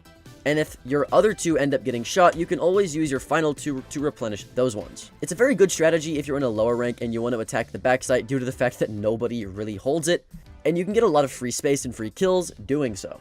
Moving it back to the defense, let's talk about this Maestro strat for defending the basement of Consulate. The first thing you want to do when you spawn in is try to run on top of this trash can just like this. Once you're here, you can throw up a Maestro camera on the top of this wall right here, and unless attackers take the time to get on this trash can, which will probably get them killed, this Maestro camera is pretty safe. Your next Maestro camera will go on the left side of this red car, just like this. With these two Maestro cameras combined, you should have no issue trying to deny the default plant as well as any drones that come through this drone hole at all. Now typically you'll have head holes right here. If you don't want them knowing if you have players here with a drone, you can easily put an observation blocker behind these head holes. The same exact thing can be said for these head holes here and these head holes here. Now because typically people will also put head holes on either the left side or the right side of this wall, the last Maestro camera I'll recommend that you do is going to go on this refrigerator, or if the head holes are on the left, you can put it on this pillar right here. This will allow you to get information if anyone's pushing the hallway on the backside, which is pretty important because a lot of people like to drop the hatch and do that. It's still a pretty new map, so some of this is subject to change. Speaking of new maps, let's talk about this layer strategy for top floor with Cade. Now, as you probably already know, this is the default wall that you'll need to reinforce. If you want a Cade Claw that can keep this electrified from below, all you'll need to do is throw a Cade Claw right next to this AC duct right here. As you can see, the wall is now electrified. The second most common wall that people will open is this wall. If you want to keep this electrified, all you'll need to do is come into Projector Room and throw a Cade Claw right here. As you can now see, the wall's electrified. It's very easy to do, and you don't need to be a good player at all to do this. Which is not at all the case for this Azami strat on top floor Nighthaven Labs. For this strat, the first Azami barricade you'll need is on the corner of this shelf just like this. Optionally, you can also put it on this doorway, but I find that this gets in the way a lot, so I personally like the one on the shelf that allows you to rotate a little bit easier. If you put it a little lower as well, your feet won't be exposed, so there's that too. But mainly as Azami, just like on Clubhouse, you'll be holding rafters. Your first barricade is actually going to go on the left corner right here. This makes it a lot safer for you to hold rafters and you won't be exposed to this door. If you optionally want to, you can also put this a little bit more to the left and get a huge prone angle onto the door through the crack of this pixel right here. Because you're playing rafters as well, make sure that these two walls are reinforced with optional head holes or a rotate on this wall. The final important Azami is going to go on rafters covering this grate right here. With this one, again, you can get that angle I was talking about earlier. It's very nice to have. It also makes it to where you can play on rafters without having to worry about this door right here. Now, once you get flushed out of rafters and you go through this rotate or this door, it's time to play in sight, where you can actually prone on this desk and get a long angle through this drone hole on anyone's feet who's inside the closet trying to get the wall open. You can also put an Azami barricade on this shelf to make it to where you're a lot more safe from that doorway, so it's a great strategy to do. But with that out of the way, that's it for this video. My name's Alka, check out this next video, and I'll see you there. Later. The first SoloQ strat of this video is this Azami strat for Aviator on Villa. When you put a barricade just like this, people can swing off of it. They can also get an angle on the table just like this to anyone top landing. If you combine it with a zombie, just like this, now you can get really tight pixel angles on the people without them being able to shoot you back. So it is an amazing strategy. Another great zombie barricade is the zombie barricade right here on this table.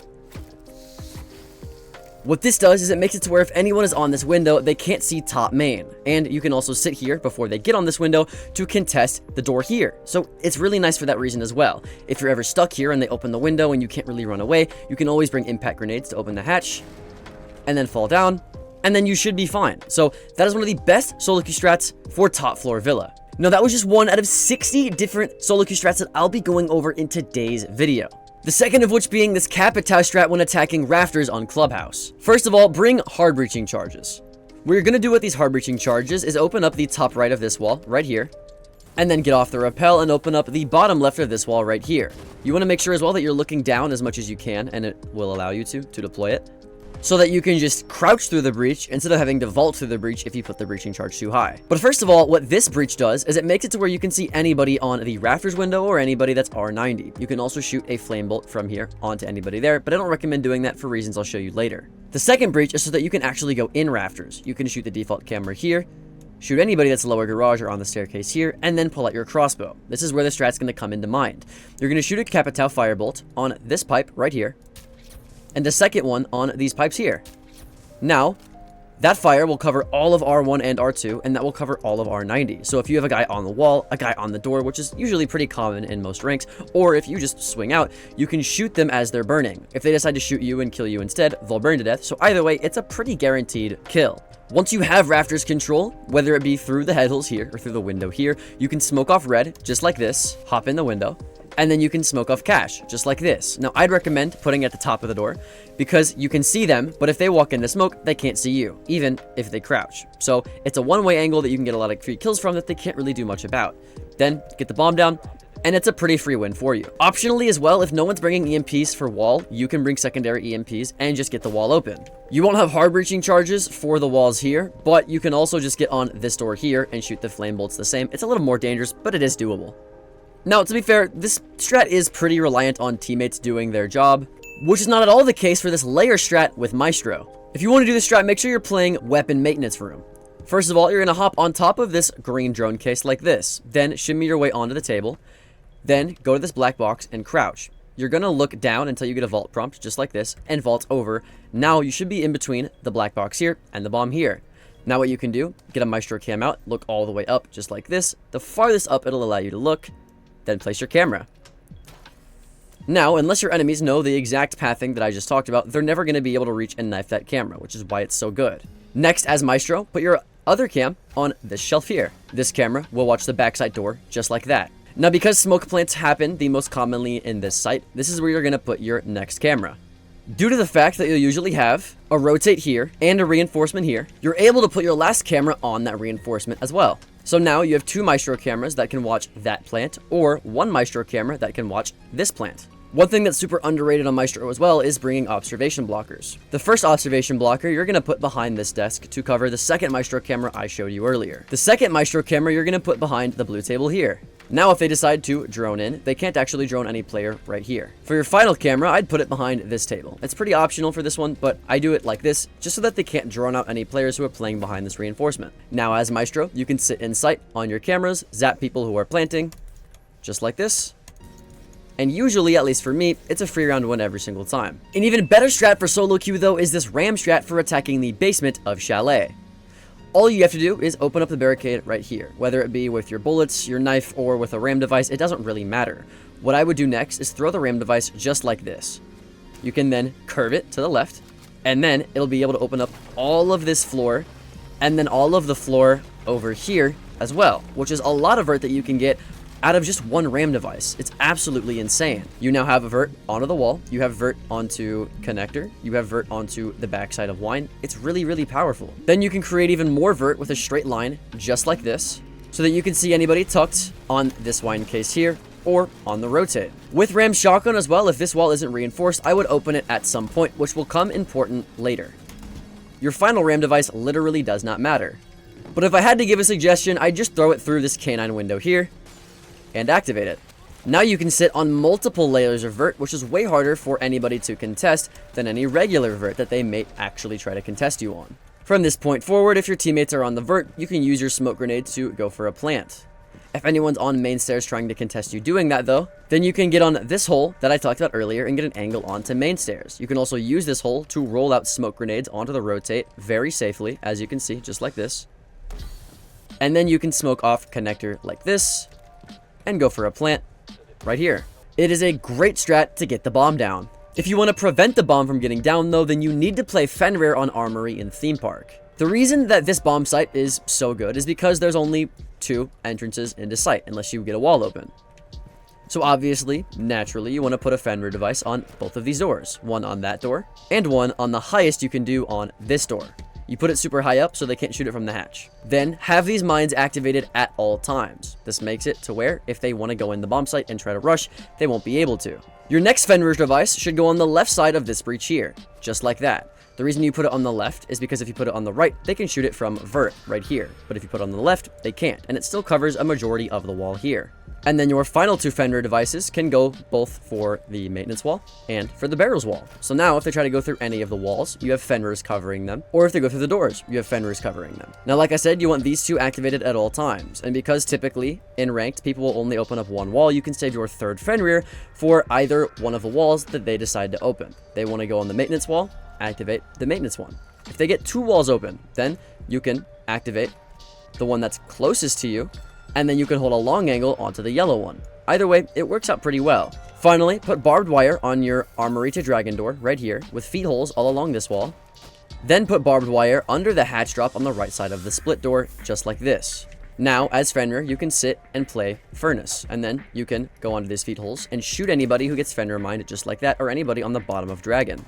Optionally as well, you can sit just like this, wait for the Fenrir mine to go off, and swing people who go in through your door. So it's a really, really good strategy.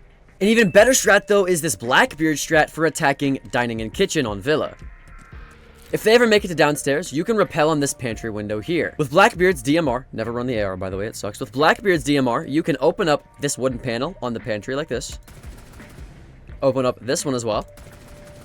And then hopefully you can open up the barricade too. Now, you have a long angle onto Tetris and anybody in backside, and you can literally just sit here and hold this. They peek you, you shoot them, you get on a different level. And now, when they peek you and try to pre-fire you, you're higher than you were before, so they can't do it, and then you can kill them. Then you get lower, right? Or maybe even you go upside down. You maybe even shoot out this panel right here, right?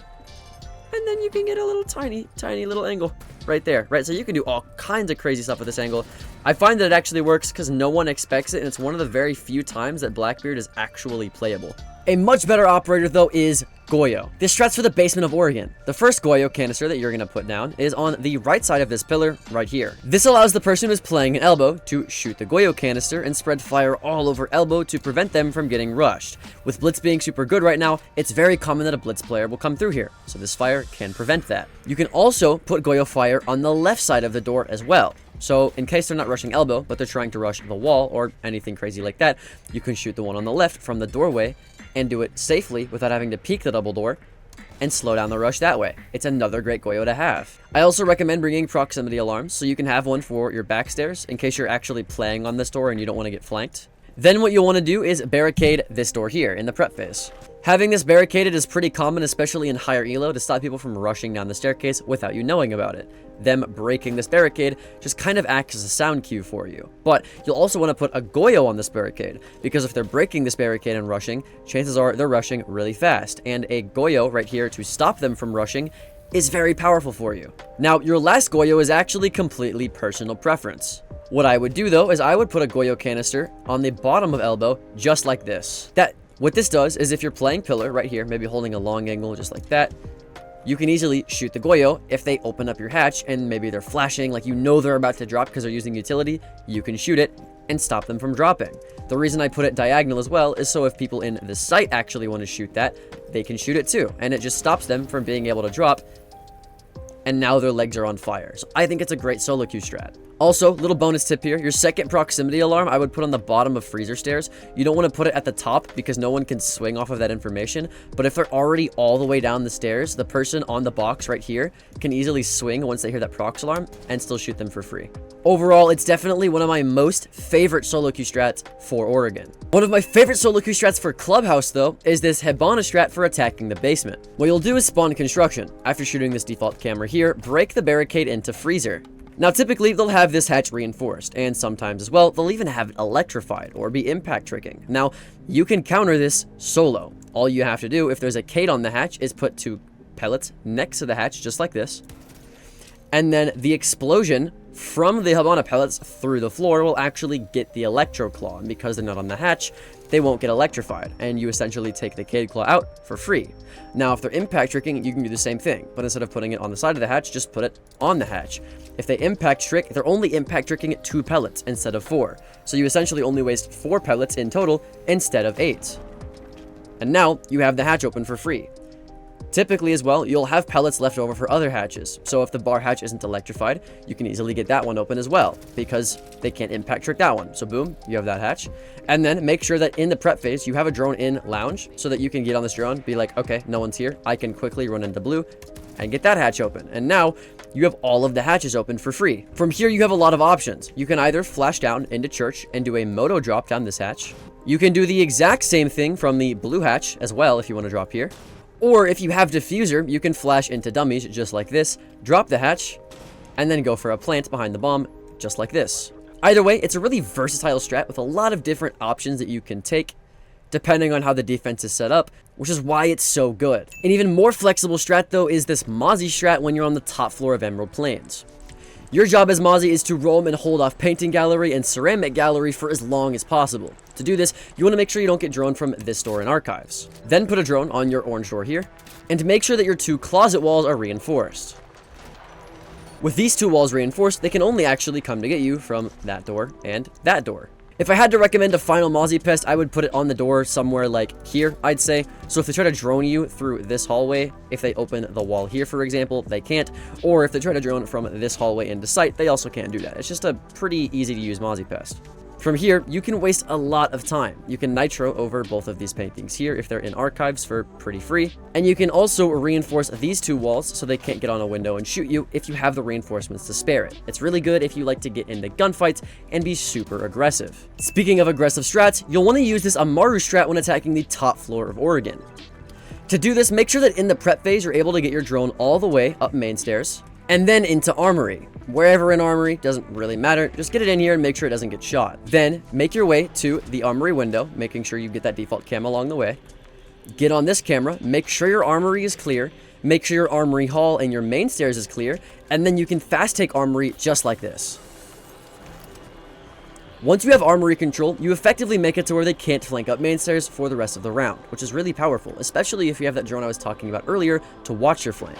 Then you can get and destroy this camera, and now you can look into the common head holes into attic right here for absolutely free the rest of the game. So if they decide to rotate into attic after hearing your Amaru, or maybe they just don't know that you're here because you did it so quickly, you can get a free kill on the kids rotate a lot of the times. You also have flashes if you want to flash into trophy in case there's someone in there. So now you flashed into trophy. By then usually a teammate will usually too, your teammates will be on the master balcony, so you'll have master clear and you won't even have to worry about this room. And now you have trophy and top man and armory within the first minute of the round, which is really hard to do naturally. Then you have flashes for bolo to make sure no one's close on your left, and then you can just slice the pie. Get this door, get these angles, clear here, pre-fire this, okay, pre-fire that, and then you're good. You just essentially rush very safely. An even better strat though is a strat for the basement of Chalet as Thorn. Now, when people are attacking this bomb site, sometimes they'll open up this wall and try to smoke plant aggressively behind this trash can as the default plant. To counter this, all you have to do is put a thorn trap behind this trash can. Now, yes, they can just run out and then run back in, but that's really dangerous, and a lot of times they won't do that. Instead, they'll just get off the plant and shoot the thorn. But that's where the second thorn comes in, which is going to go right here. So now, even if they do decide to just run away, because they ran in the breach earlier, this thorn already has activated. So they won't have time to run out because this will kill them. So either they get killed by this thorn trap, or this one. It is a guaranteed free kill unless they have a teammate who's shooting the thorn traps for them. And if they're smoking off the plant right here, they won't even be able to see the thorn traps to shoot them anyways. So it's a guaranteed free kill most of the time. The issue with that, however, is most metas have adapted to people pushing the backside instead, which is why you're going to put a deployable shield right here for pillar. You don't want to put it on the wooden chase of the pillar right here so that you can put Jaeger ADSs in front of your shield on the actual pillar.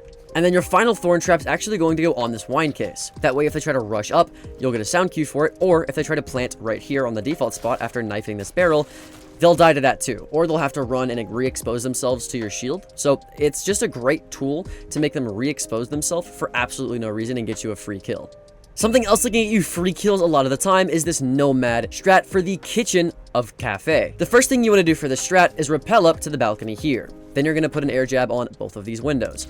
That way, if you're ever playing outside of this window, they can't run out with a nitro cell and kill you, or just run out in general. It's pretty safe to have, especially if you have teammates who are rappelling on this window or the south stage rappel. That air jab is just useful for the whole team.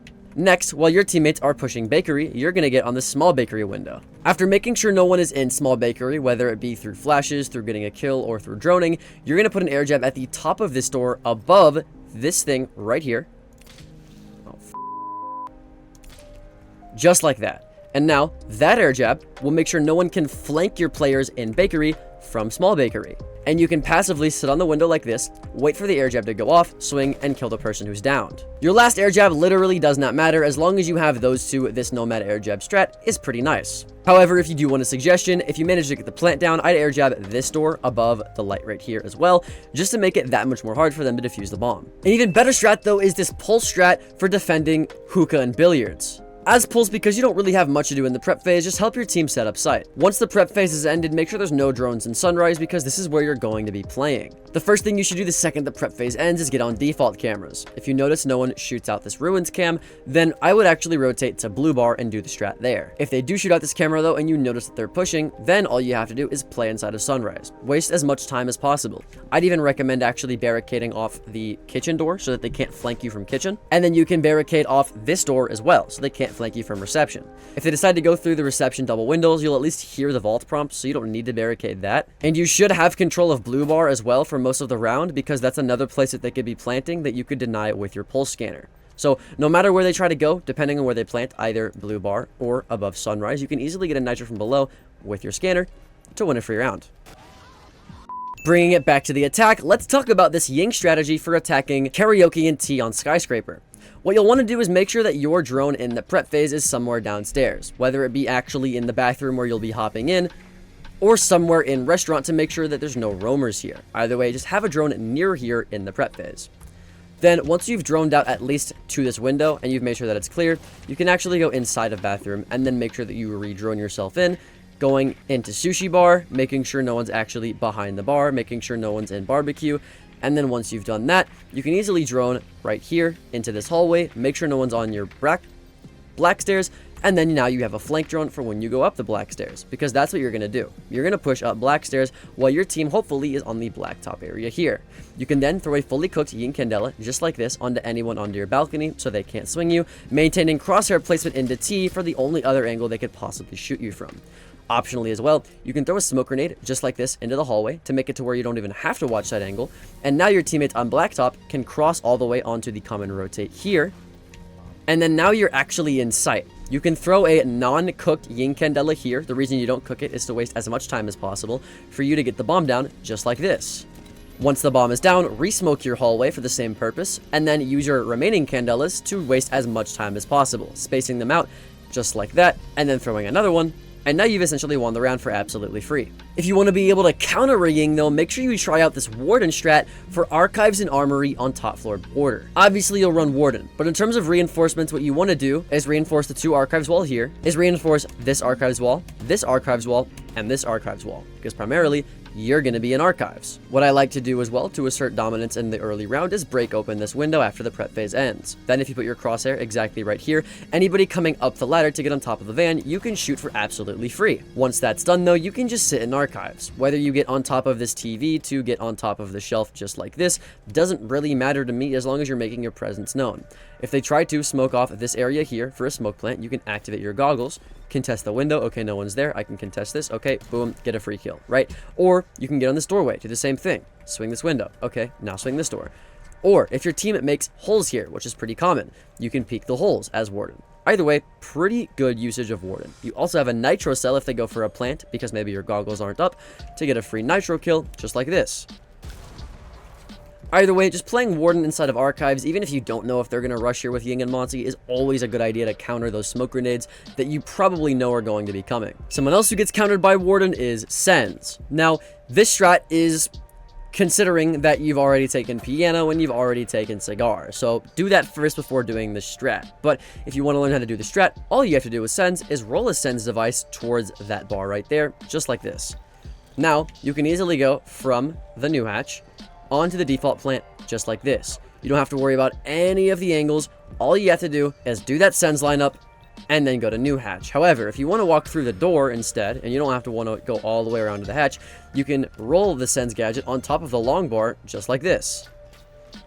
That Sens gadget will block off literally all of the same angles, except for anybody on this feed holes or on this door. So you just have to make sure that whenever you do this angle, you clear this. Okay, that's clear. That's clear. Okay, this is clear. Now I'm good. And all the rest of the angles are covered. Then you can get the bomb down. However, if you want to escape here, it's a bit more complicated. But all you really have to do is throw a Sens in the same spot, maybe just like this. And now you can rotate from new hatch, obviously, while watching this door so that nobody can peek you from all of the other angles. It's a little hard to do, which is why Sens is a bad operator, but it's definitely worth a shot if you don't mind maybe losing every once in a while. A strat that's much more winnable, though, is this Gridlock strat for attacking the backside of Aviator on Villa. First of all, you're going to open up Closet. Then, with the drone, make sure you drone all of Closet, all of Master, all of Brick, all of Bathroom, and all of Astro. From there, you can take control of Master, Bathroom, and Astro, throw a Gridlock track onto the Astro stairs, just like this, shoot out the Astro cam, and now you can begin to take your backside. You can put your crosshair here, clearing all the statue. Okay, once statue's clear, let's clear trophy. Okay, now trophy's clear. Let's remain clearing statue. Okay, statue's good. Let's remain clearing trophy. Okay, all of trophy's good. Now you just have to clear this room. Okay, we're all good. Then, throw a Gridlock track onto red stairs, somewhere like that. Now, you can't get flanked from any staircase. The only thing you really have to worry about is 90. But if you're a weirdo like me, I like to actually push 90 instead of pushing Aviator. So I'll push up 90 just like this. I'll take this one-on-one engagement. And then, you can Gridlock track off this hallway just like that. And now they can't even flank you from main stairs. So you have full range to push from this door, from the vault, or from Skull Door. Either way, doesn't matter. If you choose to push from this door, just Gridlock tracks off the site. Go ahead and smoke it as well, and then plant in the default spot right here. It's usually a free plant every single time you do it, and then you can also re-smoke it if you want to leave or waste more time as well. Either way, it's a great strategy. A strat just as great as this Thunderbird strat for Rafters on Clubhouse. What you'll do is you're going to put literally all 3 Kona stations inside of Rafters. You have 2 for R90, which is the most common position in Rafters, and then you can put another one if a second player decides to join right next to the Rafters window. This will keep all of your Rafters players pretty up-to-date and healthy, which is a little bit more valuable than any other position because this is a heavy damage taking position. You have a lot of zombies here, maybe even a deployable shield, and because people are shooting those zombies open, maybe shooting you from the head holes, you're taking a lot of body shots as opposed to headshots with any other normal position, which is why Thunderbird is actually viable on this site and this site alone. Next up is this Zero strat for attacking top floor on Canal. Now, I've talked about this strat a few times on my channel because it really is just that good. To do it, put your first Zero camera on this light, just like this. That Zero camera can see through the glass into sight and even help you zap some utility along the way. For the next camera, rappel onto right here. Then what you'll do is put a Zero camera on this ledge here. Then go all the way back up to the roof, just like this. Now, if you were to open up this window, that camera can see through this window onto anybody in Skybridge or into server. What you'll want to do next is make sure after this wall is open that you come all the way into top red and shoot a Zero camera for 90 behind this dolly right here. This camera can watch all of your 90, as well as zap the default camera right here. So if you have anyone top red, they'll never know when you push because they have no one on cameras to let them know. Now, your last camera is completely optional. You could shoot into the site for all I care. For the plant, doesn't really matter, completely optional. Just get the plant down, you should be fine. An even better strat, though, is this Osa strat for attacking laundry on Outback. The first thing that you want to do is rappel onto this balcony. You don't really have to rappel onto it, just get onto it whether you rappel or go up a staircase. Then make sure that you put a claymore under the bull window here, and a claymore on the top garage window right here. These 2 claymores will cover the most 2 common runouts. The only issue with Outback is there's 7 more spawn peaks to cover, and you only have 2 claymores. To cover the rest of the runouts, all you have to do is make sure that you put an OSHA shield next to these lockers right here. Now, if they run out of that window, or the game's window, you can sit behind this OSHA shield while you help get the wall open, and it's that easy. You can even put a second OSHA shield right here, facing the actual laundry wall, so if anyone wants to get on rappel and hold a tight angle through the OSHA shield through the wall, they can do that. By the way, that looks like this. Boom, tight angle. Once you're ready, you can have your teammate stay on that shield. Or if you're in SoloQ, you can just leave it there, pick it up, doesn't matter. Then you'll pick up this shield, and you'll use it to open up this barricade. Then you could walk in if it's clear, put a shield here, contest laundry, maybe even walk into laundry, get the bomb down, put a shield in front of it. Doesn't really matter. As long as you do that wall strat, that's really the purpose of this OSHA strategy. Moving it back to the defense though, let's talk about this Aruni strat for office on skyscraper. Your first Aruni gate obviously going on this window. People commonly love to throw utility through here, so having an Aruni gate is just natural. Then what I do is come into exhibition and reinforce the middle wall right here. You can optionally put head holes along this wall as well to contest the wall when you're inside of exhibition. But the most important holes you should make are actually on the reinforcement itself. One right here, and one right here. Then put your bulletproof camera inside those 2 holes. And now it's much harder for people to shoot in your bulletproof camera on the sides because it's inside a soft wall. For the next Aruni gate, put it on the office door here to prevent rushes, and put your last one on this terrace door here. And now you've essentially just locked down the site from anybody trying to rush or use utility for a fast smoke plant. If you want to actually open up the site instead, all you have to do is play Buck on top floor Oregon. Make sure that your prep phase drone is actually inside of the drone hole in the shower hall in the prep phase. That way you can stay on this drone when the prep phase ends, and if no one crosses your line of sight, you know that all of small tower is clear. Now because of that drone, you know all of small tower is clear, top small tower is clear, shower is also all clear. You know that all of dining is also all clear. Then you can redrone your hallway just to make sure. Okay, now the hallway is clear. And now within the first 30 seconds of the round, you have kitchen control. So you can sit here and buck below the common spot here. You can buck below just like this. And now you can see that kids rotate from here. You can buck below where the door is right here. And now you can see anybody rotating in the door. You can buck below next to the hatch. If the hatch is soft, you can even buck open the hatch as well. You can just do a lot of vertical destruction from downstairs. You could even make yourself a rotate here. Buck a little bit below dorms. Buck below the default spot right here. You could also buck below Z where the common deployable shield is, and then Gone 6 the common deployable shield. With that just being said, you can buck open a lot here. Typically, I like to buck this part open as well, so that if my teammate ends up getting the default plant spot down right here, I can sit outside of this window, just like this. And now I can hold an angle onto anybody defusing. If you want to prevent lines of sight though, then you should play Bandit on gym and bedroom. Make sure that you punch a hole in both of these single walls right here, then reinforce the walls. The reason you punch the walls is because it makes it a little bit louder when they're trying to thermite the wall open, so you can hear a bit better as to which side you need to bandit trick. Then make your way into CC and reinforce the CC walls. Then you'll put a bandit charge in the middlemost wall right here to cover the right side, and then you'll put a bandit charge on the left side just like this. The reason you put this one in the middle and not on the right is because if you put it on the right, they can shoot it from the window, but if you put it in the middle, they can't. Then with your final 2 remaining bandit batteries, just bandit trick this wall here. You can either do the method where you have one bandited and then you just bandit the other, or you can bandit both of them and then pick one up and bandit the other one. I definitely recommend the latter method, or you can keep both of them unelectrified so they don't even know you're bandit tricking and then bandit one off. Either way, just bandit trick this wall to waste as much time as possible, and you should win your defense on gym and bedroom. The next strat is for attacking the basement of bank. What you'll want to do is send a Twitch drone into this drone hole right here. Through this drone hole, you can shoot the default camera, just like this, but more importantly, if there is a mirror on that wall, you can shoot the gas canister. Before they know what hit them, drive your drone through this door here, and drive it into vault. Once you're in vault, you can easily shoot this mirror here as well, and now you've gotten both of the mirrors within the first 30 seconds of the round for absolutely free. It works every single time I do it, so make sure that you try it, because honestly, literally, like I said, it works every single time I do it. It's actually kind of crazy. No one ever expects it. Something else that works every single round that I do it is playing Malusi on second floor of Canal. Your first Banshee is going to go on top red just like this.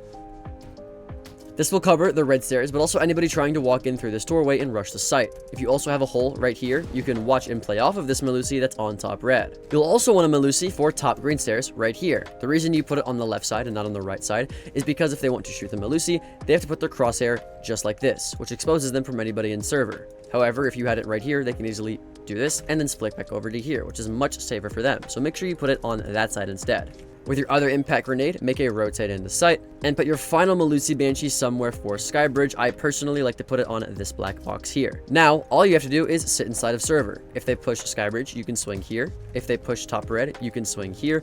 Or if they push green stairs, you can swing here. It's a great multi-purpose strat, especially because you have an ACOG that can hold a lot of long angles. A great counter to Melusi is somebody like Flores. Now, if you ever pushed admin side, you know that a player or even a player with a shield playing Soda is pretty hard to deal with. But as Flores, you don't even have to enter the building to deal with this. To do this, all you have to do is go next to the skylight as Flores, just like this. Then as Flores, hop your Flores drone onto the wall, just like this.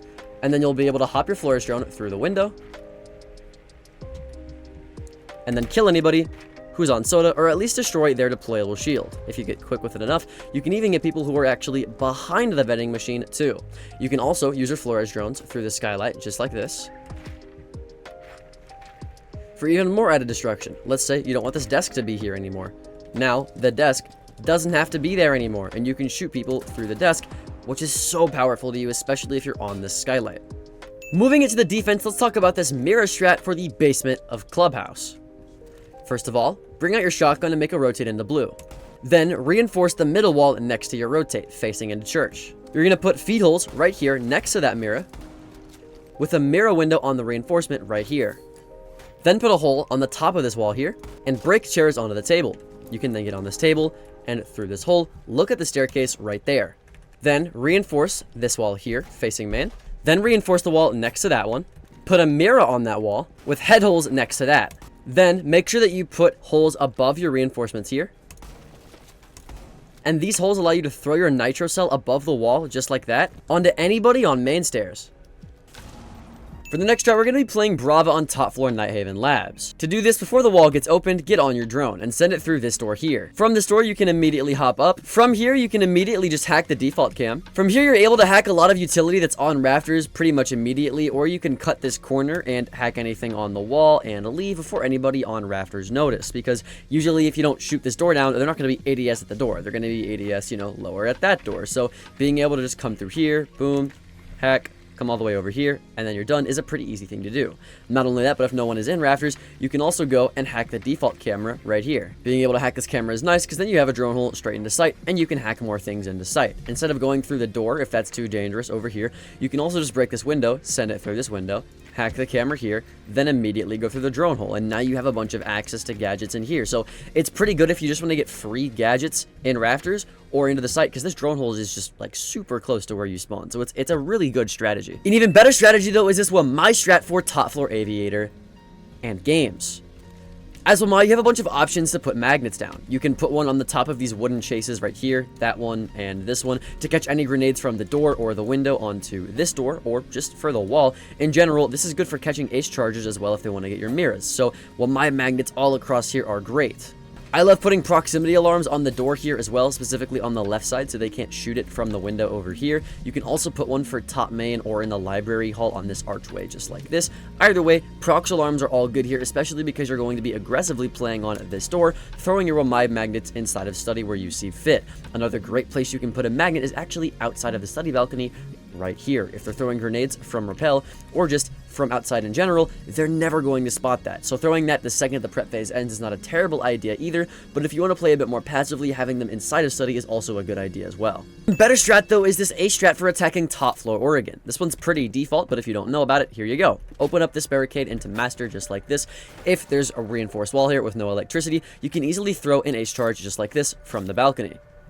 Opening an ace charge like this will allow you to have a breach that you can vault through. If you throw it lower, you can even crouch through it without having to vault through. But you definitely want to make it at least head height and not crouch height for the left side one, because you're just going to use this for head holes. You're going to shoot out the second one just like this, and now you have head holes right here. The reason you don't want it as a full breach is because you can crouch behind here for a little bit of cover so that you can vault this way, but only have head holes on your left. It's pretty nice. I would actually, though, save your next ace charge for the attic wall. Typically, they'll have this reinforced with head holes here, but if you open up the attic wall, just like this, now you can actually make your way into attic through a breach, instead of just looking through the head holes and gaining no pressure at all. After shooting this default camera, additionally, you have a claymore for your flank as well, just like this. If you look at the actual door frame, only one laser pops out instead of 3, which makes it a little bit easier for you to get those kills with the claymore, as opposed to if all the lasers were showing. Finally, once you've taken attic, you can take angles this way with somebody holding across from your breach if you have good teammates that you can calm with, and then plant the diffuser in the default spot there, and you should be good to go. If you want an even better defensive strategy though, then you need this alibi strat for top floor of bank.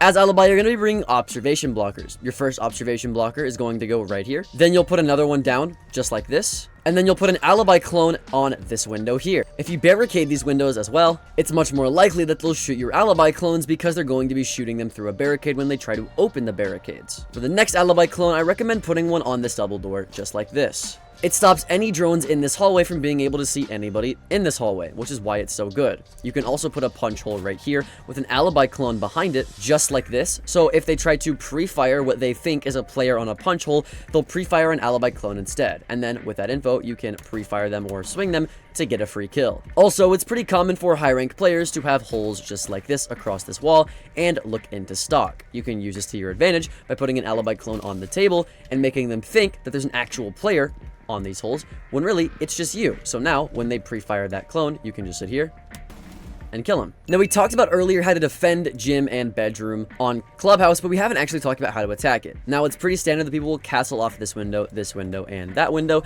but if you bring sledge, none of that actually matters. You can go around, sledge this window, then you can go around, sledge this window, and then you can go around and sledge this window. And with all of these windows sledged, you can rappel up on the balcony just like this, and now your job is pretty much done. Now, I would actually recommend upside down rappelling and sledging this one because there's way too many angles that look at the window, but you get what I mean. Once you're done with that though, come to the roof and sledge open the logi hatch just like this. Now, with the blink of an eye, you've essentially destroyed most of the castle strat and you're putting pressure on their backside, which makes them play a lot more scarce in the CC region, which can help your team if they're pushing that site. Now all you have to do is send a drone down here, preferably behind the desk just like this so they don't shoot it, and then drone the desk, you know, drone out all of Logi, drone here, drone gold, drone out right here, and then once it's clear, you can drop. And now you have Logi control. It's pretty easy. Also, if this is a vaultable rotate right here, which it typically is, you can make it a standing rotate, which just makes it a bit easier for you to rotate in between sites whenever you're trying to get the bomb down. You can also make this rotate a bit bigger if they haven't done that. And then inevitably, when someone goes for a plant inside of gym, whether it be one of your teammates or you can easily get the bomb down, sledge underneath the bomb, and then go outside this window, sledge open this window here, go inside, and then you can just play under the bomb like this. You have frag grenades if you want to counter it as well when they try to go for the bomb defuse, so it's a pretty good strategy if you just go around hitting shit with your hammer. Not that hard. Let's move on to a less technical map though, Border. For Border, you're going to play Kapkan on the top floor. What you'll do is you're going to put 2 traps on this door here to counter any ashes that are trying to ash rush. Because ash is a 3-speed, these 2 traps alone will kill her. You don't really need 3. And then I'd actually recommend putting 3 Kapkan traps on the left side of this double door here. That way, if anyone is actually trying to rush at metal that isn't a 3-speed, you can kill them. But also, typically people will play below in vents. They'll maybe make a rotate over here and play below inside of workshop. They'll play below a bunch and then they'll run up metal just like this, and then you can kill them. So it's just kind of to stop people from going up metal. It's really nice. Bringing you back to Night Heaven Labs though, let's talk about this soulless strat for the top floor. Typically your teammates will reinforce and play the IT wall. A huge counter to that though is if they get below, right here, with some explosive on the window to try to counter the bandit. So as Solus, after killing drones and rafters in the prep phase, your entire job is to actually play inside of storage and counter this counter. You can play the window here, you can play the window here, but most of all, you can get on your Solus scanner and tell your bandit or Cade exactly which side of the wall the utility is going on to help them do their job. It's also pretty useful to play Solus here because if they're pressuring you from garage, they're pressuring you from storage, and they're pressuring you from behind, you don't really know what to do. You can literally open a rotate right here and then leave through control room, maybe even coming through this window or coming through the hallway where they least expect a flank. Especially if you use your scanner to see if they're using flank drones, you can do this pretty easily, which is why I love this solo strat, because it really helps your team if you're able to give comms to them. Another route that's supposed to give information is Monty, which is why as Monty you'll be pushing solar for the top floor of Chalet. All you really have to do for this is make sure that you have a prep phase drone somewhere in trophy, so you can literally just go through this drone hole like this and put it under the split bench here, and now you have a flank drone. It's that easy. Then just hop through the window right here. If there's any roamers, you can just put your shield up. They won't really affect you. And then you can just walk up the solar stairs like this. If they're on the balcony, they can't shoot you. If they're on the stairs, you can't shoot you. And you just created a whole lot of pressure, especially because your teammates usually will have one guy repelled solar. It's just kind of customary to have that. This is really powerful for you. While they're repelled, looking at this door, looking at the wall, or whatever solar repelled players do, you can easily just push up to bathroom right here and take bathroom control. I would only push so far as this door right here. Otherwise, there's too many angles you're exposed to. However, if they have a rotate here or a hole here, then I wouldn't even push up that far. I would just stay here. Let your team kind of catch up and realize what's going on. And then you can go to master, smoke off your door here, smoke off the rotate here, go to the closet panel here, and plant. And now you got a free plant going down. It's pretty easy to do. Speaking of Chalet strats, let's go over this castle strat on Chalet for top floor. Now this strat's a bit weird, but hear me out.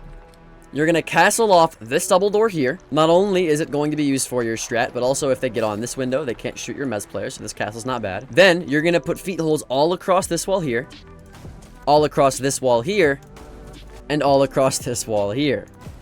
You might think I'm bugging. I know. Hear me out. Hold on. Let me cook. Then what you're going to do is you're going to put a castle on this door. You're going to come downstairs and castle off the games door. Then put a proximity alarm for your bottom blue stairs. Then put a proximity alarm in the shelf for anybody trying to push up your hallway. Your last castle is going to go on your display window just like this. Now, what could this strat at all be used for? Hear me out. This is what you're going to do. You're going to sit on blue stairs, and you're going to hold feet angles on mez the entire time. If you go prone right here, you can see anybody going up the staircase just like that. You can see anybody tucked on the plants just like that. The castle protects you from library. This castle protects you from anybody rushing on to your K9 balcony. This castle protects anybody rushing you from the staircase once they realize your strat's going on.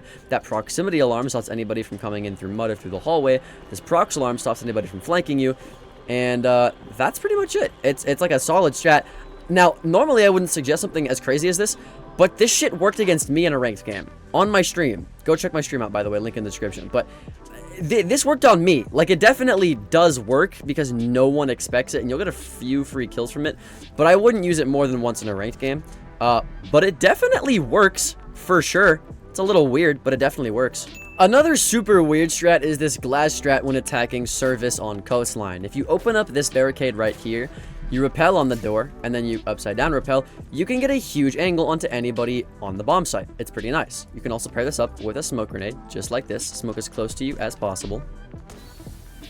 And then now you have a huge angle onto the rotate, the bomb pixel here, anybody on the door just like this. You can also not upside down rappel, get angles here, get angles on the bathroom. It's pretty cool. An even crazier angle though, for right here, happens when you get on top of these plants just like this. Once you're on top of these plants, you can see into wine, and you also get a huge tall angle onto anybody in bathroom if this wall is unreinforced. Now, I do recommend never mind, cut that out.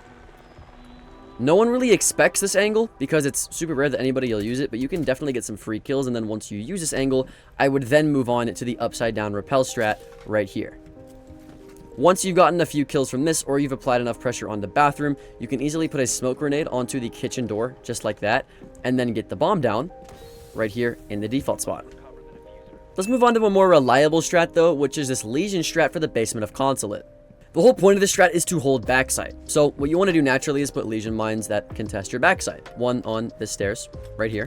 One on the bottom of spiral stairs, right here. You can also put a BP in tunnel, right here, to watch your tunnel. And then you're going to reinforce the tunnel wall.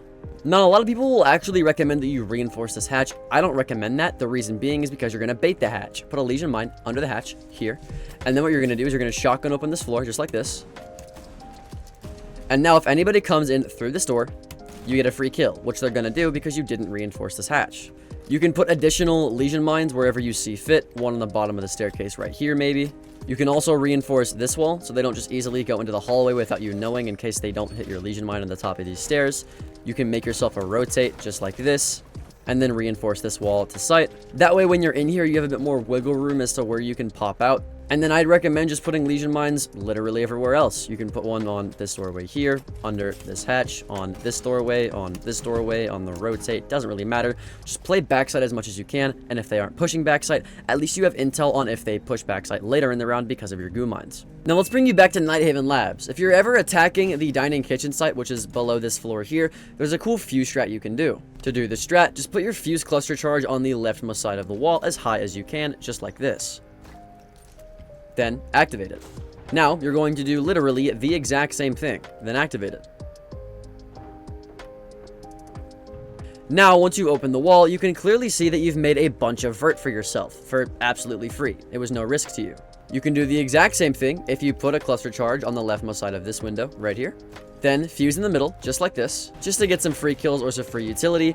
And then now they won't expect any vert to come from here, but because you have an LMG, you can easily spray through this floor and then get vert just like that. And they won't really expect it, just like this. Or you can just put 2 fuse cluster charges on this window instead, and then make the vert yourself. It's all pretty easy to do. You also have an angle from this window here onto anybody trying to flank your staircase that you can easily watch from outside, which is why this fuse strat is so nice. Lastly, if they don't electrify this hatch, you can put a breaching charge just like this and open the hatch as well, which is why, again, it's a great strat.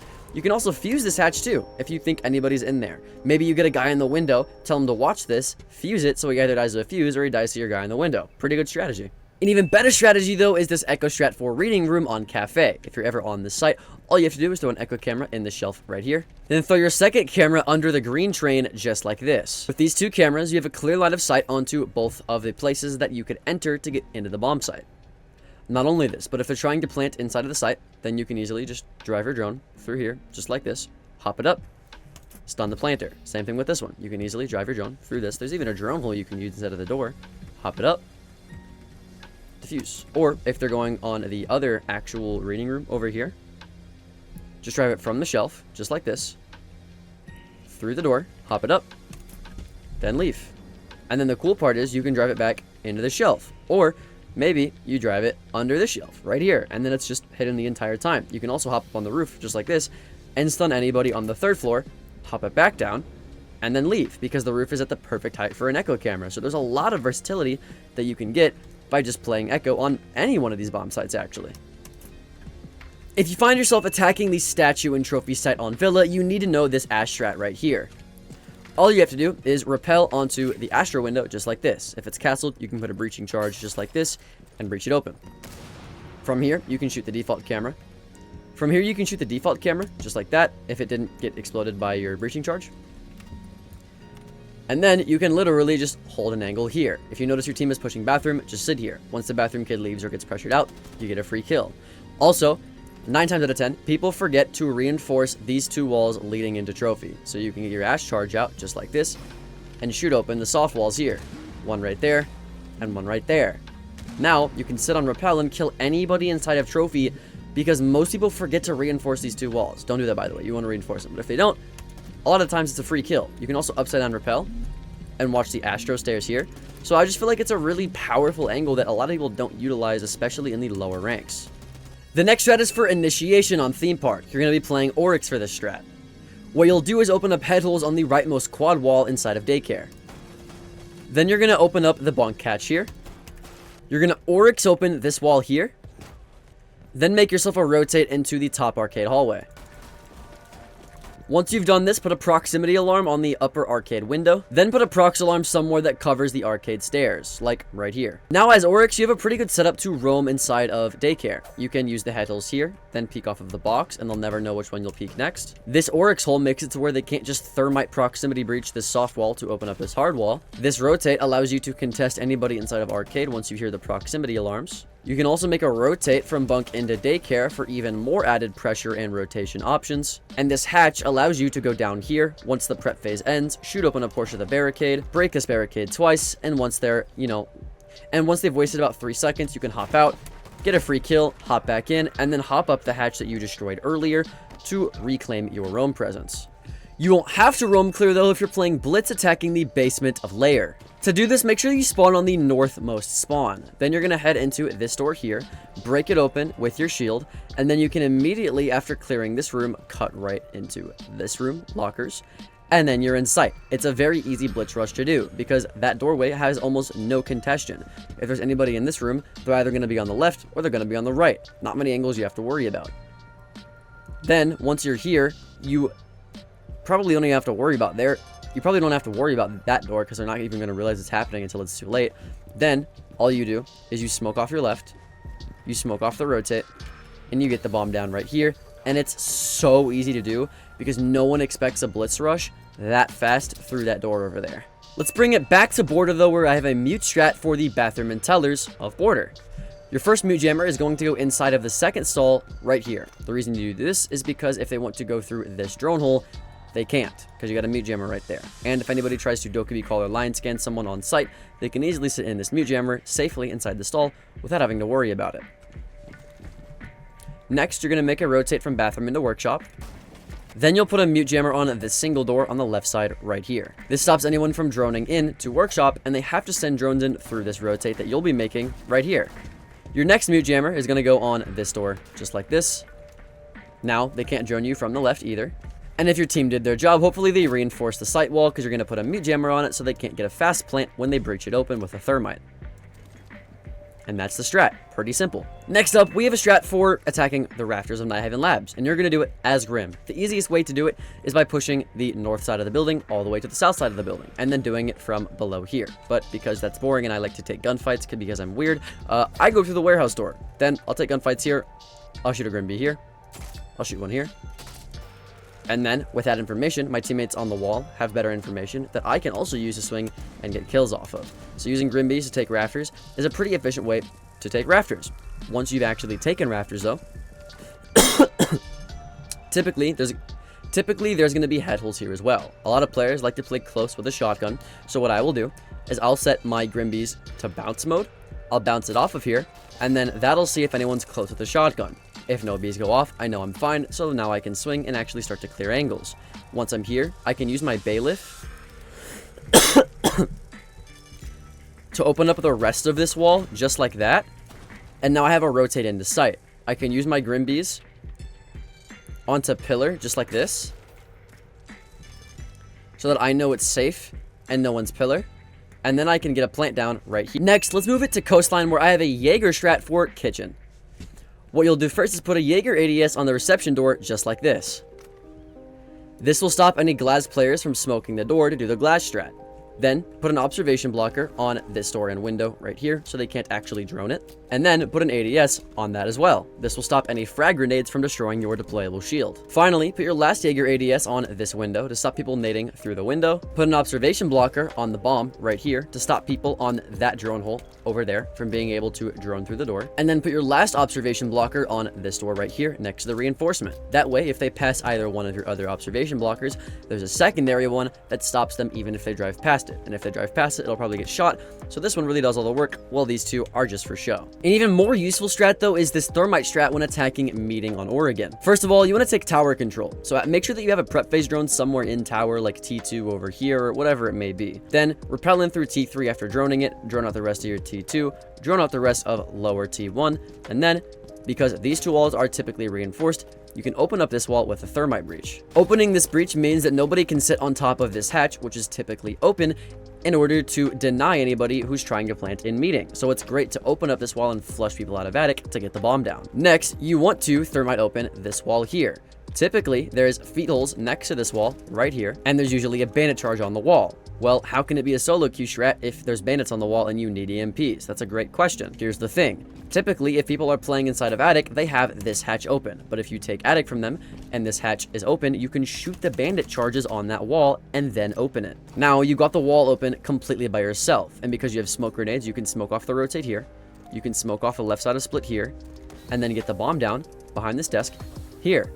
And now you just won meeting on Oregon. Next up, let's talk about this rook strat for initiation on theme park.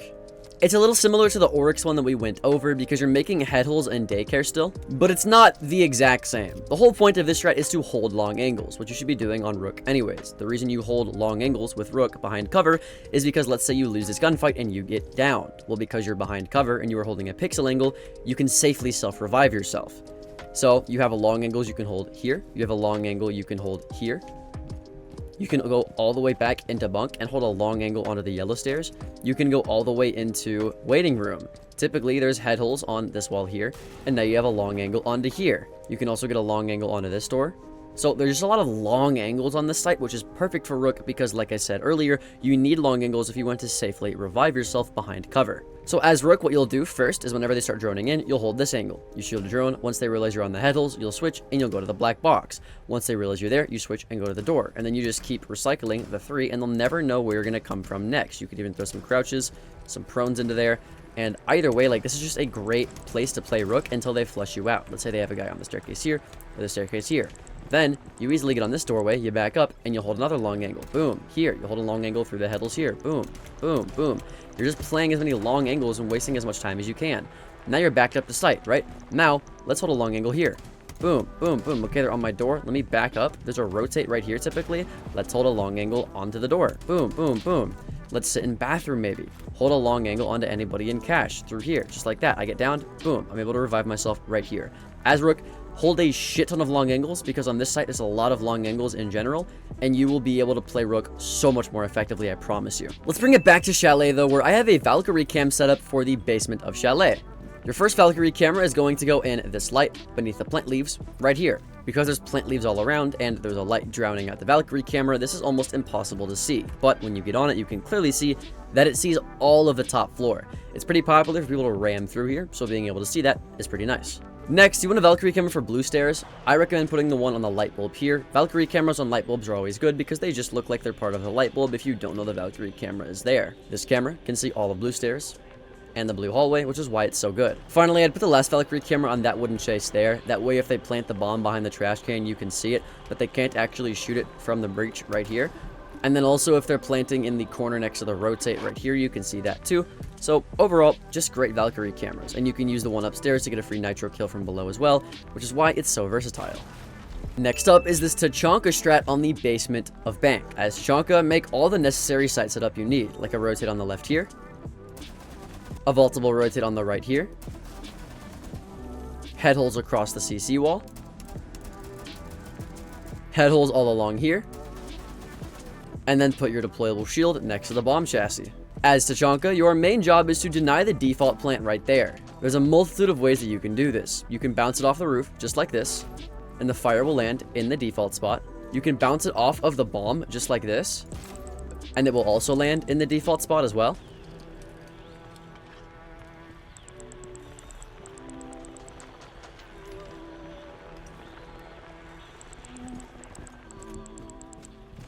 Or if you're on the door or you're just behind the shield, you can just bounce it off of the ceiling every time. It's pretty easy to do, and you can do it from cover, which is the best part.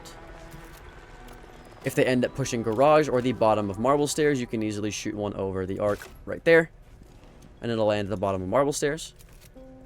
So either way, as long as you're constantly changing up where you're shooting the fire from, they will never expect every single time you do it, which is why this strategy is so good. Additionally as well, you can put holes all across the garage wall and get even crazier angles with your Tachanka fire onto the default spot like that. As you can see, the default spot is on fire, kind of, I guess. Hold on, let's try that again. That's a lot better. There we go.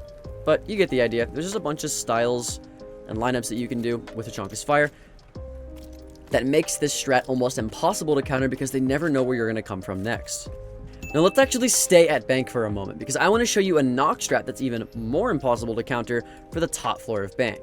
As knock, make sure that you set your prep phase drone somewhere in lobby. It can be in ATMs, it can be in the actual lobby, it doesn't matter. You just want to drone yourself in to make sure there's no roamers. Once you've done that, immediately set off your device just like this. Because this room is one of the most camera-heavy rooms in the entire game, because Valkyries love to play Valkyrie cameras here, playing a knock here is amazing because you can counter all of those Valkyrie cameras, the default camera right here, and with the additional buff to the amount of time that you have with your ability, it makes it even more likely that not a single camera will catch you sneaking up the staircase. If you're able to drone into elevator, do that. Typically though, they won't be watching the staircase if they're just on cameras, and because there's no indicator of you using your ability like there is with Vigil, this is almost fail-proof. Now, let's bring you onto one of the strongest defenders in the game, which is Turbo.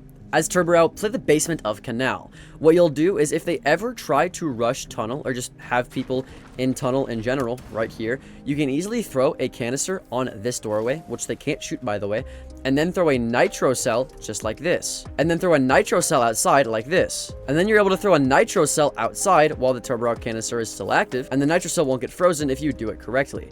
But because they're frozen, they're not going to be able to walk out quickly, which means the nitro cell 9 times out of 10 will kill them if they're on the left side of this door. So if you notice someone's on the left side of the door, just peek this door real quick, throw a canister right here, throw your nitro cell right there, and blow it up, and they will not be able to do a thing about it.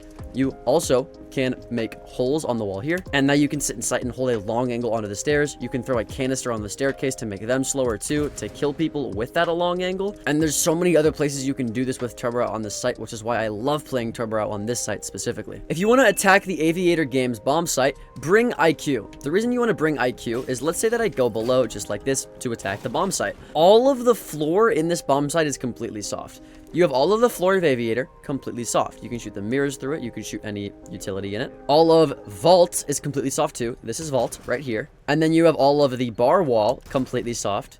If you come into Library, you have literally all of bar completely soft as well.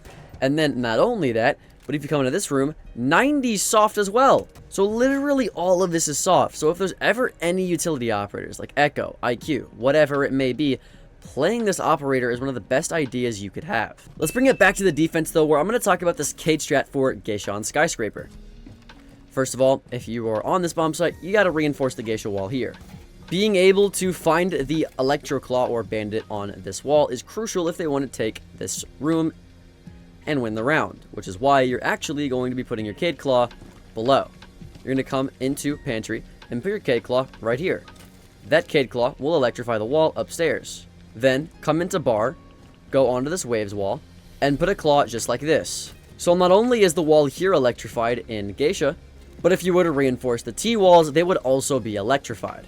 Now let's talk about another strat for attacking the basement of Chalet. A lot of people have trouble with this map, so I thought I'd make a lot of strats for it. What you're going to do is play Zofia and attack Big Garage. Make sure you drone all of this out, obviously, and if you bring Claymores, put them for the hatch here. If not, keep your breaching charges. What you're going to do is take your time and take control of the basement hallway. It's very, very common that people will play a zombie on this site, so bringing your impacts to be able to destroy those zombies is crucial. If they have any ADSs, Wamais, or Roonies in front of it, you can throw your stuns to burn, and then throw your impacts to actually get the zombies, which is very, very nice. Optionally as well, if there's something on this wall preventing you from getting the wall open, you can open up the bar here, and then shoot anything on the wall or any players behind the wall that may be hiding there. Finally, if you have stuns left, stun connector over there, or pillar. Swing blue, no one's there, then you can swing into here, get a free kill, and get the bomb down. Let's bring you back to T and Karaoke though, where you're actually going to make a rotate right here, so that you can place smoke on blacktop. Make sure that you reinforce next to your rotate as well. Reinforce this wall into Karaoke. Then put head holes all across this wall. Put barbed wire on your black stairs so nobody can actually rush you without you knowing about it. Then put head holes all across T. Then put barbed wire on your main stairs. Now, your entire job here is to play blacktop. They push here, you SMG 11. They push your black stairs, you smoke right here. They push main stairs. You throw a smoke grenade onto the main stairs, just like that, so that you can keep holding black stairs, because your entire job, again, is to hold black stairs. The second you run out of smokes, or they start pressuring you a lot, you just reinforce this off. Now, they can't come into sight, and they can't get the bomb down, and then you can just sit and hold these head holes and keep holding black stairs. You also have a shotgun if they get close, that will one-pump people reliably, and that is your entire job as the smoke player. A strat that you're probably much more familiar with though is this Kali strat in Ruins for attacking top floor coastline. What you'll do is if there's any castles, you can use your lance to destroy the castles to open them up. Or if it's just regular barricades, you can just shoot them open. If they have an Azami, you can use your Kali lances to destroy the Azami barricades wherever they might be. And then now all you do is sit here. If there's ever a soft wall that you can use and abuse and open, do that. Open as many as you can. You can even get on here and open up this wall if it's not reinforced as well. Even make them low so they can't crouch beneath the cover. It's very viable to do this, but I wouldn't actually sit here for too long. What I'd do is I'd put a claymore on my sunrise door. Then I'd come all the way up to here and use my SMG and start jiggle peeking. If I don't see anything, I'll get closer to the door just like this, make sure no one's on my window. Then I'll get closer, start jiggle peeking. Okay, no one's here. No one's here, no one's here. And just try to take hookah if you possibly can. Usually that'll happen late round, but at least try to take it because that's the entire point of your Kali strat when you're in ruins, is to give your teammates cover to plant inside of hookah. If they don't do that, then it's up to you. Now, someone who we haven't talked about in this video yet would be Frost. As Frost, I have a bit of a weird strat for you. You're actually going to come all the way down into pit. You're going to put a frost mat under the ladder, just like this. And then you're going to put another mat under this ladder in pit, just like this.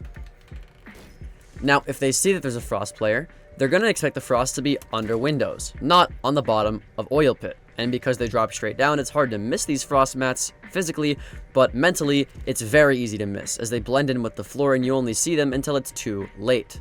Your last frost mat can go literally wherever. You can put it under this window, it doesn't matter.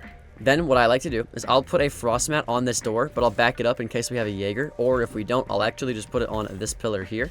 Then you'll reinforce this wall facing into scuba with head holes all across next to it. Now you can sit inside a scuba, have a deployable shield with a little pixel angle into scuba, or if you back up, you have head holes that can watch the scuba stairs. Moving it back to the attack though, let's talk about this Finka strat for attacking mining on Cafe. All you're gonna do is rappel up to this balcony, then open up this window right here. Once you're here, because you have an LMG, you can kind of just play angles. Just sit here, hold LMGs, pre-fire, do what you gotta do. Just make your presence known and just sit here and hold angles and be aggressive as you can. Once your teammates start playing vert onto the site right here or onto the site right here, doesn't really matter. As long as they're playing vert, you can actually flash in just like this and then hop in off of that flash with a Finka boost. And now if you have diffuser, you can plant right here.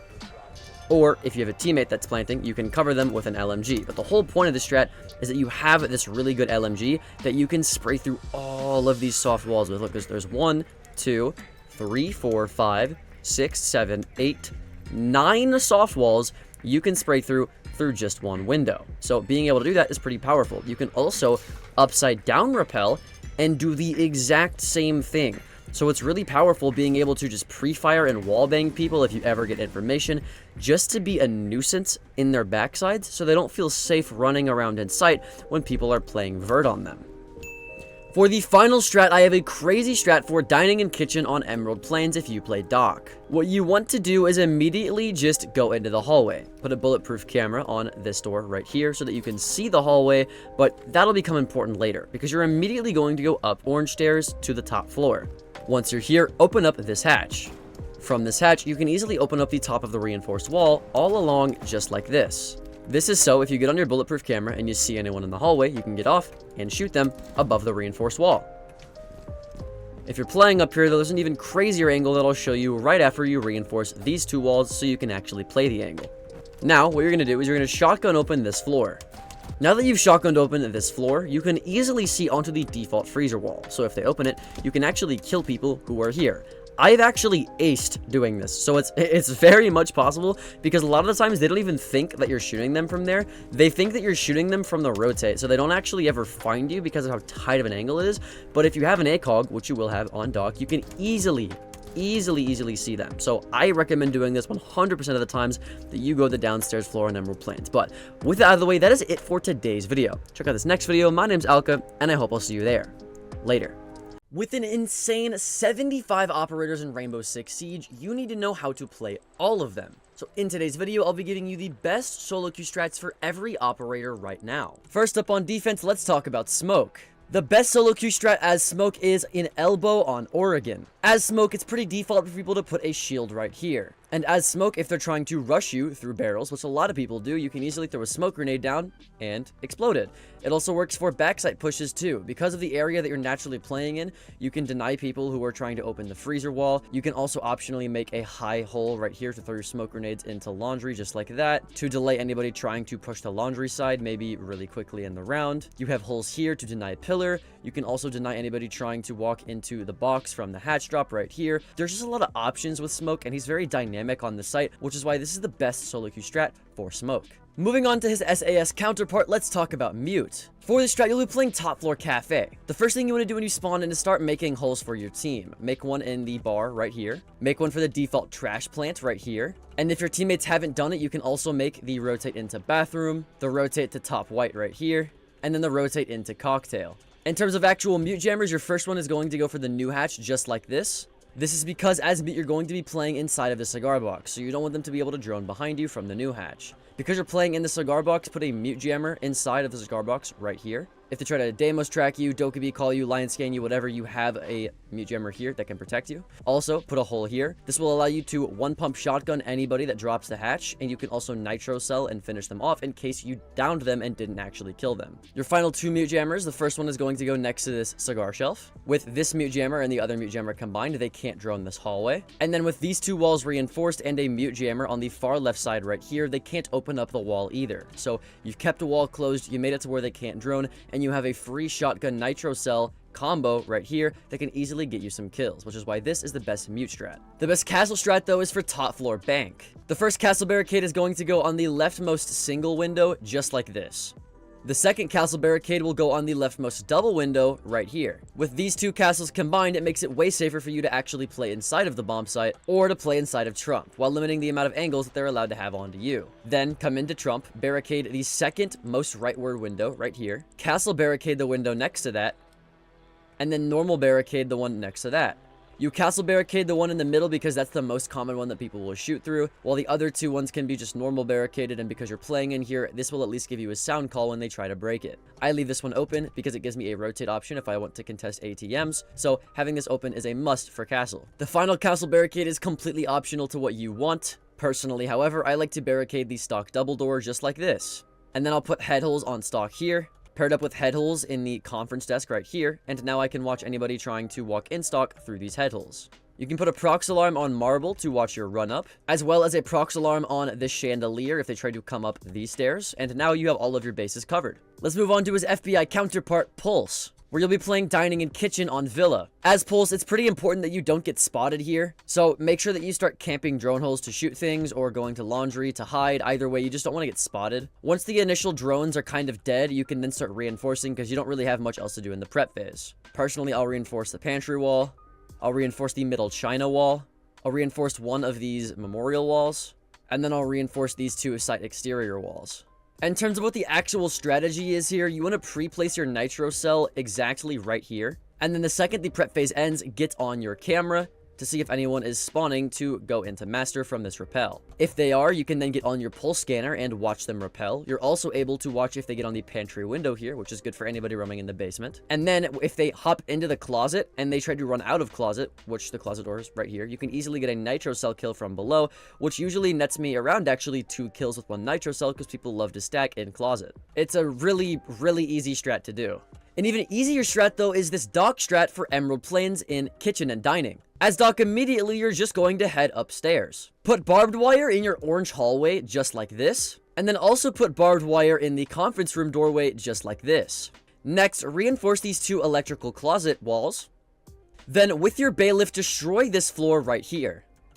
Now that you've destroyed this floor, you get a long angle onto anybody inside the main breach. I have a clip where I literally got an ace because I did this angle, so trust me, people do not know about it. The final steps of this strat would be optionally barricading this door, and then opening or reinforcing this hatch right here. If you decide to open this hatch, it gives you an easy rotate back to site, and you can also open up the top of this reinforced wall here to get angles onto anybody inside of this hallway. So as long as you're holding long angles on this floor here, you should be fine. Speaking of holding long angles, let's talk about Rook.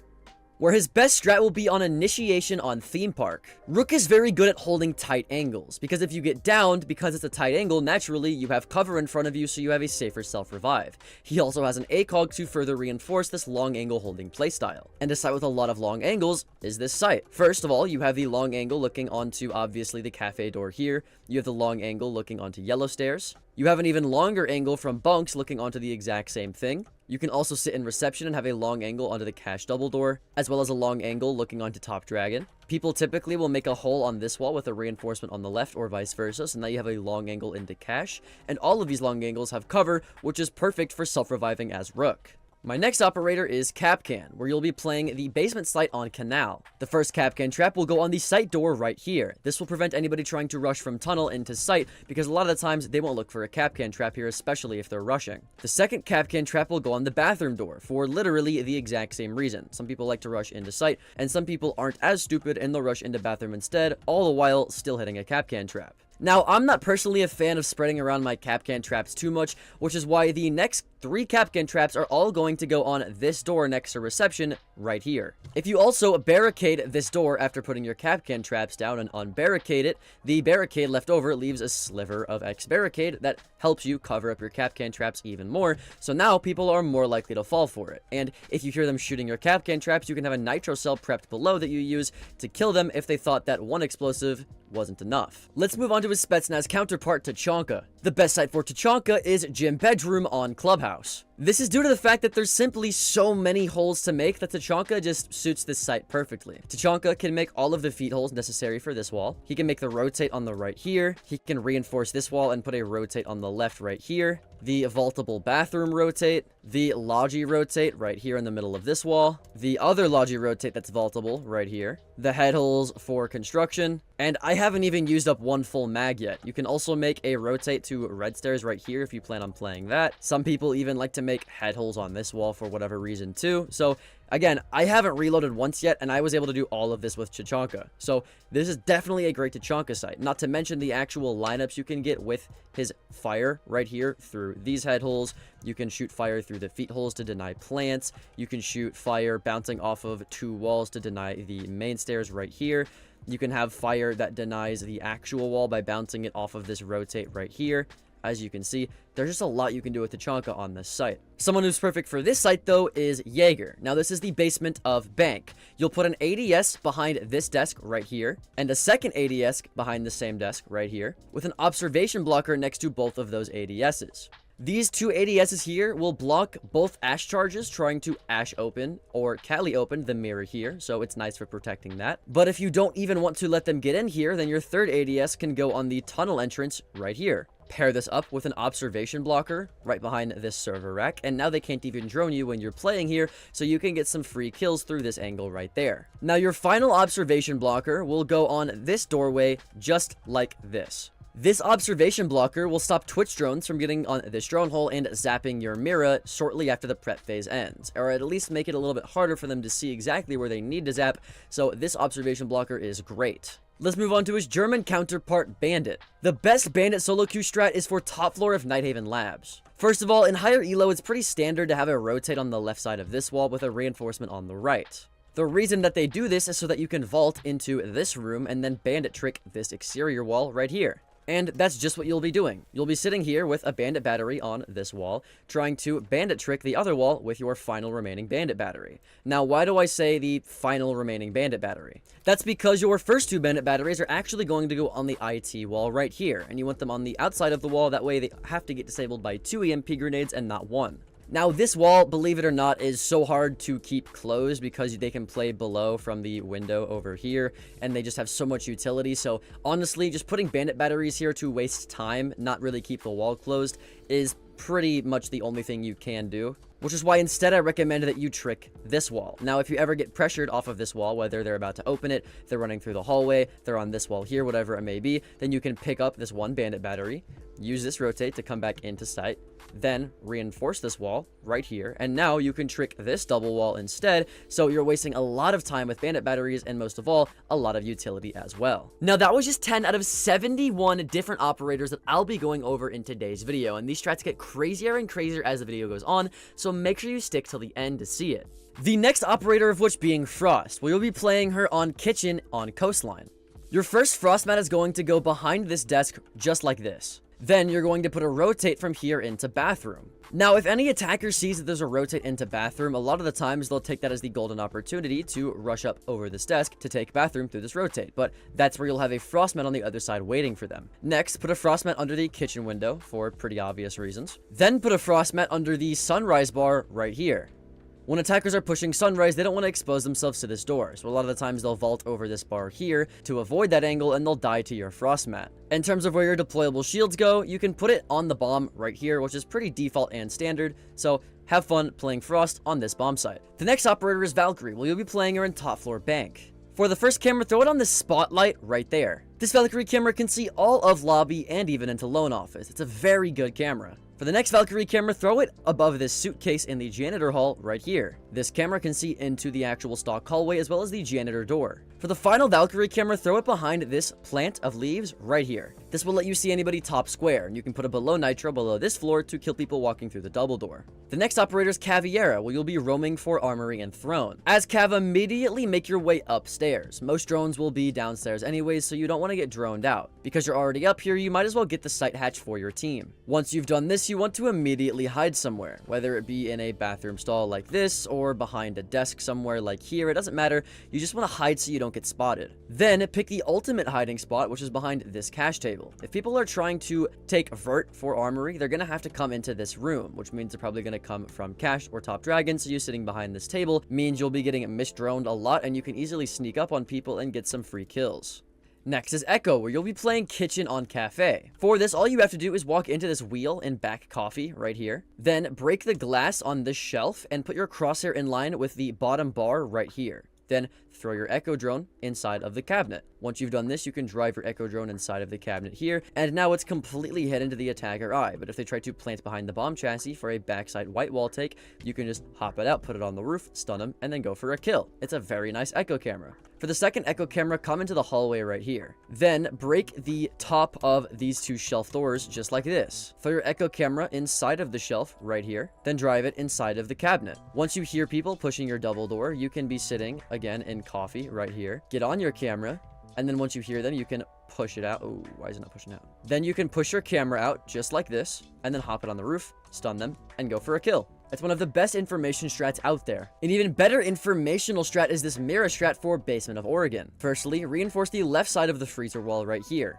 Then you can put a mirror facing freezer just like this. Pair this up with head holes right here, and now you have a great angle looking onto anybody in freezer. These head holes also serve a double purpose because people in freezer can now use them to hold laundry. The second mirror you're going to put down is actually not on the box wall here. It's on the right side of this closet wall here instead. Head holes here to watch anybody actually on main, and then you can throw a nitro cell if anyone's sitting in the left corner on the laundry machine to get a free kill. Now, the reason that you don't put a mirror on this wall is because people can easily open up this hatch and shoot it, whereas the other ones don't have any vert capabilities that they can use to shoot your mirrors open, making them a lot safer and more reliable. An even more reliable strat is this Legion strat for top floor border. As Legion, put your first trap on the left side of this east door here. Then put your next trap on the archives door here. Because you're not playing backsite, having the Legion mines on backsite first is great. That way you can actually have Legion mines recharging and available for you where you're actually going to be playing. Because if you open up a rotate right here, you're actually going to be playing inside of CC, or at least lightly roaming here. With a Legion mine somewhere on metal stairs for information, you now have all of your flanks covered if they try to push you from this bomb site. You can also optionally put feet holes along this wall, and now if anybody tries to get the wall open, you can shoot their feet as they're walking up. Other good Legion mines include the one on the right side of this door for your flank, one on this door for your rush in, and then if you do end up falling back to site, having a Legion mine on the armory door,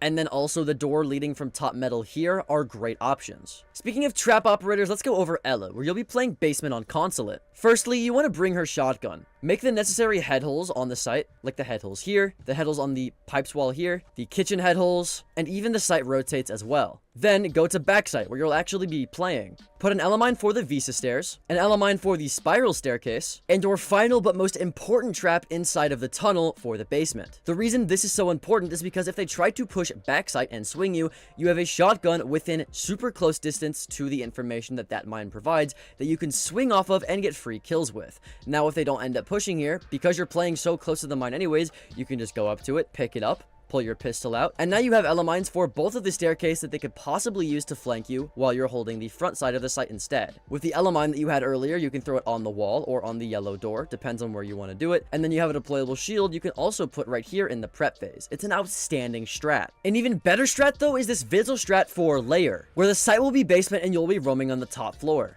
The reason this layer strat is the best vigil strat there is right now is because layer is one of the biggest maps they've ever released. It's also new and very confusing, so if they try to roam clear you, you're going to waste a lot of time, which is actually what you're supposed to do as a roamer in the first place. So not only is this the best map for vigil to do his job the most efficiently, but also it's very easy to get angles like this one that help you out at killing people in the process as well. Another strategy that can get you free kills is this Maestro strategy for the basement of bank. As Maestro, you want to bring the bailiff, and you're going to make holes just like this across the wall right here. These holes are great because you're going to put a Maestro camera high up on this wall like this. Then come back into the site and break this TV. Then put a Maestro camera on the TV anchor right here. You're going to hop on top of the desk and do the exact same thing from this TV as well. Now, if anyone tries to go for a plant in the default take right here, you have not just one, not just two, but all three Maestro cameras that are able to shoot the player that's trying to plant in the default location. You can also pair this up with observation blockers, maybe one behind this desk, one behind the bomb, and also one in front of these head holes for your other Maestro camera. And now they can't even drone out any of the cameras that you set down, which makes this Maestro strat almost impossible to attack against. A strat that's even more powerful though is this Alibi strat for top floor Oregon. As Alibi, you'll mainly be playing inside of Armory. So your first Alibi clone will go on the Armory window just like this. Then break the hatch here to allow you to have an easy escape route if they're pressuring you from all angles. You can also pair this up with prepping the window below here, so if they rappel on this window, you can hop down the hatch, then hop out the window and get a free kill. But that's not the main point of the strat. The main point of the strat is to make head holes on the master wall right here, and then head holes on the left side of the Armory wall just like this. This is so that you can sit inside of Armory and have a long angle onto anybody on the master balcony, making it a lot harder for them to take master control, which is crucial if you want to win on this site. If you also reinforce the right side wall right here, they can't get on your window and shoot you when you're on these head holes. As Alibi, you can put an observation blocker in front of the head holes for master and the head holes for Armory, and now they can't even drone this strat out. Pair this up with an Alibi clone behind this observation blocker, and another one behind these head holes for attic, with an observation blocker for trophy, and now they can't drone out any of your Alibi clones either, making this strat very, very powerful. Someone way less powerful though is Clash, but I still have a banger strat for you. As Clash, literally all you have to do is sit behind this skybridge desk right here and zap anybody that comes through the bridge. If they do come through the bridge, you zap them, you tell your teammates, hey, they're pushing the bridge, and now they can't push the bridge. It is arguably one of the most overpowered and kind of dumb strats that I've ever seen or gone against. Optionally as well, if they get on this window, you can now stand in front of this window, and now they can't shoot anybody through the window, making the angle completely useless. So it's like borderline overpowered. You can also put a deployable shield next to this wall here, and now you can show your face with your shield, then take your shield away, get on this deployable shield, and do the exact same thing, and swing them when they won't expect you to swing them with a tight pixel angle right here. It's a crazy broken strat for how simple and dumb it is. Let's move on to a better operator though, which is Cade, where you'll be playing basement on Chalet. As Cade, reinforce these two walls here in Wine. To electrify these walls, come upstairs into dining. Then, prone next to the dining table, shoot open a hole right here and throw your Cade Claw on the other end of the table inside the table, just like that. While you're up here, you might as well reinforce the hatch here also. Now, with that Electric Claw, these two walls are perfectly electrified. If you want another Cade Claw that's really broken for this hatch here, all you have to do is tear down this door and wait for the prep phase to end. Once the prep phase is ended, you can throw your Cade Claw in the corner just like that. Because there's so many angles that this doorway provides from the defenders to the attackers, they're never going to turn their crosshair to that pillar or else they die and get shot in the back. But as you can see, that Cade Claw perfectly electrifies this hatch. Next up is Mozzie, where your best strat is going to be on open area and kitchen for bank. As Mozzie, don't waste any of your pest in the actual site. This is a common mistake I see with Mozzie players. Never do this, and specifically don't do it on this site. Because the first thing you're going to do is come upstairs. Then reinforce the stock hatch just like this. Then reinforce the janitor hatch just like this. Once those hatches are reinforced and the prep phase is over, you're going to put your first pest in the janitor hall, somewhere around there. The next one on marble stairs. And your final pest will go on the banana stairs right here. Now, if they want to drone you at all, they can't, but you still have free range to roam and get some kills and deny info, which is what Mozzie is meant to do in the first place. Next up is Warden. Now, because the most common plant spot in probably all of the game is Archives, naturally the best site for Warden would be playing Archives to counter the smoke plant, which is why this is his best site. All you have to do is set Archives right here. They try to go for a plant, you lob your nitro cell over the desk, kind of like here, you get a free kill. They try to re-smoke it and go for the plant again, you activate your goggles and you wide swing them. It's a pretty easy strat and really understandable as to why you're playing him here in the first place. Next up is Oryx, where you're going to have your best solo queue strat in top floor of Chalet. First of all, just start opening hatches, making rotates with your bailiff, whatever you need to do to help your team out. You really specifically want to open up all of the hatches, and I mean like literally all of the hatches. Open up the master hatch here, open the trophy hatch, open the dining hatch, open the library box hatch, open the library hatch here, and then finally open up the fireplace hatch here. Having all of these hatches open in the prep phase makes it to where if you do want to go up a hatch to flank people, you won't be making a bunch of noise by opening the hatch, which makes your flank a lot more sneaky. But also, if your team is top floor, typically they have to rappel to get to the top floor, which gives you the run out option from going out of this wall and killing people who are rappelling on library. You can also run out the tunnel door here to kill people rappelled on the big window. If they're rappelling solar, you can run out this door here to kill people on the rappel and then use the hatch to jump back up into trophy, where you can use the hatch inside of kitchen to jump back up into master, just like... Come on, do it. There we go. Right here. So this is one of Oryx's best maps, but genuinely probably his best site in the entire game. The next operator is Malusi, where you'll be playing top floor of Karaoke and Tea in Geisha for Skyscraper. The first Banshee will go under the double window right here. If you reinforce the geisha wall, the interior geisha wall, and the single wall here on the left side of this geisha wall, now you're able to safely sit inside of geisha and swing off of this Malusi Banshee once they hop in the window. Your second Banshee will go on the right side of this drum door here. This will alert you if anybody is pushing from this door or from this staircase, both of which you can have a hole right here or down here to swing off of to get a kill onto anybody swinging either of these angles. And finally, if you have a head hole right here, which you should because you're picking off this reinforcement, then you can have a Malusi Banshee somewhere over here that covers the black stairs and that covers the black top walk-in that you can swing off of from this head hole. So it's a great solo queue strat for Malusi. An even better strat is this same map, but with a Rooney and the site of Office instead. As a Rooney, make sure that you reinforce the middle samurai wall just like this and exactly from this side too. Because once you're able to do this, you can punch 2 holes in this reinforcement.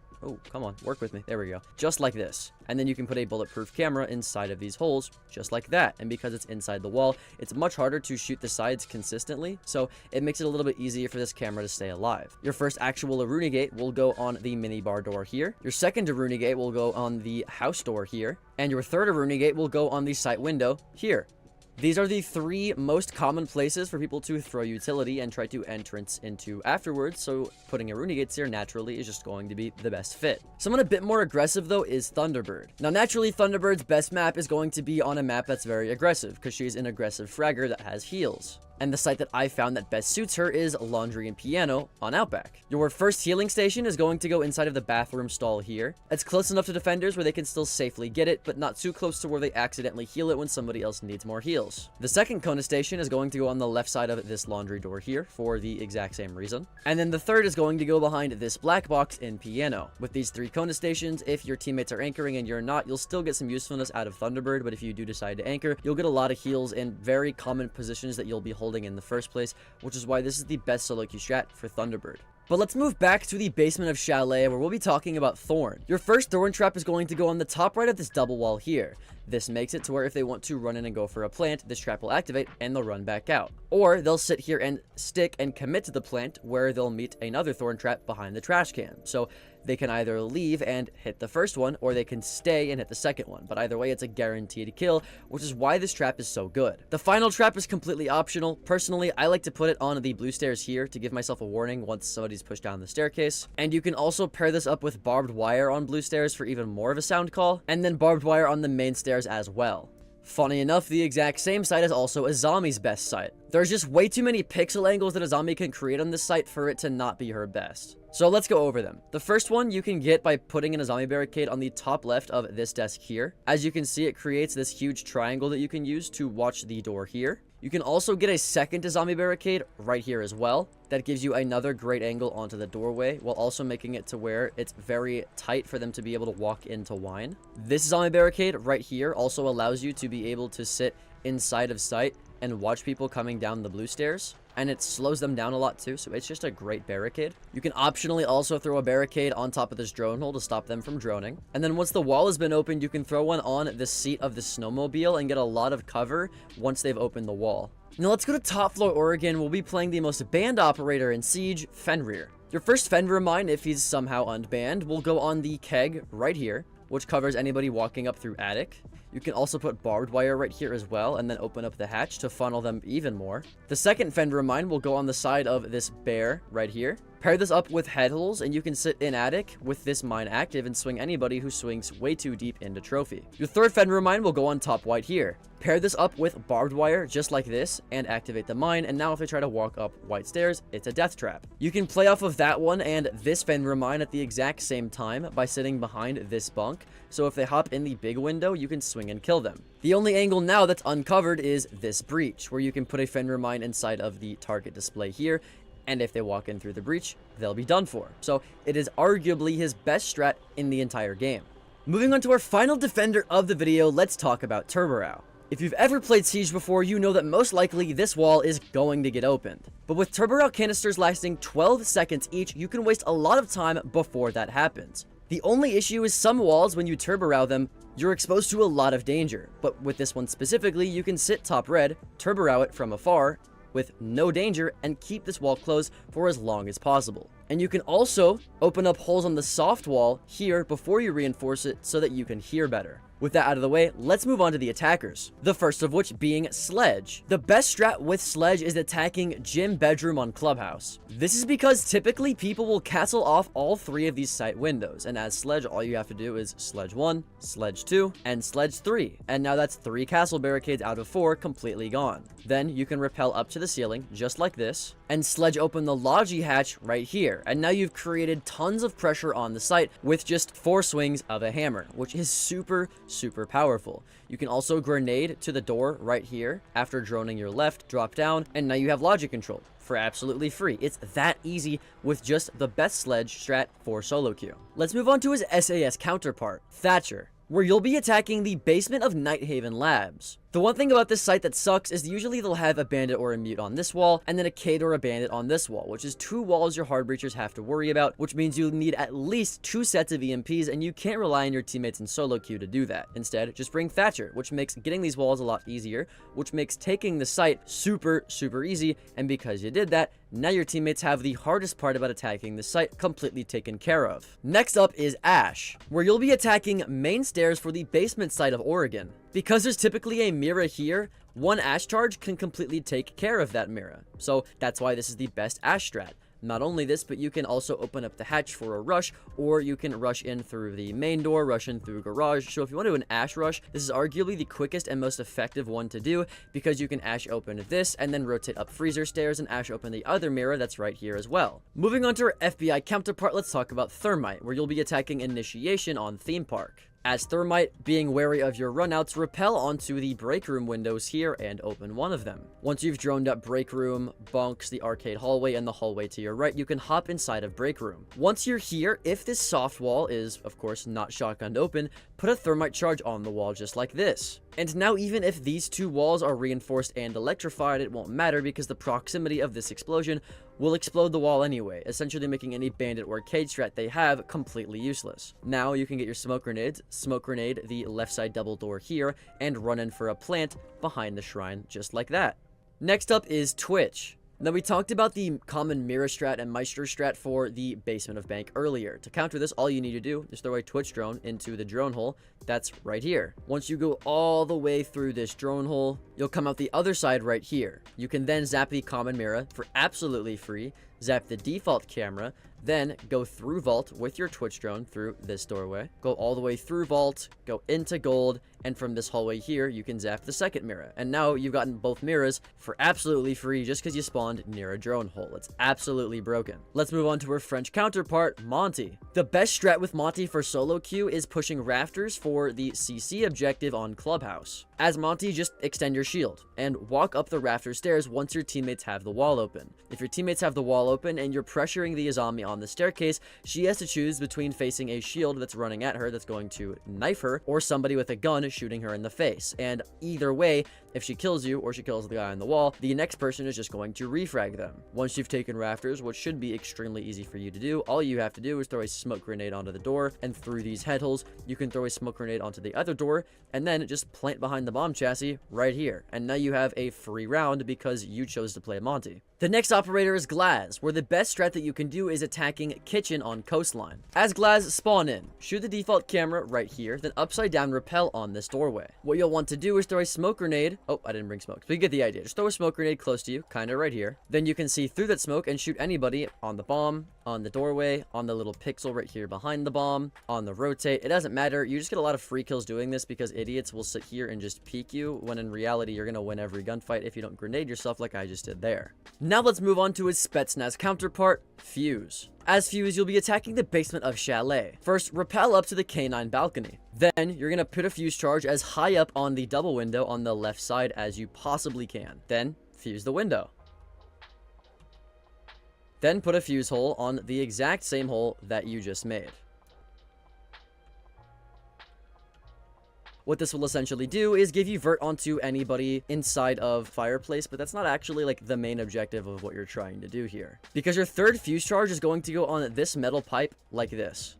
Then activate the fuse charge. You can do the exact same thing, but just one more time. And now you have these crazy vert angles from top fireplace onto anybody sitting inside of sight, which is super, super powerful. Next, let's move on to IQ, where you're going to be attacking Aviator in games, but from below. The reason this is the best solo queue strat as IQ is because the majority of the floor for the site right here is completely soft, whether it be the floor for Vault, the floor for games, the floor for Aviator or under the Mira, and the floor for anybody who's behind the bar. You get a lot of soft floor that you can work with to deny any utility. People also love to play Capcan here, Valkyrie here, Fenrir here, and there's default cameras that you can get from below, so it's just one of the best places you can play as IQ if you want to play below for utility. Moving on to her German counterpart, let's talk about Blitz. As Blitz, the best solo queue strat that you can do is rushing the elbow on Oregon, the exact same place we talked about for our smoke solo queue strat. What you can do as Blitz with the shield rework change is throw your smokes from behind your shield, so you can throw a smoke grenade for the head holes here and the door here. Once you've ensured that your right is completely clear, you can just run at the person behind the shield, flash them, and get a free kill when they're retreating. So you've essentially taken one of the hardest places to take on this map within the first 30 seconds of the round. Once you're here, you can use this rotate to get in sight and cause even more mayhem. Or once you've killed the elbow player, leave that to your team, come all the way over here and pressure the kid inside of pillar just like this. Flash him, get a kill when he runs away. Come into here if there's a kid in sight. Flash him, get a kill when he's running away. Then you can get the bomb down here. If you still have a smoke left over, you can smoke off the double door and protect the person who's planting. If they try to run up, flash him, shoot him down. It's very, very easy to do. The next operator is Buck. The best strategy for Buck is bucking above for the kitchen site on Cafe. You can buck through the first layer of wood here, and then the second layer of wood inside of Train to get multi-level vert on anybody playing inside of Kitchen, which is super powerful because there's so much metal protecting you, while you can still clearly see them for absolutely free. Once you're done with that though, you can just easily drop this hatch here, and then you can play vert normally on the floor just like this. There's also another really good angle where if you get on this floor and shotgun open this wall, you can see anybody inside of coffee. And you can also shotgun open this hallway here to see anybody bottom red or in coat check or in the hallway. So this is arguably Buck's best solo queue strat in the entire game. Speaking of cafe strats, let's go over Blackbeard. For the strat, you'll be attacking top floor cafe. When you spawn in, bring claymores. Claymore off these two windows here so that they can't run out on you. Then get on the ticket window. On this window, you can contest anybody sitting pixel or on the bathroom head holes. Once that's clear or your team has the wall open, you can drop the hatch or rappel in the window. Dropping the hatch is probably safer. And then you can start to contest piano and all of the holes in piano. Sitting on this doorway as well and holding a long angle onto stacks or white stairs is a great option because holding tight angles as Blackbeard is your job anyways. Once your teammates try to go for the plant behind the bar here, you can also get on this doorway and hold tight angles onto the double door, onto this double door. You can get in cigar and hold a tight angle into freezer. Either way, you can just hold a lot of tight angles in this bomb site specifically. So this is why this is one of the best solo queue strats for Blackbeard in the game. Next up is Capitao. The best place you can attack as Capitao is CC on Clubhouse. As Capitao, make sure you have hard breaching charges, because the first order of business is rappelling onto these garage walls right here. Once you're repelled, get a hard breaching charge and put it on the top right of this wall, just like this. This will allow you to get a super long angle onto anybody inside of this part of rafters, whether it be on the actual R90 or on the window. You get a cool angle that you can use. The second hard breaching charge will go on the bottom left of this garage wall here. If you put it low enough, whenever it explodes, you don't actually have to vault through it. You can just walk through it, which is actually pretty cool. It allows you to shoot the default camera, but more importantly, you can get your fire bolts out and fire rafters just like this. And now anybody inside of rafters will be on fire and they'll have to run away, allowing you, the person on the door, or the person on the wall to get a free kill and take rafters for absolutely free. Once you've taken rafters, pull out your smoke canister out. What you're going to do here is completely smoke off the red door so your teammates can go in for a plant. Then smoke off around this high, the other door. Now you can see anybody's legs, but if they were to walk into the smoke, even if they were crouched, they couldn't see you back. This is called a one-way smoke, and yes, with Capitao, you can get it in Siege. Next is Hibana, where you'll be attacking the basement of Bank. First, break open this barricade and then come into main lobby. Make sure your pellets are on the 4 pellet mode, just like this, and then you can open up this hatch. Then walk over to elevator and put pellets on that hatch too. Now, with the press of a button, you have 2 of the backside hatches for basement open for absolutely free. Once you've done this, you can destroy the default camera, drone out your marble to make sure no one's holding an angle on you, and then come into open area. You can then open this hatch, and then open this hatch, and now you still have 2 pellets left over to spare, while still being able to open 4 different hatches for sight. With these hatches open, you have a lot of pressure. You can pressure people who are behind the bomb, who are on the mirror, who's in the hallway right here. It's just really nice to have. The cool thing about it too is you don't even need to drop the hatch or plant the bomb. If your teammates are getting this wall open and they plant the bomb here, a good thing to do with the remaining 2 pellets is destroy the soft hatch here. You can destroy this soft hatch and then just sit on this hatch here, and if they try to defuse the bomb, you can shoot them, granted if this wall of course is open. Next up is Jackal, where you'll be attacking the top floor to roam clear for Armory. As Jackal, firstly, rappel up to the cache balcony right here. Rappel into the cache balcony, then open up the cache door. Then drone in. Once you've droned out all of cache, you've droned out all of bathroom, and you've droned out the hallway to your left, activate your footprint scanner. If there's no footprints leading to this desk, you know it's clear. If there's no footprints leading into reception, then you know that all of vault is clear. And if you go to top dragon and you notice there's no footsteps leading from top dragon into the comms room, then you know that all of upstairs is clear all the way up to this double door here. But that's fine, we don't really need to worry about this, because as Jackal with the shotgun, you can start playing vert on site right here. Playing vert on site is powerful because not only do you allow attackers on your team to have angles that you can use to get kills, but you can also track people who are on site for your teammates to kill when they're trying to get the bomb down. Also, this is one of the most roam heavy maps in the game, so playing Jackal here in general, even if you're not going to play vert, makes roam clearing more efficient, which is important on a map, again, that people love to roam on, which is why this is the best solo queue Jackal strat in the game. Next up is Ying. As Ying, you're going to be attacking the basement of Canal. Come to Scuba and break open this single window here. Then you can get on top of this box, and if you stand up, you now have a long angle into bathroom you can use to get some free kills. Once you've gotten a free kill, or it's been long enough, break the second window to your right. With this window broken, you can smoke in front of you, just like this, and then once the smoke goes off, you're able to hop in. Then, immediately, just drop the ladder here. Once you're here, you can get a Ying Candela, and then cook it all the way to 2 bars, hop up the ladder, and then it should explode whenever you get up.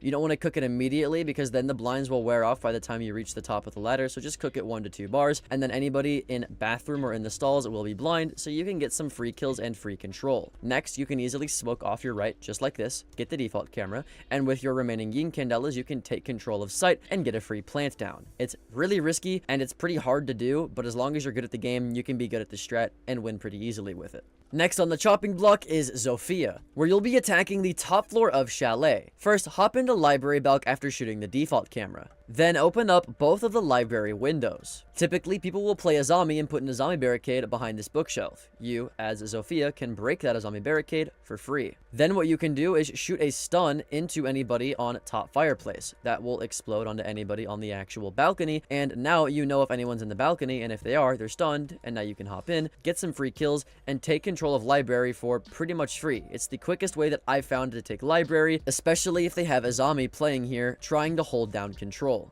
Next up, we have Dokkaebi. One of the best strats for Dokkaebi is clearing out most of small tower. What you can do is you can drone out the top small tower right here, make sure no one's top small tower, make sure no one's bottom small tower, and then you can phone call once you reach bottom small tower right here. When you phone call, you will be able to hear anybody within like a huge radius of you, and if you don't hear any phones ringing, you know no one's in shower, you know no one's in dining, you know no one's in kitchen, you know no one's in comms room, you know no one's bottom white, you know no one's in Z hall, so you just cleared out half of the entire map with one phone call within the first 30 seconds of the round, which allows you to fast push up white with a second phone call that you can use to see wherever they are to be able to get a free kill. Pair this up with flash grenades where they commonly will sit, and now you can take control of site if you want to do a rush plant. Next up is Finka. The best push you can do with Finka is for pushing top floor on consulate. As Finka, rappel up to the roof. Once you're here, drone in through the skylight to top yellow. Make sure all of your yellow stairs here is clear. Make sure your baguette hall is also clear. Make sure the closet is here. Make sure the closet is clear. The site is clear.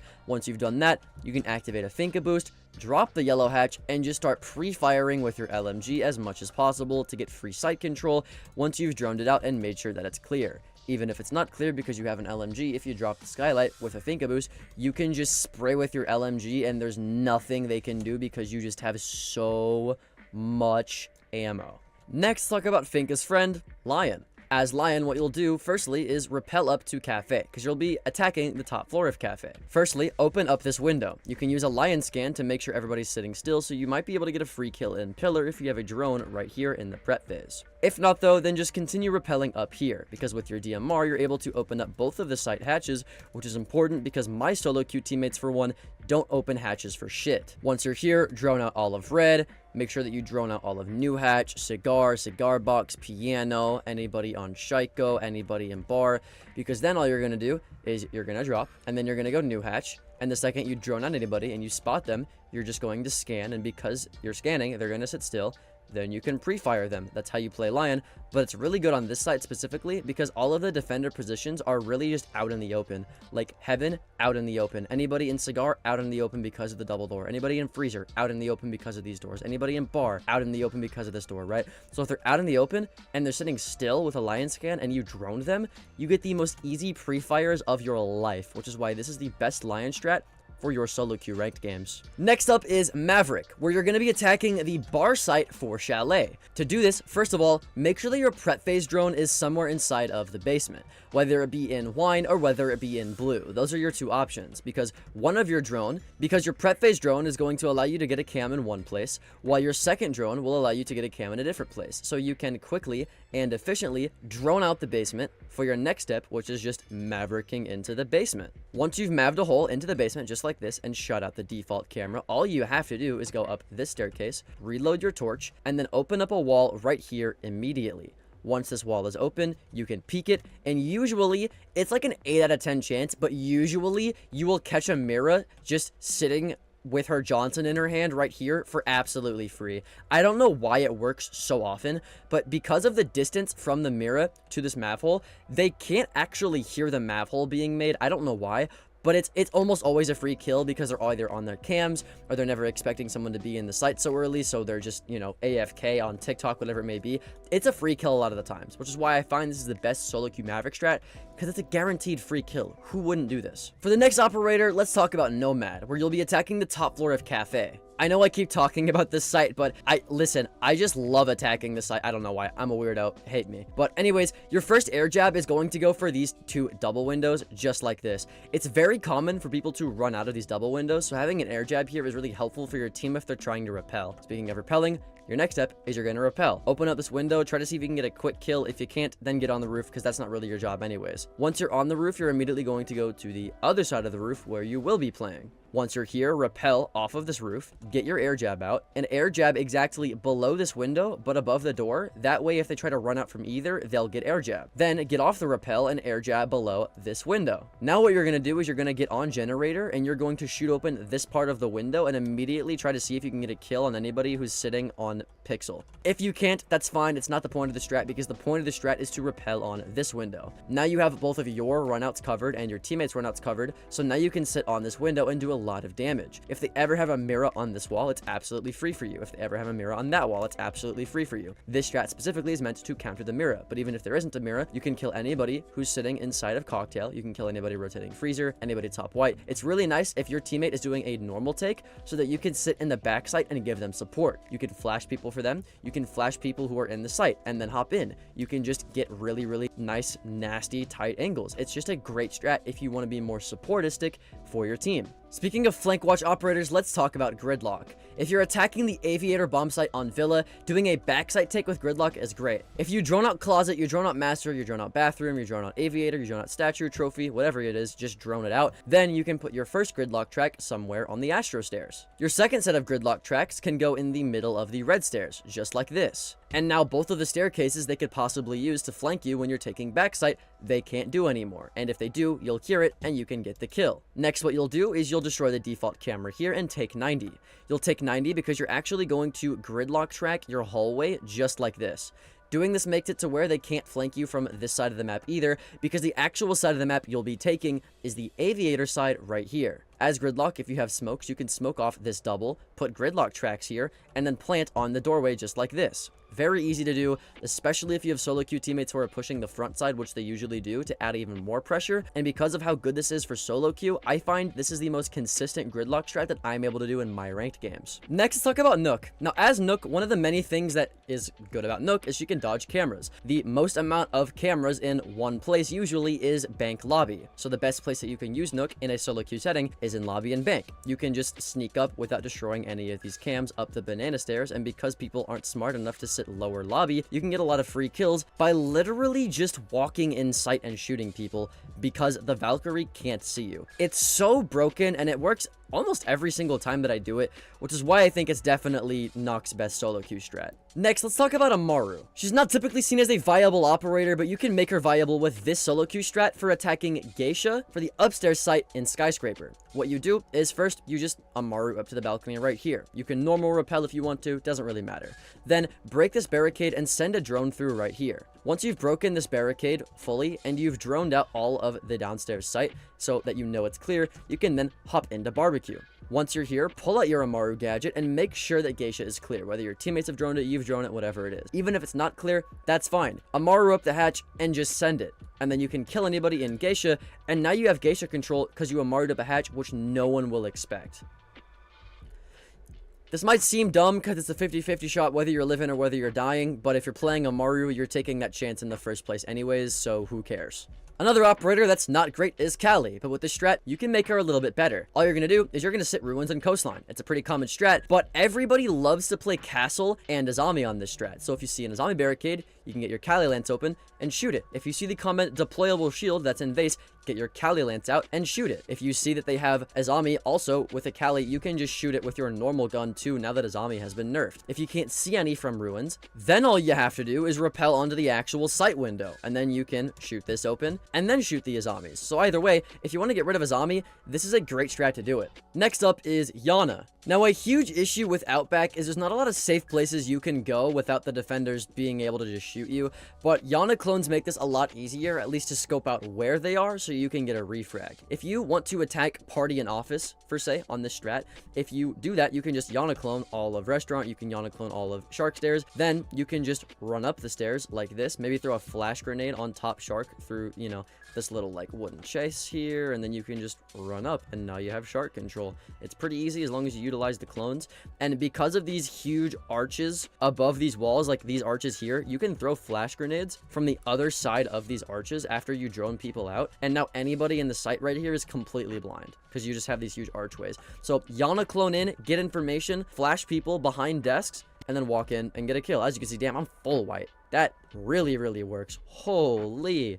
Next up is Ace, and the best solo queue strat that you can do with Ace is attacking top floor Oregon. It's pretty easy to sit outside of a balcony where nobody can shoot you, and you're still able to get a wall open from absolute safety. Not only this, but if you get the master wall open and you take master and top main, you can get the attic wall open here, which allows you to rotate into attic. Also, now that you have this wall open, you can put an ace charge at the bottom of it to make it actually walkable, or you can put an ace hole here, shoot out the other ace charge, and now you have head holes that can contest white stairs, which makes the hardest part about going through this wall just completely gone. Now, you can get the default plant, and you've made a bunch of rotates for yourself to be able to cover that default plant, which is why this ace strat in particular is so good. The next attacker is Zero. Now, as Zero, you're going to be getting a bunch of really good cameras for attacking the top floor of Canal. Your first camera is going to go on this light pole, just like this. That camera there can see through these windows into sight, and they can't do anything about it because they probably won't find it, so it's just a free sight camera for you. For your next Zero camera, rappel next to this vent, and shoot the Zero camera right here. Then you can get off the rappel. Once you've opened up this window here, this Zero camera can see directly into the window, which gives you a long line of sight onto anybody inside the site. So now you have two sight cameras that they probably will not find.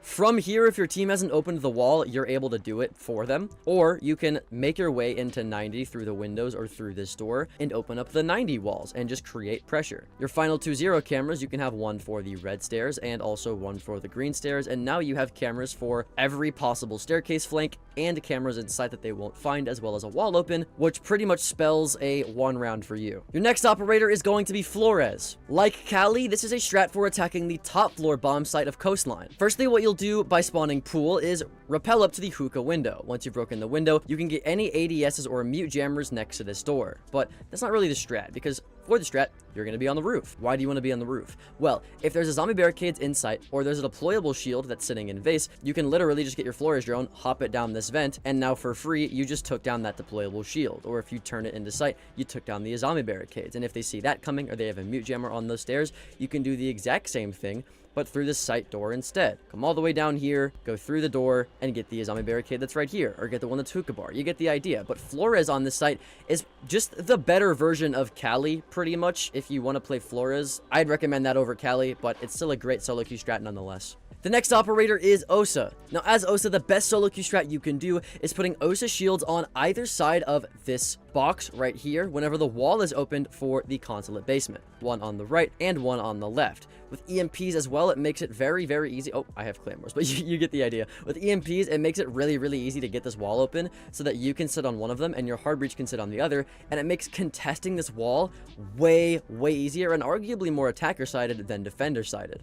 The next operator is Sen's, and now that you have a thing that lets you know exactly where Sen's gadget is going to land, it makes Sen's way more viable. Now, the best strat that I can think of is for top floor cafe. If you want to completely make it to where no defender can contest you planting right here, all you have to do is throw a Sen's gadget literally just like that, and then you can go all the way to new balcony, go to Shaiko, and get the bomb down, and now nobody can see you at all. You can also do the exact same thing, but from on top of the table too, just for style points. You don't need to do that, but it does kind of look cool, and it makes it look more intentional, while still allowing people who are on this wall to cover you if they're trying to push you from freezer, so you can get the plant down. The next operator that's just as bad is Grim. Just kidding. I think Grim is a little bit better than Sen's, but you get the idea. We're going to be attacking the rafters of Nighthaven Labs with this strat. What you can do is you can get on this door and shoot Grimbies into rafters, but that's a bit dangerous, so instead, I actually recommend that you go through the window right here instead after shooting this default camera, and then you can kind of do the same Capitao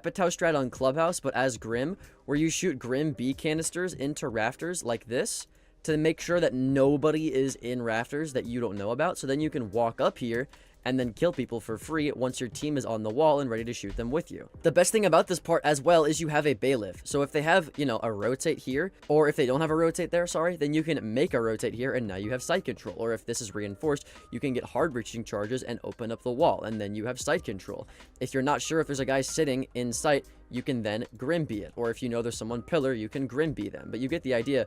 Grim is just really good on the site for taking rafters and taking that site so you can take this site. The next operator is Brava. As Brava, this is for attacking the Aviator Games bomb site on Villa, but it can also be used for attacking the Trophy Statue bomb site as well. As Brava, the first thing you're going to do is hide behind this pillar. Then drive your Brava drone through this drone hole and immediately hack the 90 camera and then leave the drone hole. They can't do anything about this because you can leave the drone hole and still hack the camera.